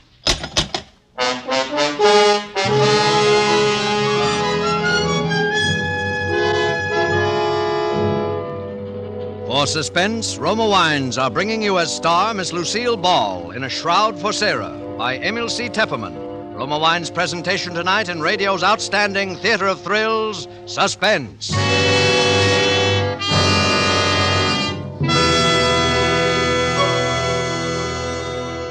Between the acts of Suspense, this is Truman Bradley for Roma Wines. Saturday is Navy Day. On this day, all America gives honor to the returning veterans of the fleet. To these men, all America lifts its voice to say, well done. This weekend, too, millions of Americans will be entertaining family and friends. To them, here's a hospitality word from famed hostess Elsa Maxwell. My guests compliment me when I make delicious Roma California sherry first call for dinner. It's the perfect appetizer before the meal, served cool. Yes, Miss Maxwell, Roma sherry is most delightful later in the evening, too, when friends drop in, especially when served with tasty snacks. For glorious gold and amber, Roma sherry is a happy, mellow wine with natural fragrance and cream-rich, nut-like taste. So good because Roma sherry, like all Roma wines, is born of luscious grapes, gathered at peak of flavor in California's choicest vineyards. Gently pressed, then unhurriedly, guided to delicious perfection by Roma's ancient winemaking skill. Bottled at Roma's own famed wineries. That's why all Roma wines are true wines, unvaryingly good always. Remember, because of uniformly fine quality at reasonable cost, more Americans enjoy Roma than any other wine. Insist on Roma, R-O-M-A, Roma wines. And now, Roma Wines bring back to our Hollywood soundstage Lucille Ball as Sarah Martell in A Shroud for Sarah, a play well calculated to keep you in suspense.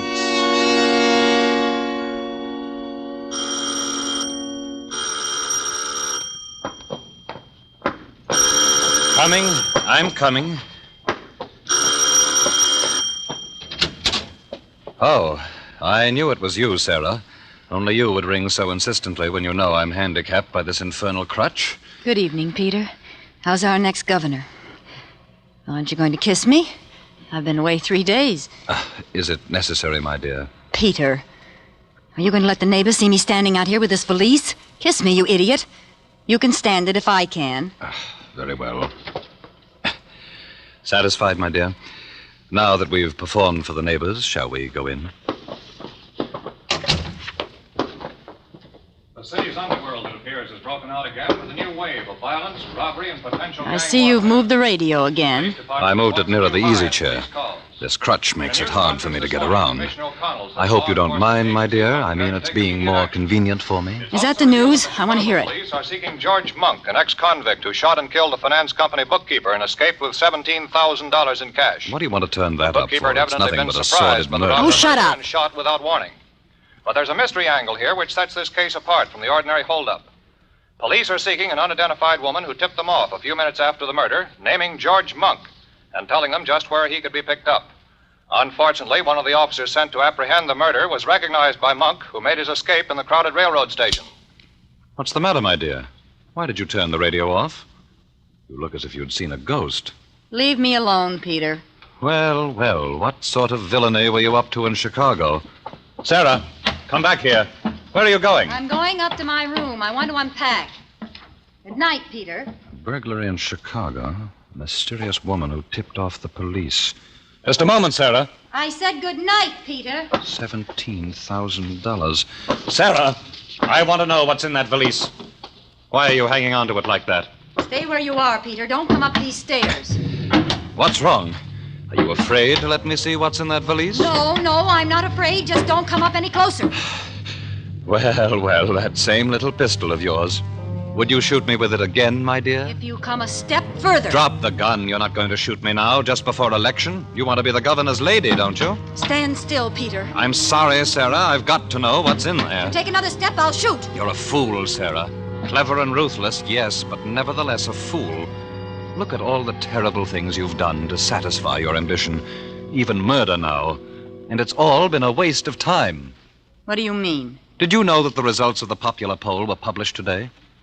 Well? It gives Stephen Archer a 15% edge over me. And not only that, but the incumbent governor, the man we're both trying to beat, ran ahead of the two of us in the poll. You're not lying about that? Of course not, my dear. How did you expect to beat Stephen Archer and his money? We're broke. No, Peter, we're not broke. Oh? You mean you have $17,000 in that bag? I'm going to be the governor's wife, I tell you. There's nothing that could stop me. Nothing. I believe you, Sarah. Why, I believe you would even murder Archer if you had to. Let me have that valise. You can't seem to understand, Peter. You're not going to open it. Then shoot me, my dear. You do it so well. It comes so natural to you. Maybe you can shoot me in the other leg this time. Oh, will you never stop throwing it up to me? That was an accident. A very fortunate accident, wasn't it, Sarah? Just when I was ready to accept a commission in the Army. You didn't want to be the wife of an Army captain. Your ambition ran higher than that. You wanted to be the governor's lady. Now, Sarah, I'm going to see what you have there. And you're not going to do anything about it. Get away from me, Peter! No, Sarah, you're going to give them to me. First the gun. And now that black... Sarah, don't! The stairs!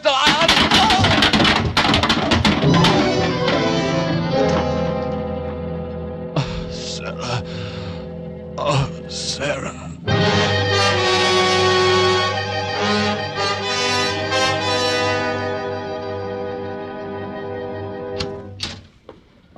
Please go straight into the bedroom, Doctor. Peter fell again and hurt his leg in the same place. Now, look here, Mrs. Martell. What's the use of keeping up this deception between ourselves? You know and I know that your husband didn't fall the last time. That was a bullet wound in his leg. Dr. Varney, you promised never to mention that bullet wound. And you promised to pay me, remember? $10,000. Where's the money? Don't worry, I have it. Oh, well, that's different. Where is it? I'll take it now. Later. Please go in now and take care of Peter.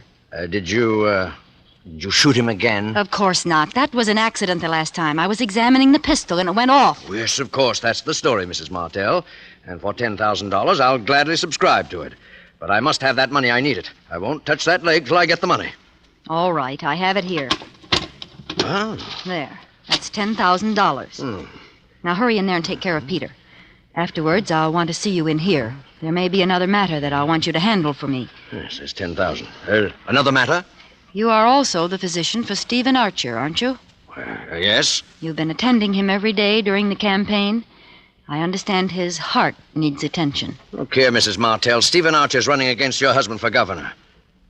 I wonder when you originally called me in, did you know I was Archer's physician? Could be. Huh.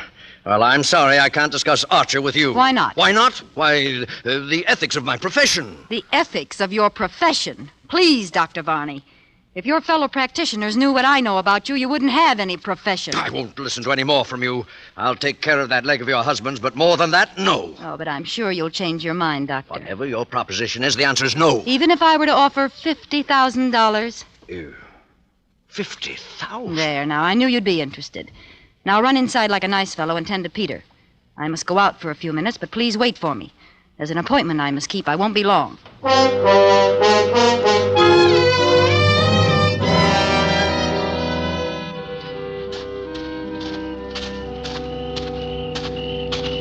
Mrs. Martell? Yes? Right here. Good evening, Mrs. Martell. Park is rather a dark place to meet, isn't it? I thought it would be best this way. Especially if we're going to discuss the things you hinted at over the phone. Mr. Archer, let's come to the point quickly. Do you want to win the election? Frankly, yes, very much. Would it be worth money to you? A great deal of money? Just what is your proposition? You're a wealthy man. Would $100,000 be too much to pay for the governorship? $100,000? I've spent several times that much on the campaign already. But I don't see how you could deliver the election. Listen to me closely, Mr. Archer. Yeah? I learned that in yesterday's poll figures, you ran 15% ahead of my husband. That's quite true. That neither you or Peter will win. You're both taking strength from each other, and the governor will be reelected. So your solution is for Peter Martell to withdraw at the price of $100,000. Exactly. If one of you withdraws, the other will surely win. That's absolutely true. But I happen to know that Peter Martell would never make such a deal. No, he wouldn't, the fool. But for $100,000, I will put him out of the race. You? Would you believe it if I told you I hated that man's very shadow? I have heard rumors here and there. I want to leave him. I want to be rid of him forever. Where could I go without money? What could I do? He's so disgustingly honest that we're always broke. He couldn't even pay me enough alimony. I've got to think for myself. I begin to see... Now, suppose that tomorrow, 2 days before the election, I were to file suit for divorce. I could leave for Reno tonight. It would be in every newspaper tomorrow. Would certainly eliminate your husband. You'd pick up all the votes Peter would lose. Enough to swing the election. And your price is $100,000. You agree? I'd be a fool not to. Of course I agree. The moment you file your divorce papers in Reno, I'll have $100,000 credited to your account wherever you specify. No, I must have it in advance. No, my dear Mrs. Martell. In advance. It's out of the question. How do I know you'll go through with it after I pay you? And how do I know you'll pay me after I go through with it? Don't you trust me? Do I have to answer that? It looks like a deadlock. I'll tell you what I'll do. I'll take half now and the other half in Reno after I've filed the papers. $50,000 tonight, eh? It must be tonight. I'll leave in the midnight plane. Surely you have the cash available in a campaign like this. Yes, of course I have the cash. That seems to be the only solution. It's a deal, Mrs. Martell. You'll get the money now? At once. Wait here. My home is just across the park. I'll be back in 5 minutes. But just as a precaution, I'm going to note down the serial numbers of the bills I give you. If you aren't in Reno tomorrow morning, I shall report the money stolen. Don't worry, Mr. Archer. I promise you. After tonight, there won't be anything to worry about.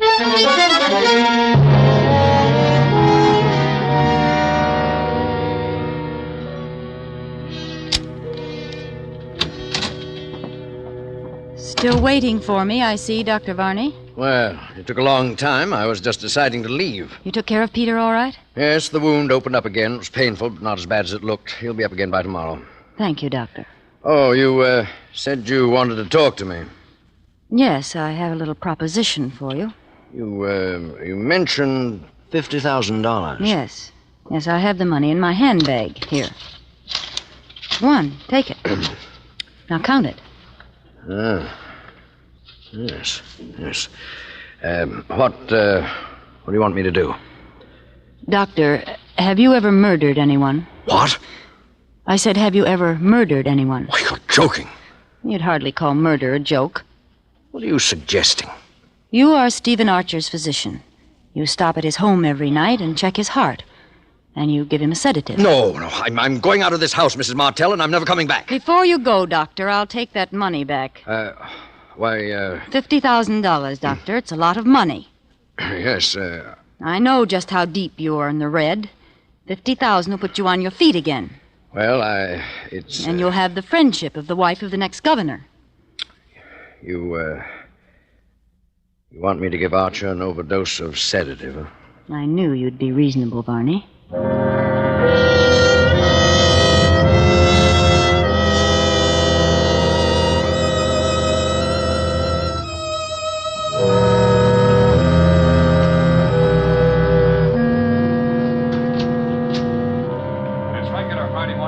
Good morning, my dear. I see you're at the radio already. Aren't you up early today? I thought all the Borgias slept late. I wanted to hear the news. Indeed. Could it be a person by the name of George Monk that you're so anxious to hear about? What do you mean? Why do you mention that name? The black valise, my dear. Remember, I'm still anxious to know if it contains $17,000. Have you taken the newspaper in yet? No? Well, I'll get it. There'll be something in this morning's paper that I'd like you to see, my dear. Stephen Archer, candidate in the three-cornered race for governor, was found dead in his bed, apparently from an overdose of sedative. All indications point to accidental death, except for the fact that a large sum of money was missing from the safe. However, if the money was stolen, it'll do the thief no good, for the serial numbers were carefully noted down on the desk pad on Mr. Archer's desk. What was that? Archer dead? Yes. Sarah, I read the signs of your fine Italian hand. Did you have a hand in it? Peter. So now Archer's votes will drop in my lap, huh? You'll be governor, Peter. Sarah, I think I'm going to kill you. Put that crutch down! No, my dear. You needn't run away. I was just rehearsing. I'm not ready to kill you yet. Perhaps someone else will do it first. I'm going to wait for the result of my experiment. Experiment? What do you mean? See, here. What? What is it, Peter? Just an ad in the personal column. I had it inserted in every newspaper between here and Chicago. Let me see that. It's the first ad in the column with display space around it. I wanted to make sure it was seen by the right person. Read it, Sarah, read it. All right, if it makes you happy, I will read it. George, was her name Sarah? Or did she use another name? I mean the one who left with the little black valise and all the money in it. If you have at least 17,000 reasons to find her, and if the traveling isn't too difficult under the circumstances, I suggest you come to Capital City. The address is... Peter, you didn't! Isn't it cleverly worded, my dear? I had to phrase it so that only George Monk and no one else would catch its meaning. You put this ad in all the papers? Exactly. You see, my dear, if that little black valise did not contain $17,000, you have nothing to fear. But if it did, well, then I may be spared the chore of killing you. I'll let George do it.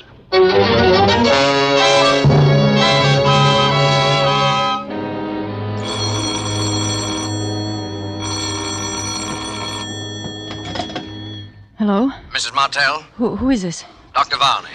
Oh. What do you think it was? I thought... Never mind. What do you want, Varney? Don't you know? Think you're pretty clever, don't you? What do you mean? That was Archer's own money you gave me last night, that $50,000. Varney, are you insane? Don't you realize you're talking over an open phone? I only realize I murdered Archer for you for nothing. That $50,000 I can't use. The serial numbers have been broadcast. My dear Varney, I haven't the faintest notion what you're talking about. How clever you are, Sarah Martell. How clever. And how dangerous. Yes, too dangerous to live.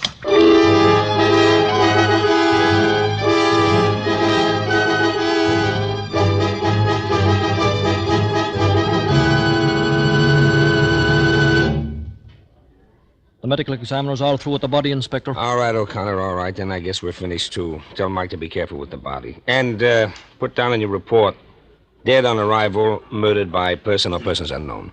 I'll sign it when I get downtown. She was a beautiful woman, O'Connor. It's a tough way to die. A tough way indeed, Inspector. How's Mr. Martell taking it? Like a trooper, sir. Here he comes now with his doctor. All right, O'Connor. I'll see you downtown. Yes, sir. Goodbye, Inspector. Are you pretty near through, Inspector? Yes, Mr. Martell. The boys are taking the body away now. May I say, Mr. Martell, that you have my deepest sympathy in this bereavement of yours. Thank you, Inspector. Oh, by the way, do you know Dr. Varney? Oh, yes. How do you do, Doctor? How do you do? A ghastly business, Inspector. Yes, indeed, and we'll do everything in our power to lay that murderer by the heels. Inspector. Yes, Dr. Varney? Have you any clues, anything definite to go on? Well, if you don't mind my talking about it now, Mr. Martell. Oh, it's all right, Inspector. I'm afraid I'm going to have to listen to a good deal of talking about it. Might as well get used to it. A very wise and courageous way to look at it, Mr. Martell. Well, as I was saying, I believe it was a maniac. That's my firm conviction. A maniac? Right. Who but a maniac would have stayed in there to torment that poor dead body? Can you imagine a sane man first choking her to death with his hands, then stabbing her with some keen instrument, then bashing her head in with a blunt instrument?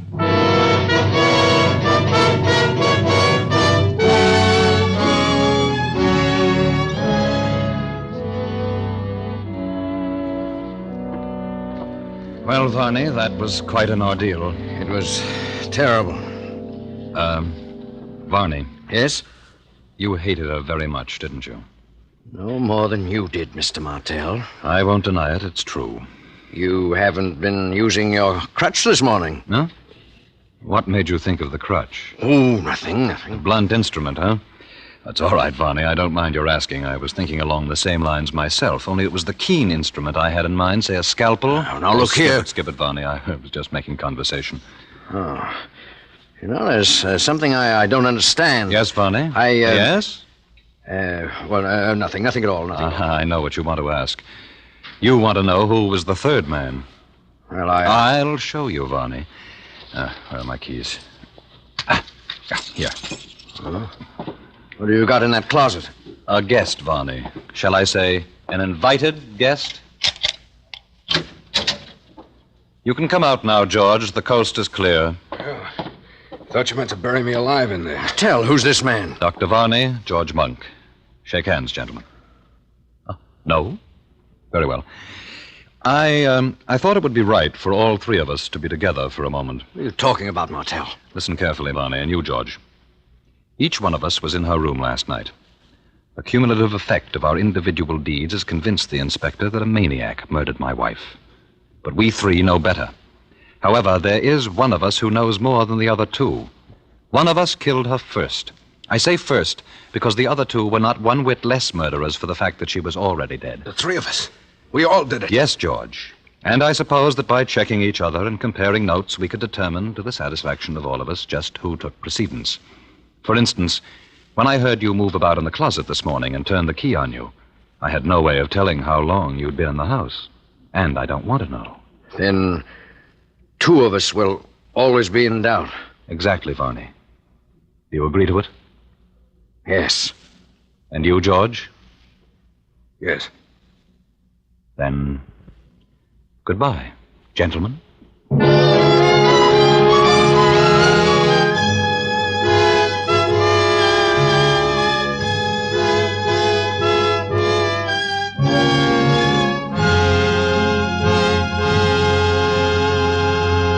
Roma Wines have brought you Lucille Ball, a star of A Shroud for Sarah. Tonight's study in Suspense.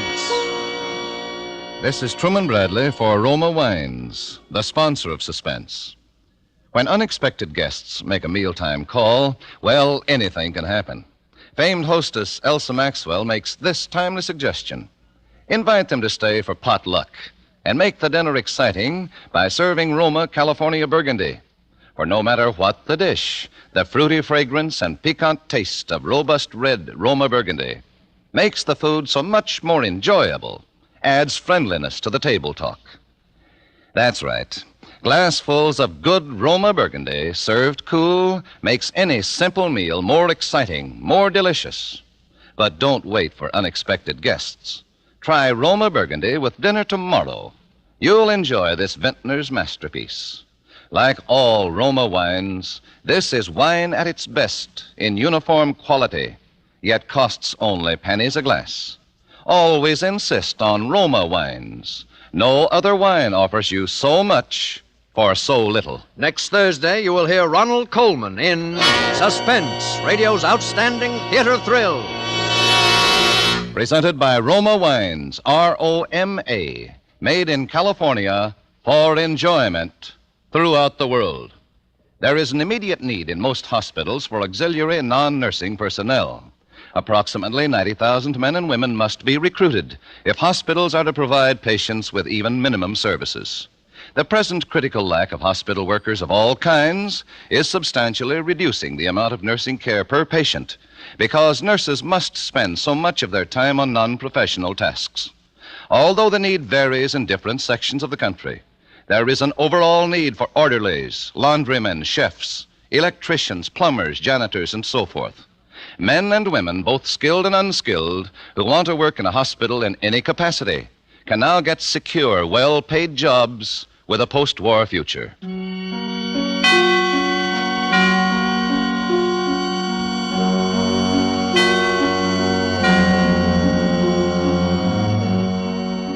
This is CBS, the Columbia Broadcasting System.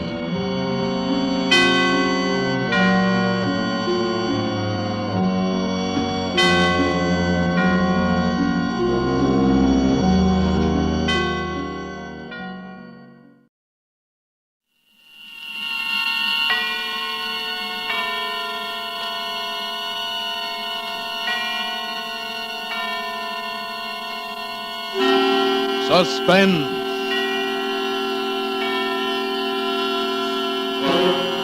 Autolite and its 96,000 dealers present Miss Lucille Ball and Mr. Desi Arnaz in The Red-Headed Woman, a suspense play produced and edited by William Spear. Well, Hap, are you over your cold? Oh, no, Harlow. I still feel run down. Hey, watch your words. We're on for Autolite Stay Full batteries, remember? And Autolite has done everything to keep these brawny bundles of endless energy from running down. Why, Autolite Stay Full batteries have extra water reserve above the plates to foil failure from lack of liquid. Need water only 3 times a year in normal car use. They've even got fiberglass retaining mats at every positive plate for longer battery life.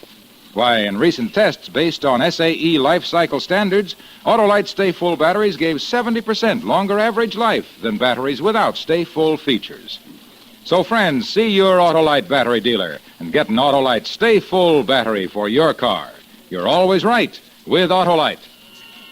And now, with The Red-Headed Woman, and with the performance of Desi Arnaz and Lucille Ball, Autolite hopes once again to keep you in suspense.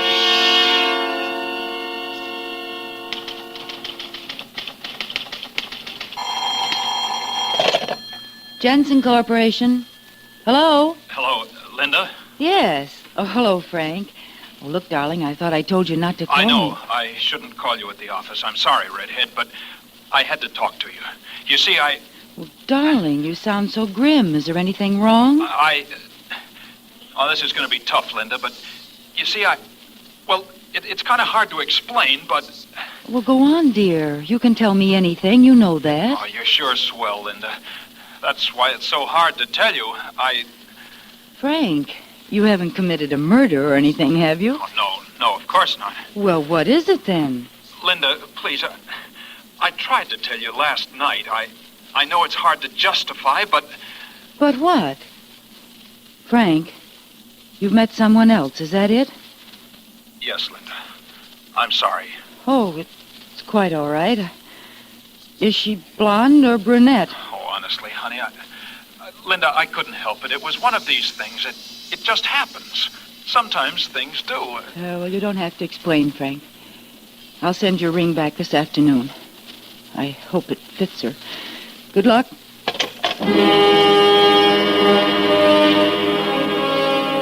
Tears came, and then I tried to laugh it off. And then I felt myself getting good and mad. What a fool I'd been. For 2 years, my every thought, my every move had been patterned toward Frank's wishes and welfare. Other girls, the selfish type, were holding their men. It was, well, I'd made up my mind that the future would be different. From that minute on, I'd think of myself first, last, and always. Suddenly, I wanted to get away, do things, have beautiful clothes, money, especially money. I suppose it's a kind of independence any woman wants to grab for in a moment like that, when she's found out you can't depend on a man. Good morning, Glinda. Oh, good morning, Mr. Jensen. Feeling all right? Of course. Why shouldn't I? Well, I don't know. You just seemed a little despondent. No, I'm fine. Good. Oh, will you put this away for me? What, payroll money? Well, it's only the 5th, isn't it? I'm going to Florida for a couple of weeks, Linda. Oh. I do the payroll money today because I'm leaving tomorrow. Oh, that sounds wonderful. Yes, doesn't it? I've been thinking about it for years. Say, why don't you take a few days off while I'm gone, Linda? What? Oh. Why don't you, Linda? It's a good idea. Certainly I won't be needing you. Well, I could come in on the 14th and handle the payroll. Oh, you needn't bother. I can get Walters. Well, he's pretty busy, Mr. Jensen. I'll come back and handle it. I'll just be in the country somewhere close by. Thank you, Mr. Jensen. Looking back, I suppose I thought of stealing the payroll right then. I must have, for a few minutes after Mr. Jensen left, I visualized how easy it would be. Only he and I had the combination to the safe. He'd be far away in Florida for 2 whole weeks. I could leave the next day. I could have at least 10 days before anyone could find out anything was wrong. I thought about Frank and that brush-off he'd given me. How easily I might forget him in new surroundings. Well, when I closed the office that evening, I took the envelope with $21,000 in bills and stuffed it into my handbag. Then, I don't know why, I took the gun Mr. Jensen always kept in the safe.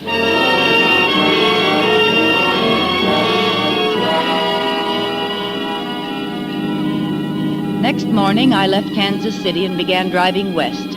By the next afternoon, I was well into Texas on the inland route. I knew vaguely that I had to get across the border, but the actual fact that I was a criminal hadn't quite percolated yet. A few miles out of Big Spring, the weather changed, and dark gray clouds replaced the blue skies.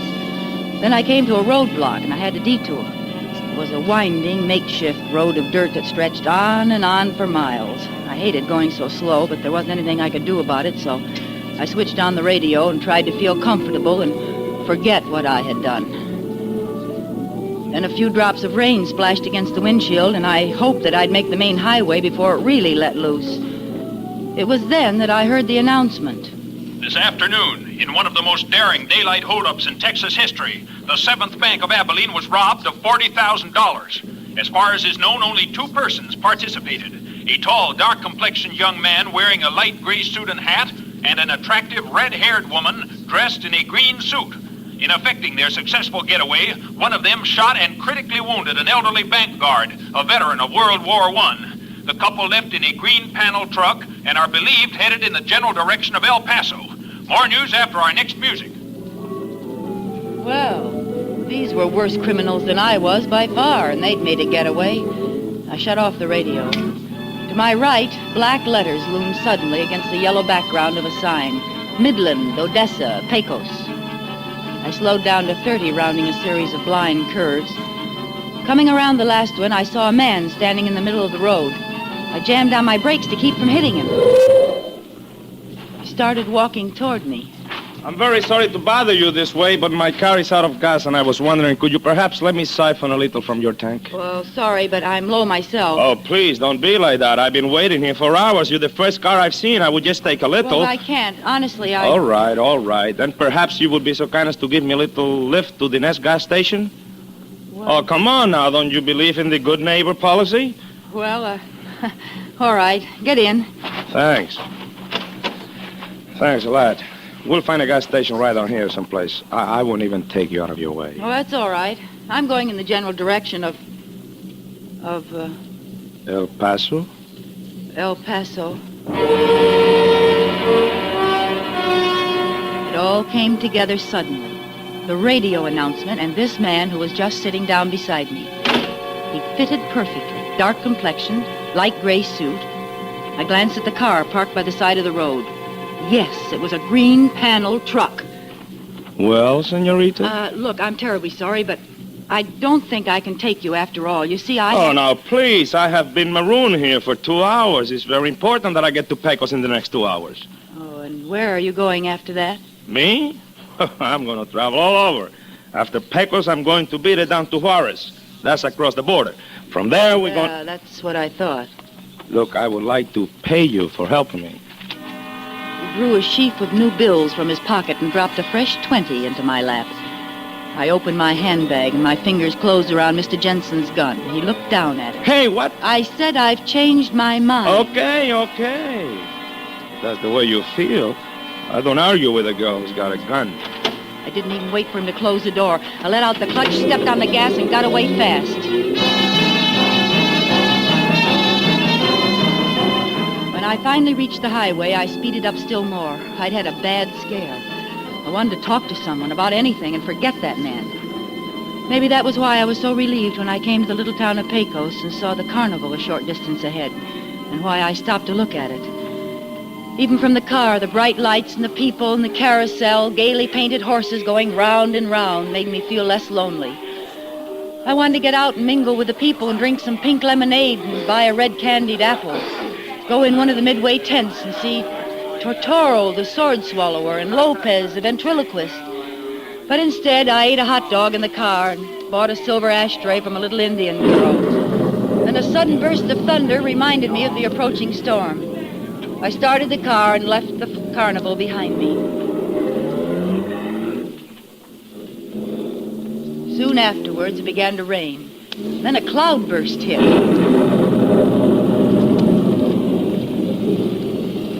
15 minutes later, I spotted an auto court.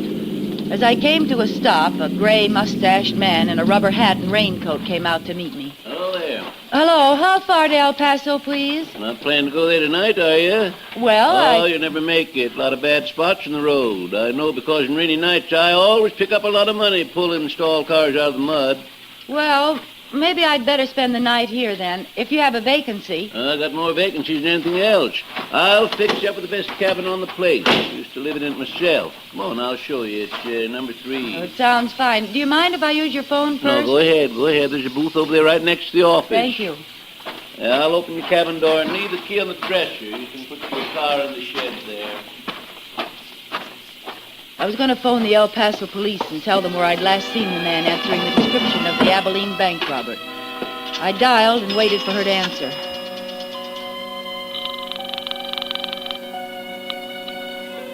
Operator? And then I remembered something. There should have been a woman, too. A woman with red hair, but the man had been alone. Operator? After all, there was more than one green truck in the world. More than one dark young man. Operator? And besides, I thought with a shock, I'm in no position to risk their maybe tracing the call and finding out my name and investigating me. I hung up the receiver. I went out and wheedled a cup of coffee and a donut out of my host. And then I went up to my cabin and went to bed.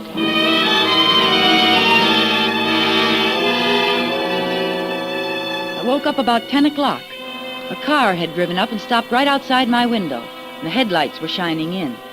When I got up to pull down the shade, I saw the car. It was the green panel truck I'd seen on the road, and this time a woman was in the front seat. Then the proprietor and the other man came out of the cabin next to mine. All right. I lowered my shade and then listened to I'll wait till the storm is over, and then I'll go on to El Paso. Is it all right if I leave my truck out here? Sure. There's a garage in back if you want to use it. No, thanks. I'll just park it here near to the door. I heard him enter his cabin. I locked my door and sat down on the bed. It was very quiet next door. Finally, I guess I must have dozed off. But then, all of a sudden, I was awake again. Voices, a man's and a woman's, were coming from the cabin next door. I got up, opened my window very quietly, and listened. Half of them on here, it's mine, Jose. I don't think you had better forget that. If you do, you will be sorry. Very sorry. You are wrong, Carmencita. It will not be me who is sorry. What do you mean? It shouldn't be difficult for you to figure that out. You mean? Oh, but that is so funny. You couldn't get along without me. No. Not even for 1 week. Not 1 week. I would not laugh if I were you, Carmen. Wait, Jose. Don't do it. You're just trying to be funny. No. You don't do it. Jose, no. Please don't. After that, everything was quiet. I was stunned, frozen. Then I heard his door open. I hurried to my window and carefully raised the shade a few inches. It was quite dark, and at first I could only hear his footsteps. And then I saw him. He snapped on a flashlight, looked around with it. He was carrying a roll of blankets, and he put it down carefully in the wet grass. Then he opened the rear door of the green panel truck. There was a long, oblong box on the floor. He stooped over and lifted what I'd thought was the roll of blankets, but I was wrong. From one end, a head was visible. A woman's head, with red hair. I must have thrown up my hands and hit the window shade. It clattered to the top. In the tense silence of the night, it sounded like a machine gun. The man outside spun around. He trained his flashlight on me. He took a long look. Then he turned around and dropped his gruesome bundle into the oblong box. I turned away. I couldn't look anymore. Finally, I heard him walk toward his cabin, go inside, and shut the door. Then I took a chance. I threw on my raincoat and shoes and hurried to the proprietor's office. I knocked on his door and called to him. There was no answer. So I wrote a quick note and slipped it under his door and hurried back to my cabin. I closed my door and was just fumbling with the key when the lights went on. No use to lock it now, senorita, and don't make a noise. He was sitting in a chair, smiling, casually pointing a gun at me. My gun that I'd foolishly left on the dresser. You were not so very smart, were you, sweetheart? This gun, it looks nice. I think you handle it good, too. I almost found out this afternoon on the road, didn't I? Now, look, I wasn't going to use it, honestly, but, well, you know, you read a lot in the papers about the trouble people get into picking up strangers, and Yes, sure. You're always careful. Stay out of trouble. Mind your own business. That is very good to remember, senorita. That's all I was doing. Well, what do you want with me? It's just too bad you looked out on me just now. I wouldn't have known you were here. I didn't mean to spy on you. I was awake, and when I heard a noise outside, I looked out, that's all. That was natural, wasn't it? Maybe, but it didn't turn out so good for you, did it? Come on now, we're getting out of here, and you are coming with me. But where are we going? Just places, senorita, just places. Come on now.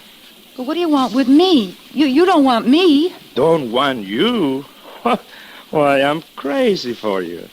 I've been looking for you. I've been looking for somebody just like you.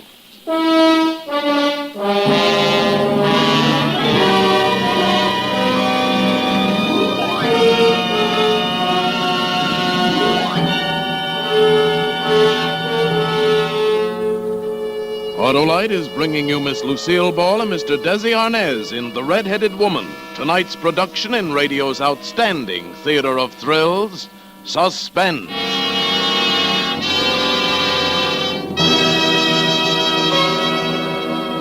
Feeling better, Hap?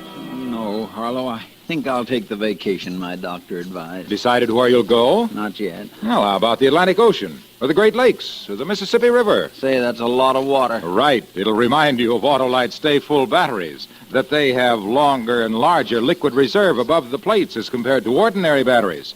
Need water only 3 times a year in normal car use. Or, hey, better still, Hap, visit the zoo, see the camels. Tell them Wilcox sent you. What?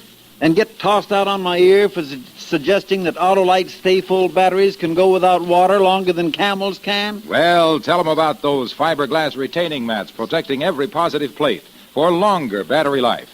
Tell them that in recent tests based on SAE life cycle standards, Autolite Stay Full batteries gave 70% longer average life than batteries without Stay Full features. Well, wherever you go, Hap, take along an Autolite Stay Full battery. You're always right with Autolite.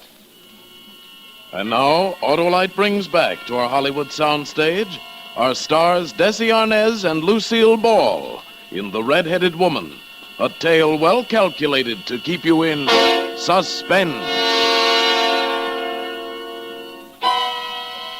It was quite a moment. Jose motioned with the gun for me to pick up my suitcase. And right then the door opened and the proprietor came in. I got your note, miss. Well, what's all this? What's the gun for, mister? Oh, it belongs to the lady. She was just showing it to me. Oh, yeah? Well, yes. Yes, that's right. I'll take it back now. This man bothering you, miss? Is that why you left the note?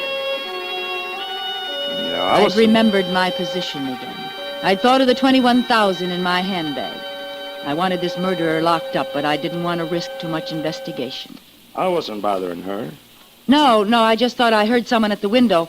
And when I couldn't find you, I went next door, and this gentleman was kind enough to... Yeah, guess I owe you an apology, mister. But then when I saw you with a gun... It's okay. Forget it. Forget it, amigo. Sure. Well, good night. All right, you stand over there. Well, I guess you must be crazy for me, eh? To lie for me like you did? No, I'm just fond of myself. Things have kind of changed, haven't they, Jose? Oh, you know my name, too. I know all about you. Really? Yes, I guess things have changed. All right, now. That was a good idea you had before about leaving here. Come on, pick up my suitcase. Yes, ma'am. Where are we going? Like you said, places, Jose. Just places. Now walk quietly. My car's right outside.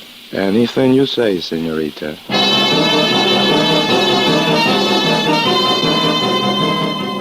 He drove while I held the gun. After we'd gone about 5 miles, we came to a side road. I told him to turn.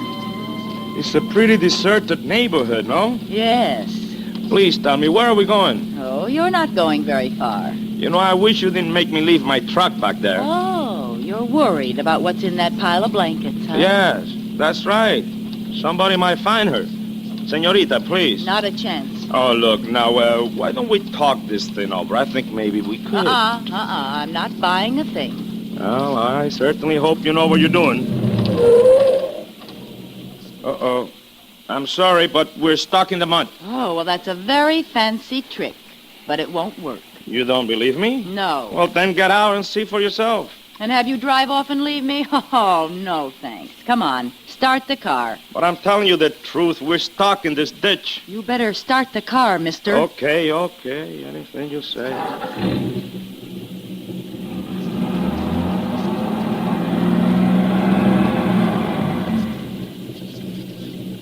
You see? Try it again. All right, but it'll only get us in deeper.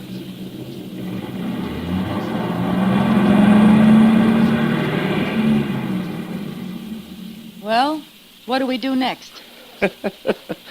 You're running the show. You tell me. Okay, I'll tell you. Get out of the car. What do I do now? Pick up some broken branches and put them under the wheels. Like I said, you are running the show. No, never mind. It's too dark. I can't see you. Get back in the car here. But you give up too easy.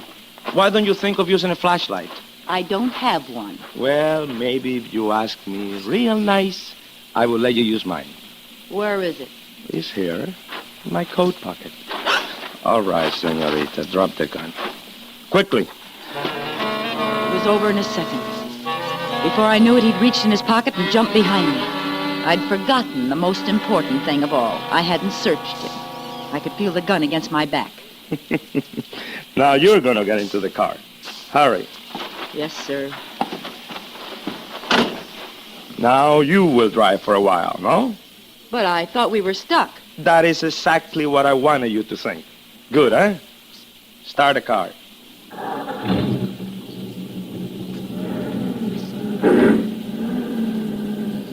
You know, senorita, you should have searched me before we started. Yes, I've already figured that out. Yeah. But this whole thing is kind of new to me. Oh, come on, let's quit the kidding. You know, I think you would have been very surprised if you would have searched me. You know why? Nothing would surprise me. Oh, I think so. Because you wouldn't have found any gun. Only this. A flashlight.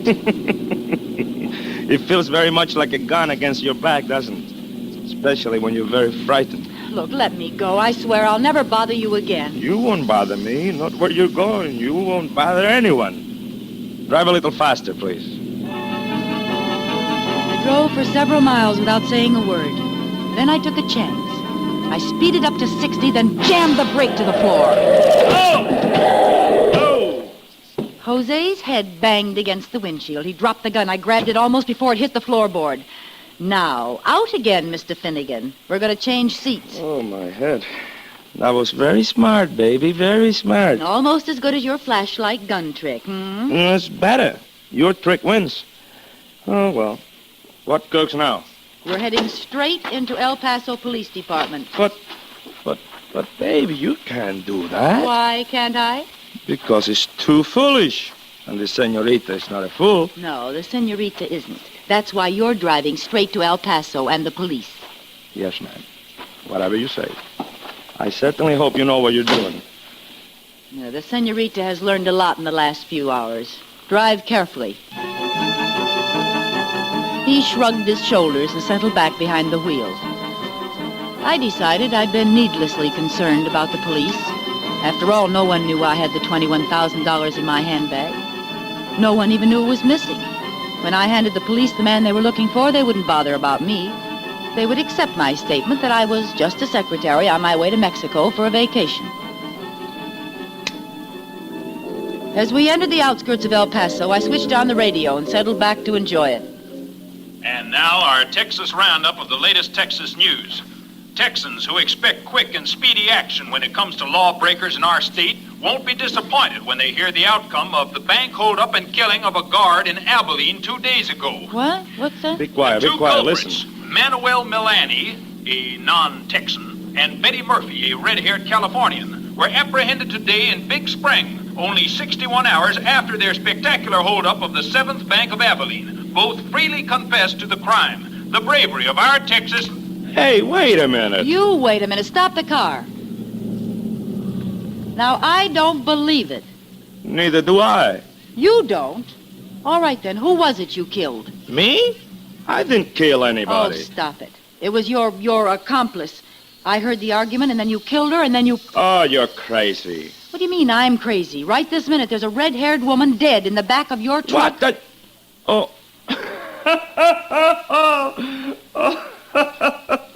Oh, boy, that's a good one. You know, you're right. You did hear an argument, and you did see me put a red-haired woman in the trunk. She was dead. Yes, that's right.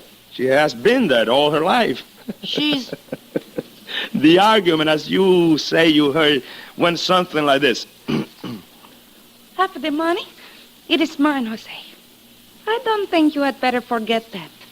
If you do, you will be sorry, very sorry. You are wrong, Carmencita. I will not be me that is sorry. You couldn't get by without me. No, not even for 1 week. Not 1 week. For heaven's sake. A ventriloquist. What do you mean, a ventriloquist? I am the best. Jose Lopez, the great. Oh, what a relief. Yeah, your relief. What about me? I thought the whole time, here I am traveling with a criminal. Me? How could you think that I was a... Why not? You got the red hair, you're wearing the green suit, just like the description. Hey, listen, there's only one other thing that is confusing me. What's that? How come you carry such a big bankroll? All these thousands of dollars in your purse? Well, Yes? Well, you... Oh, what's the use? I might as well tell you the whole story.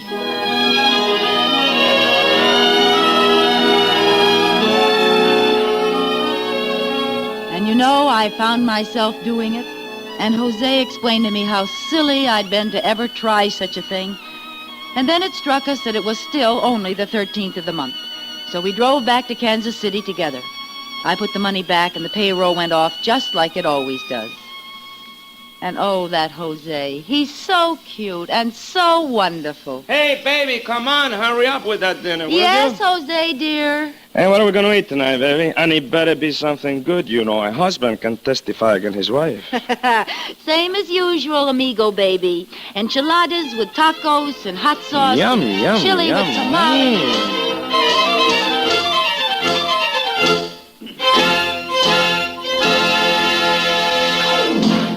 Suspense, presented by Autolite. Tonight's stars, Lucille Ball and Desi Arnaz. Lucille, I heard your radio show last Friday night. Like it? Sure, swell show. Mind if I get in? Of course not, Desi. I warn you, Desi. Harlow will try to sell you an Autolite Stay Full battery. Oh, me, I'm sold already.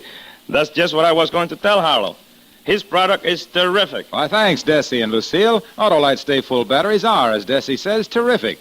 They need water only 3 times a year in normal car use. Yes, sir, their extra liquid load above the plates as compared to ordinary batteries helps lick a leading cause of battery failure. Autolite Stay Full batteries are just one of more than 400 products Autolite makes for cars, trucks, planes, and boats in 28 plants coast to coast. These include complete electrical systems used as original equipment on many makes of America's finest cars and trucks. Batteries, spark plugs, coils, distributors, starting motors, bullseye sealed beam headlight units. All engineered to fit together perfectly, work together perfectly, because they're a perfect team. So, folks, don't accept electrical parts supposed to be as good. Ask for and insist on Autolite, original factory parts at your neighborhood service station, car dealer, garage, or repair shop. Remember, you're always right with Autolite.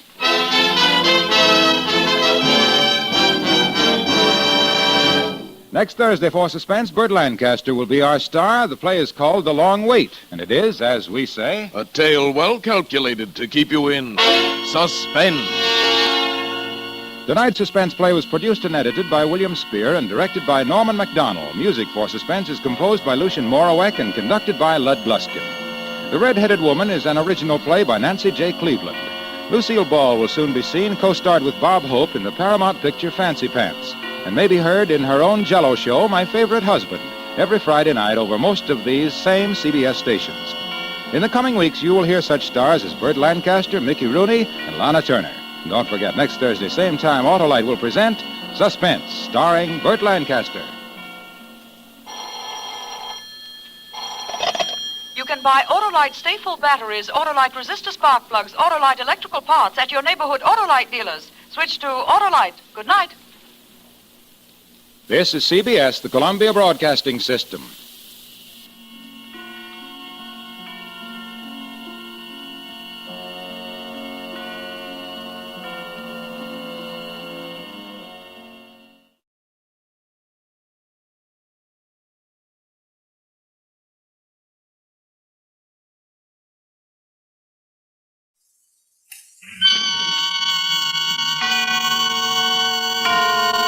Autolite and its 96,000 dealers present Suspense.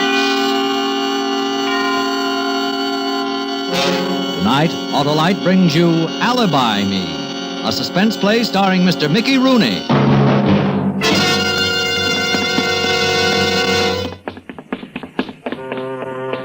A showdown. This time it's a showdown. No more even Stevens. A showdown. I've took all I'm going to take from him. It's tough enough to hustle a buck even without interference from Julie, without aggravation from Julie. This time it's a showdown with me and him. For real. Julie! Listen to me. No manners. No knock on the door. No could I come in. No good afternoon. No manners. No class. Always on the muscle, huh? I want to talk to you, Not Julie. so loud. A little more relaxative with the voice. This ain't no candy store in Brownsville. What's the big idea? Didn't you Take hear it what all- I said? You ain't on no street corner. You're in a high-class office. Upstairs a dance school. Underneath a music professor.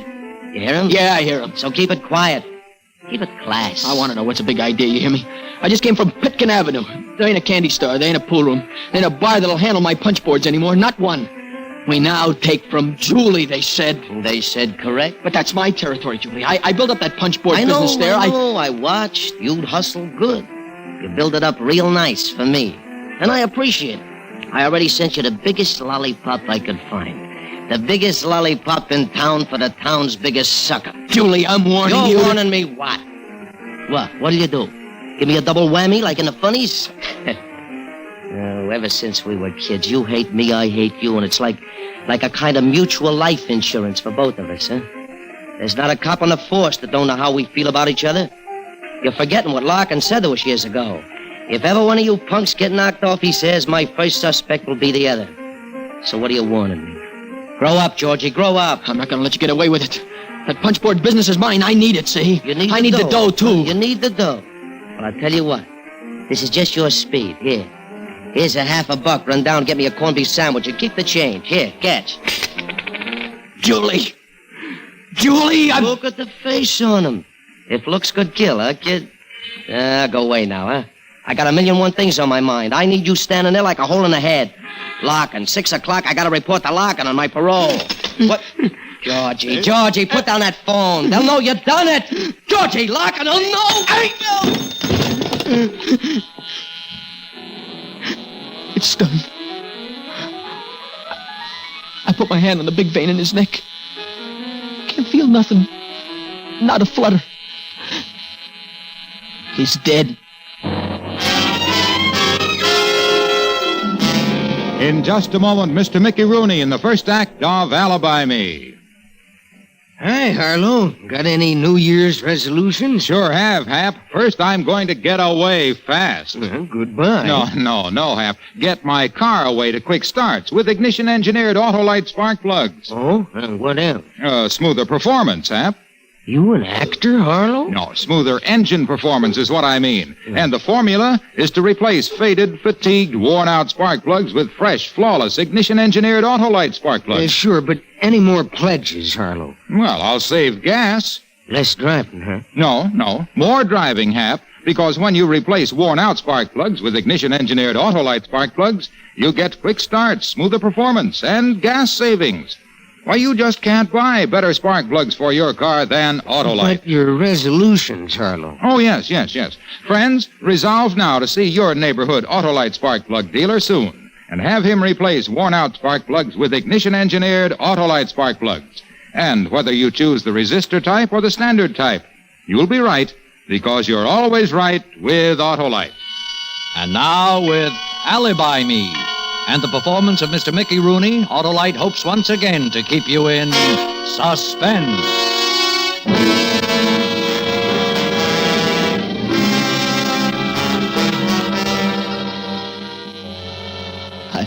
I look at dead Julie lying there. Then I pick up the phone I hit him with. I wipe it clean.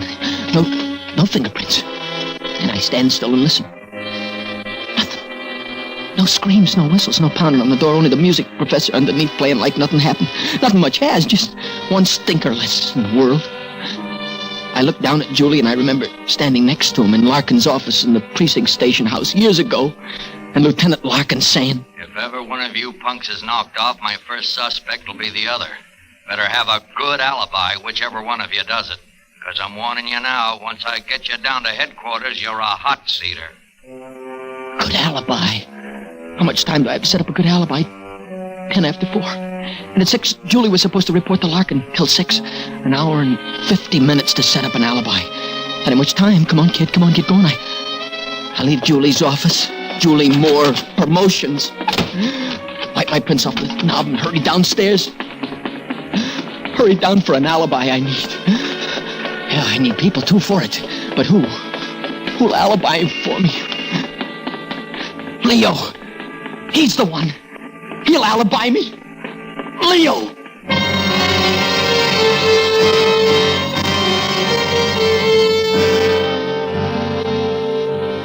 Leo's behind the bar. I plunk myself down at one end where I'm all alone. Leo sees me, gives me a big grin. I feel relaxed for the first time since I done it. I wink and I give him a nod. He comes over and we shake. Georgie, Lord love you, boy. You're a sight for sore eyes. Yeah, what do you have? Huh? Just name her. It's in the house. Give me a scotch, will you, Leo? We've known each other for a long time, huh? I hate to think of the years that's passed since we met. I'm getting old, Georgie, old. Not too old to remember a couple of favors I've done, though, for you, huh? Georgie, boy, not if I was to live to be 100. Ask any of the old bunch what I say. Georgie, I say, you can have me right arm up to there any time. Yeah, what you Ask say? him. Drink hearty, son. Well, here's the...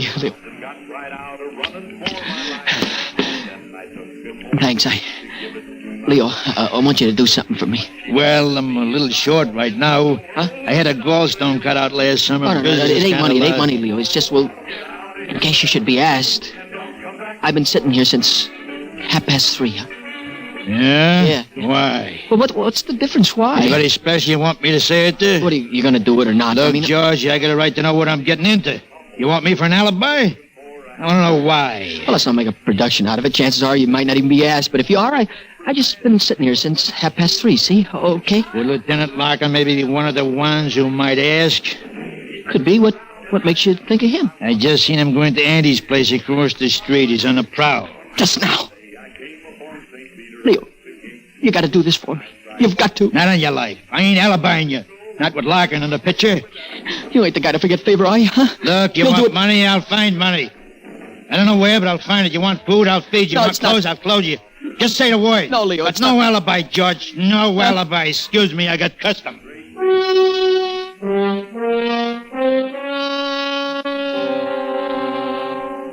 I feel like taking the bottle and smashing it over his head.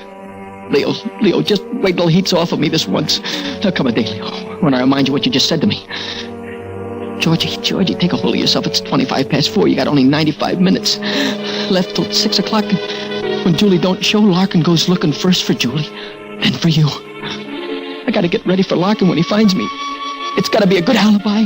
He won't settle for less. Think, Georgie, think. Who do you know? Who your friends? Try to remember. Well, you don't even have to have any friends. I mean, anybody you can pressure will do. Put down that bottle. Put it down before you drop it and everybody turns around and looks at you. Forget the drink and get out of here. Oh, no, not the front door, stupid. Larkin's across the street. One look at your pussy and he knows something's wrong. The back way. Out the back way.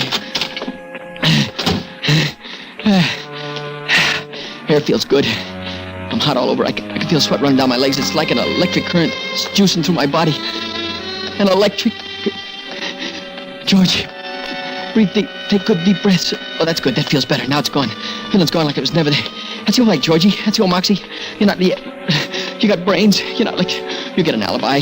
You'll have it all set before 6, then let Larkin come. You can laugh in his face, sure. What time is it? 5 minutes more gone. Georgie, think. Stop right where you are. Think. Oh.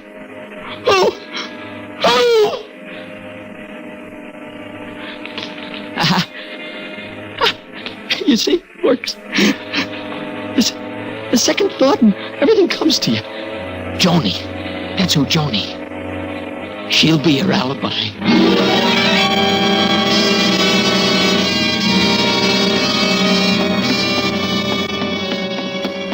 Oh, Georgie, you're such a dope. Wasting all that time worrying, aggravating yourself when all you had to do is come over to the apartment. 1, 2, 3. Your peace of mind. She's crazy about you. Always has been ever since that day up at Bear Mountain.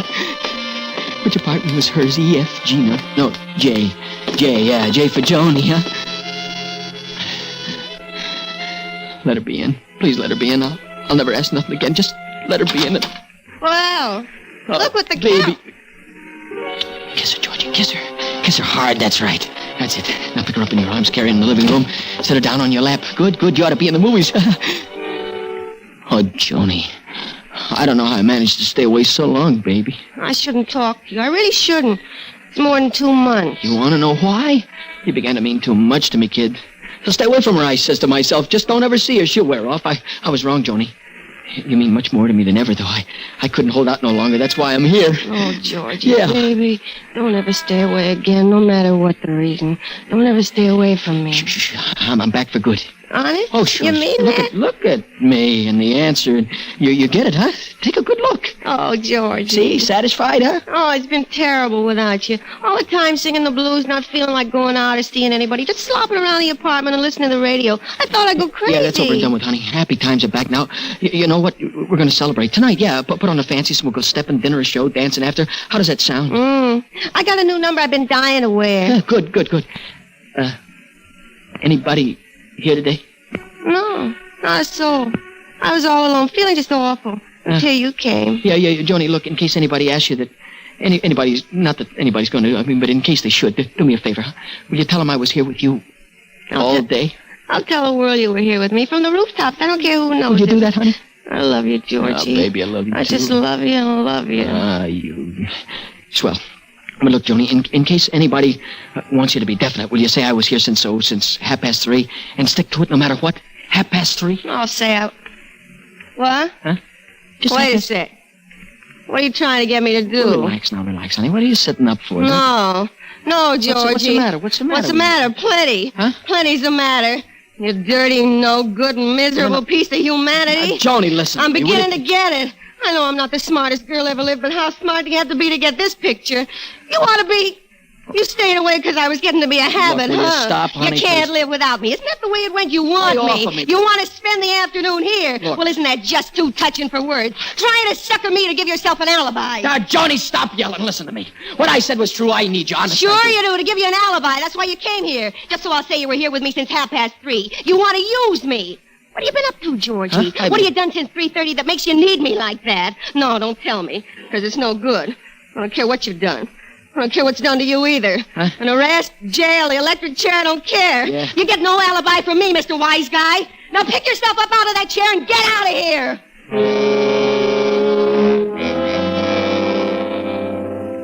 Don't slug her, Georgie. You got no time for that now. Lady, but not now. The main thing now is that alibi. You wasted enough time with her now. You'll have to work fast. You wasted a whole half hour. And what did you get for it? Nothing. Only 65 minutes left, kid. That ain't much. That's a complete show in a newsreel theater. It's a 5-course dinner at the Little Romanian. 65 minutes to find Julie at 6 or a few minutes after, and then... Close it, Georgie, close it. Larkin, on the prowl. He mustn't see you. He doesn't let him see you. Larkin sees you. He'll put two and two together. He'll talk to Joni. He'll learn you're trying to set an alibi down to the cellar, kid. Try the backyard. Wait a minute. No panic. Think. Fool alibi, but good airtight, ironclad, cement foundation alibis. Where do you get one? Think hard. Who's around town? Who's left? Timmy. Yeah, Timmy. Don't. You should have thought of him first. Timmy, lying there in the hospital. Timmy, hurry, Georgie. Run, hurry!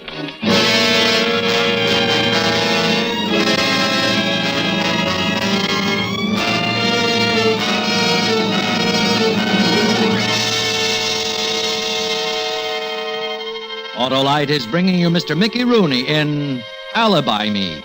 Tonight's production in radio's outstanding theater of thrills, Suspense.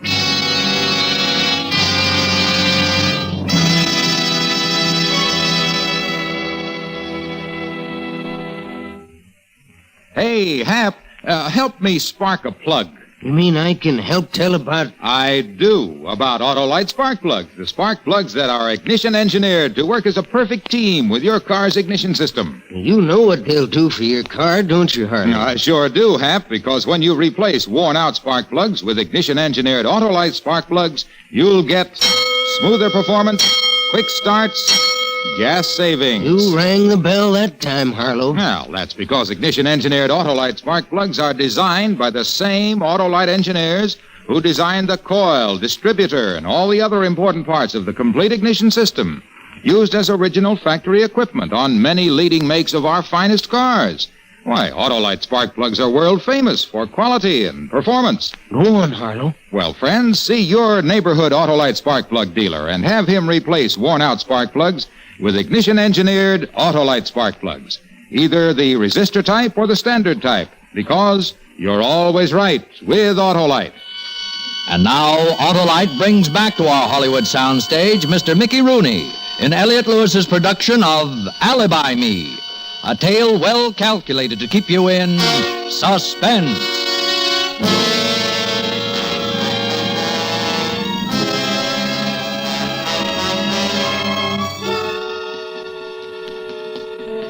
The lobby of the General Hospital is filled with visitors, some laughing, some looking sad. I walk past the desk in the elevators and up the stairs, the 4th floor. I'm in luck. See, I see nobody. Nobody sees me.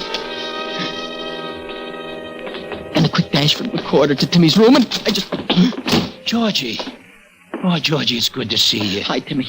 You're looking 100% sorry. I didn't have time to bring candy or flowers. How you doing, kid? Oh, knockwood, not bad at all. Pull up a chair, Georgie. Sit down. Yeah. You know something? You look sicker than me. How you feeling, Tim? Oh, not bad. You know how it is with what I got. The worst part's lying here in the hospital. I'm a guy who always likes to be in action, you know? But I'm alive and I'm not kicking. Yeah. Doctors say it was a miracle. Yeah, sure. Well, how are things with you, kid? Tim, I'm leveling with you, see? I come up by the stairs. I didn't want no one to see me. Yeah? In a spot, Georgie? I need an alibi for this afternoon, see? Since 3:30. You got it, Georgie. I'm in this private room. Nobody comes near it. The nurses and orderlies don't come unless I give out a yell. Yeah. And I can have visitors any time I like, but no one was here all day, not even my wife. Timmy, I'll I'll never forget you for this. Georgie, you got one of the oldest alibis in the world. What's that? You were sitting up with a sick friend. Anybody does it, send him to me. Shows you never know who's your friend till you're in a jam, huh? Yeah, wait. I'll have a nurse come in so she can see you. Then you take the elevator down. Ask some dumb questions so he'll remember you. Do things at all, kid. Do them right. Yeah, you don't miss a trick, do you, huh? Thanks again, Tim. I'll ring for it now. Georgie. What is Georgie? What is it? My ticker. What is it? Georgie. What is it? You want some? You drink a drink of water. I don't feel so good. What? Timmy. Don't worry.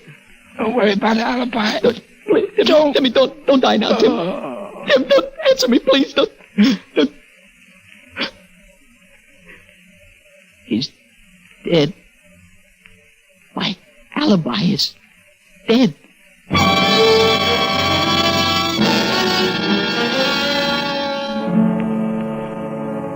Stop moving, Georgie. No point hanging around. You can't do nothing for him. And he can't do nothing for you. And if you don't find that alibi fast, you'll be seeing him maybe sooner than you think. I leave the hospital the way I came in, go into the lobby. I look at the clock. 45 minutes left. It's 5:15. 45 minutes left. 45 minus 10 seconds. 20, 30, 40, 50. 44 minutes left. Hurry, Georgie. Hurry!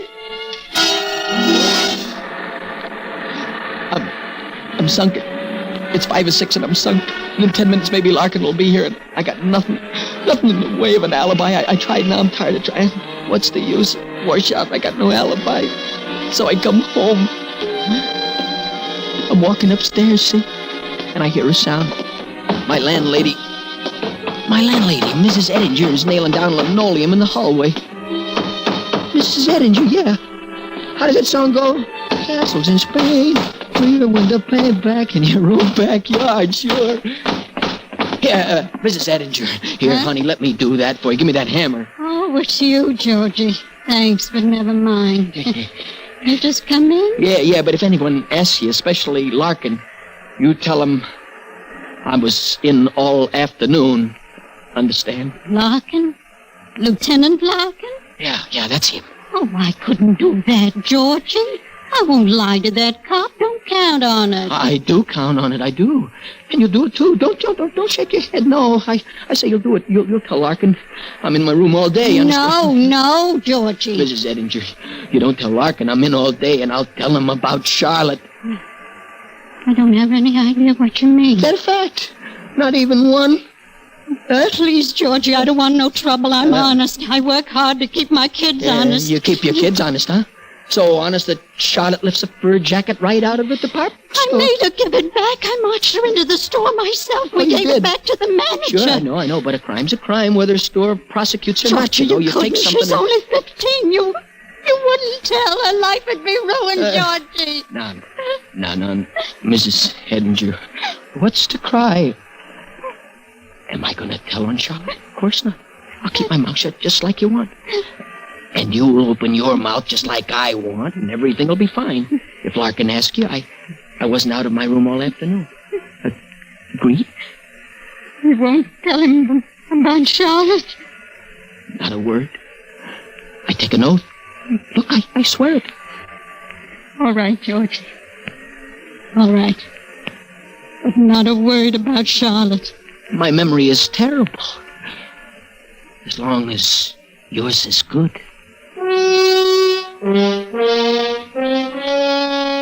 And there's my alibi.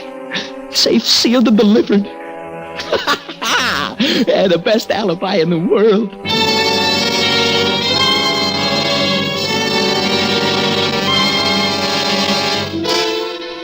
6:15. Won't be long now, but watch yourself when Larkin is here, kiddo.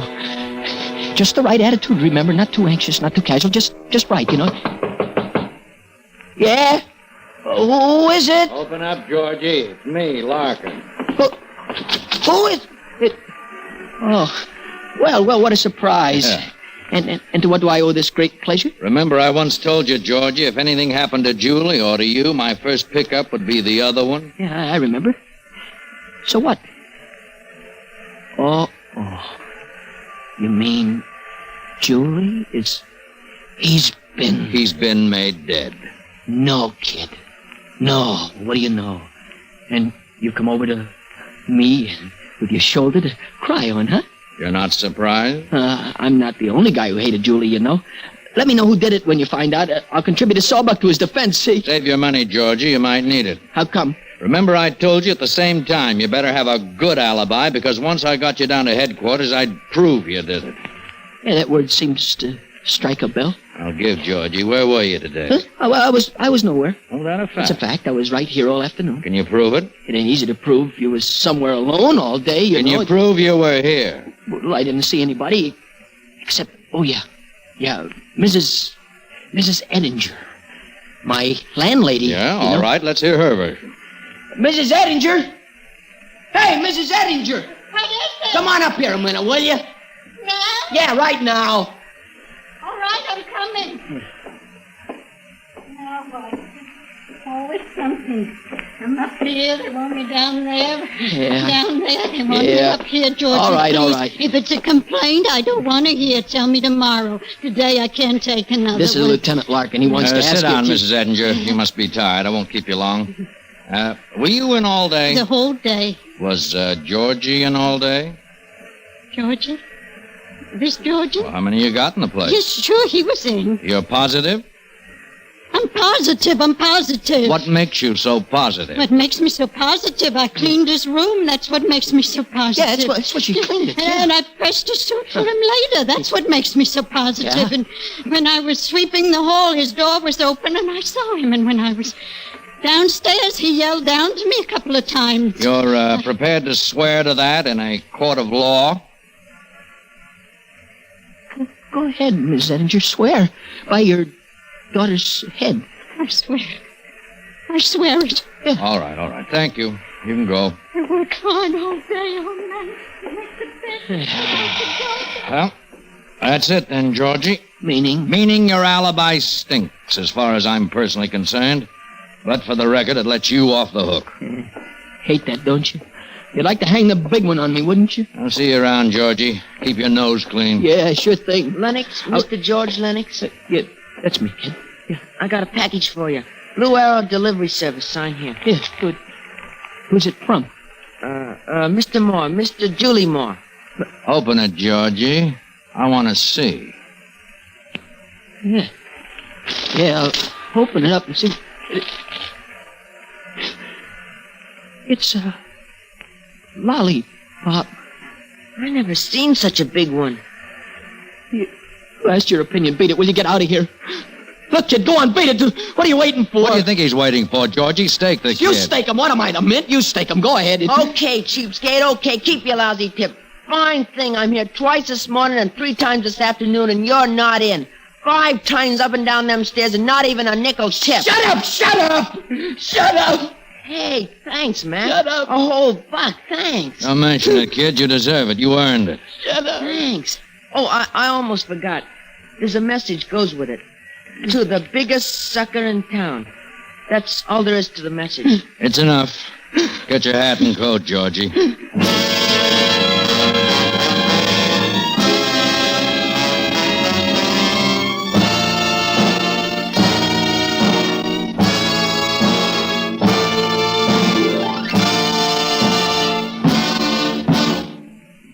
Suspense, presented by Autolite. Tonight's star, Mickey Rooney.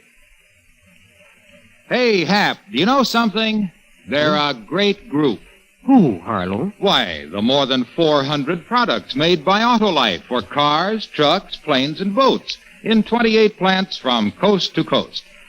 These include complete electrical systems used as original factory equipment on many leading makes of America's finest cars. Electric windshield wipers, starting motors, voltage regulators, coils, distributors, wire and cable, generators, all engineered to fit together perfectly, work together perfectly, because they're a perfect team.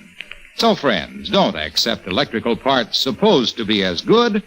Ask for and insist on original factory parts at your neighborhood service station, car dealer, garage, or repair shop. And because all Autolite parts are original factory parts, you can be sure that you're right, because you're always right with Autolite.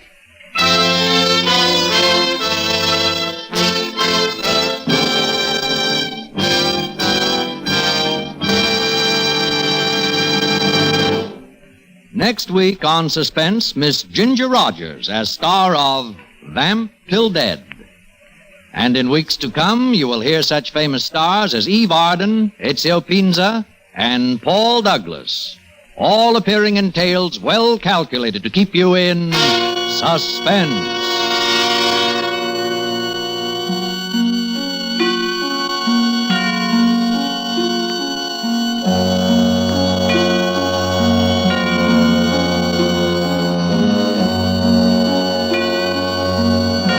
Suspense is produced and directed by Elliott Lewis, with music composed by Lucien Morawek and conducted by Lud Gluskin. Alibi Me was written by Third Jeffrey and adapted for Suspense by Walter Newman.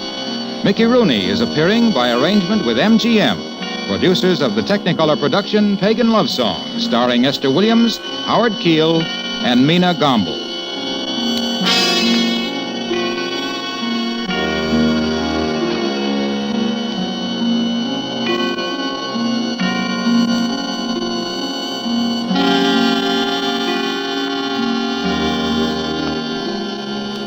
And remember, next week on Suspense, Miss Ginger Rogers in Vamp Till Dead.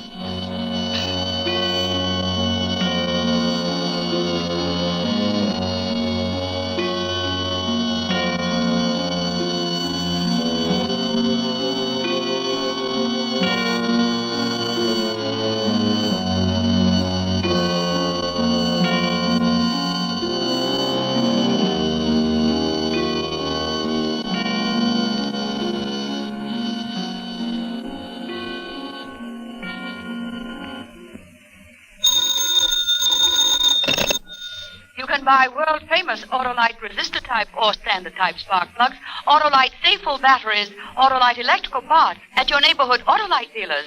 Switch to Autolite. Good night. This is CBS, the Columbia Broadcasting System.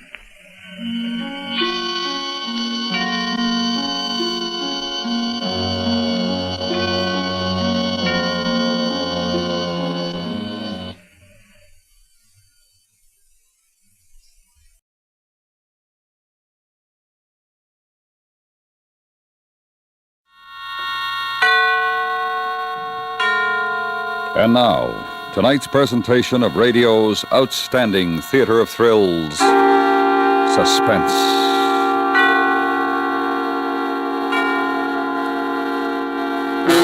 Tonight, the story of a man who tries to escape his past and is faced with no future. We call it Nobody Ever Quits. So now, starring Tom McKee, here is tonight's suspense play, Nobody Ever Quits.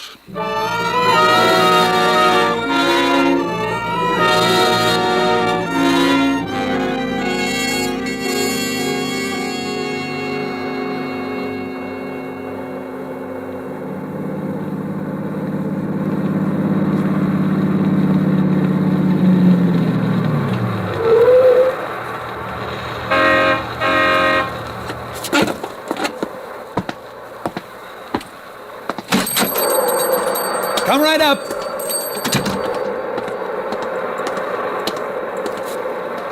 Fill her up. Yes, sir.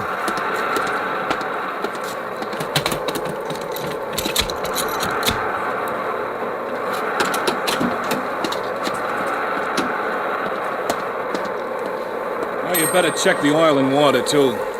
Hey, you got any hot coffee inside? Yeah, hot and black. Oh, that's for me. Must be close to zero. Not that bad. Down around 20. Drop tonight, though. Radio says we might get a blizzard.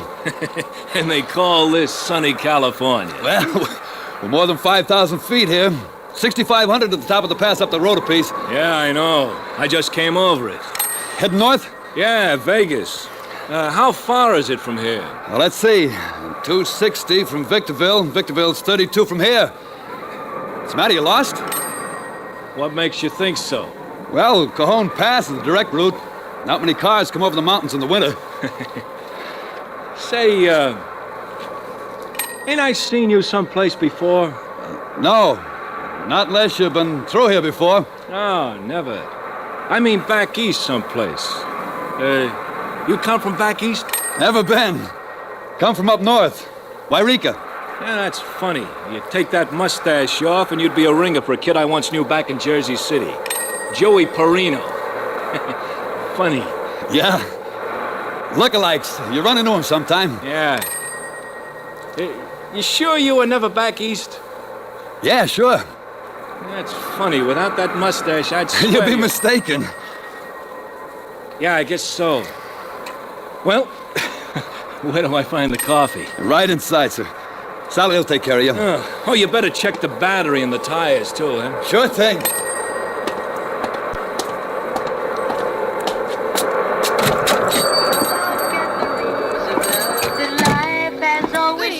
Oh, I'll have a cup of black coffee, Yes, please. sir.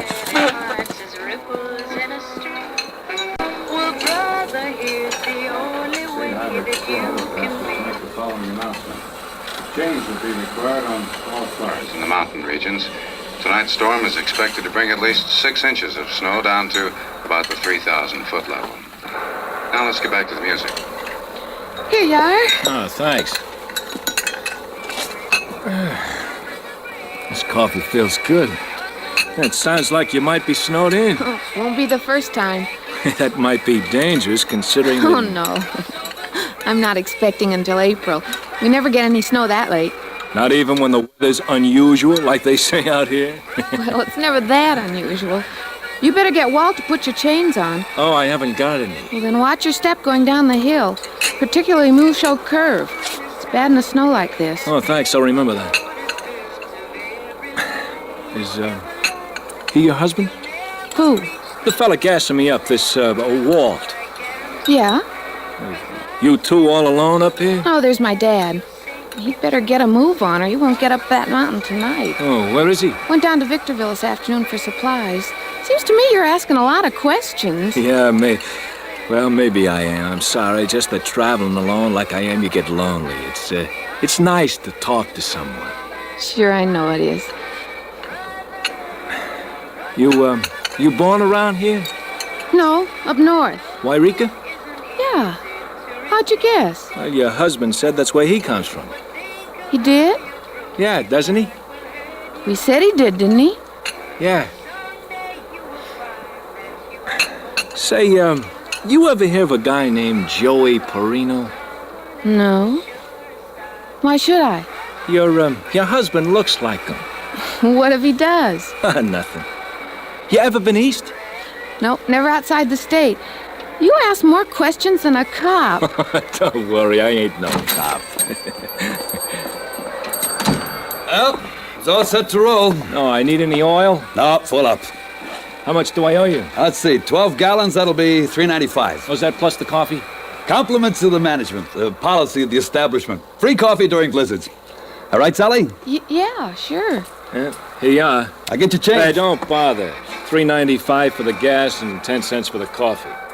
I got a policy, too. I don't take handouts. Oh, but Walt was only I trying... don't want to be owing anybody anything, sister. Particularly rats. He's seeing you, Joey. Joey? What do you mean, Walt, calling you Joey? That's nuts. He asked an awful lot of questions. What kind of questions? About me, about you. Said you told him you came from Wairika. Why'd you tell him that? Look, honey, the guy's nuts. I never told him I came from Wairika. You never told me where you came from either, Walt.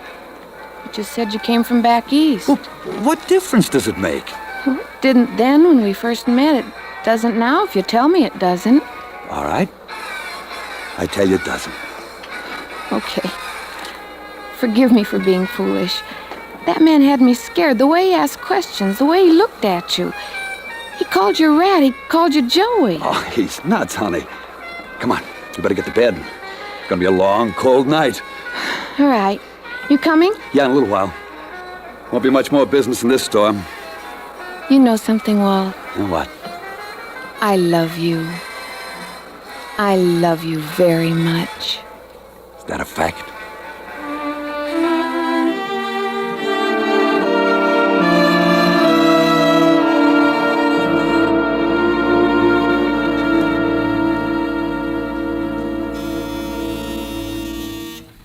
Las Vegas Inn, good evening. This is Victorville, California. I have a person-to-person call from Mr. Pirelli. Hold the line, please. I'll try to locate Mr. Pirelli.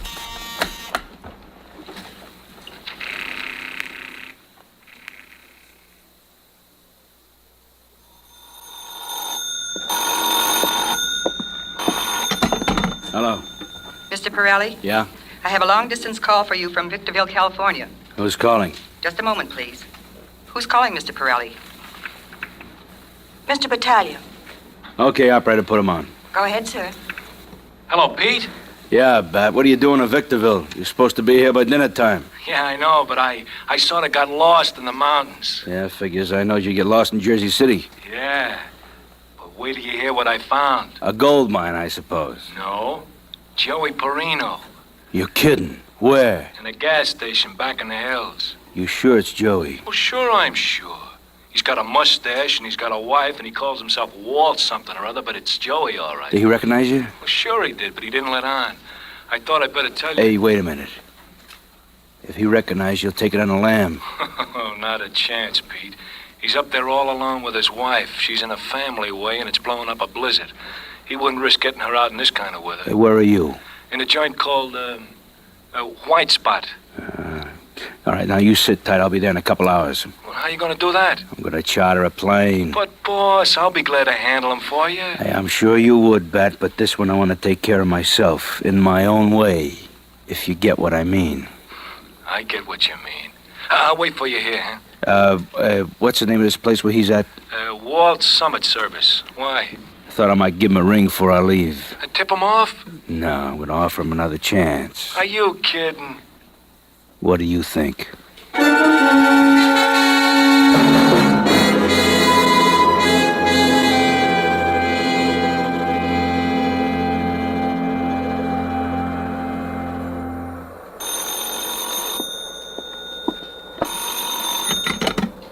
Walt Summit Service, good evening. Hi, Joey.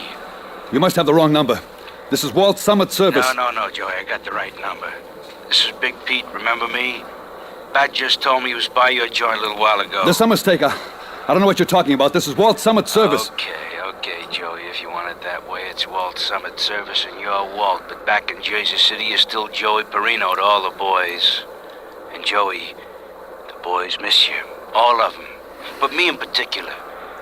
I miss you so much, Joey, I feel I just gotta talk to you. I'm sorry. You have the wrong number. Walt? Yeah, honey? Who was that? Hey, you're supposed to be asleep. I was just dozing off and the phone woke me up. Who was it, Walt? Somebody had a wrong number. Well, it took you long enough to tell him. Guy was drunk or something. Oh? Look, you go back to sleep, honey. Aren't you coming?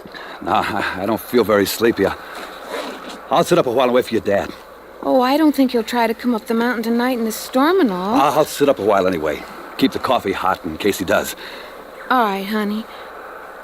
But don't make it too late. I get lonely in here without you. I know, darling. Look, you go to sleep now.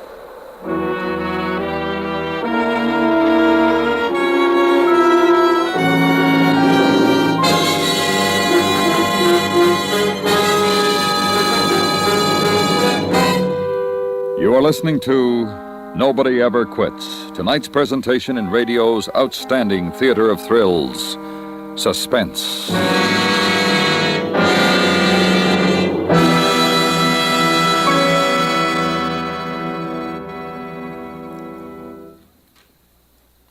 Put spring cleaning on the list early this year.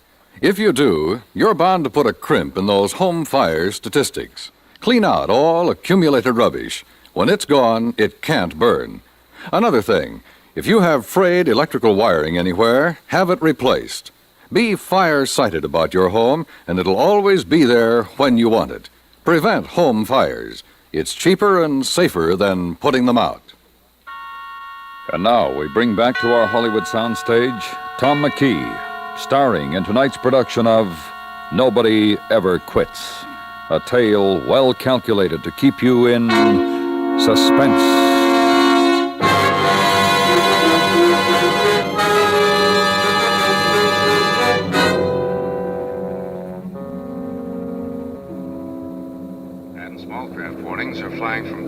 inception to Point Doom. The Weather Bureau predicts that close on the heels of the present storm is another, developing off the coast of Northern California. This is an undisguised blessing for the farmer in the San Joaquin County, the growers in Orange County,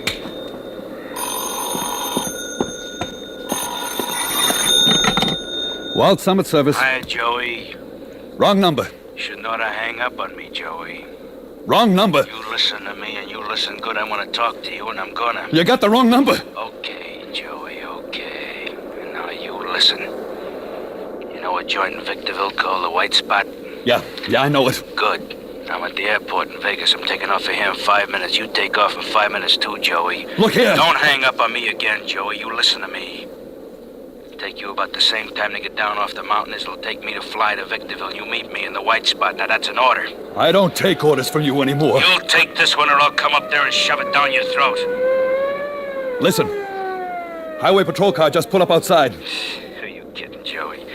Well, you think you can scare me off with them two-bitted cops? I'm not trying to kid you, Pete. That's my boy, Joey. You finally acknowledge your old boss, huh? Now, you ain't gonna squeal at him orange because I Joey. I'm not a squealer, Pete. Ain't you? No. How do I know? I'm telling you. So how come you took a powder on me 2 years ago? How come? How come you just blew? I just wanted out. Hey, Walt, you in there? Yeah, I'll be right there. Who are you talking to? State cops, I told you. Well, you gonna tell them why you walked out on old Pete? I don't tell nothing to nobody. I just want to be left alone. I wanted out, I got out. You ain't out, kid. Nobody ever quits. Look, leave me alone, will you, Pete? Sure, so I worked for you, I drove for you. I don't know nothing, I ain't talking. Sure you ain't. I gotta go now. Just let me alone, Pete. For the love of heaven, let me alone. What? There's someone at the door. I know it, honey. Who you talking to now? My wife, she's awake. Well, you get rid of the cops, Joey, and you send your wife back to bed, and you'll meet me in 2 hours at the White Spot in Victorville. You got it? You better be there, Joey, or I'm coming up the hill for you. Oh, Miss Parson. Sorry I disturbed you, ma'am. Oh, that's all right, Sergeant Toohey. Walt was on the... Yes, Sergeant, some crackpot. Second time he's called tonight. Got a wrong number and he can't get out of his drunken head. I just stopped by to see if you folks were all right. Oh, sure. Snug as a bug in a rug. Have a cup of coffee? Well, yes, thanks, Miss Parsons. I guess maybe I dropped for that, too. I thought maybe you might have an ulterior motive. How's the weather outside? Tain't fit night for man or motor car. The pass is closed, and we won't be able to get plows through from the other side until tomorrow forenoon. Well, that's what you can expect in February. Yeah. All those jokes about unusual weather. Fellow lives his life in California like you and me, and, well, we know how she goes, eh, won't? That's a fact. There you are, Sergeant. Sugar, cream, and hot, I hope. Oh, wonderful, Mrs. Parsons. Oh, just as advertised. Sally. Yes, darling? Like the sergeant says, ain't a fit night out for man or motor car. Yes? I thought maybe we might put him up for the night. Well, of course. Well, no, I wouldn't want to inconvenience you. Oh, but it wouldn't Not be. at all, Sergeant. No inconvenience at all. We sure like to have you stay. Well, that's right nice of you, believe me, but I've got to get down on the road. But it's after 10 now. You're off duty. Yeah, and my relief comes from the other side of the mountain, and he ain't going to be able to get through, so I guess I'm still on duty. Well, what is there to do now? You never can tell in a storm like this. Orders are to patrol the highway. But the highway's likely to be closed. Right, so I'll patrol it until it is. Thanks for the coffee, Miss Parsons. Sure you won't stay? Well, thanks, but I can't. Won't be any trouble, Sergeant. Thanks anyway. Say, that car out front. What car? Well, a couple hours ago when I was going up the pass. That pink and gray job you were gassing up. What about it? In any trouble? No. Huh. I just wondered. Hope it got done all right. Cars like that weren't designed for this kind of country. No, I guess they weren't. Nor its driver. Huh? Screwball. Maybe a little loaded, I don't know. Yeah. Well, good night, folks. And thanks again for the coffee. You're welcome. Night, Sergeant. Well? Well? I'll get it. No, I'll get it. Walt Summit Service. You ain't left yet, Joey? Get going. You got the wrong number. Again? Again. What is it, darling? A screwball. What's he want? Who knows? He's drunk. Come on, let's go to bed. I'm not very sleepy now. I know what. We'll sit up and wait for Dad. He won't make it now. He might. Let's go to bed, I said. Didn't you hear me? I heard you. All right, we'll go to bed. Well, go then. I gotta lock up. All right, honey. Walt? What? What's the matter? Nothing. Nothing's the matter. I gotta lock up, that's all. Go on, go to bed. Stop asking a lot of stupid questions.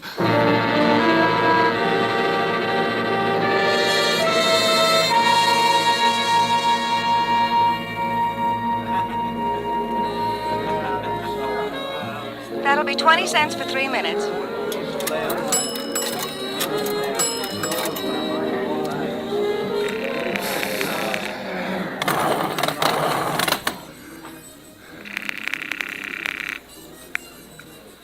Yeah, Pete. Well, how'd you guess it'd be me, Joey? Let's cut the kidding. I'm not kidding, Joey. I'm disappointed. I'm real disappointed. I fly all the way down here from Vegas just to talk to you. What happens? You ain't got the courtesy to come down the hill to see your pal. How come you ain't here, Joey? I'm not coming, Pete. You're not? No. Well, then I guess I'll just have to come up there. Nobody's asking you. Joey, that's no way to talk. Lay off, will you, Pete? I ain't done nothing to you. You walked out on me, Joey. Nobody walks out on Big Pete. I'll see you in an hour. Oh, and Joey, don't try taking a powder. A fella at the bar just told me the pass is closed and the only way out is down the hill, Joey. I know it, but it... Want to change your mind and come on down, Joey? Joey? Were you flashing, sir? Yeah, I was cut off, operator. Just a moment and I'll try to connect you. I'm sorry, sir. There seems to be trouble on that line. Probably the storm. Thanks.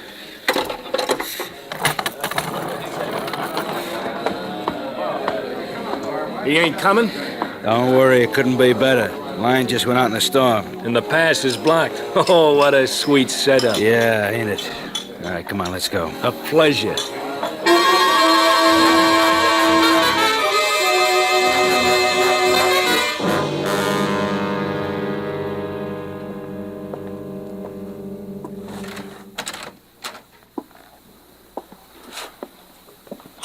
That you, honey?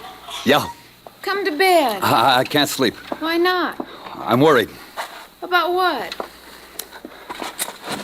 Where are you going? What are you putting on your coat for?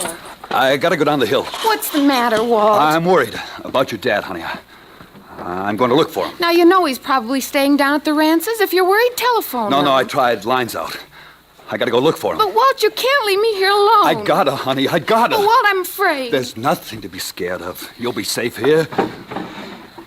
Your gun. Why are you taking your gun? I feel better with a gun. Looking for Dad? Walt, you're keeping something from me. Who's been telephoning all night? Has it got something to do with that man who was here this evening? Tell me, Walt, you've got to tell me. There's nothing to tell. Now, look, go back to sleep. No, I'm going with you. You can't go out in this storm. If you're going to look for Dad, I'm going with you. After all, he's my father. Get back in bed, honey. Please. If you promise you won't go out. I can't. I gotta go. I gotta go alone. Then it isn't Dad. It's something else. Look, honey, don't... Hey, how come the place all lit up like a Christmas tree? Can't be that much business tonight. Oh, Dad, thank goodness you're here. This silly husband of mine was going out to look for you. He was afraid you'd skidded into the canyon or something. Old mountain man like me? Oh, fiddlesticks. Glad you're dressed, though, Walt. I promised Sergeant Toohey I'd send you down the road to give him a hand. Accident? Yep. Went through the guardrail on Mule Shoe Curve. Darn fool was driving without chains. One of these fancy new two-tone jobs. Dad, was it a pink and gray hardtop convertible? Well, Toohey didn't specify, but he recognized the driver. Big shot gangster from back east, he said. Didn't know the other fella. Were they hurt? Hurt? They're both as dead as last week's hamburgers. Oh, okay, I'll get going. Honey, will you put the gun back in the drawer? I'll be back in a little while. All right, honey. Dad. Well, See she gets to bed, will you? She hasn't had much sleep tonight. Don't worry. I'll sleep now. Good.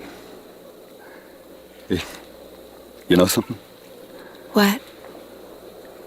I love you. I love you very much.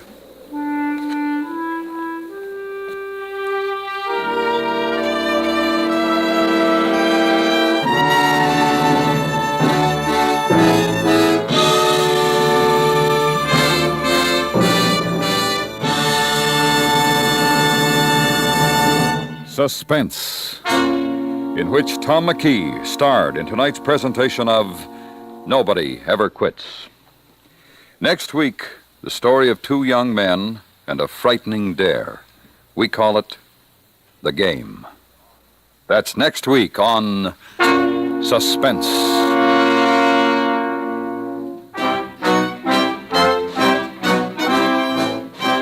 Suspense is produced and directed by Anthony Ellis. Script written by William N. Robeson. The music was composed by Lucian Morwick and conducted by Lud Gluskin. Featured in the cast were Peter Leeds, Joyce McCluskey, Jack Crucian, Larry Thor, Vic Rodman, Irene Barton, Jan Marlowe, and Bill Anders. This is the CBS Radio Network.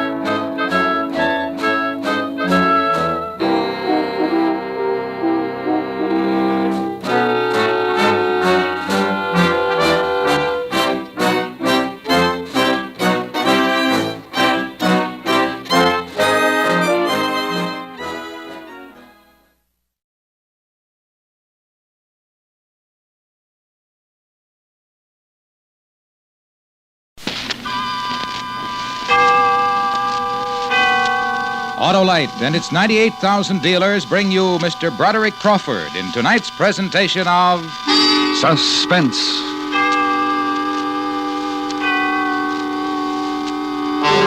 Tonight, Autolite invites you to return to the 30s as we chronicle the true account of those turbulent years with a report called Dutch Schultz. Our star, Mr. Broderick Crawford.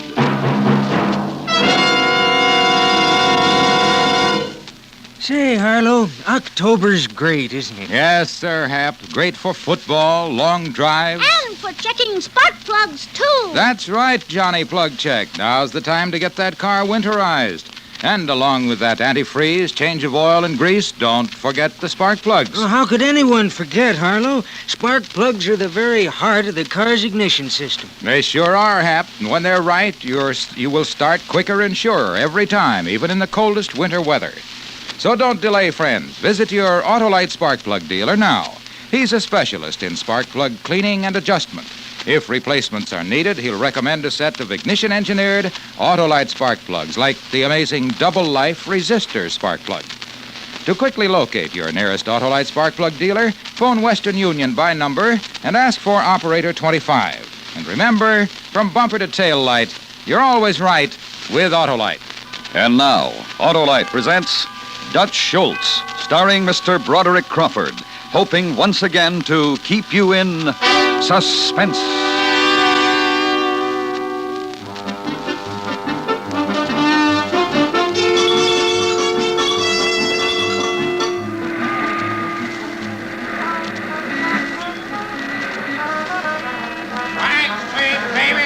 Read all about it. Will Rogers dies in plane crash. Act 3. Catch a New York Daily Mirror. Baby.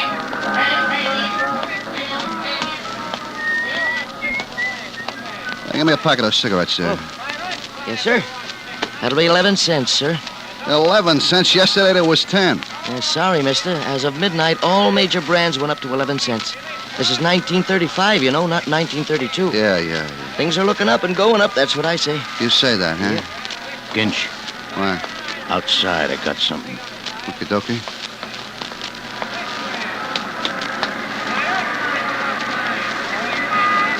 So? Certain parties is meeting tonight up at the hotel. Are you kidding? Hey, Flot, you kidding me? No, Ginch, I wouldn't kid you. You know that. What parties? The big brokers. You know, Harry and Lepke and Lucky. And Albert, he's going to be there. And Gurra. And the boys from Chicago, Milwaukee, Oh, Casey. nobody said nothing to my boss. I just thought you ought to know. The Dutchman ain't gonna like this flat. He's still got you running numbers. Yeah. Why don't you quit him? I can't. Why not? Mo Weinberg quit. Dutch Schultz stuck an ice pick in his ear. Yeah, I heard about that. He's kind of a screwball, huh? Oh, well, wait till he hears you're holding another meeting without him. Boy, he'll be banging all over the place. Well, maybe you better not go back to Newark today. And who'll be banging? Me. So I'll take a rest. Tell you what, Ginch, I'll blow you to a show. What's playing? Shirley Temple. I already seen it, but I'll see it again. Shirley Temple, huh? Yeah. She's the cutest little thing, just like a doll. I tell you, Ginch, boy, I cried. I honestly did.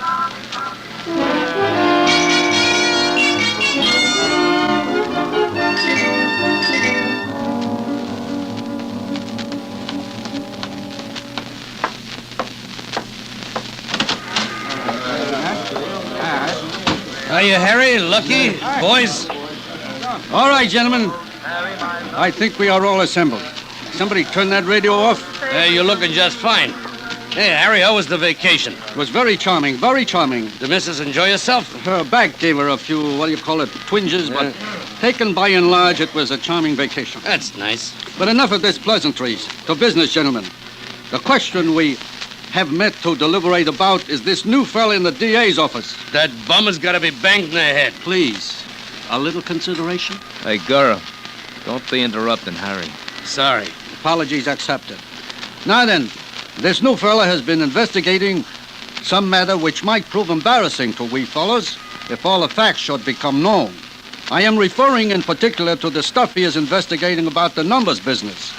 Now, since we decided to get smart and formed a syndicate... What do you mean I don't go in?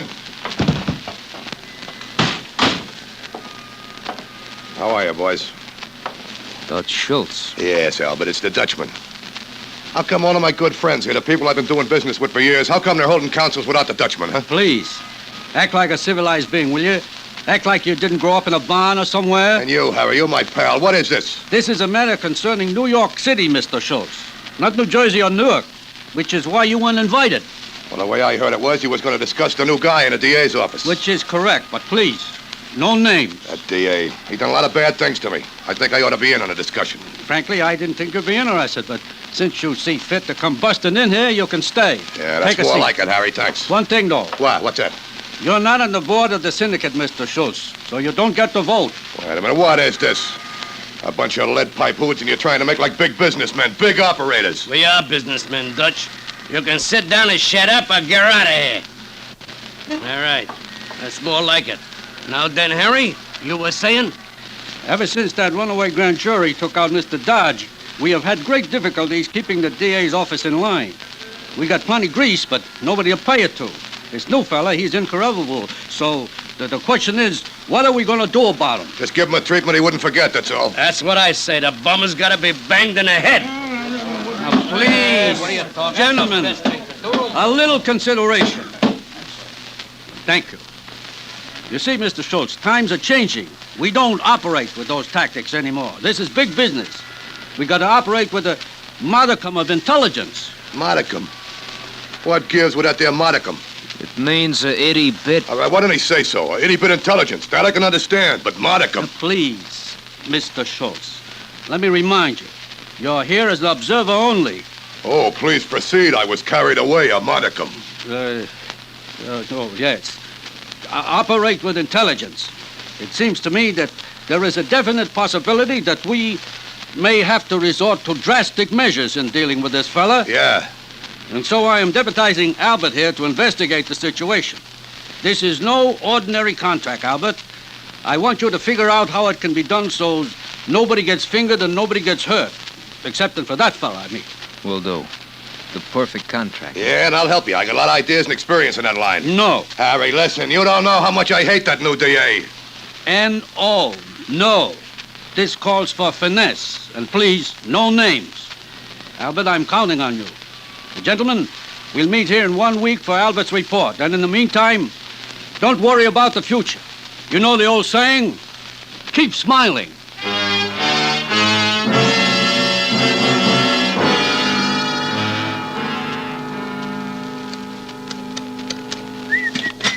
$534.23. 7850. 2346. 891.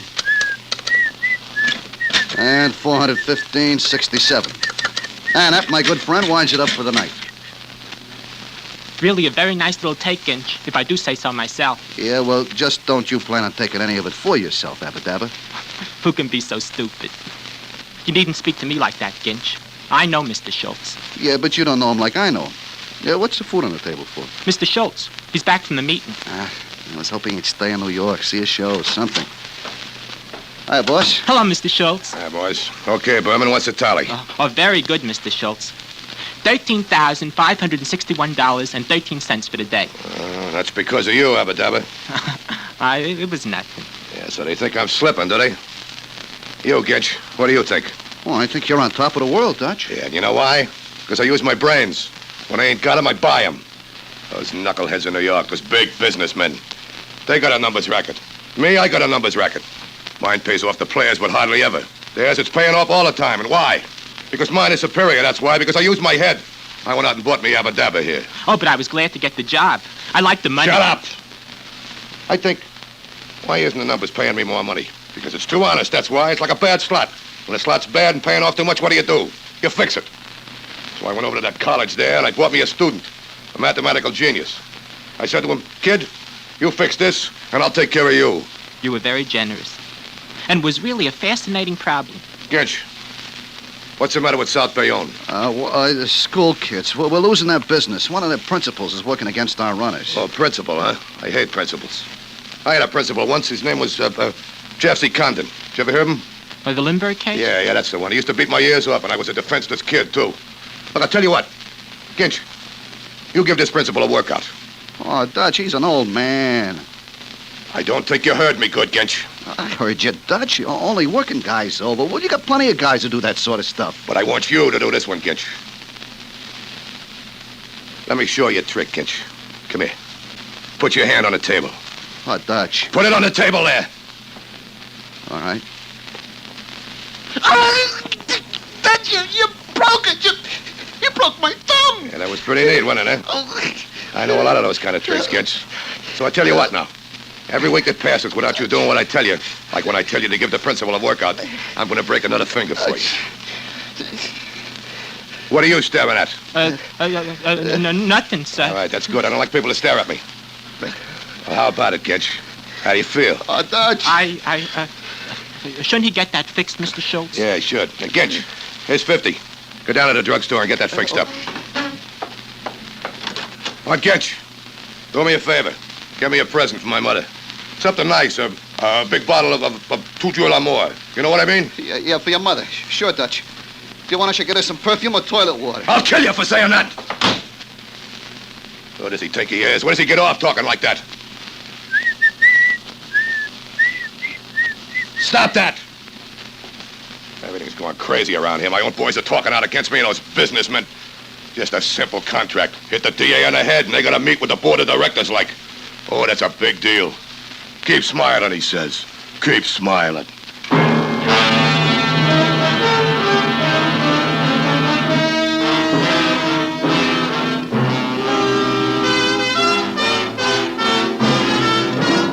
Autolite is bringing you Mr. Broderick Crawford in Dutch Schultz. Tonight's presentation in radio's outstanding theater of thrills, Suspense.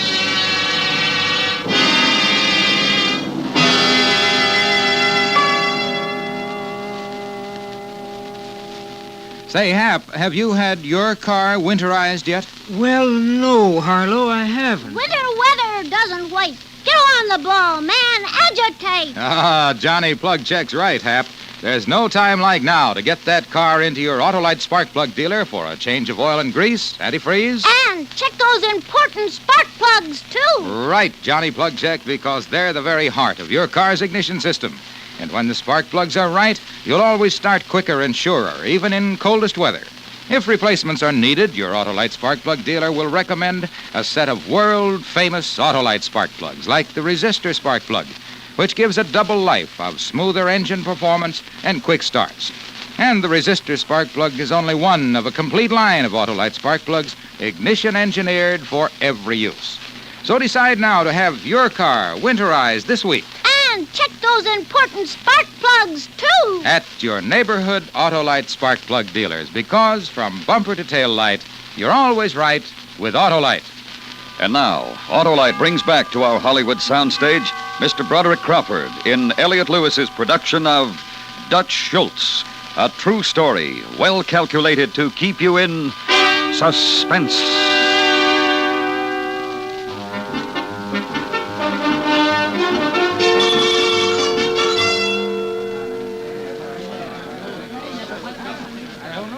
All right, gentlemen, all right.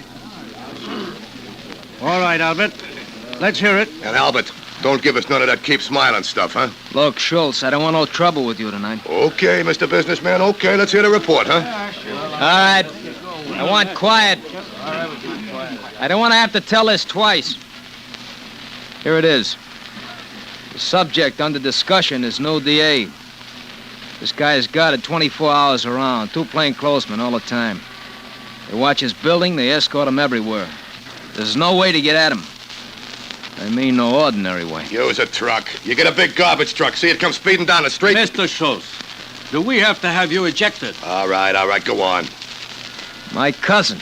He's got a little kid, 5 years old. So what I did, I borrowed this kid, bought him a tricycle, see?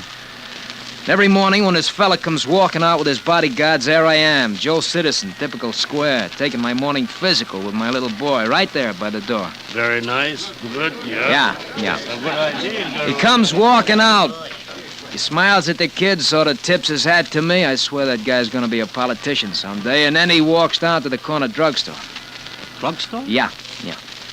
And the way I figured, everybody in City Hall is trying to tap his phone, so he uses the drugstore as public pay station. He goes inside, the 2 bodyguards keep out in the street. He stays in an average of 3 minutes, alone, see? Then he comes out, gets in a city limousine, and goes downtown. Very nice information, Albert. Now, how do you work it? He's very precise, this fella. Goes into the drugstore at 8:05 precisely every morning. The fellas who are handling the contract get there early. Bang the druggist with silencers, wait. He comes in. Guards are outside. He goes into the booth, they bang him, stroll out. You got 2.5 minutes to get away. The guns get left in the drugstore. That's good. Let's do it. Listen, Albert, I think it's a very compact and neat way to handle a contract, and I only wish I still had you working for me in your old capacity. Yeah. Incidentally, the guns I already arranged for. A pair of brand new untraceable government 45s. We lifted them out of a crate down at the federal warehouse. Yeah, it's perfect. Nice work, Albert. But I've been giving this entire matter a lot of thought during the past week. And really, I tell you honestly, I haven't slept. Now, please, gentlemen, I beg of you, a little consideration. All right. Burn! What I care. You wouldn't listen. No, that's better. Now, you know me. I got only your best interests at heart. And I have come to the conclusion that it is in all our best interests that this fella from the DA's office stays alive. Harry, what are you, buggy or something? This guy's got to go. All right, boys. You can just quiet down and listen to me. Yeah, Lucky. What do you say? I say Harry's right. The guy lives. You know, we got to look at this with the long view. We got to think of the syndicate. You and the syndicate can drop dead. Albert's got the perfect plan. Let's use it. Listen, Schultz, I want you to shut up. And now. Harry's right, and here's why. What can this DA investigate? Manhattan, nothing else. All right. So we're gonna let him. We got a nationwide business to take care of. We ain't gonna sacrifice that just so a couple of Times Square number runner can stare at the can. The syndicate come first. Yeah, but that fella, he's investigating pretty high up. He could even get some of we fellas in this room. No, Gura. No? Any lawyer will tell you they can't get an indictment unless they got a solid case. And they can't get a solid case unless they got 2 witnesses. And that is where we pass out the contracts. You mean, instead of taking this one fella, we're gonna have to take 10, maybe 20, huh? Yeah. And here's why. Take this fellow, and it becomes a federal case. It gets out of Manhattan, it gets out of hand. And you boys are from Chicago and Milwaukee and KC know what I mean. And you too, Dutch. You don't want this investigation is spreading all over in New Jersey. I'm sure Mr. Schultz is beginning to see the light. Now, let's take a vote. Anybody against the notion that we let the little fella go ahead with his investigation? Well, it seems a long way around the bond to have to kill all those witnesses instead of just one fella. We can get them before they start to be news. There's no problem in there. All right, I'm with you. Well, I'm not. Leaving us, Mr. Schultz? Yeah, I'm going back to Jersey where the air don't stink from chicken. I take it you don't like the way we operate. Look, Albert here comes up with the perfect contract, and you fancy pants are too chicken to carry it out. Well, listen, Lucky, Albert, Henry, Harry, all the rest of you. Maybe there's somebody in this world who ain't too chicken. That's just a little thought, gentlemen. Just a little thought.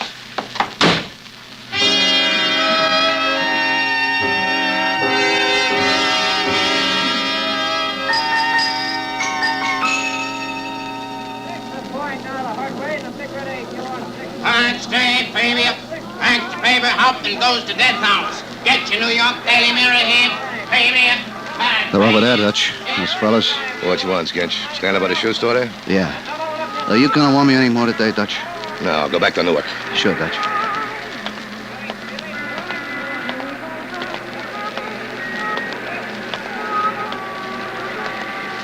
Hello, Mr. Schultz. You the fella? Yeah. Toy's the name. This here's my partner, Murray. You fellas want to make a little? Depends on the contract. That's an easy contract. I got it all figured out, so there'll be no problem. Who's the mark? Just a fella. I gotta know who. What's the matter? What's it to you, who? Just a job, that's all. It's no problem, Toy. Look, what is this? What's with you? A couple of sissies or something? You scared of a little job? I asked Inch to get me some fella who could handle a little contract. Look, you want to know who the fella is? All right, I'll tell you, I got nothing to hide. It's the new DA in New York. Come on, Murray. Wait a minute, where you gone? You got the wrong parties, Mr. Schultz. Haven't you heard? The DA lives. That's the word from the syndicate.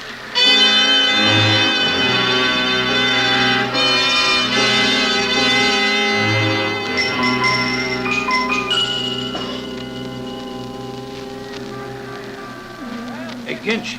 Hello, Flat. What happened to your arm? What's with the sling? Dutch. Oh. First the thumb, then the wrist, something he thought I said about his mother. He's an animal, that's what. Another year with Dutch, I'm gonna be in very bad condition. And you can't quit. That's right. You won't let me go. Bo quit, Dutch stuck an ice pick in his ear. Ginch, I don't know, maybe I'm crazy, but if I tell you something, would you tell Dutch? I wouldn't tell him if his hat was on fire. Certain parties is having a meeting tonight. 6 o'clock. Oh, that's one he really don't know about.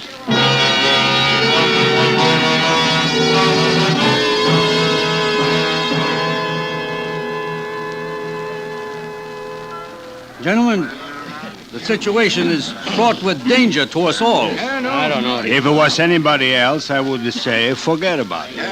It being the Dutchman, he's just screwy enough to follow through. My boys never lied to me. They say he's out shopping for a man to take the contract right now.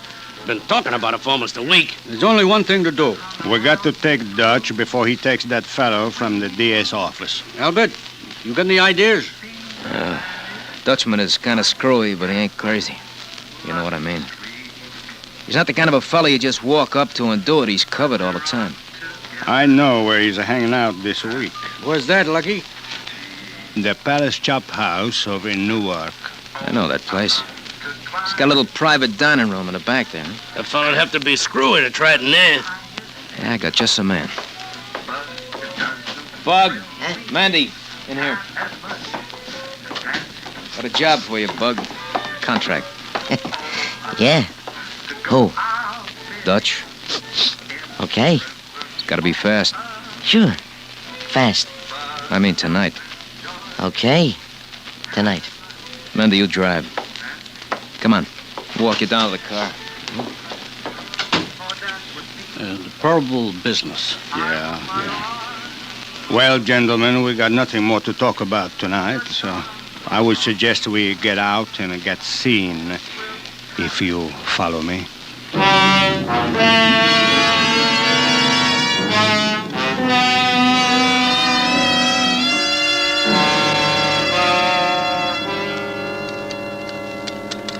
$483.11. 68.51. 17.39. 550 even. 137.45. Look, stop that creepy whistling, will you? I'll fix your whistle so it'll never blow again. All right, now. 775.15. That does it. What I'm gonna do to that Ginch when he gets back? I told him to go back to Newark. Where is he? Maybe he missed the train. Or something. Look at Berman. I need you around here to handle my books and keep my numbers business functioning. I don't like it. You should be talking all the time and whistling like a boy, like a schoolboy. Sorry, Mr. Schultz. I'm going to be in business for a long time, Berman. Remember that. You want to get rich? Stick with me. Yes, sir. I'm with you, Mr. Schultz. But keep your mouth shut, see? Tight shut. Now get those tallies added up. I'm going to wash my hands. Yeah, okay.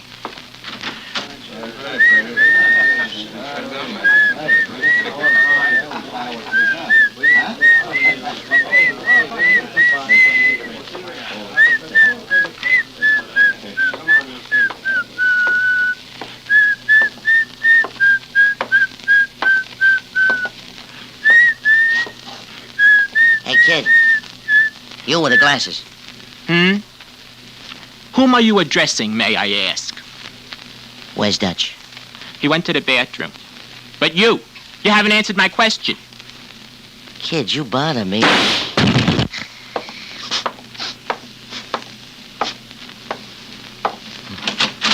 I'm sorry, it's busy. So am I.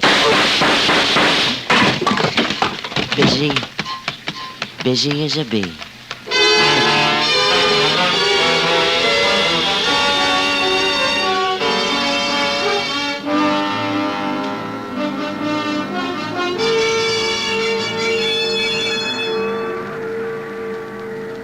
What do you say, Ginch, old boy? Ginch, old boy, was a hotsy totsy or was a hotsy totsy? Oh, it was a hotsy totsy, all right, flat old boy. Oh, boy, I sure let you talk, man. Staying in New York. Dutch is really gonna be sorry now. Ah, forget it. Come on. We'll go up to Lindy's. Have a couple of drinks, you standing around. Listen, Fry, I can't. I'm in so much trouble now. Hey, wait, what's that? Listen. Slain in gangland murder. Dutch Schultz gunned to death by mystery figure. Baby, I actually got the New York Journal American. Did you hear that? The Dutchman gets hit. Come on, let's buy a paper. Let's buy all the papers. Yeah, even the Times. Yeah, we'll take them up to Lindy's. And have a drink. And have a party. Hey, boy! Hey, newsboy!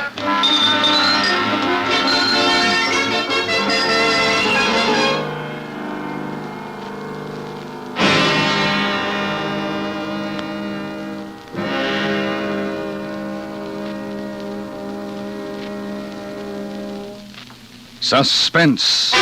Presented by Autolite. Tonight's star, Mr. Broderick Crawford. This is Harlow Wilcox again. Tomorrow, members of the American Trucking Association attending the annual convention in Los Angeles will see a new 3-cent stamp being issued by the Post Office Department. This stamp commemorates the 50th anniversary of the trucking industry. In the years since they first proved themselves as winning competitors over horse-drawn vehicles, trucks have become the backbone of our transportation system. Their versatility and dependability in war and peace and their economy of operation have made trucks the finest carrying vehicles any civilization has ever known. Today, over 9 million of these modern beasts of burden serve us in countless ways and give work to some 6 million Americans who make, drive, and service them. Autolite has been associated with this industry for 42 years and is privileged to salute the American Trucking Association on this important occasion.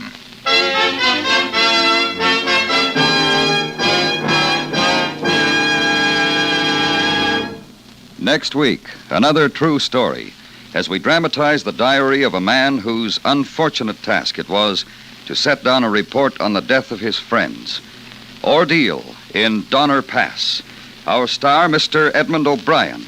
That's next week on Suspense.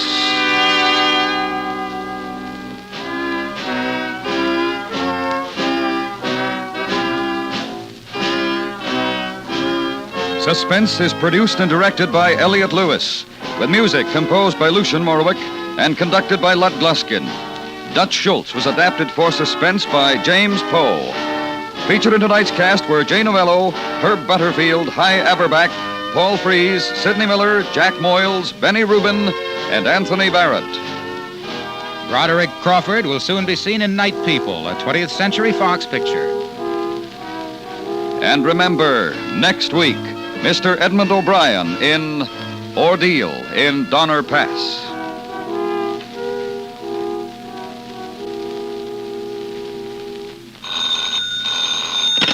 You can buy Autolite resistor or standard type spark plugs, Autolite electrical parts, and Autolite Stay Full batteries at your neighborhood Autolite dealers. Switch to Autolite. Good night.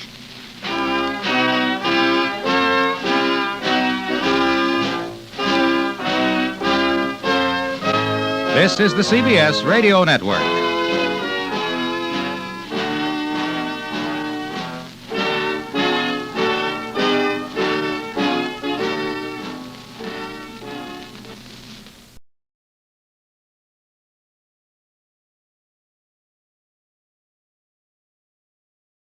In just a moment, Autolite presents Suspense with Edmund O'Brien and Ann Blythe. Say, Harlow. Hello, Hap. Let me see now. Autolite electrical parts are original factory parts.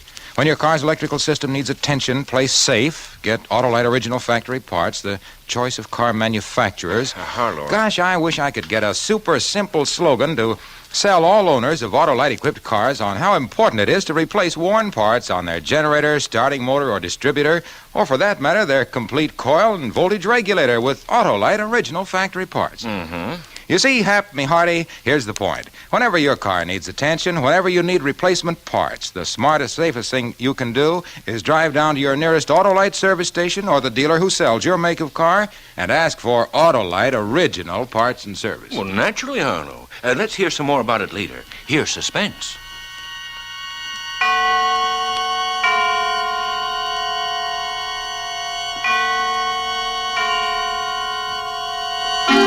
Suspense.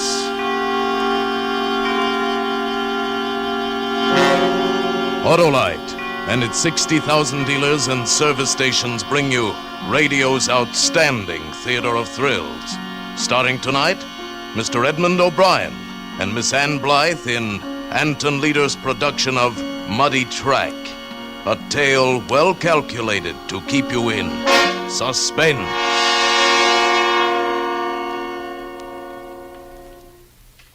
They say to me, "Don't be bitter, Harry."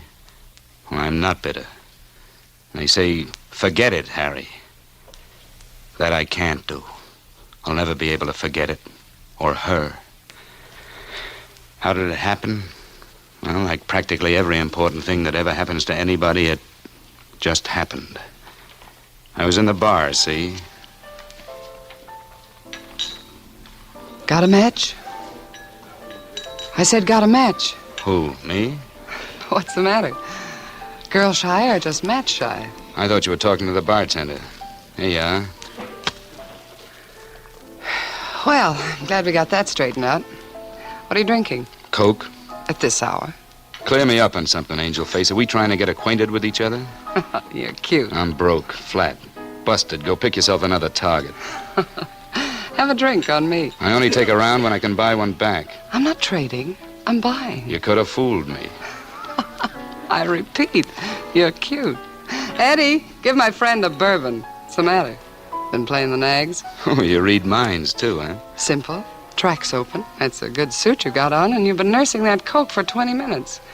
Besides, your racing form's showing. Oh, that's pretty good. How's my future look? Depends. What do you do for a living? I'm glad you waited for me, Brandy. Augie. I like you to wait for me. When you don't wait, it makes me unhappy. Now, there was a guy I wouldn't want to see unhappy. He was friendly, all right, but he was overdoing it. Everything about him was too set, too sharp. Clothes, manicure, even his eyes, like two blue marbles. But, Augie, you said you wouldn't be here till 10. So? Who's this guy? The name's Clark, Harry Clark. Brandy, go powder your nose. Okay, Augie, you don't have to get in an uproar. Always getting sore. What were you talking to Brandy about? No kidding. Is that her name? What were you talking about? Believe it or not, a job. Oh, so you're looking for a job. Where you from? Out of town. Tell me, you particular what you do? Why, what's the job? Answering the phone. That can't pay much. 5% of the take. What take? I'm Augie Persian. I run the books in this town, and I've got a new setup. For you, if you want it. Ah, a bookie, huh? It's a new one for me. Well, I don't know if... Say, why would you want to give me a job? You want the job or don't you? Well, since you put it that way, Persian, we're in business. Eddie, a couple of more drinks. What are you drinking? Bourbon? On second thought, I think I'll switch to brandy. Not a good idea. Brandy lovers die young. I'll take that chance. You've got a lot of nerve, ain't you? Yeah, and that's all I've got. I'm flat broke.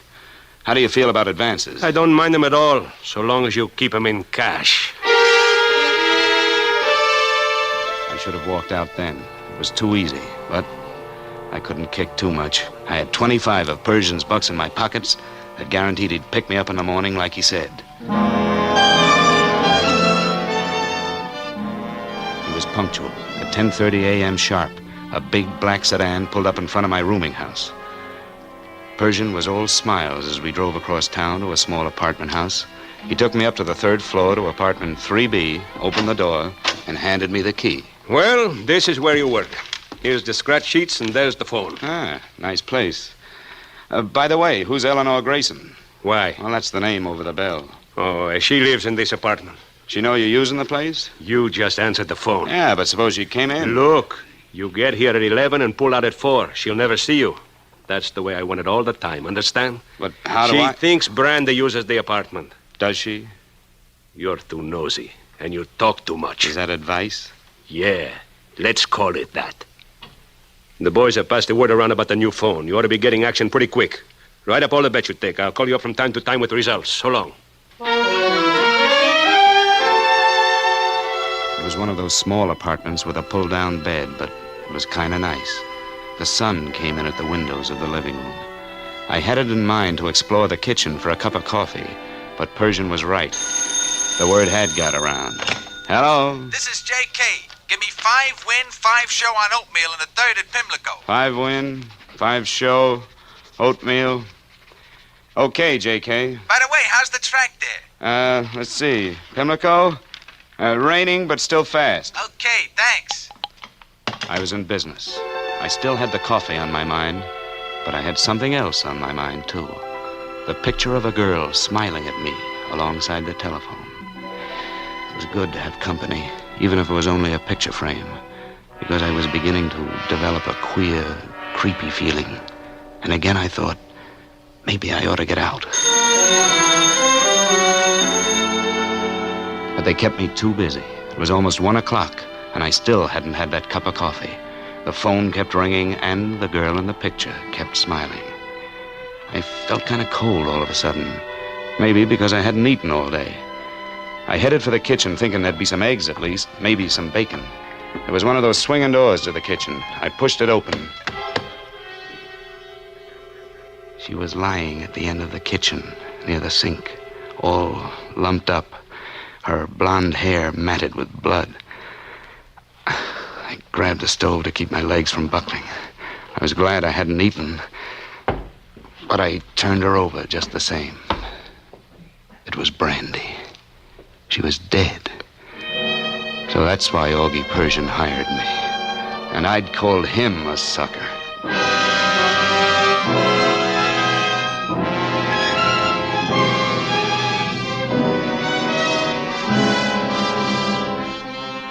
For Suspense, Autolite is bringing you Edmund O'Brien and Ann Blythe in radio's outstanding theater of thrills, Suspense.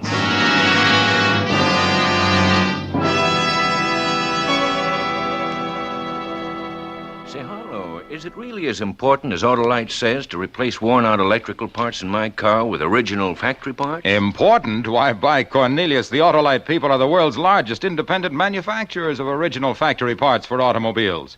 More than 10 million cars are equipped with Autolite parts. No. Think of it. Generators, distributors, coils, starting motors, spark plugs, batteries, and a whole host of other automotive parts are made by Autolite. And every one of those parts is precision designed by Autolite engineers who know cars better than old Dobbin knows his oats. Sure do. By Cornelius, your car will take to original factory parts like ducks take to water. And listen to this, Hap. That Autolite service. Authorized factory service, too? Yes, authorized factory service, too, Hap. Why, those skilled Autolite servicemen are factory trained to pamper, pet, putter, and pry till they get pinpoint perfection from every electrical unit in your car. Let me tell you, that combination of Autolite original factory parts plus Autolite authorized factory service is unbeatable, unmatchable, unexcellable. Tut, Harlow, it's time to become suspensable. And now, Autolite brings back to a Hollywood soundstage Mr. Edmund O'Brien as Harry and Miss Ann Blythe as Eleanor in Muddy Track, a tale well calculated to keep you in suspense.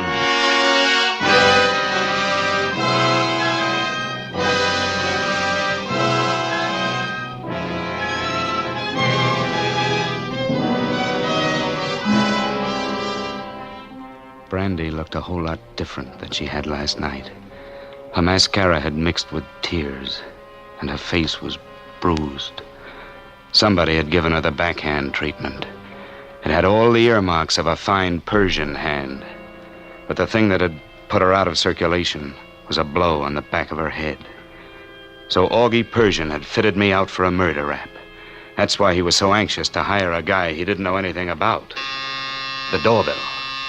What could that be? I looked around. I was 3 floors up, no fire escape, no back door.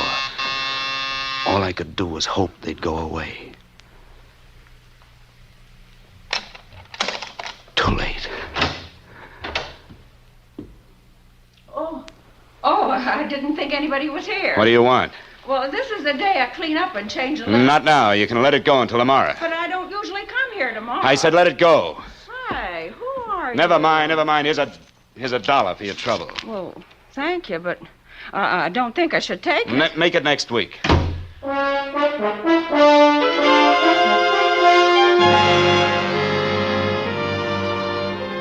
had to force myself to wait there till I could be sure she'd gone away to clean another apartment. Finally, I let myself out, carefully. It was good to get out on the street again. People, kids, and somewhere somebody laughed. If I hurried, I had a fair chance of getting out of town. I could keep out of Persian's way. I walked all the way to my rooming house when the thought hit me. Stopped me cold. Fingerprints. I'd left them all over the place. I started back on the double.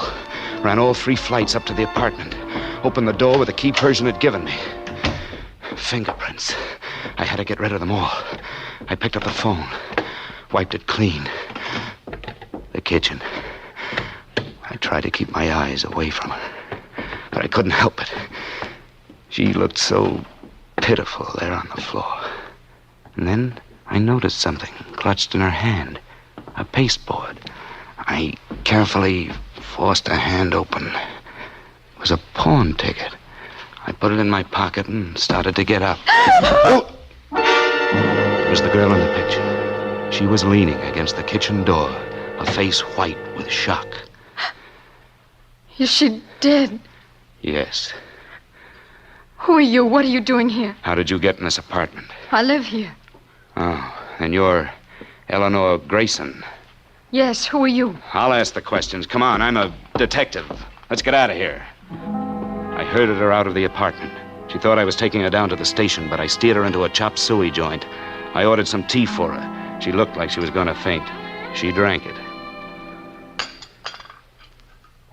Feel better? Oh, yes. Yes, thank you. I'm sorry to be such a bother. I guess it was quite a shock. No. No, not really. What do you mean? Brandy was a strange girl, always getting into trouble. Always getting mixed up with the wrong sort of men. You've known her long? All my life. We're from the same town. Came here together. Shared the apartment for a while. Uh-huh. She worked on the elevator next to mine in the Broadway building, but she hated it. And then one day a photographer rode in her car, and the next day she was a model. That's when she took the name of Brandy. Her real name is Evangeline. She had the face of a Madonna, but... I know. I met her.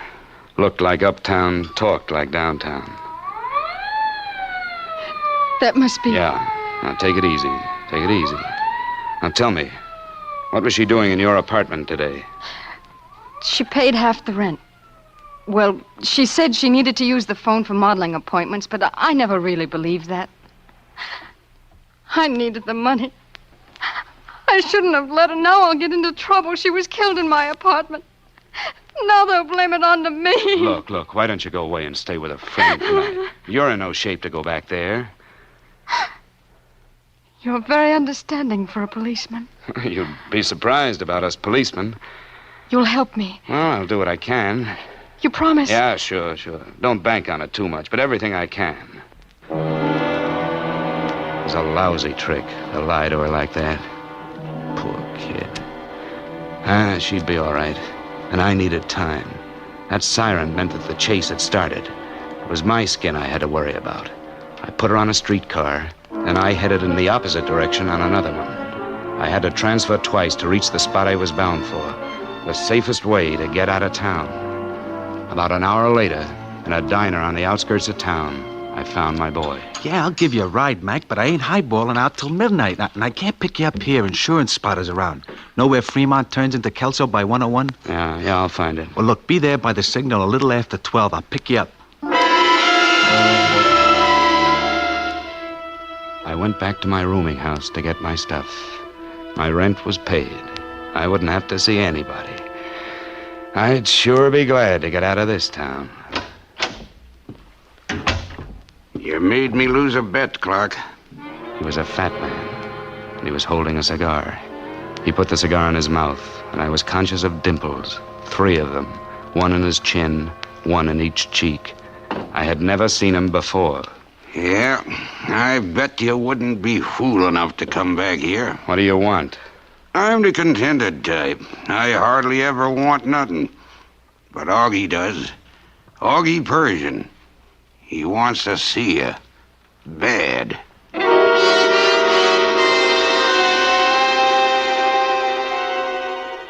I didn't say anything. I didn't have any words to argue with the gun he pressed against me as we went down the stairs. There was a car about halfway down the block, a big black sedan. I knew that once I got into that car, the chances were I wouldn't climb out again. So I made a run for it. Ducked into an alley. Don't be a sucker, Clark. I hid behind a bulge of a chimney. As he came around, I let him have it. Oh, right in the stomach. He went down like a paper sack filled with water. He just sat there and grinned, holding onto his belly, sucking in air like an asthmatic. I ran to the other end of the alley and rolled my first 7 when I hit a bus sign advertising beds at $50 a throw. This would be my hideout until 11:30, when I'd catch my truck ride. I hit the pillow, shut my eyes.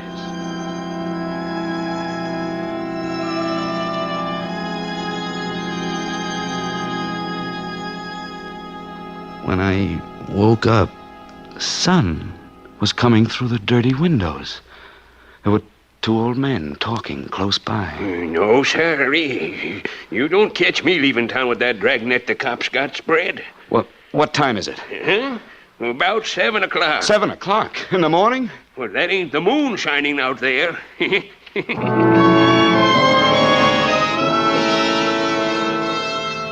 I'd lost my chance to get out of town. But what was worse, dragnet, he said. I had to find out. I dashed out onto the street to buy a paper, and then I discovered it. I was clean. Somebody in the flop house had rolled me. I didn't have a penny. And the newsboy hollering his head off about mysterious man sorting models killing. I couldn't afford to float around town with no dough. I couldn't afford the chance of ending up in a police lineup. And I certainly couldn't afford to let Persian get his hooks into me. There was only one other person I knew. I had to risk seeing her. I made my way to the center of town. I went through an arcade into the Broadway building and watched the elevators. She was running the second one from the right. I went up to the top floor on one of the others and got off and waited. When her car registered near the top and nobody was in the hall, I pressed the button to signal.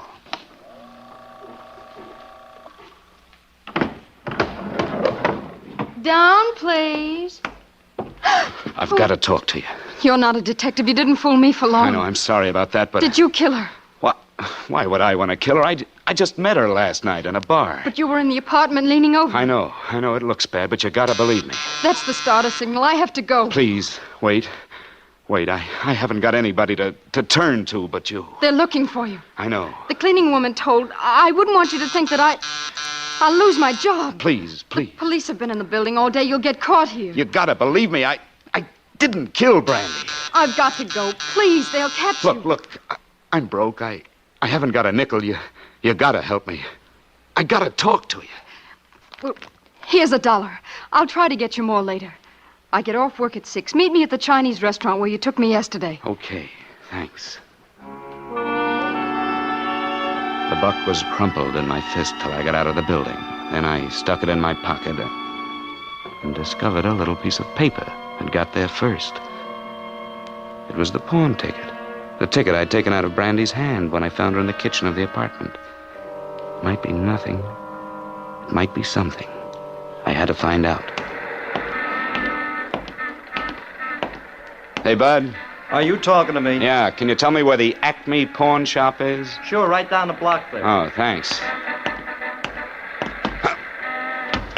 Hey, mister, not that way, the other way, the other way! I knew which way I was going, all right, because in front of that pawn shop, I'd seen a long black car, and sitting behind the wheel was Augie Persian.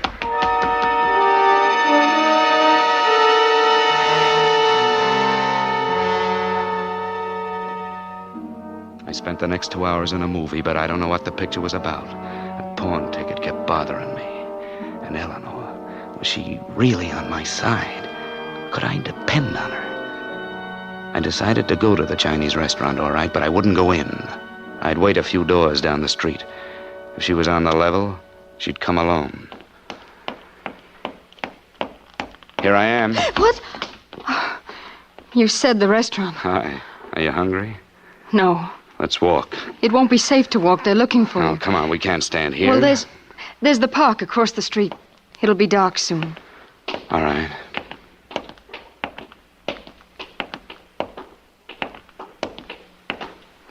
You look tired. I am. I'm dead.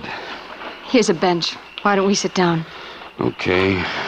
No, maybe it isn't such a good idea. Why not? Well, parks are full of cops snooping around. Maybe we'd better go, huh? No, let's stay. Here, sit down. Oh, it's nice here. Yeah. Quiet. No elevators, no noise, no people. Poor kid. I forgot. Isn't easy for you either, is it? I'm worried about you. What are you going to do? I don't know. If I only had something to go on. Wait a minute. There is something. I almost forgot it. What? The pawn ticket. Pawn ticket? Yeah, I found it in Brandy's hand. Let me see it. I got it right here. Kiss me. Huh? There's a policeman. He's coming this way. Hurry up and kiss me. I held her in a clinch until the cop's footsteps disappeared past us. Every nerve tight as a stretched tendon. And then, suddenly, the tightness was gone. And there was something else in its place. It had started out as just a prop kiss. Just a guy and a gal on a park bench. But that wasn't what it turned into. Eleanor? Oh, Harry. I didn't notice it before. You're beautiful. Oh, Harry. All day I've been running and running. Just now, 30 seconds ago, I started to slow up. I know. There isn't much time, Harry. Please let me see the pawn ticket. Sure, honey. Got it right here. What's the matter? That car down there. Where? Big black sedan. Look. See? Just stopped without lights. Persian's car. Persian? Yeah, but how did he know where I was? Harry, give me the pawn ticket. We gotta get away from here, Eleanor. Come on. No, wait. Come on, don't be silly. Come on, hurry. Stop! What are you doing with that gun? Never mind. Just hand over the pawn ticket. Why are you so anxious to have it? What's this all about? Don't ask questions. Just give me the ticket. All right, Eleanor. Put down the gun. Go ahead. I'll give it to you. No tricks now. Oh, of course not. No tricks. Oh!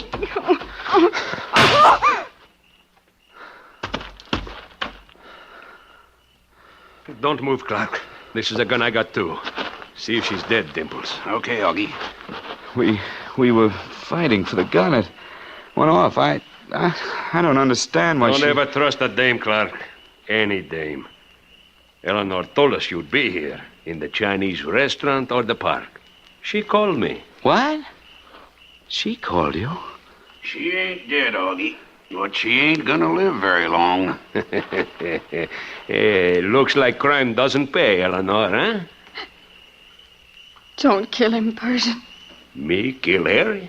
Oh, no, Eleanor. You were the target for tonight. Me? Yeah.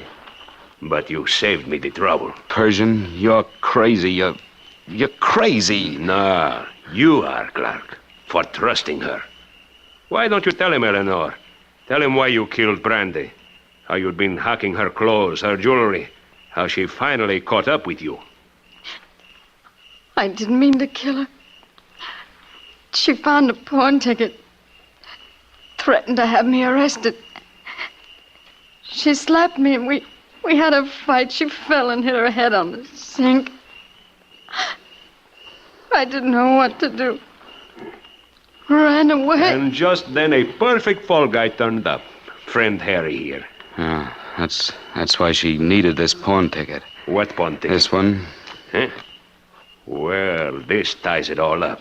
She had to have this. Even if I had fallen for her double cross and rubbed you out, this ticket would still point to her. Harry. What, Eleanor? Tell me.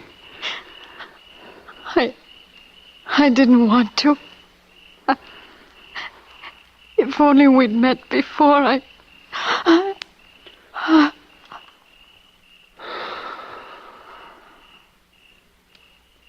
Well, that apartment is now available for new tenants. We better beat it, Augie. Yeah, come on, Harry. You know, I tried to catch up to you all day to give you protection. Oh, shut up. Yeah, I know, kid. I know. I had a girl, too. Leave me alone. Now, look, kid. Leave me alone. I said, shut up. Shut up.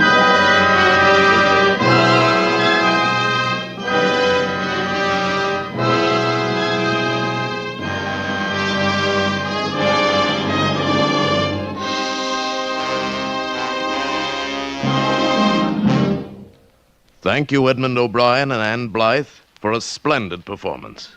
Mr. O'Brien and Miss Blythe will be back in just a moment. Hello. Where in the world do you get all those Autolite adjectives you throw around? Ah, those aren't adjectives. Those are facts. And the fact is, I, old Harlow, A for Autolite Wilcox, would give a mountain of money for a meaty, memorable motto to remind America's millions of owners of Autolite-equipped cars to accept no substitute for Autolite parts. For there is no substitute for Autolite parts. So, friends, if you want really reliable electrical parts and service, drive down to your nearest Autolite service station or the dealer who sells your make of car and ask for Autolite original factory parts and service. Tell him I sent you and you'll be taken care of extra pronto. Harlow, listen. Autolite? You'll find Autolite service stations listed in your classified telephone directory under Automotive Electrical Equipment. And remember, your Autolite electrical system is the lifeline of your car. Right, friends. And here's something else to remember. Autolite means spark plugs. Ignition engineered spark plugs. Autolite means batteries. Stay full batteries. Autolite means ignition systems. The lifeline of your car.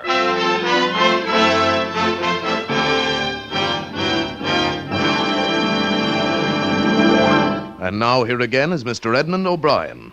I'd like to say for Ann Blythe and myself that it's been a pleasure to appear on Suspense tonight. That's right, Eddie. And next week we'll be listening to one of the most famous of all suspense shows, Agnes Moorehead in Sorry, Wrong Number. And that is really tops in Suspense. Anne Blythe appeared through the courtesy of Universal International and can now be seen in Mr. Peabody and the Mermaid, released by Universal International. Edmund O'Brien may soon be seen in Warner Brothers' Technicolor production Fighter Squadron. Tonight's suspense play was written by Bob Shelley and Buckley Angel, with music composed by Lucien Moraweck and conducted by Lud Gluskin. The entire production was under the direction of Anton M. Leader. In the coming weeks, Suspense will present such stars as Ronald Colman, Rosalind Russell, James Cagney, Margaret O'Brien, Claude Rains, and Peter Lorre. Make it a point to listen each Thursday to Suspense, radio's outstanding theater of thrills. And next Thursday, same time, hear Agnes Moorehead in... Sorry, wrong number. This is the Autolite Suspense Show. On this Armistice Day, Autolite is proud to join all America in a salute to the United States Marine Corps on its 173rd anniversary. Good night. Switch to Autolite. This is CBS, the Columbia Broadcasting System.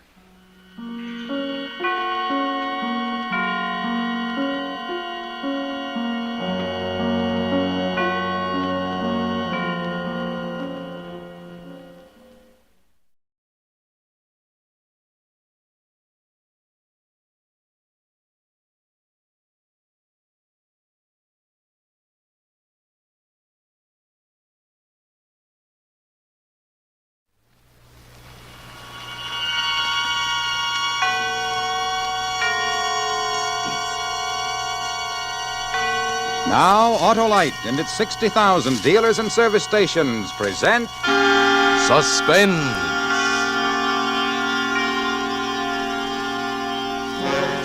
Tonight, Autolite brings you Edmund Gwenn in Murder in Black and White, a suspense play produced and directed by Anton M. Leader.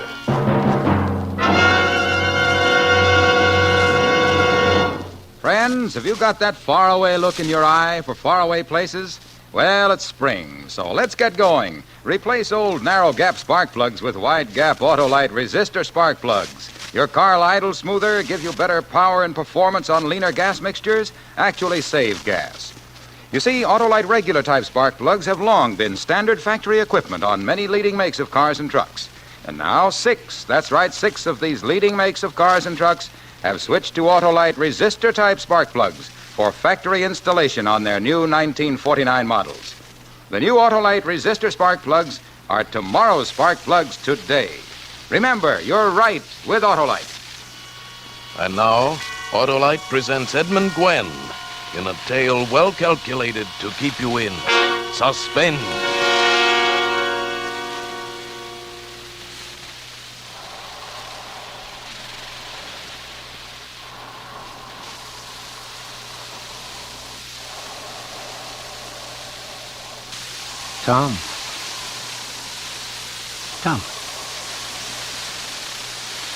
Tom.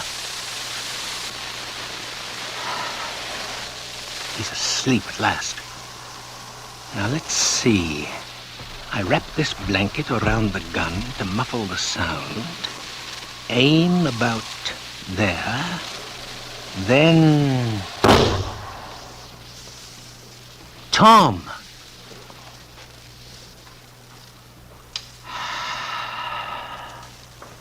Tom is dead. Now, my notebook. Tab A, preliminary procedure.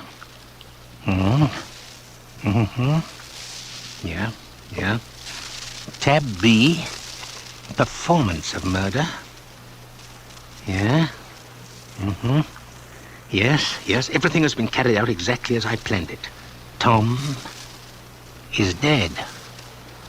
Now, 9:15. Good. Everything is working out right on schedule. Now, tab C. Procedure to follow murder. Yeah, here it is. Replace pistol in my left jacket pocket. Fold blanket across foot of bed, making sure that it's not still smoldering from the discharge of the gun. Using clean handkerchief from breast pocket, wipe soda dispenser and replace on sideboard. Then, pick up decanter and glasses, take them to the kitchen, Wash glasses. Dry them on handkerchief from breast pocket. Put them away. Holding with handkerchief. Yeah. Dry handkerchief with handkerchief. Return to Tom's room and restore it to sideboard. That's it, the decanter there. Replace handkerchief in breast pocket. Pull covers up a round body on the bed. Put on my hat. Take off my gloves. Put them in my left-hand pocket with gun. And place notebook in right-hand pocket. Remember, there is no hurry. No. Oh, now let me see. I believe I anticipated everything quite correctly. Oh, yes. Yes, the bedroom lights. I'll leave on the downstairs light, naturally. Yeah. Well, now 9:30. Thomasina and Clark can't possibly return before 11:30, and I doubt if they'll want to disturb Tom at that hour. No, I'll just stroll across town to my apartment house. People are quite accustomed to my taking a walk each evening after dinner. Then, the train at 11 o'clock for my usual weekly business trip to the city. I'll go directly upon arriving in the city in the morning to my usual hotel. And shortly after that, someone should notify me of Tom's death. Yes. I believe this has been a most satisfactory murder. Yes.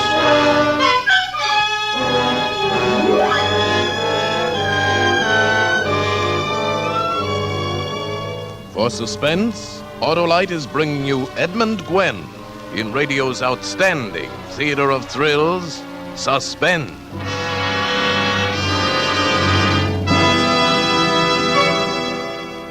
Hi there, Harlow. Say, what's that? That's my sound man. To make this commercial dramatic, we start with the deep, solemn tone of a gong. Sound man, I said gong. Oh, well, let's say it's a trainload of car owners rushing to get wide-gap Autolite resistor spark plugs. Because they know Autolite resistor spark plugs make an engine idle smoother, give better performance on leaner gas mixtures, actually save gas. Now, Hap, the sound of a happy engine idling more smoothly because it has wide-gap Autolite resistor spark plugs instead of old narrow-gap plugs. Hey, Harlow, that's a horse. Oh, that's sound, man. Well, all right, let's say that's folks who missed the train galloping to town to get Autolite resistor spark plugs. And next, the happy hoot of a hilarious horn. It sounds like a big celebration. Sure, that's the way folks feel once they install Autolite resistor spark plugs because their engines idle smoother, give better performance on leaner gas mixtures, actually save gas. Harlow, before your sound man loses his head, let's get back to Suspense.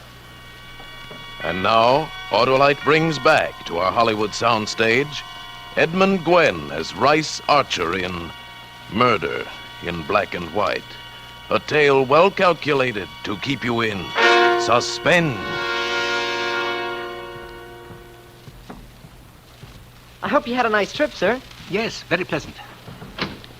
Here you are, sir. Ah, yes, my regular room. Put my luggage on the floor there. Yes, sir. Thank you, boy. This is for you. Oh, thanks. For nothing.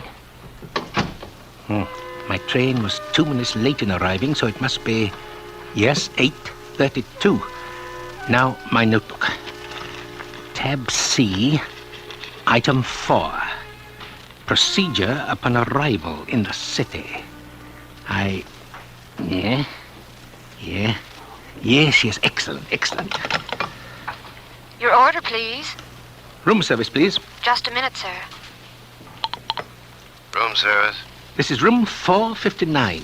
459, yes, sir. I'd like some grapefruit. Be sure that it's fresh. 2 eggs, boiled exactly 1 minute and a half. 3 slices of whole wheat toast. I'd like this toasted exactly 2 minutes on each side. Plenty of butter. A pot of coffee with a double order of cream. Yes, sir. Oh, yes. And would you send up at Times? And find out if there's an Amesville Gazette around, will you? Yes, sir. Let me see now. Undress, take a shower. Then shave and get dressed. Wear the blue shirt with matching tie. And by that time, breakfast should be served. Yes.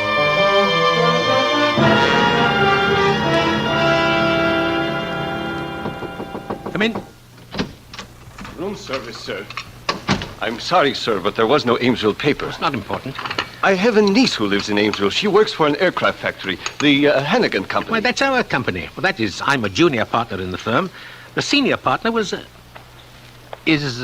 Tom Hannigan.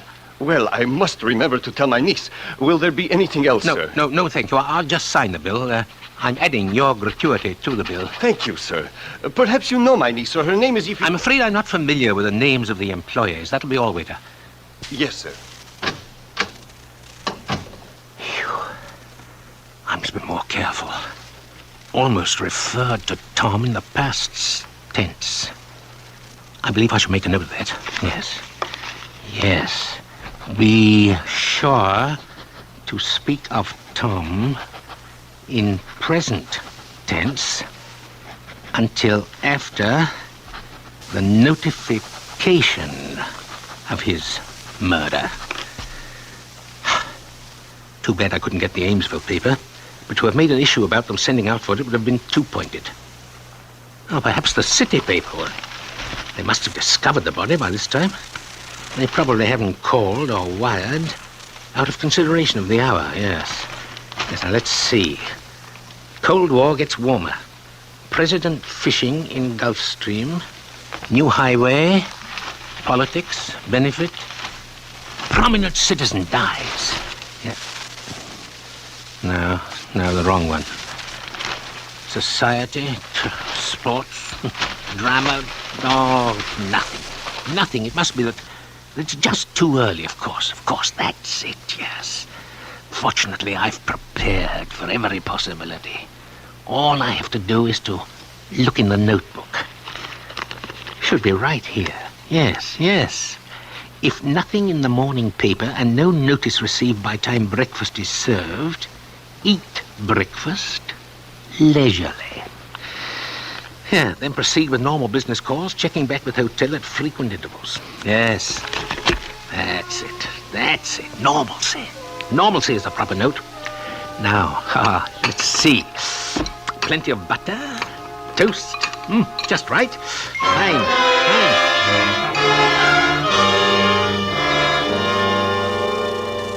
Well, Mr. Archer, I hope you didn't come in to tell me that the Hannigan Company can't deliver that order on time. Not at all. This is merely one of my courtesy calls. Tom and I like to keep our customers happy. Then all you have to do is to continue turning out precision parts as well as you have been. How is Tom? Tom is... he's fine.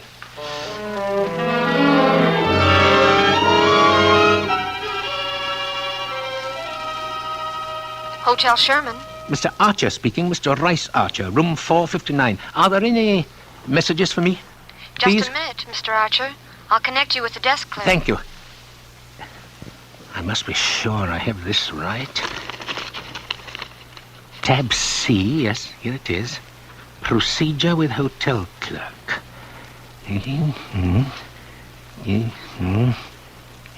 Good. Good, I have an answer for anything he may tell me. Yes. Desk clerk. Hello, desk clerk. This is Mr. Rice Archer, room 459. Any messages, please? Just a minute, Mr. Archer. Well, probably telephone. Mr. Archer? Yeah? There's nothing for you, Mr. Archer. Nothing? Not a thing. Thank you. Very much.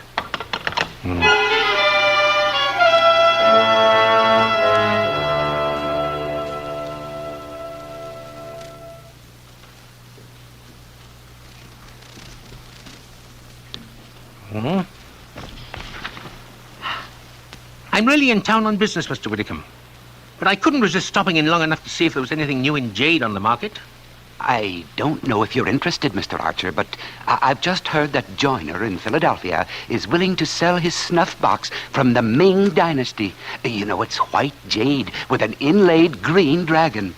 Joyner is asking $12,000. From the Ming Dynasty? Try to get it for me. All right, Mr. Archer. Business must be good, eh? Business is Excellent.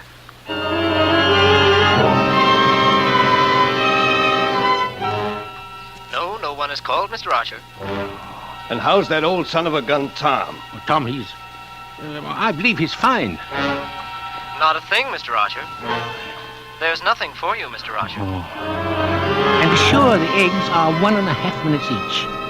3 slices of whole wheat toast, toasted 2 minutes on each side, plenty of butter, a double order of cream with a pot of coffee, and that'll be all. 24 hours since I arrived in the city and still no word. Well, there must have been some sort of slip-up at home, and in some manner perfectly plausible if one knew what it was. News of Tom's death has been delayed. Well, it doesn't mean anything except my plan of action must be held up until someone calls me. Oh, surely I'll hear sometime during the day.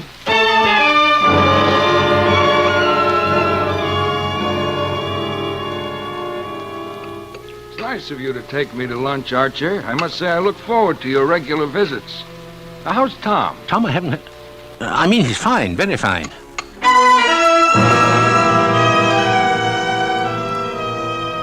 Well, Archer, you certainly know your restaurants. That was quite a dinner. Huh?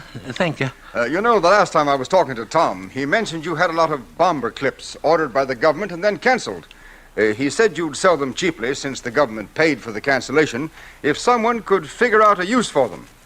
Well, I believe I've got an idea, and I'd like to know what you and Tom think. Tom? Why, Tom's fine.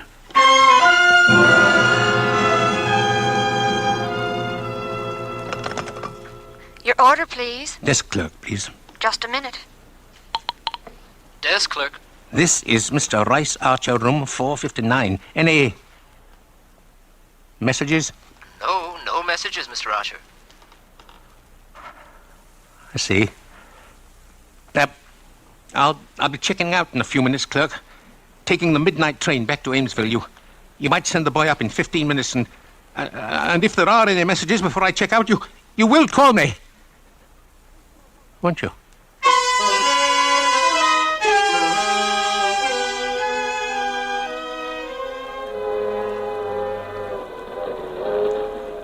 Two days away from home and not a word from anyone.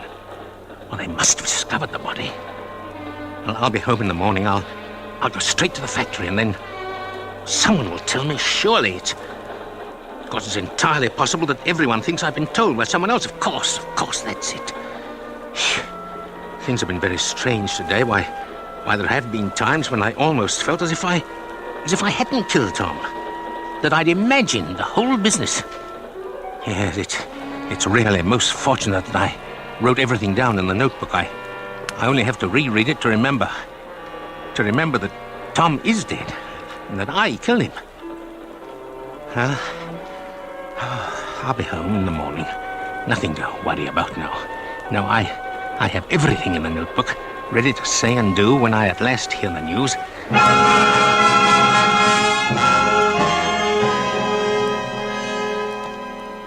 Morning. Good morning, Mr. Archer. Good morning. Good morning, sir.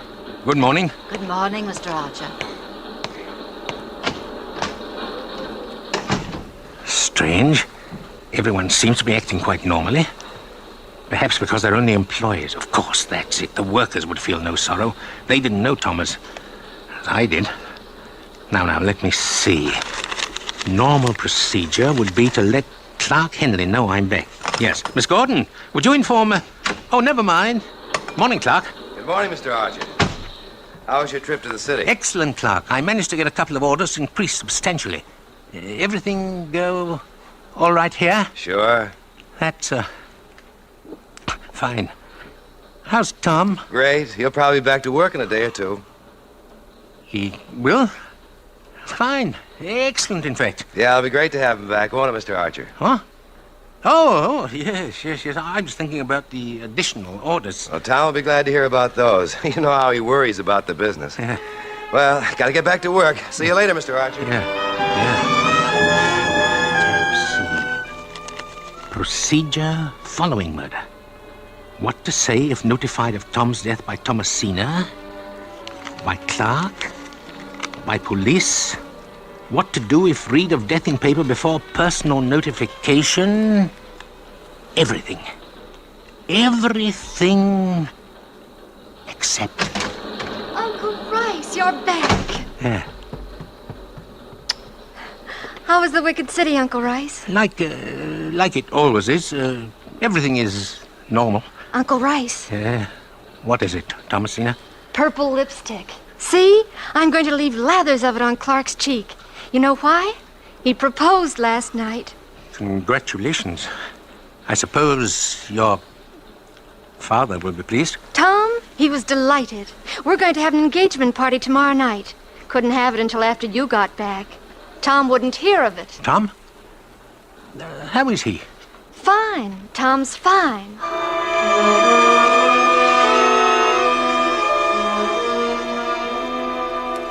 Mr. Archer, I'm going home early. I'm not feeling too well, and tomorrow's a big day. But I'm taking some work home with me. Yes, of course. I suppose you'll be going over tonight to tell Tom about the new orders. Tom? Oh, yes, that might be a good idea. You'll be tickled to death to hear about him. You know Tom. Yeah.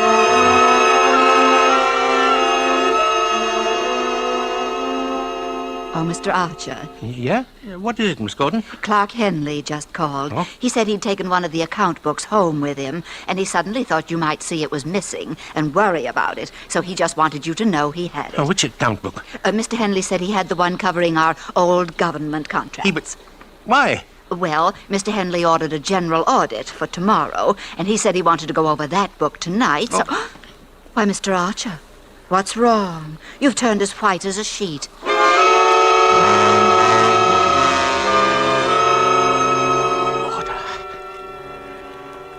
Order and control. Those are the important things. There must be a logical explanation why they haven't told me about Tom, why Clark has ordered an audit, and why he's looking into our government contracts. Everything is in my notebook. Yes. Here it is. Plan for killing Tom Hannigan. Reasons why murder is necessary. The government contracts. Yes. Yes, it was so easy when the war was over and everything was being cleaned up to make the government pay twice for the orders. Just a few little changes in the books and that money was mine. It wasn't like taking the money from Tom or our regular customers. And it wasn't as if I was spending the money foolishly. No, it was spent on my jade collection. But Tom might have misunderstood. He might have called it stealing, and I would have been put in jail. You know, I wouldn't have had my jade. No. When Tom was ill, he started thinking about the government orders. Yeah. Maybe Clark Henley put him up to it. He... Yes. I didn't think of that. All I knew was that I could let Tom live and lose all that was dear to me, which was unthinkable, or I could kill Tom and keep everything. Yeah, now I did put Tom to sleep, and I did shoot him. And here, Tom's daughter, who loved him, giggles about her purple lipstick. Oh, it's unseemly. I'll demand that she... No. Order and control. Now, what would be the normal procedure? Yes, of course.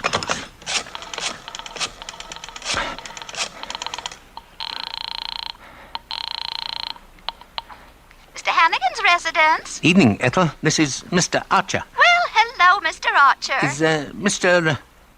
Hannigan there? Yes, sir. Eh? You want to talk to him? Yeah, please. Just a minute. Hey, Mr. Tom! Mr. Tom! Well, I guess he's sleeping, Mr. Archer. But I'll tell him you called. He ain't feeling so good this afternoon. Well, what seems to be trouble? Oh, he must have ate something. Huh? Something that didn't set right. He's got kind of an ache-like. Kind of a pain. Oh, you might call it heartburn. Oh, too bad. Bye. Clark. Thomasina. Now, the housekeeper. Heartburn. Doesn't anyone know that Tom's dead except me? I can't be the only one. I've got to tell. No. Order. And control, yes. Yes, I've got to think this out. I... Now, look here, I know that Tommy's dead. I saw him die. But Clark and Thomasina announced their engagement, plan a party. Clark Thomasina would do anything, he says. Clark ordered an audit of the books for tomorrow. Clark took home the book of government accounts, the book I had to alter. Clark! That's it. An interfering pipsqueak. I'll fire him. Right now. No. No. Better think it out. Think it out. Order. Control. Yes. That's a better idea. Now, I shot Tom. I know I did. Because I wasn't sure I could stab him. A human being as a human being's frailties. Tom was my friend, had been for 20 years. It was just unthinkable that I could take a knife and stab him. I couldn't do a thing like that to a man who was my friend. No, that's why I shot him. But I can't stab young Clark Henley. Impudent, interfering Clark Henley. Pierce him like a child's balloon. He's home now, looking for the mistake that'll catch me. My notebook. We'll take a new page for this. Yes. Plan for killing Clark Henley.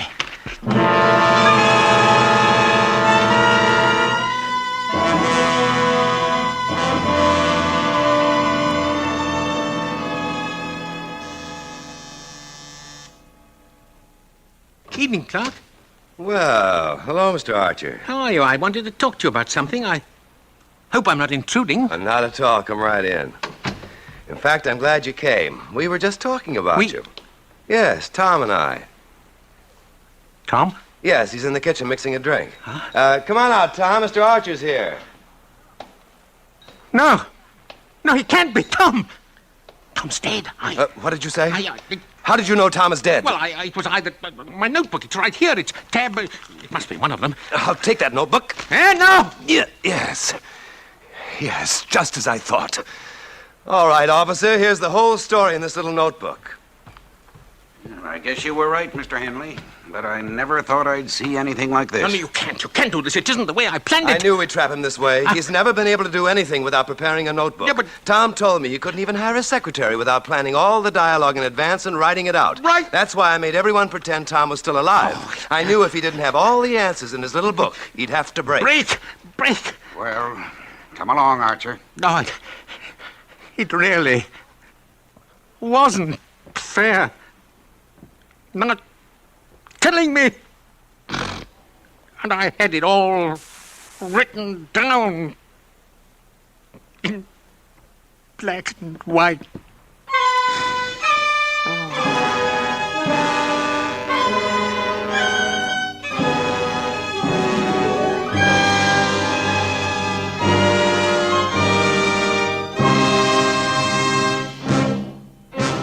Thank you, Edmund Gwen. Friends, Autolite resistor spark plugs are ignition engineered by Autolite, which makes over 400 products for trucks, cars, airplanes, and boats in 28 Autolite plants from coast to coast. Yes, sir, and Autolite also makes complete electrical systems for many makes of America's finest cars. Spark plugs, batteries, generators, starting motors, coils, distributors. All engineered to fit together perfectly, work together perfectly, because they're a perfect team. So, folks, don't accept electrical parts that are supposed to be as good. Ask for and insist on Autolite original factory parts at your neighborhood service station, car dealer, garage, or repair shop. Remember, you're always right with Autolite.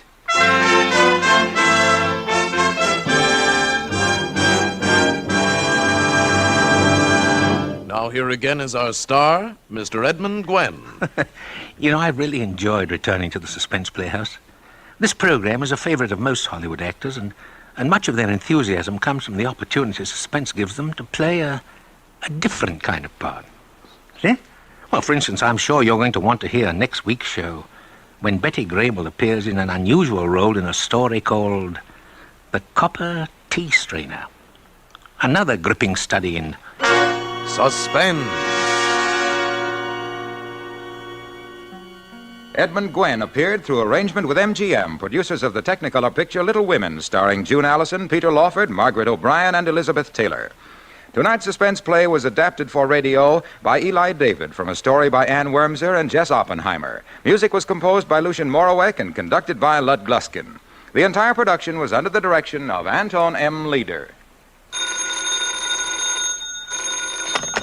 You can buy Autolite resistor spark plugs, Autolite stay-full batteries, Autolite electrical parts at your neighborhood Autolite dealers. Switch to Autolite. Good night.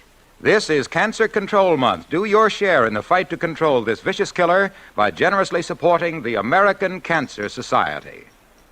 This is CBS, the Columbia Broadcasting System.